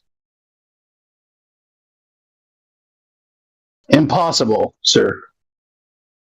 I'll look this up. It was in my to-do list. Honestly, I just forgot about it. I'm not gonna lie. That's fine. But I'm just telling you. I'm just informing you that this is deemed impossible. Okay. When you look it up, they're going to try to say Bragg refraction. The refraction is not going to flip the shadow.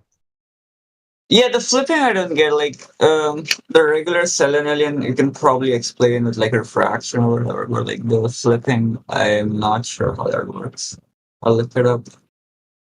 And Well, here's my point: is that I can tell you, you're not sure how that works. I'm sure that it cannot work.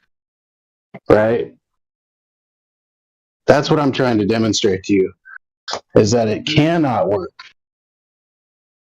With three bodies. Okay, but it has to, man. 3 balls. It has to. What, If it we'll doesn't show work, it. then Demonstrate it. It's just 3 balls is all you need. Roll them around, and then how do you make have a light, an Earth, and a moon, and show what's up? Just demonstrate it. So it doesn't have to be 4 plates. Okay, wait. Okay, Microphone's quiet. that's another thing, Yeah. man. Okay, wait. Your mic took a shit, Cyclone.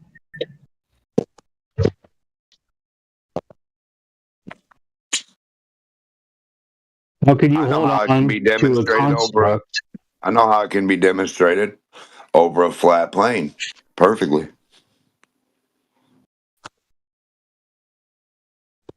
How can you hold on to your construct, your mental construct of a globe Earth, if it can be demonstrated to be impossible? Over. No, I mean it has to work, man. It definitely has to work. Yeah, And probably I just What time do you put the Earth? At what o'clock? In the moon and then the sun. Like you got 3 balls. Where do you position them? That has to work for that. Get a light ball, a little bitty ball. You fit 1 million of those on the light, and then you got another ball that's only a fourth of that. So how do you demonstrate what the hell you're talking about? And with any 3 balls of what I just said, how do you demonstrate anything? But honestly, like the impossible Selene eclipse is kind of crazy because okay, the sun and the moon, they're both visible, like above the horizon. Yes. And the shadow on the moon is like from the top down. Yeah. Yeah, you should draw it out orthographically and I get it. I get it. I do get it. It's Do you understand that one light can be brighter than another light? Yeah. Hold on a second. Hold on. He's able to appreciate now. No, I got it. The I got it. conundrum.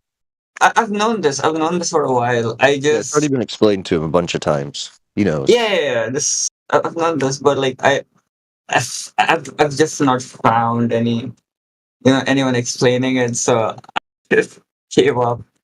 Okay, But there this must is be a a glober. flat Earth. You're holding on to the hope that there's a glober out there that could explain it. Yeah, right? pretty much. With Somewhere words or in with the globe land. demonstration? There is this okay, so So hold on, brother. Fry, are they going to demonstrate it with 3 spheres? Or are they going to demonstrate it by talking? No, they have to. I mean, it has to make sense, bro. It has So to you need 3D objects called 3 spheres. One's going to be the sun, one's going to be the Earth, and one's going to be the moon. And you can produce all the light spectrums that happen, correct? Yeah. So why don't you do that? Why don't you be the only glober in the world that can try it with 3 balls? How are you going to make sense of something which already on its face you acknowledge doesn't make sense? What's going to intercede and turn that around so all of a sudden it makes sense? Like, the ship has sailed, Fry. I just want to see his globe pool table with his little sun ball, his moon ball, and his earth ball rolling around on his globe pool table so that he can position them and show us how that stuff works. I mean, Yeah, you already know you can't. Geometrically, it's impossible. Oh, dude, this is such a bad graphic that nothing fits. This website, like flatter.ws/impossible eclipse. It's such a they did such a bad job sort of explaining. It's their explanation is refraction, Fry. But how does that make sense? Well, the other one. It doesn't. No demonstration. So they draw the umbra and penumbra, right? And then it turns out to be this really weird diagram where somehow light is shining from a sphere sun in not only convergent but divergent rays from the edges and from, like, it's so ridiculous. Now they've debunked Eratosthenes by doing that. What happened to that parallel light they're supposed to be? It's such a cluster. They screw themselves with that diagram. Do you have the diagram for the impossible eclipse? Yeah, you've never seen it? I've not seen one for the impossible eclipse. Oh yeah, for the Selenelian, they've got lines drawn from the outside of the sun from an orthographic position, and it's converging on the moon and flipping the image and the shadow. It's a nightmare. It's so implausible that I'm surprised anybody still believes in the globe just by that one diagram. Wait, That's is this the guaranteed proof you're impossible being one ripped or off. like the regular Selenelian eclipse? No, there's only one Selenelian eclipse that they call it the impossible eclipse. No, there's two, right? The regular Selenelian and the impossible one. The regular one has like the regular shadow, and the impossible one has the inverted shadow. Yeah, but that's not mentioned. Yeah. That's not mentioned in the official narrative, the upside down shadow. The impossible part is just the fact that there's the lunar eclipse during the day. That's the impossible bit.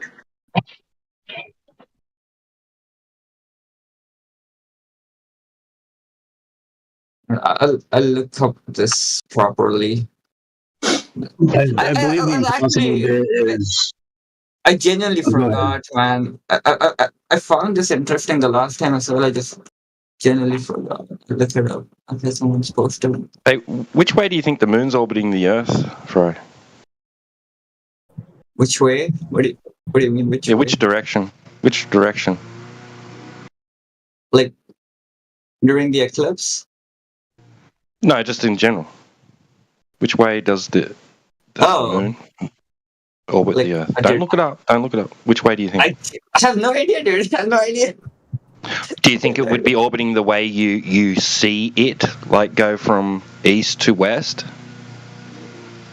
I mean, yeah, I guess it would have to. Right, intuitively, if you think you live on a spinning ball in the solar system, you'd think that, right? Yep. But no, it's going the other way. Sorry. What? Yeah, What do you mean the other way? it's going west to east, man. Orbits the Earth in the other direction. Hey, so when you see But that, wait, what? Wait, are you saying we see the moon go the wrong way? Yeah. Bro, that's impossible. How would that even work? How would that even work? Because apparently it's not orbiting at a speed which can be apparent because of the rotation of the Earth. So the rotation of the Earth makes it look like it's going east to west. Oh, because the Earth's rotating. Right. And it's faster than the moon going around the Earth. Okay, that makes sense probably. Yeah. That's fine, dude. I mean, if okay. Yeah, so during the lunar eclipse, it's supposed to be entering that shadow of the Earth, right? Mm-hmm. By going in the other direction. Right. Yeah, it doesn't work out because then how do you have an eclipse, right? From the top down when it's supposed to be entering into the shadow in the other direction. During a lunar eclipse? During the Selenelian one, where the shadow's coming from the wrong direction. That it's supposed to be entering the shadow. Fuck, dude. Yeah, this is what I'll do. I'll look up all the videos there are to look up on Selenelian eclipse and I'll report back to you guys. I just genuinely forgot about this. All right. Well, we'll let you dig into that some more, Fry.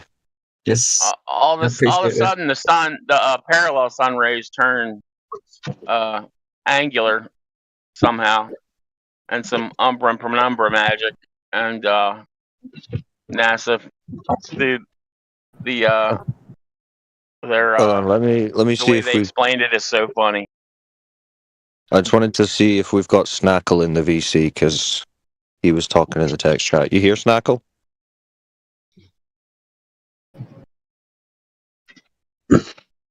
Snackle? Is this the same Snackle that was here like 5 years ago? Is he the Canadian Coper? That's what I like to call him. Is that who it is? I don't know. I seem to remember a Snackle from like 5 years ago. I think it's the same That's a guy. good memory. Well, he was on Politics back when we first went over to Politics, which was years ago. And he was like their main guy. And I'm trying to figure out if it's the same dude. Go on, Snackle, where you at? Knuckles seems like a massive NASA fanboy, from what I've gathered. Yeah, he was. So Wait, bigger than me? Bigger than Oh, much bigger than you, Fry. Yeah, he how do you get actually, bigger than me? believes it. He actually believes it. So do I. Bro, he has excuse for everything. You just laugh at the NASA footage that we show you and and say that it's ridiculous looking. Okay. I see. So Fry, it looks like the Honorable Shlomo Moonbuggy posted a screenshot from about a week ago, and you said that Dude, I realized low proof in the works. How's that coming along? dude. Fuck, man. Do we get a sneak peek? I was told that if it doesn't predict the radius of the Earth as it's supposed to, it's not acceptable. Fuck. I'm so cooked. Because it probably doesn't. I mean, I can share what I was sort of looking at. I mean, it's not even mine, honestly. It's just basically. You don't sound very confident about it, but you can share it. Dude, I'm not really confident. Like, I don't want to say his name, but I was looking at one of Jaren's videos, and holy crap! Already fucked up. He recorded like a rocket launch from like a distance, and it's pretty good, man. It's pretty good. Like the rocket's like literally not visible for the first 50 seconds or like a minute, and then suddenly just appears over the horizon. So the question really is like, where was it for the first 50 seconds? Like a minute.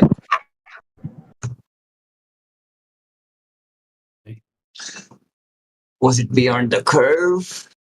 Or was it? No, there's not any curve, remember? Measure's flat. Where was the rocket then? Post it? Not in your line of sight. Post it yet? Okay, wait, let me. Just gave up, man. Because I know, like, if you try to measure the radius, it's not gonna be accurate. It's not going to be there, you mean? What's the radius? I've seen what you're going to post as well. It's cringe, but go ahead. Honestly, even Did you get this from Robert Utah or something? He didn't even do like a good job of like recording it. That's why I was like trying to like like, clip it properly, but I just gave up. Fuck it. I think Jaren has failed at everything he's tried to demonstrate ever. So this doesn't surprise me. But the rocket one's pretty good, man. Like, cause like the rocket goes up like 10 kilometers for like a minute, and it's just not there, man. It's like just not there. Where the fuck is the rocket, dude? So it's smaller than 0.2 degrees. Is that what you're saying? I'll post a video. Where you can't see it? It's smaller in the distance? Isn't the funny thing happened on the way to the moon footage funny?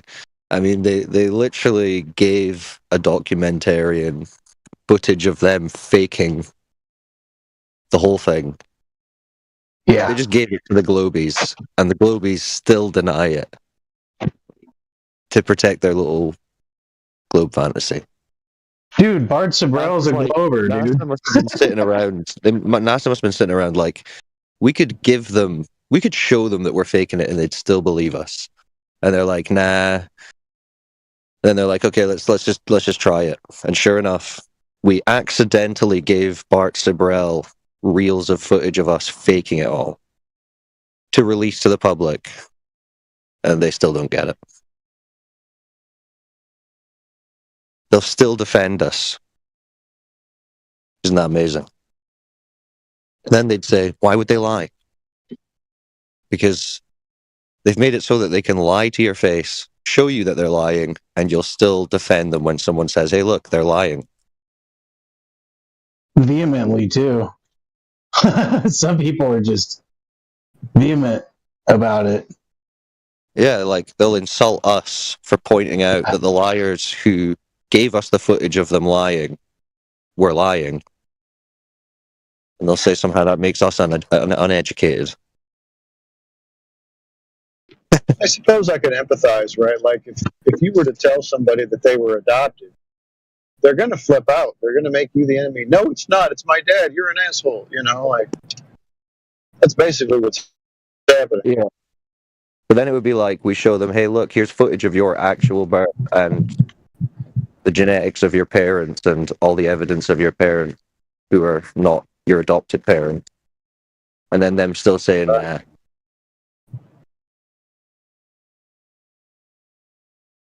Fry.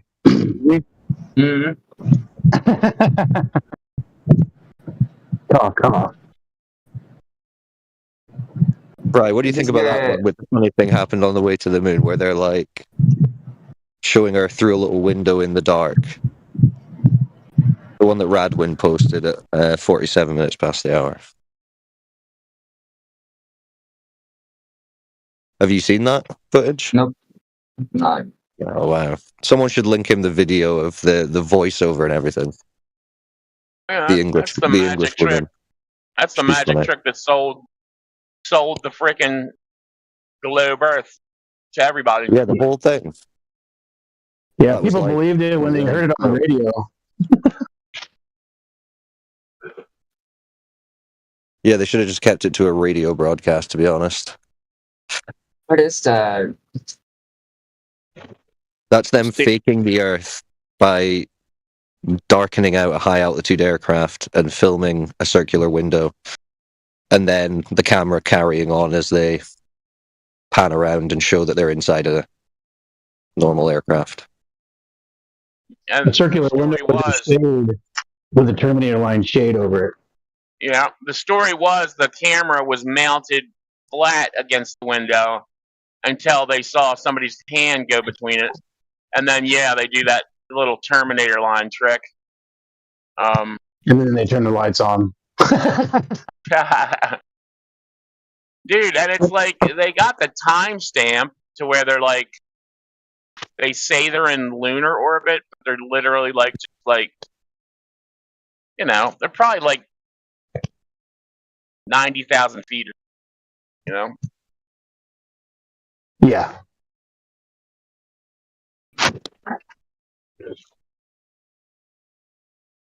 Doubt it. Or else we'd be It's able to probably see it on, from an airplane. An airplane goes to 35,000.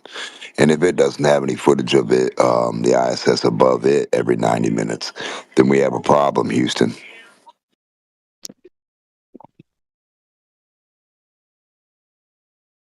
technically it doesn't even matter what freaking altitude they're at, as long as they have, the blue ocean with some clouds over it, with the circular window.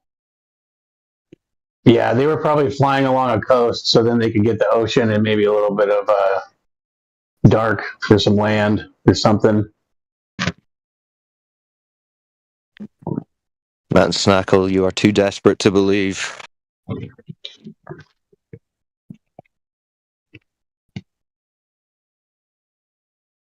He's got to believe in globe elevation. He doesn't know how to draw it, produce it, or demonstrate it up close, personal, empirical, physically. No, weird.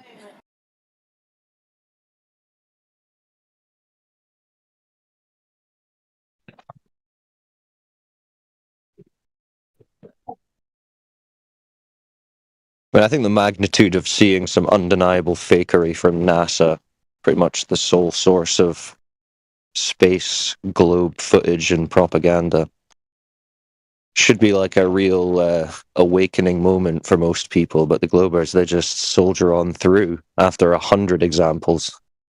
Oh no! In space, lemons do just phase in and out of existence, so your hands can go through them. Well, And in space, coffee does just clip out of the container in the shape of the container and then back into it.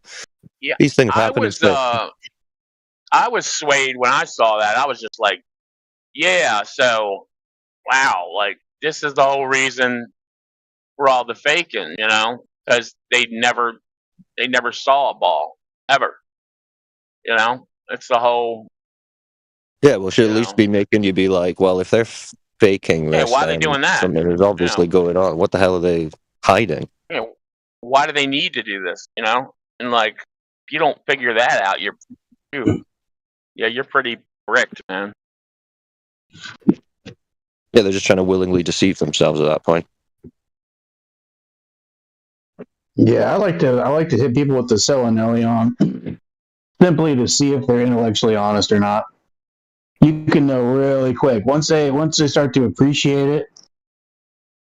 Then, I mean, it's if they can't acquiesce to at least that part of it, not as to proving the flat Earth, just to absolutely destroying the possibility of it being a globe construct. Yeah, it's still You can know really quick. It's still sky stuff that they'll think, well, there's, No, there's no getting out of it. what I know there isn't, but when you sit in the sky, a lot of them, they've been told, words like it is true. all kinds of other stupid shit, It is true. If you challenge a glober to come up with something in a conceptual, imagined space, they'll do it no matter how impossible and bizarre it is. They'll find some way just to imagine it occurring, and that's fine enough for them.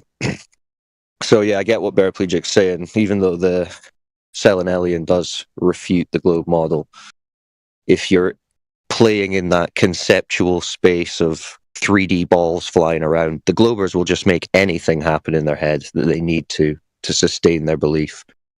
Yeah, Even don't when it comes listen to to Selenelion. NASA's nonsense. NASA and their, the umbra penumbra, the lights, sun's coming in angled now, which is weird because it always comes in parallel according to them, but all of a sudden it's angled.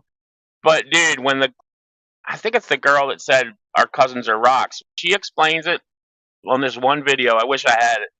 It's so funny. It just sounds like the biggest load of horseshit, but it's that kind of horseshit ballers love She's an swallowing.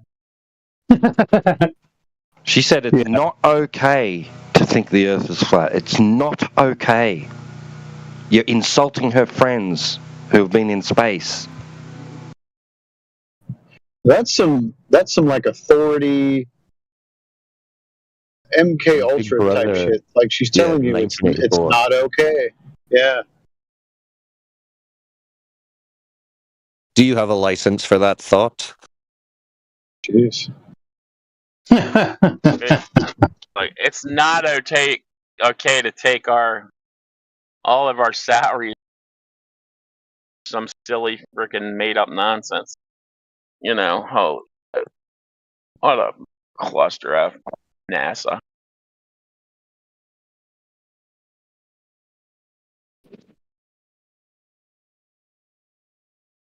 Well, if somebody starts automatically trying to defend the Selenelion, even after saying that they can follow along and they can appreciate that the shadow's coming from the top down and the Earth is supposed to be on the bottom, that's how you know if you're talking to somebody who is intellectually honest.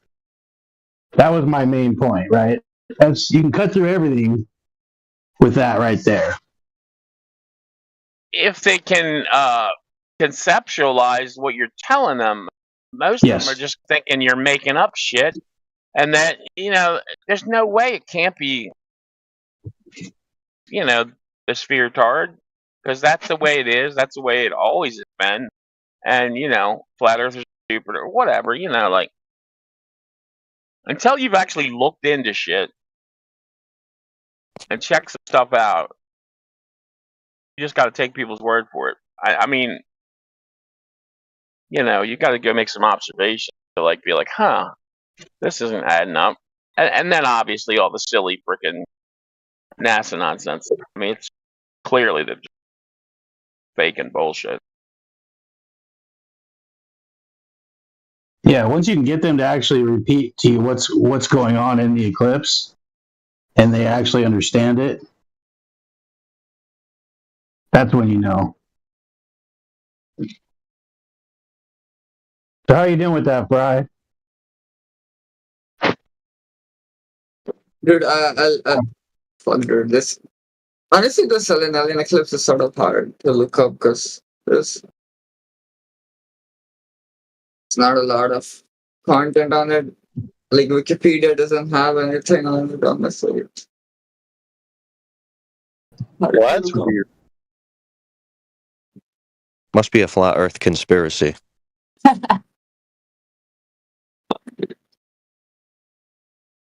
The impossible eclipse fake.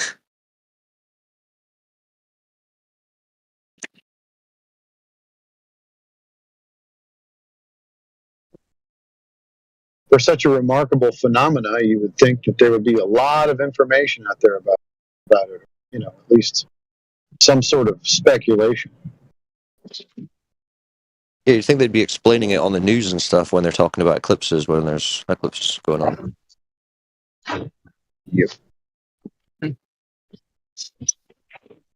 Nothing to see here. Don't look at it. Please disperse.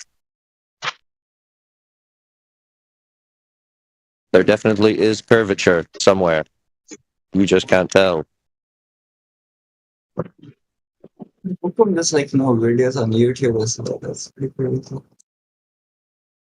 Really, all you just need to do is understand the concept of it, buddy.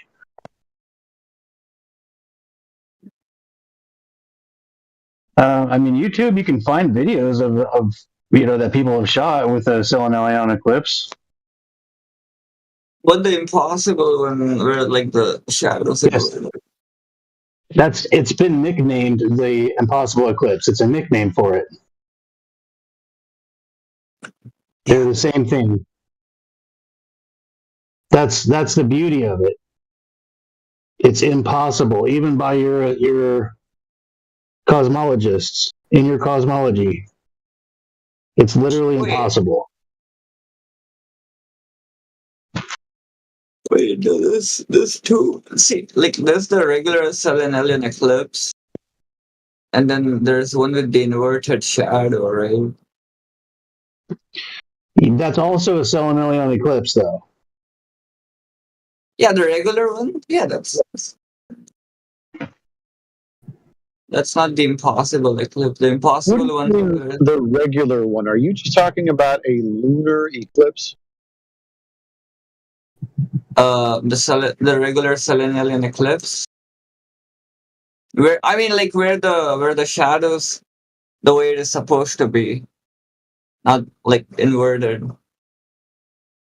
Well, I guess I'm only aware of the Selenium being both the sun and the moon above the horizon, with the shadow coming from the top down. I didn't think there was actually a Selenium where there's a different angle to the shadow.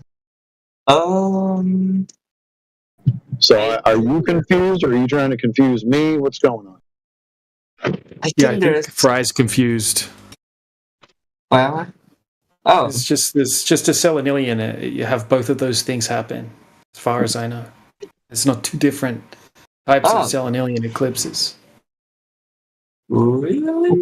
Well, yeah, that's why we told you multiple times. It wouldn't matter.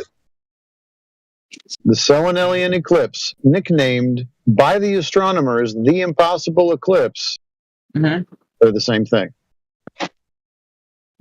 Yeah, Fry, just to be clear, a Selenium eclipse is a type of lunar eclipse, right? So just I think what you're calling a regular Selenium eclipse, quote unquote. I think you just mean the good old lunar eclipses. Everybody kind of conceptualizes it, right? Not all lunar eclipses are Selenium eclipses, but all Selenium eclipses are lunar eclipses. It's a subcategory. Yeah. Okay, so this is where I read it. Okay, honestly, this is where I read it. It says like an even rarer form of Selenium occurs if there's a partial eclipse and the upper part of the moon is eclipsed, and that's what is termed as the impossible one. Well, that's the one I'm talking about. Right. That's the only thing you need to concern yourself with right now, because that's the impossible part. Yeah. Yep. So this is how we know if you are, now that you can appreciate that, you've already described it. From here on, we'll know indefinitely if you're intellectually honest or not. Now you don't have to go straight to flat Earth, but you can at least acquiesce your position of the Earth being a globe. Dude, see, here's the thing, man. It absolutely has to make sense. Like, there has to be an answer. Like, bro, the incredulity is not a response, and it's not good for you either. I don't care if NASA invokes, like, magical elves or, like, fucking, unicorns. Okay. But there needs to be an answer. It can't be like, you cannot just, like, wave it off. I told you their answer is refraction. How does refraction explain it? Exactly, it doesn't.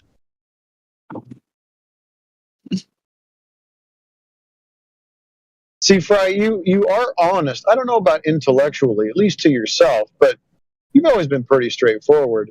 Oh, well, I know that there really isn't any evidence for the globe Earth, but I want to keep the ball anyways. I mean, that's honest. I just don't know why. Yeah, as long as he's only lying to himself, he's fine. Yeah.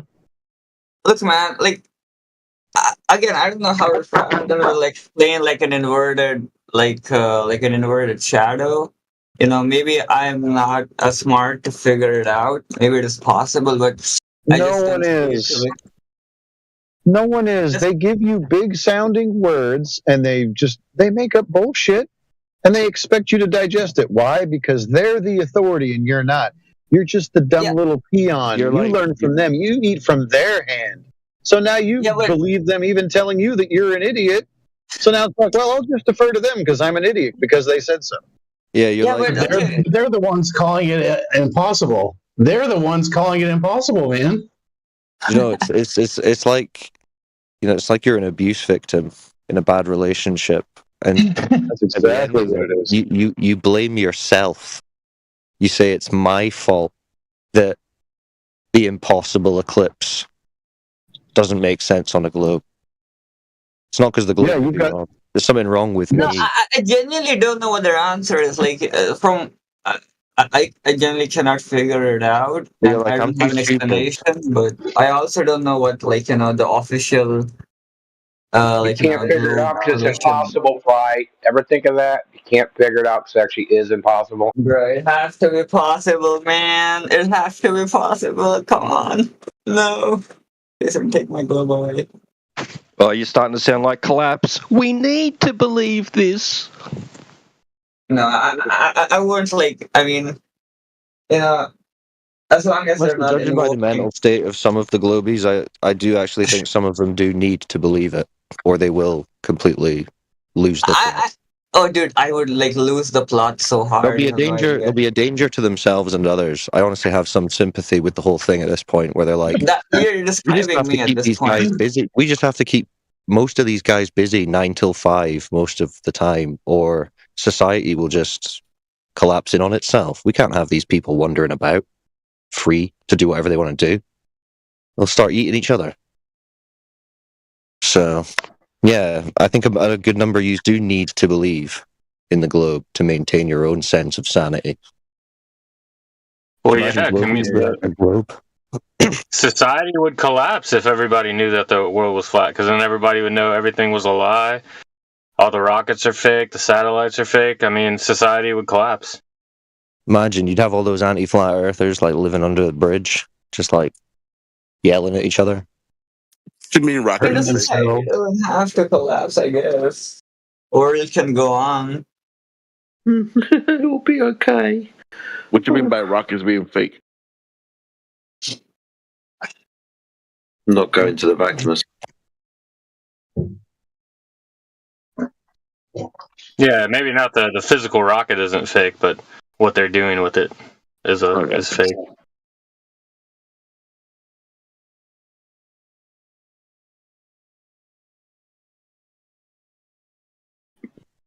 But Robert Utah touched a rocket, so he knew where it had been, and he said it had been in space. Oh yeah, like one of them mediums that touch a ring and they're able to tell who it belonged to, and yeah. Shit, he did not say that. Yes, he Robert did. had He a did say debate the that. He other said day that to me. He with said a that to girl. me. Hold on, Bear. He did say that to me because he said he went to the NASA facility and he touched the rocket, and I said, well, touching the rocket doesn't tell you where it's been or what it's done or what its history is, and he said, yes, it does. He knew where it had been when he touched it. He knew that it had gone to space. I was there when he did that. So he had a debate the other day on Geo server with a girl about freaking evolution. Dude, they were talking about RNA and freaking puddles of freaking, you know, the soup, the soup and the freaking. Oh my gosh, dude! It was dude, it was really hard to listen to. Nah, dude, he didn't believe in the soup. He did the hydrothermal vent thing. It's not soup, dude. It's boiling water. Oh my god, dude. It was freaking hard. It was like really, really. It was painful to listen to. I took about 15 minutes of it. And that was it, man. Getting in a jacuzzi must really blow Robert's mind. Unbelievable. Listen, is that all you got to do? Is boil some proteins? Yeah. It's like a pot noodle. Oh man, this guy made so many special pleadings it ain't even funny, dude. He was like, now imagine you play Twister, right? And you like put a hand on one color and another hand on another color and another foot on another color, another foot on another color. And like whatever you asked him, as long as he had his hand on one of the colors, that's what happened. Like it was ridiculous. He like had so many excuses and nonsense. Well, you can't have that chemical reaction because that reaction will happen in water. Well, you can have a special pocket of hydrophilic freaking on the surface of a hydrothermal vent where it could happen. It was absolutely just idiotic. Who are you talking about? Morons trying to defend abiogenesis. Yeah. Uh-oh, my smoke alarm's going off. Too funny. I'll be back. Oh, I thought that was like a joke. The ballers found QE. Let's back him up. Don't burn the wings, QE. He's trying to get life to start in a boiling pot. Man, evolution even sets his smoke alarm. Pretty good.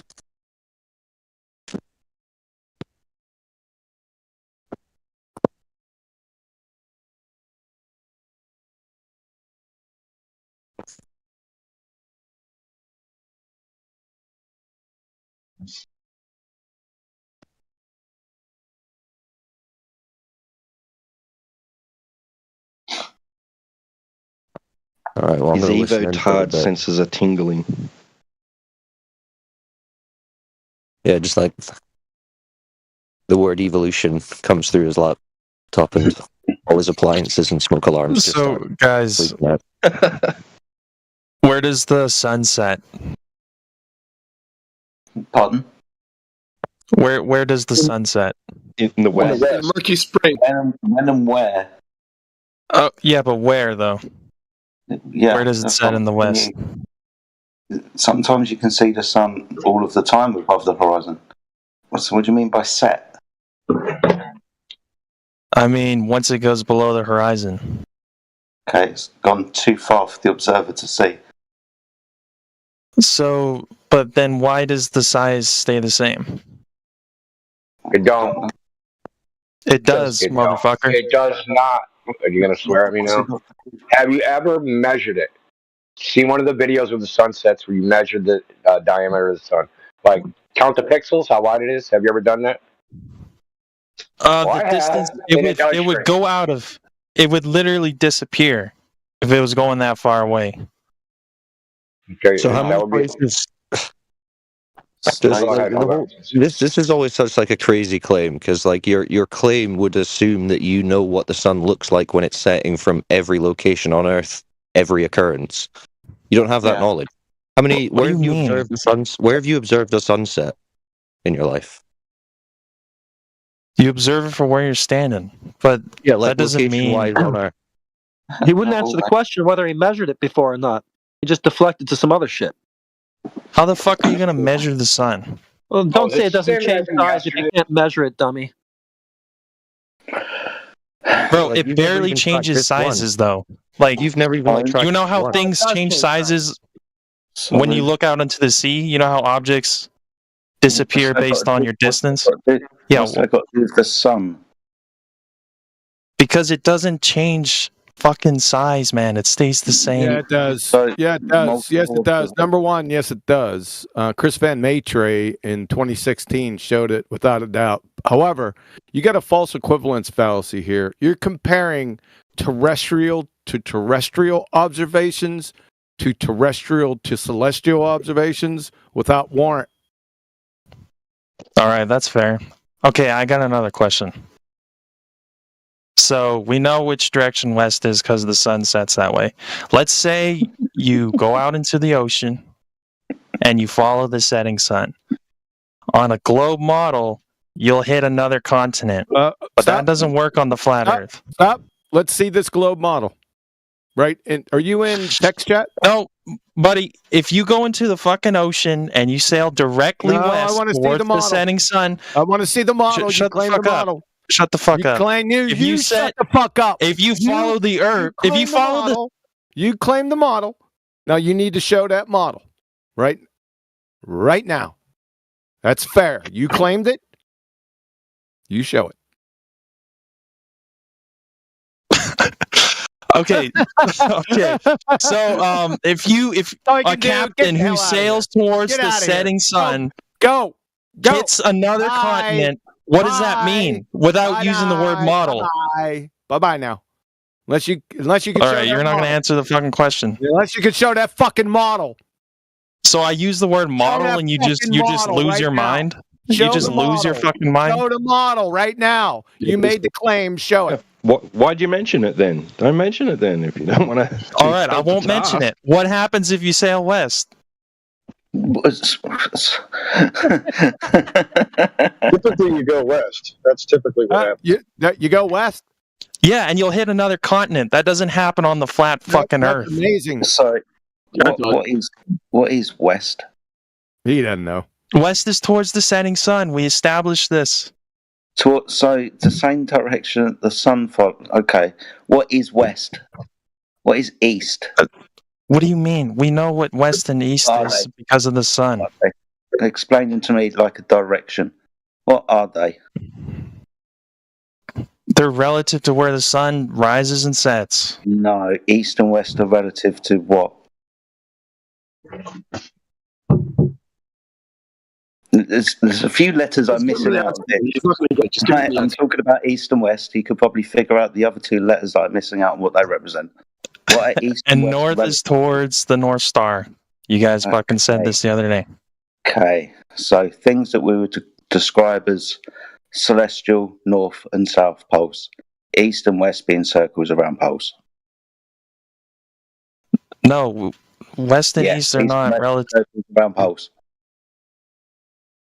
Okay, so what happens if you follow one of those directions? You'll end up where you started from if you're going to travel in a circle. You'd end up in another continent if you That's leave the not- west to North America. Doesn't leave the west. West isn't a place. I said the west of North America. And you keep going west. You'll hit fucking Japan. Yep, okay. Okay. And that happens because okay, on a flat Earth that does not happen. Dude, on a stop flat saying Earth. on a flat Earth. I'm tired of you saying that. Stop saying on a flat Earth. It just happens on Earth. You believe it's a globe. There's no evidence for that. So you can't provide evidence that it is a globe. So you can't keep saying on a flat Earth. It just happens on Earth, and the Earth happens to be flat. So you can't keep saying on a flat Earth. It just happens on Earth. In your perspective, you think it's a globe. You have to prove that, monkey. Yeah? You haven't done so. I just find it kind of hilarious how you guys affirm. Why are you going into the meta, sir? I'm asking you to provide evidence for the globe. Stop talking about what the forum's doing. Just tell me what evidence do you have for the Earth being a globe? Yeah. Holy fuck! I just told you what Evidence, happens. sir. Evidence. What do you have? This isn't evidence for a globe. If you understood what it was, that's why we're So asking you. where do you guys think you're going if you go west, Don't though? stop talking about where you think you're going. Start giving the evidence for the Earth's curvature. Start giving the evidence for the Earth being some type of ball in space. Do something instead of keep asking us questions. Will you? Okay. Well, then do All it. right. How was it a globe? Good to hear, Alpha. All right, I'll tell you how it's a globe when you tell me where the fuck you go when you go Shut west. up, dude. Go west, Give you the fucking retard. evidence for the Earth being a globe, or just pipe down and let some other idiot chime in to how they think the Earth's a globe. Yeah, does any other idiot want to chime in? Yeah, because this one doesn't know. You don't fucking know. It's not my claim, numbnuts. It's yours. You think the Earth's a fucking ball. I'm not. I didn't say anything about the fucking curve, dude. Okay, so then the Earth isn't a globe? I'm just saying. Is the Earth a globe? If you don't think it's a globe, then Listen, what happens when you go west? whatever your name is, do whatever you. Where does the Dude, sun go? Listen, pick Is a the fucking sun lane. setting in Pick a Japan? lane to shut your trap. Pick a lane. Is the Earth a globe or not? Yes or no? Is it a fucking globe or no? Pick a lane, dude. Being aggressive. Well, is it or Yo, not? does any other numbnut want to chime in? Dude, shut your fucking trap and go sit down and listen to us fucking destroy somebody else. Because you can't do it. You're not the guy. Fucking sit down. You're not the guy. Okay. Does anybody else want to chime Put a in? white mic by your name. In this stupid fucking server? Shut up, dude. Shut up. If you're not going to do give hope us you're- evidence, then sit down. All right? Must be your first day if you don't know how circumnavigation works on flat Earth, bro. That's great percentage. We're asking him to fucking pick a lane. If he thinks the Earth's a globe, bring the fucking evidence. If he doesn't, then shut his pie hole then. You know? Because we're asking for the evidence, and he's not doing it. That's it? That was easy. Fucking hell. Defend the globe.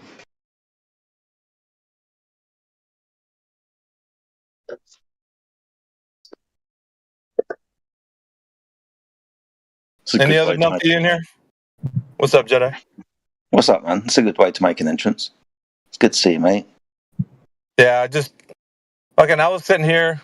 I'm in a parking lot right now and listening to this guy fucking stumble and fumble. You know, Star Wars the Star Wars universe doesn't work on a flat Earth. Oh my god, dude. Who gives Sorry. a shit, dude? You're not able to provide evidence that the Earth Sorry, is a globe. Jedi. You're not able to provide evidence that the Earth is a globe, so you got nothing, dude. And you can't provide evidence. Well, what the fuck happens when I ask you the question? My claim. This forum is designed to destroy anybody's idea that they think that the Earth is a globe. That's what we're here to do. And you can't do it, so next. Yeah?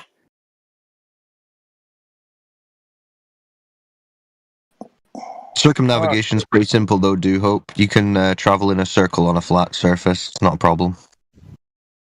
But they don't if they go straight west. Dude, you can't listen. I don't give a fuck. go straight west. Listen, any more Like, what do you think straight west shut means? up, dude. Any more indulgence for your idiotic rambling, it's just gonna make this forum even fucking stupider. Because we're just gonna entertain your idea of how you think something doesn't work on a flat Earth, and you haven't provided jack shit for a globe. Yeah? You haven't zero fucking evidence. I don't need to say anything about the curve. Really? Like, why don't you just dispute what I'm fucking talking about? Yeah, it's important for you to think that if you believe it's something, then provide the evidence for it. And if you can't do that shit, fucking move aside. Right? That simple. I mean, if it's that easy to provide evidence that it's a globe in 2025, then fucking do it.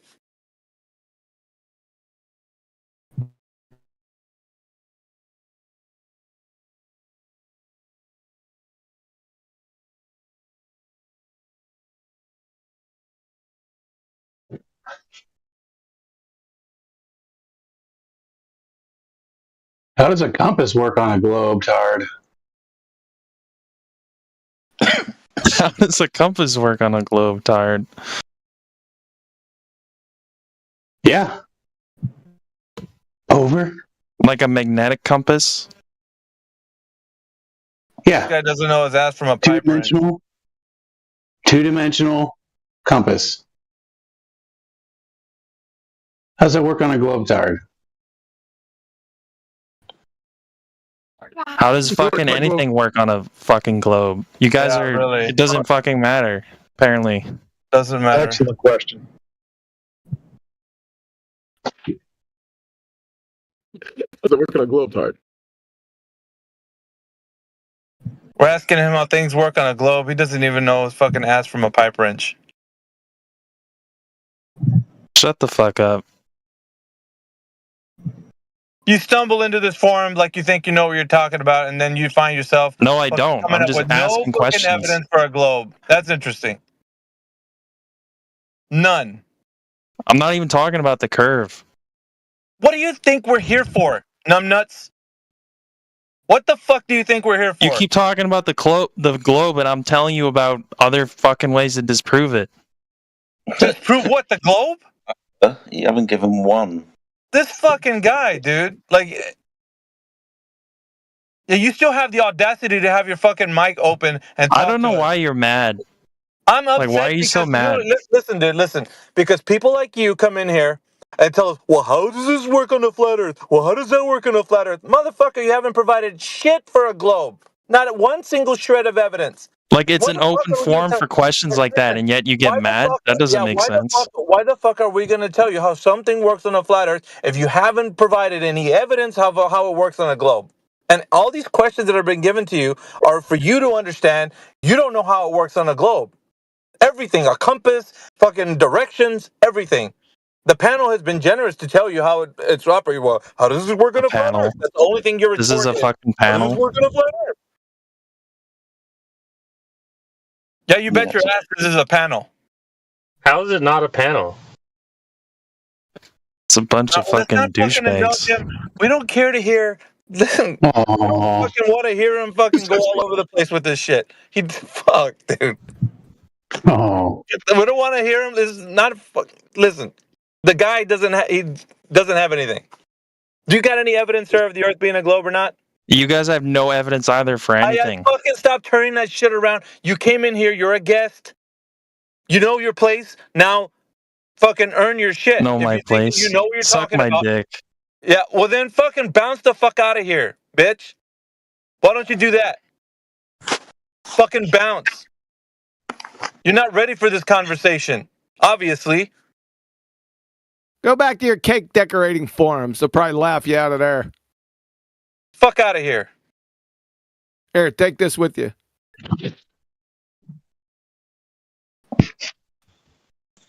And when you get there, fuck off some more. Yeah, when you fuck off, just fuck off, and then when you get there, fuck off some more. So I entered the room during, and when you get there, I could have bet $1 million that fuck off some more was gonna follow. I just entered the chat. What's up, Eli? Miggy, what's up, man? It's been a minute. What's up, everybody? Chilling, bro. Smoke alarm keeps going off. You're not burning the steak, are you? Those wings. I'm cooking wings, man, and when I cook like 2 dozen wings, it just goes off. So I just leave the room and leave my wife to it.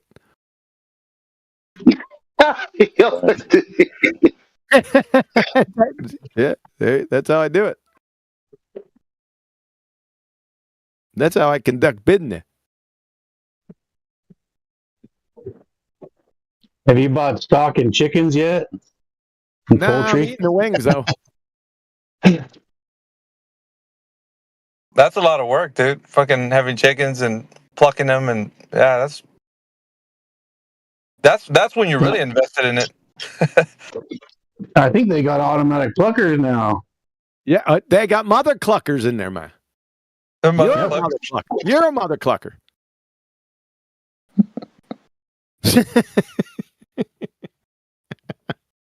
I'm a father clunker. What? Oh, that doesn't sound good. Where's Indio at? He was talking about some pretender clown fraud defending abiogenesis, right? What did he do? All you got to do is say, show life from non-life. I can't. That's it. End of the debate. Right? What else is there? Glue sniffer. Glue sniffer Granson. I heard about that moron. If he has a biochemistry degree, I'm friggin' Bruce Lee. Okay? Or if he does have one, he got it from mail order from Tuco Community College in Tobago. That guy's a dork. He's a dork. Bring him in here. I'll fillet and fricassee his ass in 25 seconds. 30 with interruptions.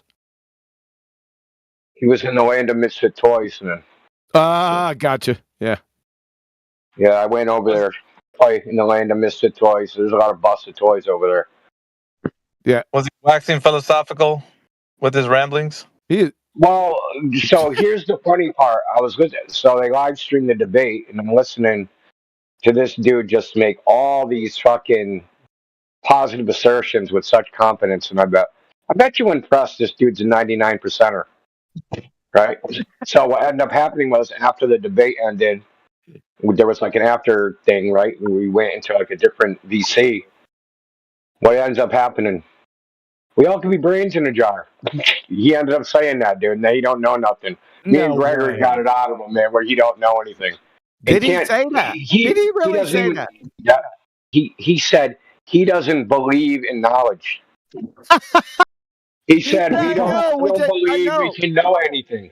And Gregory was like, "Well, we don't have to listen to you no more." Exactly. Yeah, but That's the wrong response. The correct response is, "Do you know that?" Well, yeah, we ran through all that stuff too, dude. It was retarded, man. But the thing is, I could tell just by the way he was talking that he was like one of those guys where they're super competent, but when you start getting pressing them, they throw out all like, I can't know anything anyway. It could just be a brain in the jar. They burned the house down. That's what I like to put it. Have you heard that douchebag argue Globetard before? I just want to make sure we're talking about the same person. Who are you talking about? It's Grayson. Yes, Grayson. Yeah, okay. Yeah. He's argued with Globetard before. Brenda does a better job. Yeah, he started to against me. It didn't go well, and like he, had to leave. Really? Well, yeah. Plus other people were jumping. I need to go find this bitch. You got a link? The after show wasn't recorded, as far as I know, unless it's in the what do you call it? Oh yeah, they live stream over there. Maybe it is recorded. Hold on a second. Earth Awakenings, that fucking retard place. A good place to do it would be New Perspective. Thanks for that web channel, by the way. Oh, he started talking about LIGO. My God, dude. He was like, I was in the LIGO control room. I know it's doing what, like, dude, you can't tell shit from the LIGO control room. He's like, yeah, I know. Dude's just a fucking weasel. They got it on New Perspective. See? New Perspective's got it.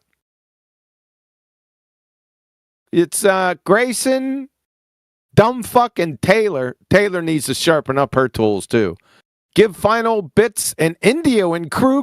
They even got your name in it. They better. No. They better. Hold on. I'll get the link. I'll show you. Fucking Snackle's still slithering in the text chat, isn't he? That fucking numpty. He's had it in for this forum for a while now. He speaks he's really indifferent when you talk to him. Well, I don't care if it's a flat earth or globe earth. And then he's in there defending globe like an idiot. Why don't the links... Snackle's a snake. Why don't my links populate? Let me delete that one. Indio, I'll throw it in the chat for you. There you go. Okay. Yeah, it was last night. I don't think they got the debate there. They just have the final. That just you. It looks like Indio and Crew Grill'em. They nickname him? Look, you got Indio's picture right here in the land of misfit toys. My God, I thought I'd never see the day. You guys are all black niggers, Jew baby sucking penis pedophiles. You guys rape. Well, thank you. You guys are niggers. Keep raping those children. Keep sucking. You black son of a bitch. Fucking sad nigger son of a bitch. All you guys do is suck baby penis and rape. It sounds like he's pre-trib. He's trying to get his 10,000 10,000 bands. 10,000 bands in. Dude, buddy. It's 3 hours. Yeah, I was in there a little bit. We started talking we were talking about like all that abiogenesis evolution crap. It's kind of, I mean, we're kind of grilling him on that, and then somehow I got bit to flat Earth, and then fucking like he's like he said. I think sunsets are the best thing. You guys say that's like 2015 shit, but I think it's good, like whatever, right?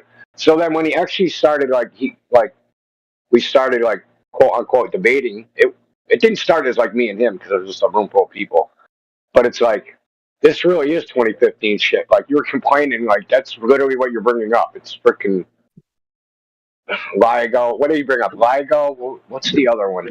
What's the other stupid thing they bring up? I can't remember, dude. Did you test his science acumen? Oh, he don't have any. Did he say CERN? Did he say CERN? Was LIGO and something else? Okay. Pretty brought like black holes and a bunch of freaking stupid horse shit. Oh, the cosmic microwave background radiation. Oh my God. Yeah, dude. What a dumbass. Somebody go get that dumbass. Bring him over here. I'll get my cat's litter box. We'll tear him to pieces. I'll just let the cat's litter box take him on. So he's from academia, yeah? That guy? No, he's a fucking pretender clown, dude. I'm sure he has a degree in something. No, he wasn't the same guy you were talking about last time, was he, Huey? The other guy?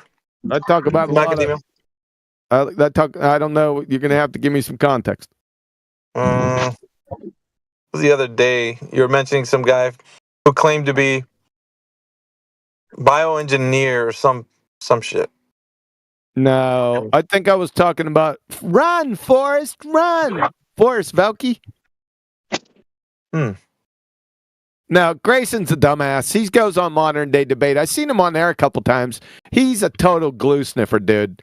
I mean, he's like your average skank and foul. Baltard, nothing special. And dumber than most. Yeah, that's like I'll let these other guys freaking feast on him, like.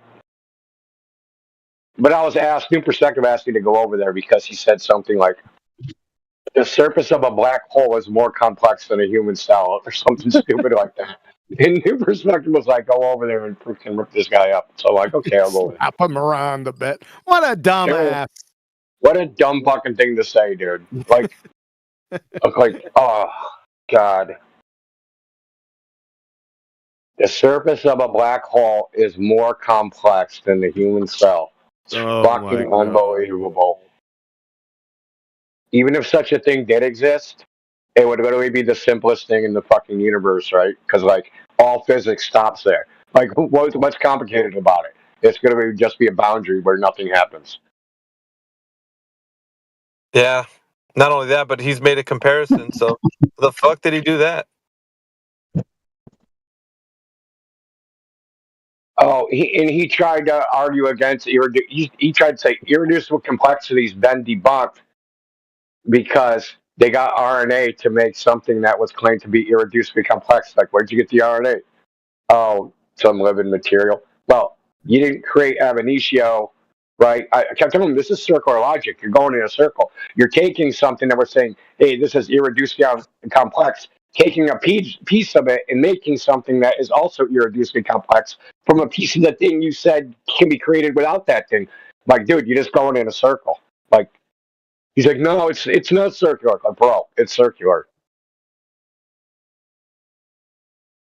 It's like, where'd you get the RNA, dude? Well, I got it. Like, it's like, some simple RNA can make a complex biological organism. Okay, where'd you get the RNA? Well, a complex biological organism. Yeah, that's Evotard. That's just like they date the rocks by the fossils found in the rocks, but they date the rock layers by the fossils, or the... did I fuck that up? Yeah, you date the rocks by the fossils and the fossils by the rocks. Yeah, but I was intending to say rock layer.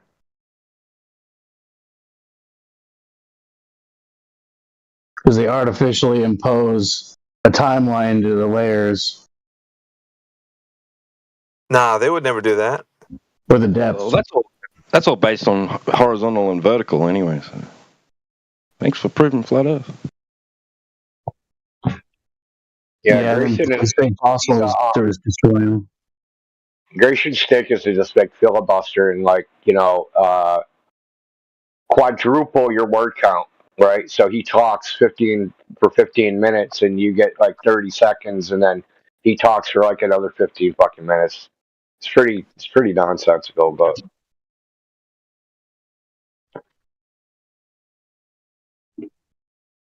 But how does that work on a flat Earth? Like, let's fucking if I hear that one more time today. He's not gay like that. He's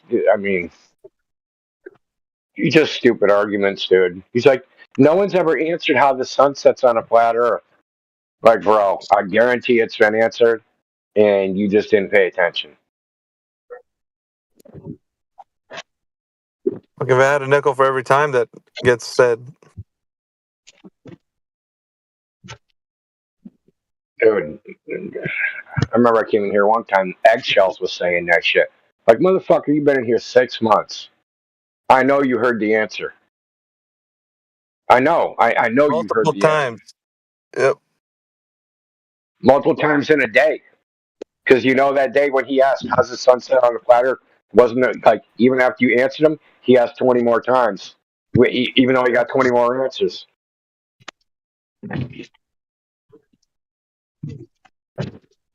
Dude, is that like something who came up with that? Like, you ask a question, it gets answered, and then you just pretend that they didn't say anything? Yeah, they reset to the next person, or they wait a while, and then later on during the day you can hear them. Like you can slide in here and you're listening to them ask somebody else. You're like, dude, didn't I just answer your ass that same? I don't know. A respawn. Oh, dude, there was a dude in text chat over 24/7 in the lobby, dude. He was literally on like NPC Reset 4.0. Right, he just kept looping and looping and looping, and every time he looped, I'm like, "This is loop 2, this is loop 3, this is loop 4," because he was like, "Gravity's a force." We debunked that. Like, mass is amount of matter. Debunked that. Like, we just kept going through this, and then he was like, "Why did things fall?" He did that like 9 times. He kept telling him, no one really knows why things fall. Like, you can't do the experiment. He's like, Cavendish, nothing falls in the Cavendish, and he just kept looping and looping and looping. And like, he was one of these clowns that hangs over in modern day debates, and fucking fight the flat Earth must be his hero or something, because someone from the server, I guess, was in modern day debates Discord, and they were bitching about us over there about how we were fucking that dude up. You're fucking right, dude. You're gonna get in here. You're gonna get your head stomped in when it comes to your arguments. Fucking. There's no way that you're gonna come out here. Not if you pretend the other side never made an argument. That's literally what he did. He just kept looping and looping. Like, bro, man, literally NPC Reset 4.0, like 4 times, dude. Rex was like, fucking. It's just like, this is pointless.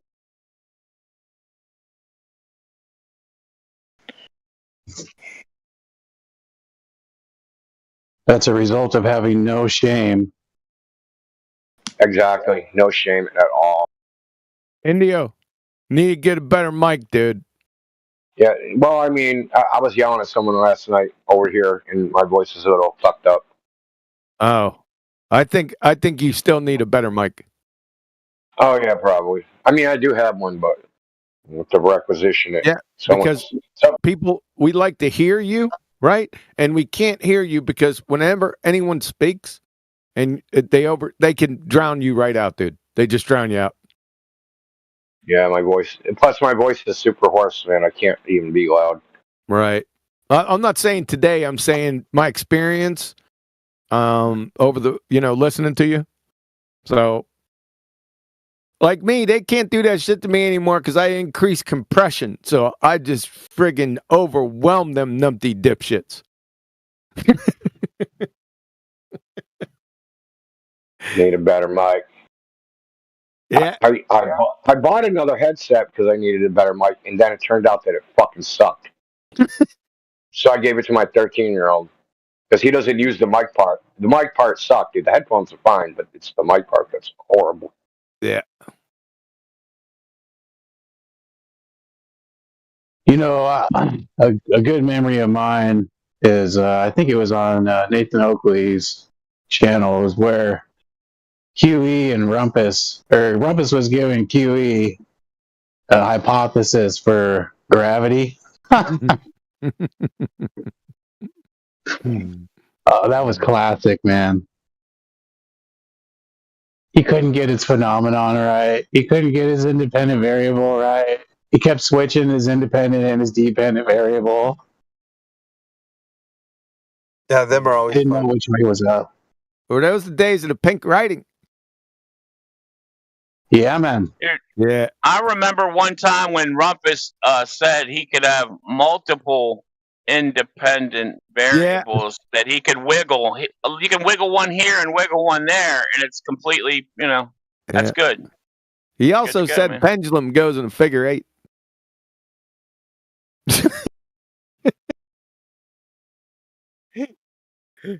Oh boy. Yeah, when he blows on it.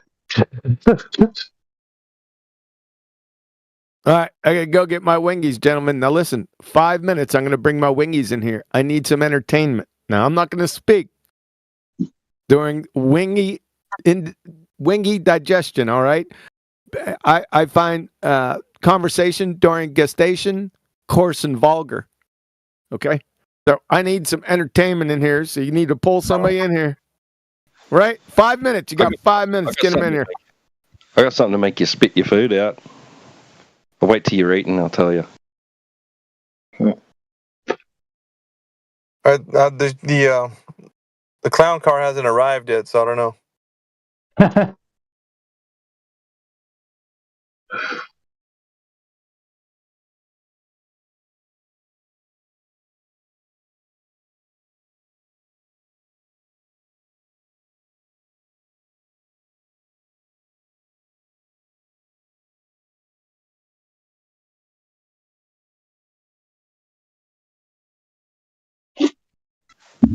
We got Grandpa back for another round. That's always entertaining. Not.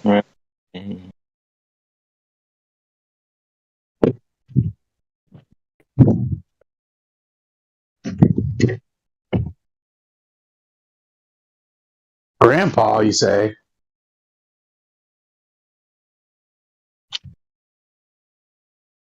Is he a diehard? Sounds like it. Grandpa Fiddlebone. Oh, yeah. Basically, him and Raiden are like clones, I reckon.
Come on, Glovers, you got proof of curvature?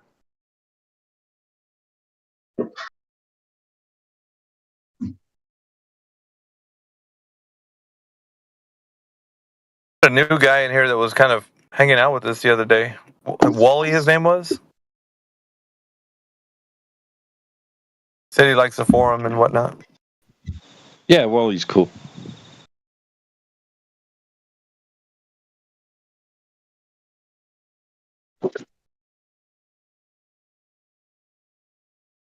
Finally getting back to some regular temperatures, man. It's been frigid cold over here.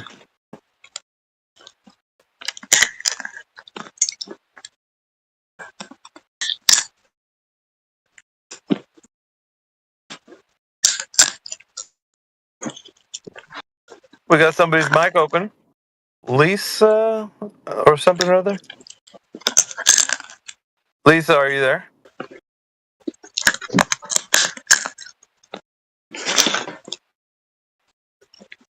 Hello. Russell.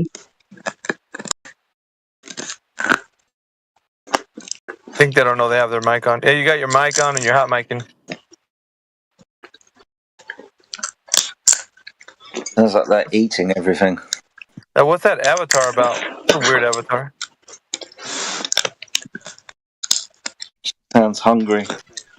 Yeah, I think the noises might be going along with the avatar. Maybe it's a shtick. It looks like a chupacabra or something. What is that? Fucking annoying. Don't know. It's something from the Dark Crystal. That's definitely a La Chupacabra. From Black Lagoon.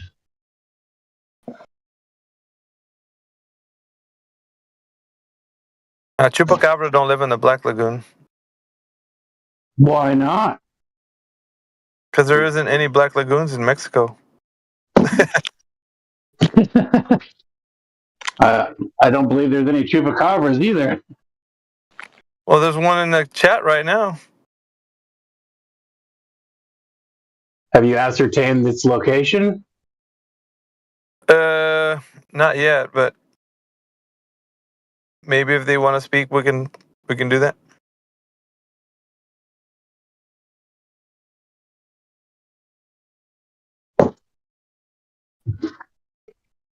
Chalupas exist in Mexico, don't they?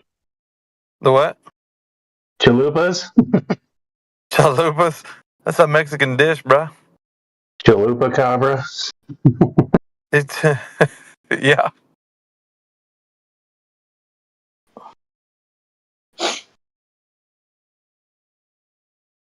Actually, it might be an American thing. We might have taken their burritos or their tacos and made them chalupas. Maybe. Wouldn't a chupacabra be a goat-filled chalupa? What? A chalupa with goat in it, you know? Chupacabra. A cabra's sucker, right? Yeah.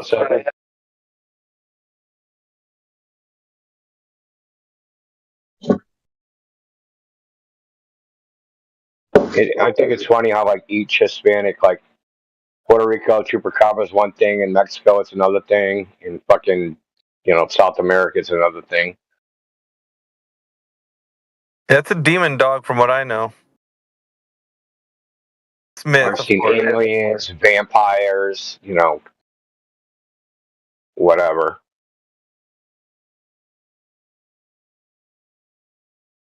Yeah, it's like the jackalope and shit, so. Yeah.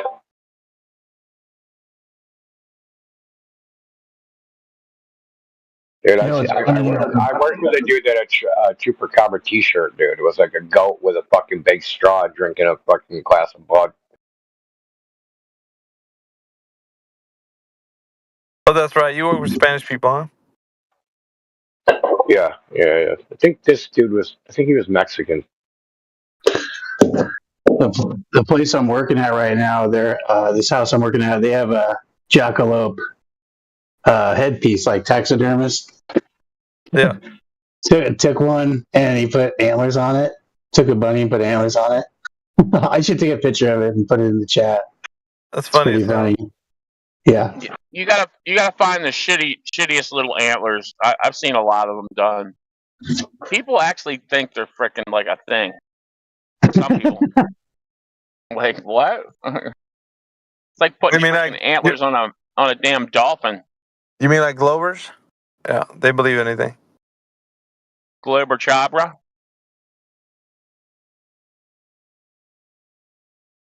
Seriously, they believe in anything. One guy the other day was telling me the reason why we can't say we know anything is because we can't contemplate that there could be beings in the fourth dimension, and they'd be looking at us like we don't know what we're talking about. He said that shit. That doesn't even make sense. Doesn't even logically follow. I told him that. I was like, dude, that's some pretty incoherent babblings. It doesn't mean anything.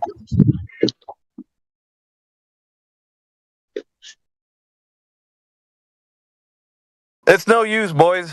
It is what it is. They're just incoherent. What can we say? And then he said because he didn't have any evidence. He's just like, well, it's fun to think of things like that. I'm like, what the fuck? This forum isn't about fun or agree to disagree. Fucking right or wrong. You got some information. Let's look at it. If you're right, you're right. If you're wrong, you're fucking wrong. I have a lot of fun in here. Simple, huh? Oh yeah. I have. Yeah, I mean, yeah. Yeah, it's a blast. Listening to people tell you that there's beings in the fourth dimension looking at us and wondering why we're not understanding that the world that we're looking at is a bit more complex. Yeah. Well, Stuff I like have that. some good news. I have a friend who is also a flat earther who's invited me over tonight. It's like our first meant to friend meetup instead of just like running into each other. Oh, cool. Yeah, nobody I cares. know, I'm about that, excited. actually. Oh, friend. You got a friend, Flatsy. Oh You yes, got and I cherish my friends. I do. You got I a thought I friend. had friends before I was, where I'm at these days, but they didn't stick with me. But now, I got better things in store for me. Come on now. That's really good. Are you gonna slap the esoteric out of him? Oh my goodness! Let's hope that it doesn't come to that. Yeah, you know what would be fun if he all of a sudden goes, you know what? I've heard about the ether. Check this out, man. I'm going to tell you all about it. Oh boy! Just imagine the way you're going to be looking at him sideways, like, dude, I'm waiting for you to finish. Have you ever seen Globebusters? Oh man, it's the best. Yeah. Oh, dude, you really got to check out Wizard. You really got to check him out. I'm telling you. He says some amazing things. And you imagine Flatsy's face is just going to be like, It's a girl.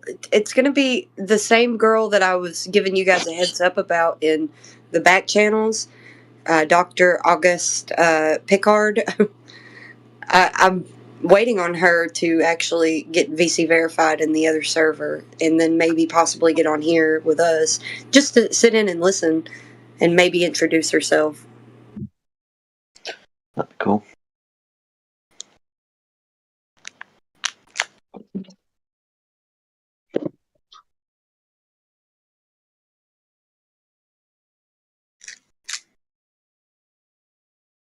again, QE's probably knee deep in wings right now.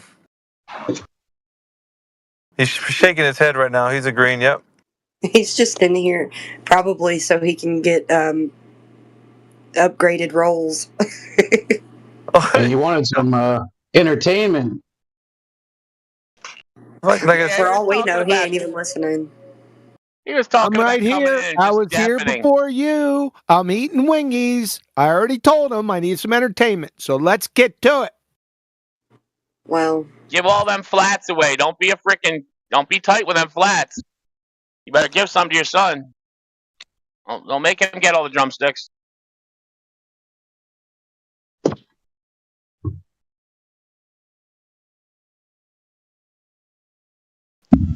All right, you're going to love this, QE. So I heard you point out someone's use of false equivalence earlier, right? Well, a few hours ago, Indio was talking to someone, and Indio used a fallacy, as was pointed out by his opponent. It's called false equivocation. I used a lot of fallacies according to that guy. Wait a minute, was that the guy I was listening to tell you all the fallacies and talking in the third person? He's the one that kept declaring victory, remember? Yeah. Okay. All right. Yep.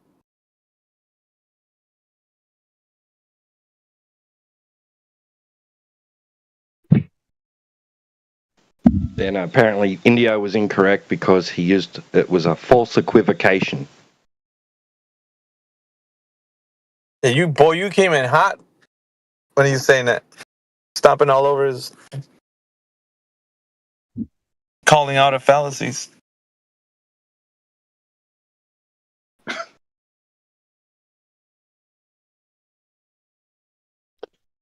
Well, speaking of fallacies, a Glover, anything that Glover claims is special pleading.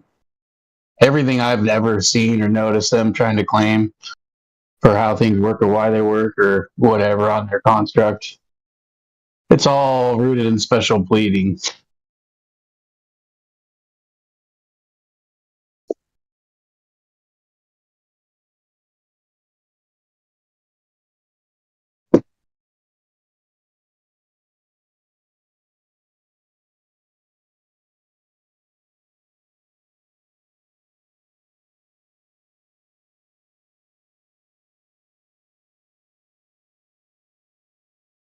I'd say that it's a bomb barrage of all different types of fallacies, like begging the question, affirming the consequent, and yes, special pleading. Well, special pleading seems to be the heart of it all. You know, gas pressure without a container. Well, in my special pleading, outside of the earth, it happens because I needed to. Water's level, but when you go outside the earth, my special pleading fallacy, it's not, it's curving.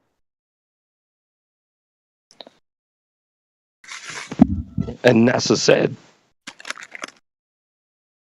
Yeah.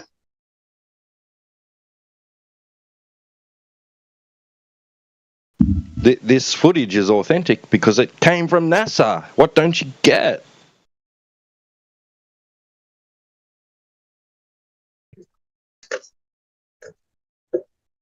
Oh, the moon's a big rock in the sky. Well, rocks don't float. What? Well, yeah, in my globe construct they do. Special pleading, baby. Rocks can float. In orbit. They float. The sun and the moon float because they're light.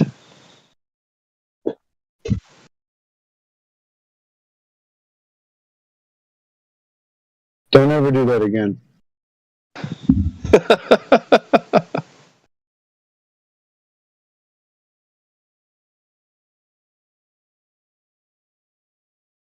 Oh, light, sun rays, diverging, observable quite often. But no, special pleading in the globe is we have parallel rays, even though light's a particle.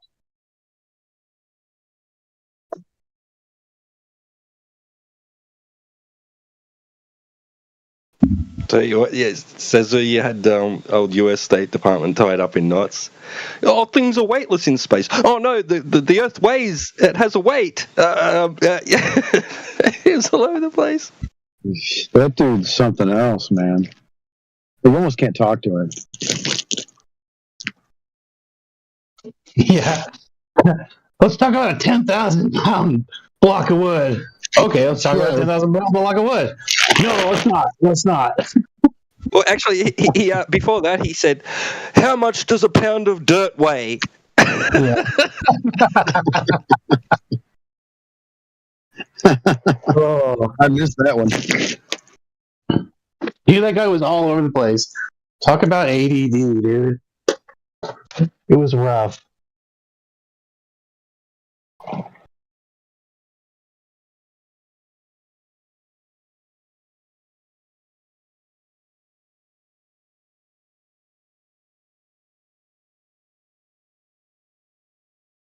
Sometimes it's tiring talking to ballers. Yeah. That's a globe because you go to the doctor and you get medicine. Or yeah, when he said all doctors are scientists. Oh shit.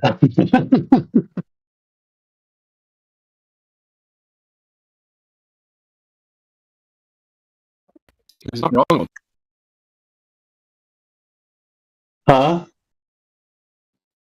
All doctors are scientists. Like doing a differential diagnosis and stuff, you have to experiment. Really? So if I get a PhD, I'm a scientist? No, I meant medical doctor. Like actual doctor. You're talking about medical doctors. So if I get my MD, then I'm a scientist? Yeah. How does that work? Well, doing a differential diagnosis on someone that comes to you sick, you have to go through like your trial and error. You'll empirically prescribe this antibiotic or do this, or you go through some steps to ascertain what the diagnosis is, and that involves experimentation. That's troubleshooting, my friend. Troubleshooting is experimenting, bro. No, it isn't. How is that experimenting exactly? Try this one thing, leaving all other things equal. That's experimentation. Man, the thing that's been, something's been wrong with you for forever, bro. Like the ones that there's something wrong with has been wrong since the day one.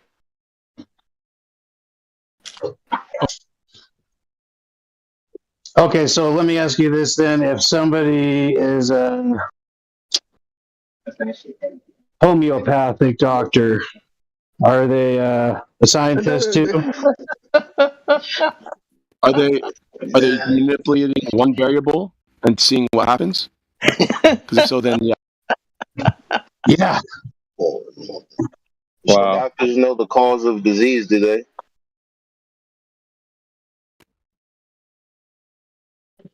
Because obviously a lot of it would be correlation. In some cases you can figure out, okay, well, you got diabetes type 2, but in most cases that's not the case. Why would you even make such a broad statement as like doctors specifically are scientists? Like, if a doctor happens to have a natural phenomena that he can test, and then he tests it and he validates his hypothesis or invalidates it, then okay, maybe he's a scientist, but hey, what you do? Yeah, any trade where you have testing in it, anything that involves testing is science. That person is, a scientist. If I'm a mechanic and I'm trying to find a parasitic, my God, my battery, something draining my battery. Hold on, let me go on mute. I'm sorry. Just you can say whatever you want. I'm not dealing. Let me go on mute. Hold up. Phone's freezing and shit. Yeah. I was saying if I'm trying to figure out a parasitic drain on my battery, and I connect my voltmeter, and I'm taking a fuse out one at a time to see which fuse is causing it. That's science right there. I'm manipulating one variable and seeing the result. All you're using is a deductive method. It doesn't make it science. It doesn't even make it an experiment. You can deduce things, but it doesn't make it an experiment. Especially not. You have to. As far as natural science is concerned, yeah, no, not at all. No, it's science, bro. If I'm manipulating one Okay. variable, Yeah, bro. seeing the Keep result. telling yourself that, That's bro. Yeah, keep telling yourself that, bro. Explain, right? It's not natural science. It's a deductive method. It doesn't make it science. If natural science is saying you have to observe something in nature, then no. Obviously, if I'm trying to find a parasitic drain on my man-made battery, then no, it wouldn't be natural science, but it's still science. No, it's just a deductive method. You deduce the cause of the power loss. That's all it is. It doesn't mean it's not correct, but it doesn't make it science. Problem is, some of you guys don't know what science is. That's it. But guaranteed, you don't know what science. Well, the difference I'm is doing in a test. natural science. I'm doing a test manipulating one variable to see the cause Oh my God! Listen, of science. the difference in natural science is you actually have a way to determine cause and effect from observing natural phenomena. With what you're saying, that's not with what you're saying, that's not the case. You would have to employ some other kind of method, which would be something different, which would mean you wouldn't have to call it science, because science and the scientific method already is its own thing. You're not going to be using some other method that's going to employ the same empirical method. What are you talking about?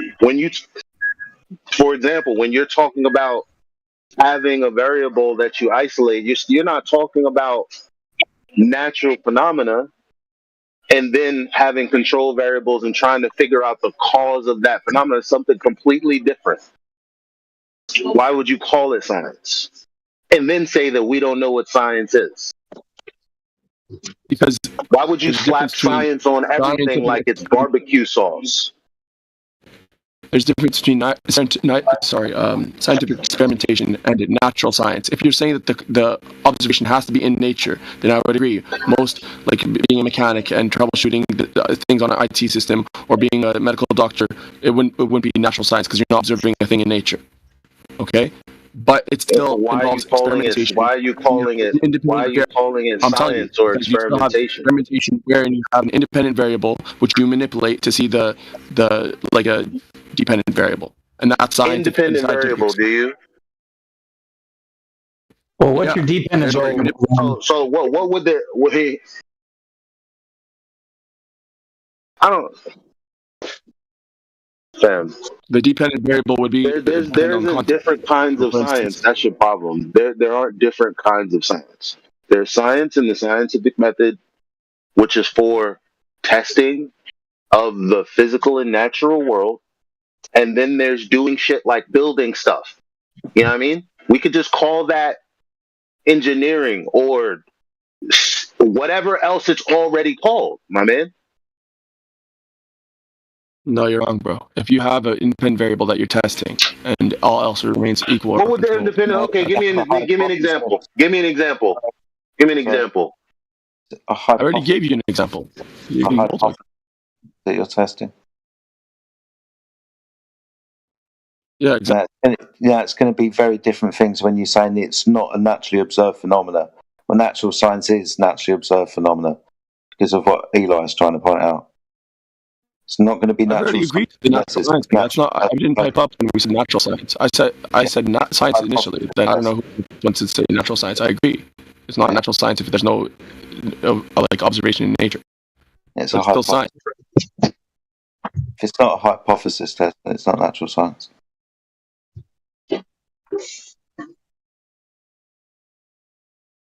Just because you can employ a method of deduction to a problem doesn't make it science. If the method is the scientific method, then it does. Okay, so the scientific method has to do with adjudicating the cause of an effect in the physical and natural world. So let's use the mechanic scenario. Someone brings their car in and the engine block, the whole engine is locked up. Okay, can you give me your naturally observed phenomena? Again, that's natural science, bro. Please keep up. Right. So then we're not using the scientific method as far as it's concerned with natural science. Now, are you going to deduce what may have caused this? Yes, but that's not science. It was engineered to have oil. They ran the motherfucker out of oil. You deduce that they didn't put oil in it. Now it's locked the fuck up. It doesn't make it science. Yes, it does. It's just not natural science. Oh my gosh. So are you saying that essentially anytime you study something and try to solve a problem that you're studying is science? Well, as long as you're doing it here trial and error, and you're changing one variable and seeing the result, then yes, that's Yeah, like I said before, sir, that's troubleshooting. Like literally troubleshooting. That's the With the troubleshooting tools that you have. You're doing little mini scientific experiments each time you troubleshoot a different option. No, you don't. It's a null hypothesis versus the alternate hypothesis. If you don't get the intended result, then it's the null hypothesis. Sorry, as soon as you say hypothesis, right? And a hypothesis is a special type of prediction about a naturally observed phenomena. You're skipping over the naturally observed bit and applying this deductive method to technology, man-made stuff. By definition, this is man-made, so not even within the realm of the natural scientific method. This is something separate. Yeah, you use this deductive method to troubleshoot and shit, and to create technology, but you're not doing science here. You are doing science because the null hypothesis and the alternate hypothesis, this concept isn't only this natural phenomena. They have null hypothesis, alternate hypothesis in research studies when they're doing drug tests and stuff like that. Sorry, hypotheses are based on naturally observed phenomena, aren't they? That's not true. Yes, it is. What are you talking about? You can have a hypothesis on something that's not natural, something synthetic, something man-made. You can use this deductive method to not use it with the scientific method. Let me. Well, there's logic in what a hypothesis is. If this, then that.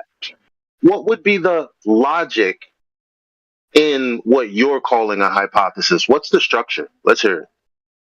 It's the same thing. So, for instance, in a drug test, so it's like a double-blind study. You have an alternate hypothesis and a null hypothesis. Alternate hypothesis would be if I give this drug, then that. If I give this synthetic man-made drug, then this result. And you see if it happens. You can't. The problem with that is it doesn't work all the time for everything. It's not empirical. Drugs affect people differently, which is obvious. No, it's not irrelevant because you haven't determined the cause of any. Like, that's dumb as hell. You can't. That's dumb as hell. Bro, like, you could say that, water. And then you said double blind. That's what fire heats water. Double blind? Are you serious?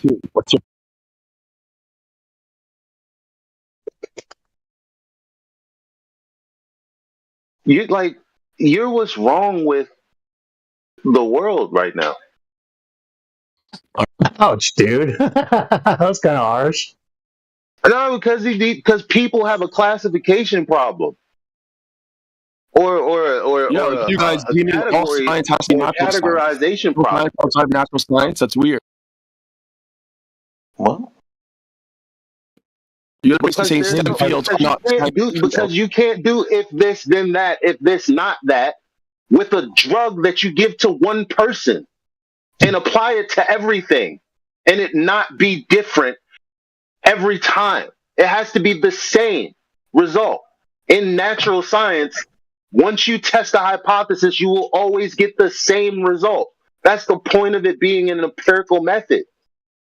Versus what you're saying. Honestly, what the hell are you talking about right now, man? First of all, I said like drugs. Oh my god, here we go. Another part of a double-blind study involved one person. He's another lo-fi, bro. Like, there's a lot. No, you're not keeping up, bro. You're not tracking. If someone has a double-blind study, it literally cannot be one person. That's number one. Number two, with one person, I could do an experiment with one person and get the same result consistently. I could give you arsenic, time and time again, and you'd be poisoned time and time again. Is arsenic one of those natural? Look, there's going to be some caveats, right? Like, let's take the vitamin C thing, right? What causes scurvy? Oh, well, they found out that a lack of vitamin C causes scurvy. No problem. Does it mean that doctors did that? No. So you can use the scientific method and still get to a, cause of an effect using the deductive method that is the scientific method. But that's one example as far as biology is concerned where that could be applied, but not all scenarios, especially when you're making drugs. Those are synthetics, therefore not natural science. Yeah, he knows that. He's clearly and repeatedly said that he understands the difference between natural science and whatever the hell he's talking about. The scurvy thing's interesting because if us as humans, natural humans, aren't consuming enough vitamin C, right? And we get this natural disease, scurvy, right? And the solution is just eating oranges or whatever citrus thing. Then what part of that is unnatural? What part of that is synthetic? I'm telling you, wouldn't that be natural science? No, I'm talking about very specifically in that scenario. That is natural science and the scientific method. Observed natural phenomena, scurvy. What causes it? Lack of vitamin C. I adjusted the amount of vitamin C I gave you. Therefore, I have confirmed my hypothesis, right? But if I do a double blind or you want to separate a certain section of people and give them a drug, blah, blah, blah, that you made up, not natural science. So if we take a bunch of people that have scurvy and we separate them into double-blind study, like some that don't have it, some that have it, we give them oranges. We don't even give them vitamin C, like concentrated pills. We just give them straight up oranges. What is that? Is that natural science or non-natural science, or just not science? There's no need for double-blind anything. Everybody who gets scurvy, as far as I know, once you give them vitamin C, that shit's over. You sound like you were saying if you put in double-blind study, it no longer becomes natural science or something. As far as synthetic drugs are concerned, yes.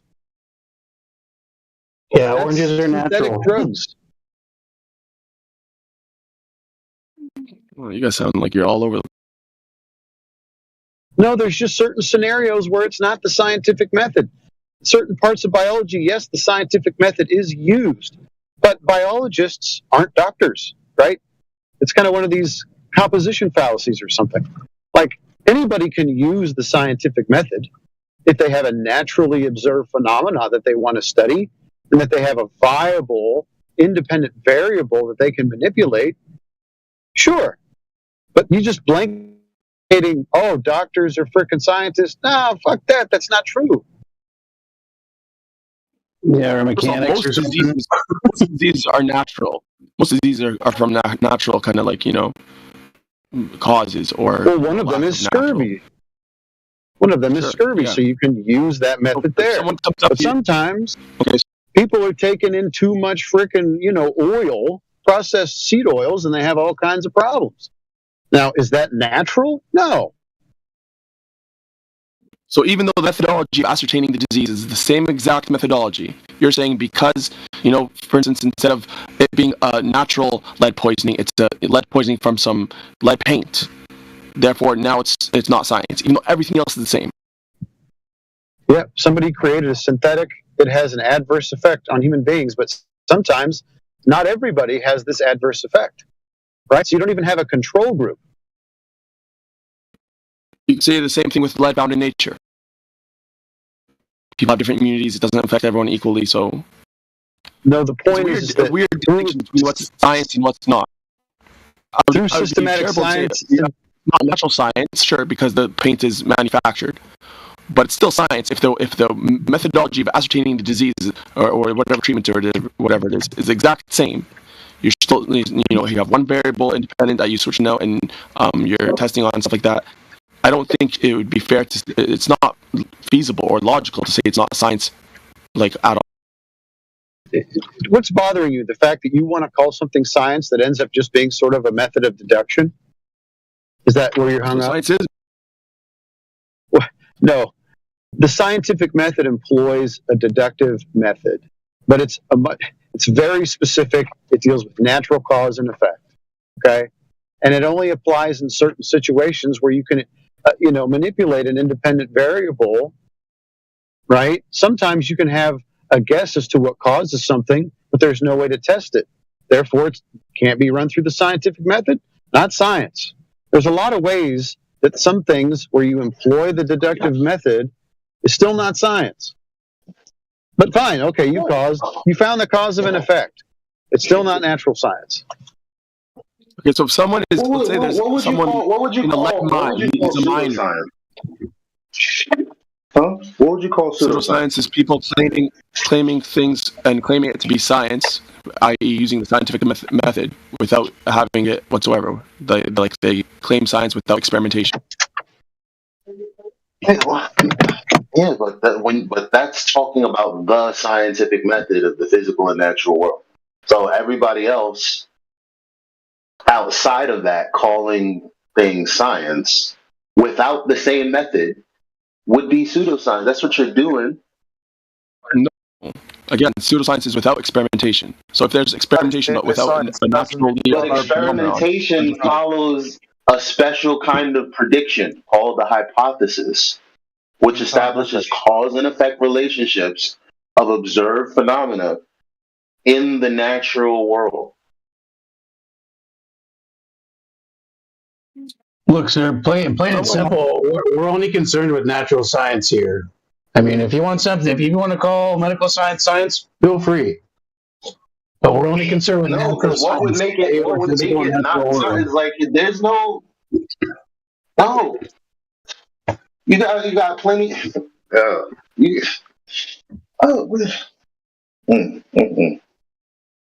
I'm stupefied.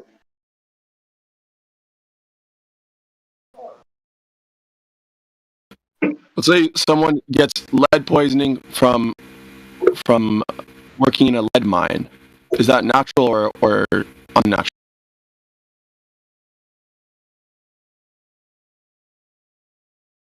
That would be natural. Hold on, time out. What do you mean? Okay, so they got it, but what's happening? Is someone trying to determine how they got sick? Yeah, they come up with lead poisoning. They go through the scientific method of doing different tests to ascertain. Like, they don't know that it's lead poisoning. The guy just comes up with symptoms, and so they have a differential diagnosis. They're going through one at a time by doing different treatments empirically or different tests or what have you, and they find out it's lead poisoning. Okay, that whole time without knowing what the cause was, whether it was unnatural or natural, were they not doing science?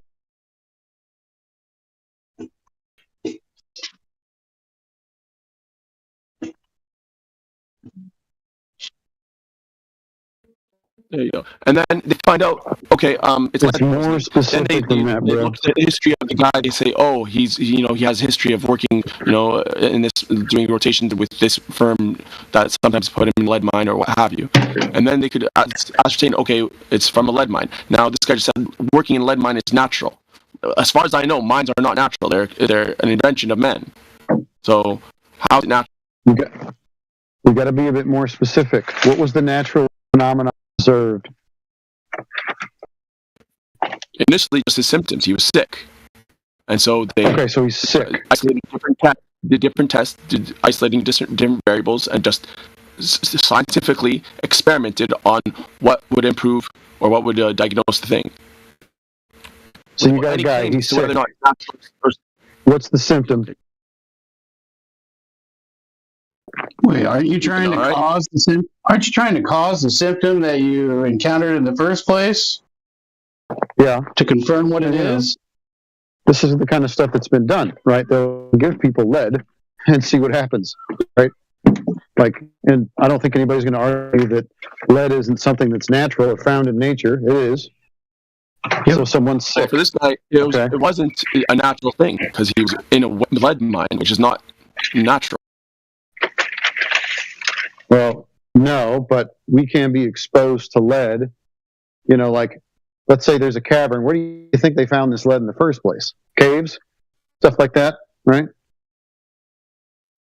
I know, but it's not science if it's not a naturally observed phenomenon. Well, the naturally observed phenomena would have been the symptom of the disease, right? See how you guys the system doesn't work. No, I'm telling you. Look, somebody gets sick, right? They have a symptom. Okay, there's your natural phenomena, an illness, just like scurvy, right? So, what are we going to do? What's our hypothesis? Oh, was he exposed to too much lead? Did he eat it? You know, what's the scenario here? Right? You'd have to start giving people lead and see what the symptoms become. And if there is a guaranteed every time I give this guy lead, this symptom occurs, therefore lead does this to people. Everybody experiences the same symptom, all that stuff. Because as soon as maybe you give lead to somebody and that doesn't happen, okay, well then you can't call that a valid or that hypothesis has to go bye-bye. That independent variable has to go bye-bye. I'm not saying this scenario is not good, but you'd have to go on a symptom by symptom basis, and it would have to happen to everybody. I mean, that's a separate point, but I don't agree with you that just because for whatever reason the dependent variable is overrided or like masked or something, that instantly whatever you did is in science. Like we know the causes of a tree growing is having soil and sunlight and water, right? But maybe it has enough water, so now adding water doesn't like help it grow. We're not going to say that adding water doesn't help trees grow. It does, but for whatever reason, this has been. Sir, do you understand the difference between qualitative and quantitative? Yeah. Is this like rocks cause waterfalls?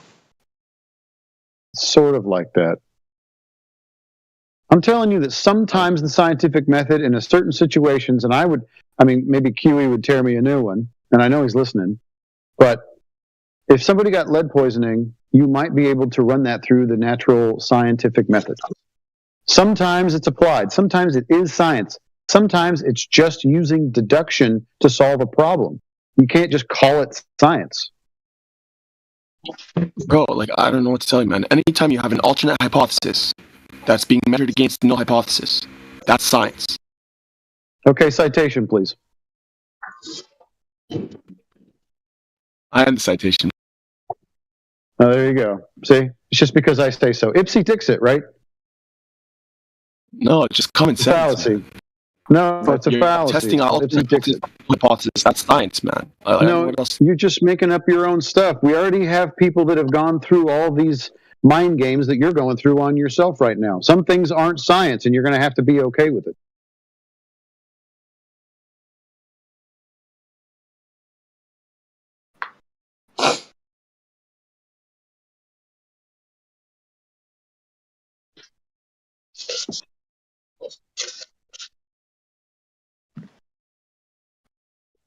If I may, also, percentage. I mean, what you're describing, it would kind of follow that engineering would be a classification of science in that kind of context, but they are distinct disciplines.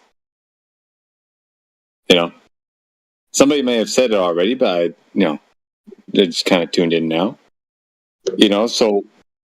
There's a problem there because they are distinct for some reason, but they do apply what you're talking about. So how would that? So hold up, are you saying that engineers have never done science? That's not what I said. I said engineering. Well, you're making it seem like they're distinct, but they're not really that distinct, are they? Maybe the classification is distinct. Engineering as like a field in which there are other subfields wouldn't be called a distinct thing called engineering if it was just a scientific discipline altogether. Because that's what they do. They tinker. I'm kind of, that's what I do. But I don't call myself a scientist. I write software. I troubleshoot. I write shit. This doesn't work. Oh, I isolate the problem. Oh, it's this other thing. Let me do this. There's they call computer science a science, but because you're kind of employing these troubleshooting deductive methods and stuff in it, but it's it's kind of like sugarcoating it with the word science because, I don't know, people want to sound sophisticated or some shit. You know? So what university has the faculty of science? Science is a method, man. Yeah, dude, I'm kind of having a hard time hearing what you're saying because I said what university has the faculty of science? Just that's it. It has faculty of engineering, faculty of medicine, faculty of science. That's a weird. Like, that question doesn't make any sense. What university has the faculty of science? That doesn't make any sense. Maybe it just doesn't make sense to you. Are you trying to say, you'll only find universities that have a faculty of science and engineering to kind of clump them together? Yeah, I'm saying that science, it like, you know, it's a shared thing of the faculties that exist. That you have College of Medicine, of which, you know, science happens, and in engineering and biochemistry, and all of these different, you know, colleges or faculties, what have you. Science is a tenet of them. Science isn't a thing separate from them. Yes, it is. 100%. It is, though, dude. That's why they're because it changes all the time. And Einstein and Newton had different sciences for the same thing, and they both get used, but they're both different, and they both get used for the same thing. So, but medicine and engineering are changing those at the same time too. What's your percentage? Check it out, dude. If you employ deductive reasoning in one area and then employ that same sort of thing in another area, you don't take those two different things and call them the same just because you're employing a certain style of deductive reasoning. Unless that style of deductive reasoning, which includes testing, which includes like experimentation, is what we call science. Science No, this is like a fallacy of division. You can't just say because I use maybe like a method of deduction, it makes everything science. It's not how it works. That's the problem. Science is that method of deduction, though. Science is no, it scientific isn't. method. You cannot extricate the two. No, it isn't. No, it isn't. Okay, can I have the scientific method without having science? What? Can I have the scientific method without having science? What do you think science is? What does science mean to you? Science is employing the scientific method. Okay. Science, natural science very specifically, and the scientific method are married, joined at the hip. That's what they are. Everything else, if you go into a university and they have a big building and there's a lot of different things that are taught under this giant banner of science, right? Like, engineering or astronomy or whatever the hell it might be. It doesn't make them science just because the university is like, science department. And that means everybody in there is using the scientific method. Hell no. They are if they're testing things, you know, with an independent variable, seeing the, you know, dependent and stuff like that. As long as they're doing the scientific method, it's science. There's an issue. I mean, check the citation from QE. Engineering is not science. I never said it was. I said any engineer who's doing the scientific method is a scientist, is doing science. Engineering in and of itself isn't science because you could have engineering without experimentation. What's he doing if science you're experimenting, give me an example of an engineer doing science. You got to be more specific. You're being very ambiguous. So you've got an engineer. What's he sciencing? I've given you like 4 examples over different fields of like. Okay, let's talk about the engineer. Let's see the engineer do a science experiment. What's he doing? Let's say he's trying to, you know, design some sort of. Let's say he's a mechanical engineer trying to design a part that will, you know, give enough, you know, hydraulic pressure in this piston. And he's testing that's not science. Different shapes. Hold up, no, he's testing different shapes to see the you know, output of pressure that each one creates when being pressed down in this piston. And that's not science. Shapes, what have you. So he goes. What's the naturally observed phenomena? I didn't say it's natural science. Don't get confused. Okay. It's still science. So already we've gone away from science now. Now we're into design. Design is not science. Okay, so that's the issue. You guys just don't know the difference between natural science and no, you don't know the difference. It's obvious that you don't know. You just want to call everything science because somewhere along the line you think there's an independent variable. You and guys you're right don't now know. You talking guys said about that somebody who's designing a something. miner working in a mine is natural science. His lead poisoning is natural. How does that make sense? Yeah. So he's in a mine. He's working. But if you he's go sniffing exposed to lead. if you go sniffing lead paint, then it's not Holy natural shit. science. Holy shit, bro! A guy's working in a lead mine. Yeah. He doesn't get sick. Now what?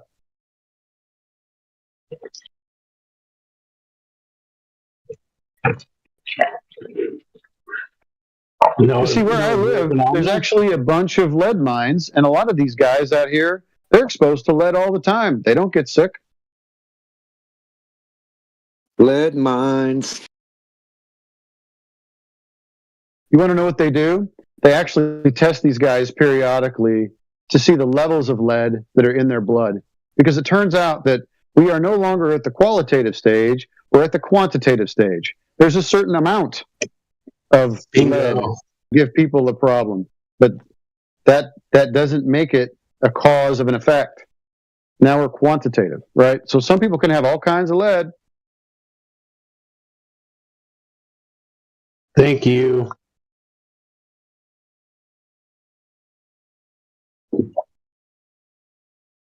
This gentleman just said earlier that a mechanic who's essentially trying to fix a car and troubleshooting and trying one thing at a time to fix it is doing science.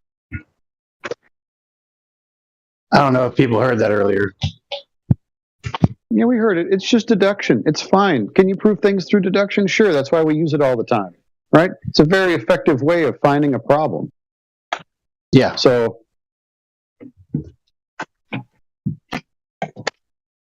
but I appreciate you bringing it back around to qualitative and quantitative.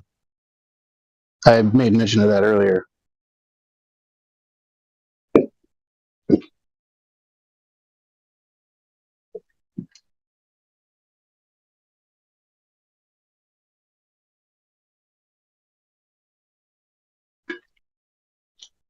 They made a movie about this stuff. It's called Weird Science. We got natural science. Now we got engineering science. And then we got weird science, which is percentages science. Weird science.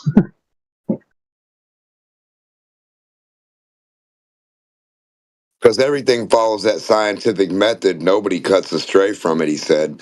Then he couldn't begin to tell you how to do it himself. Isn't that weird?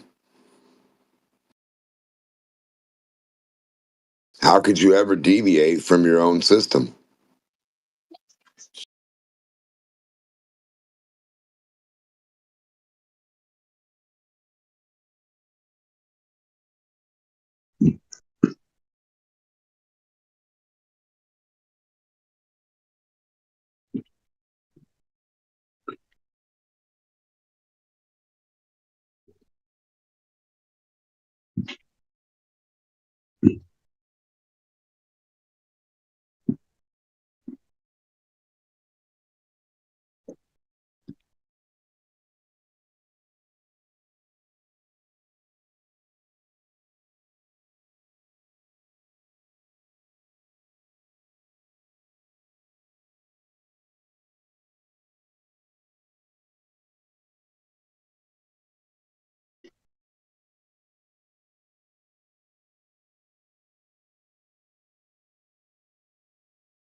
Yeah, one big thing that medical science uses is statistics. You know, that's like one of their main things is statistics. Statistics is not science.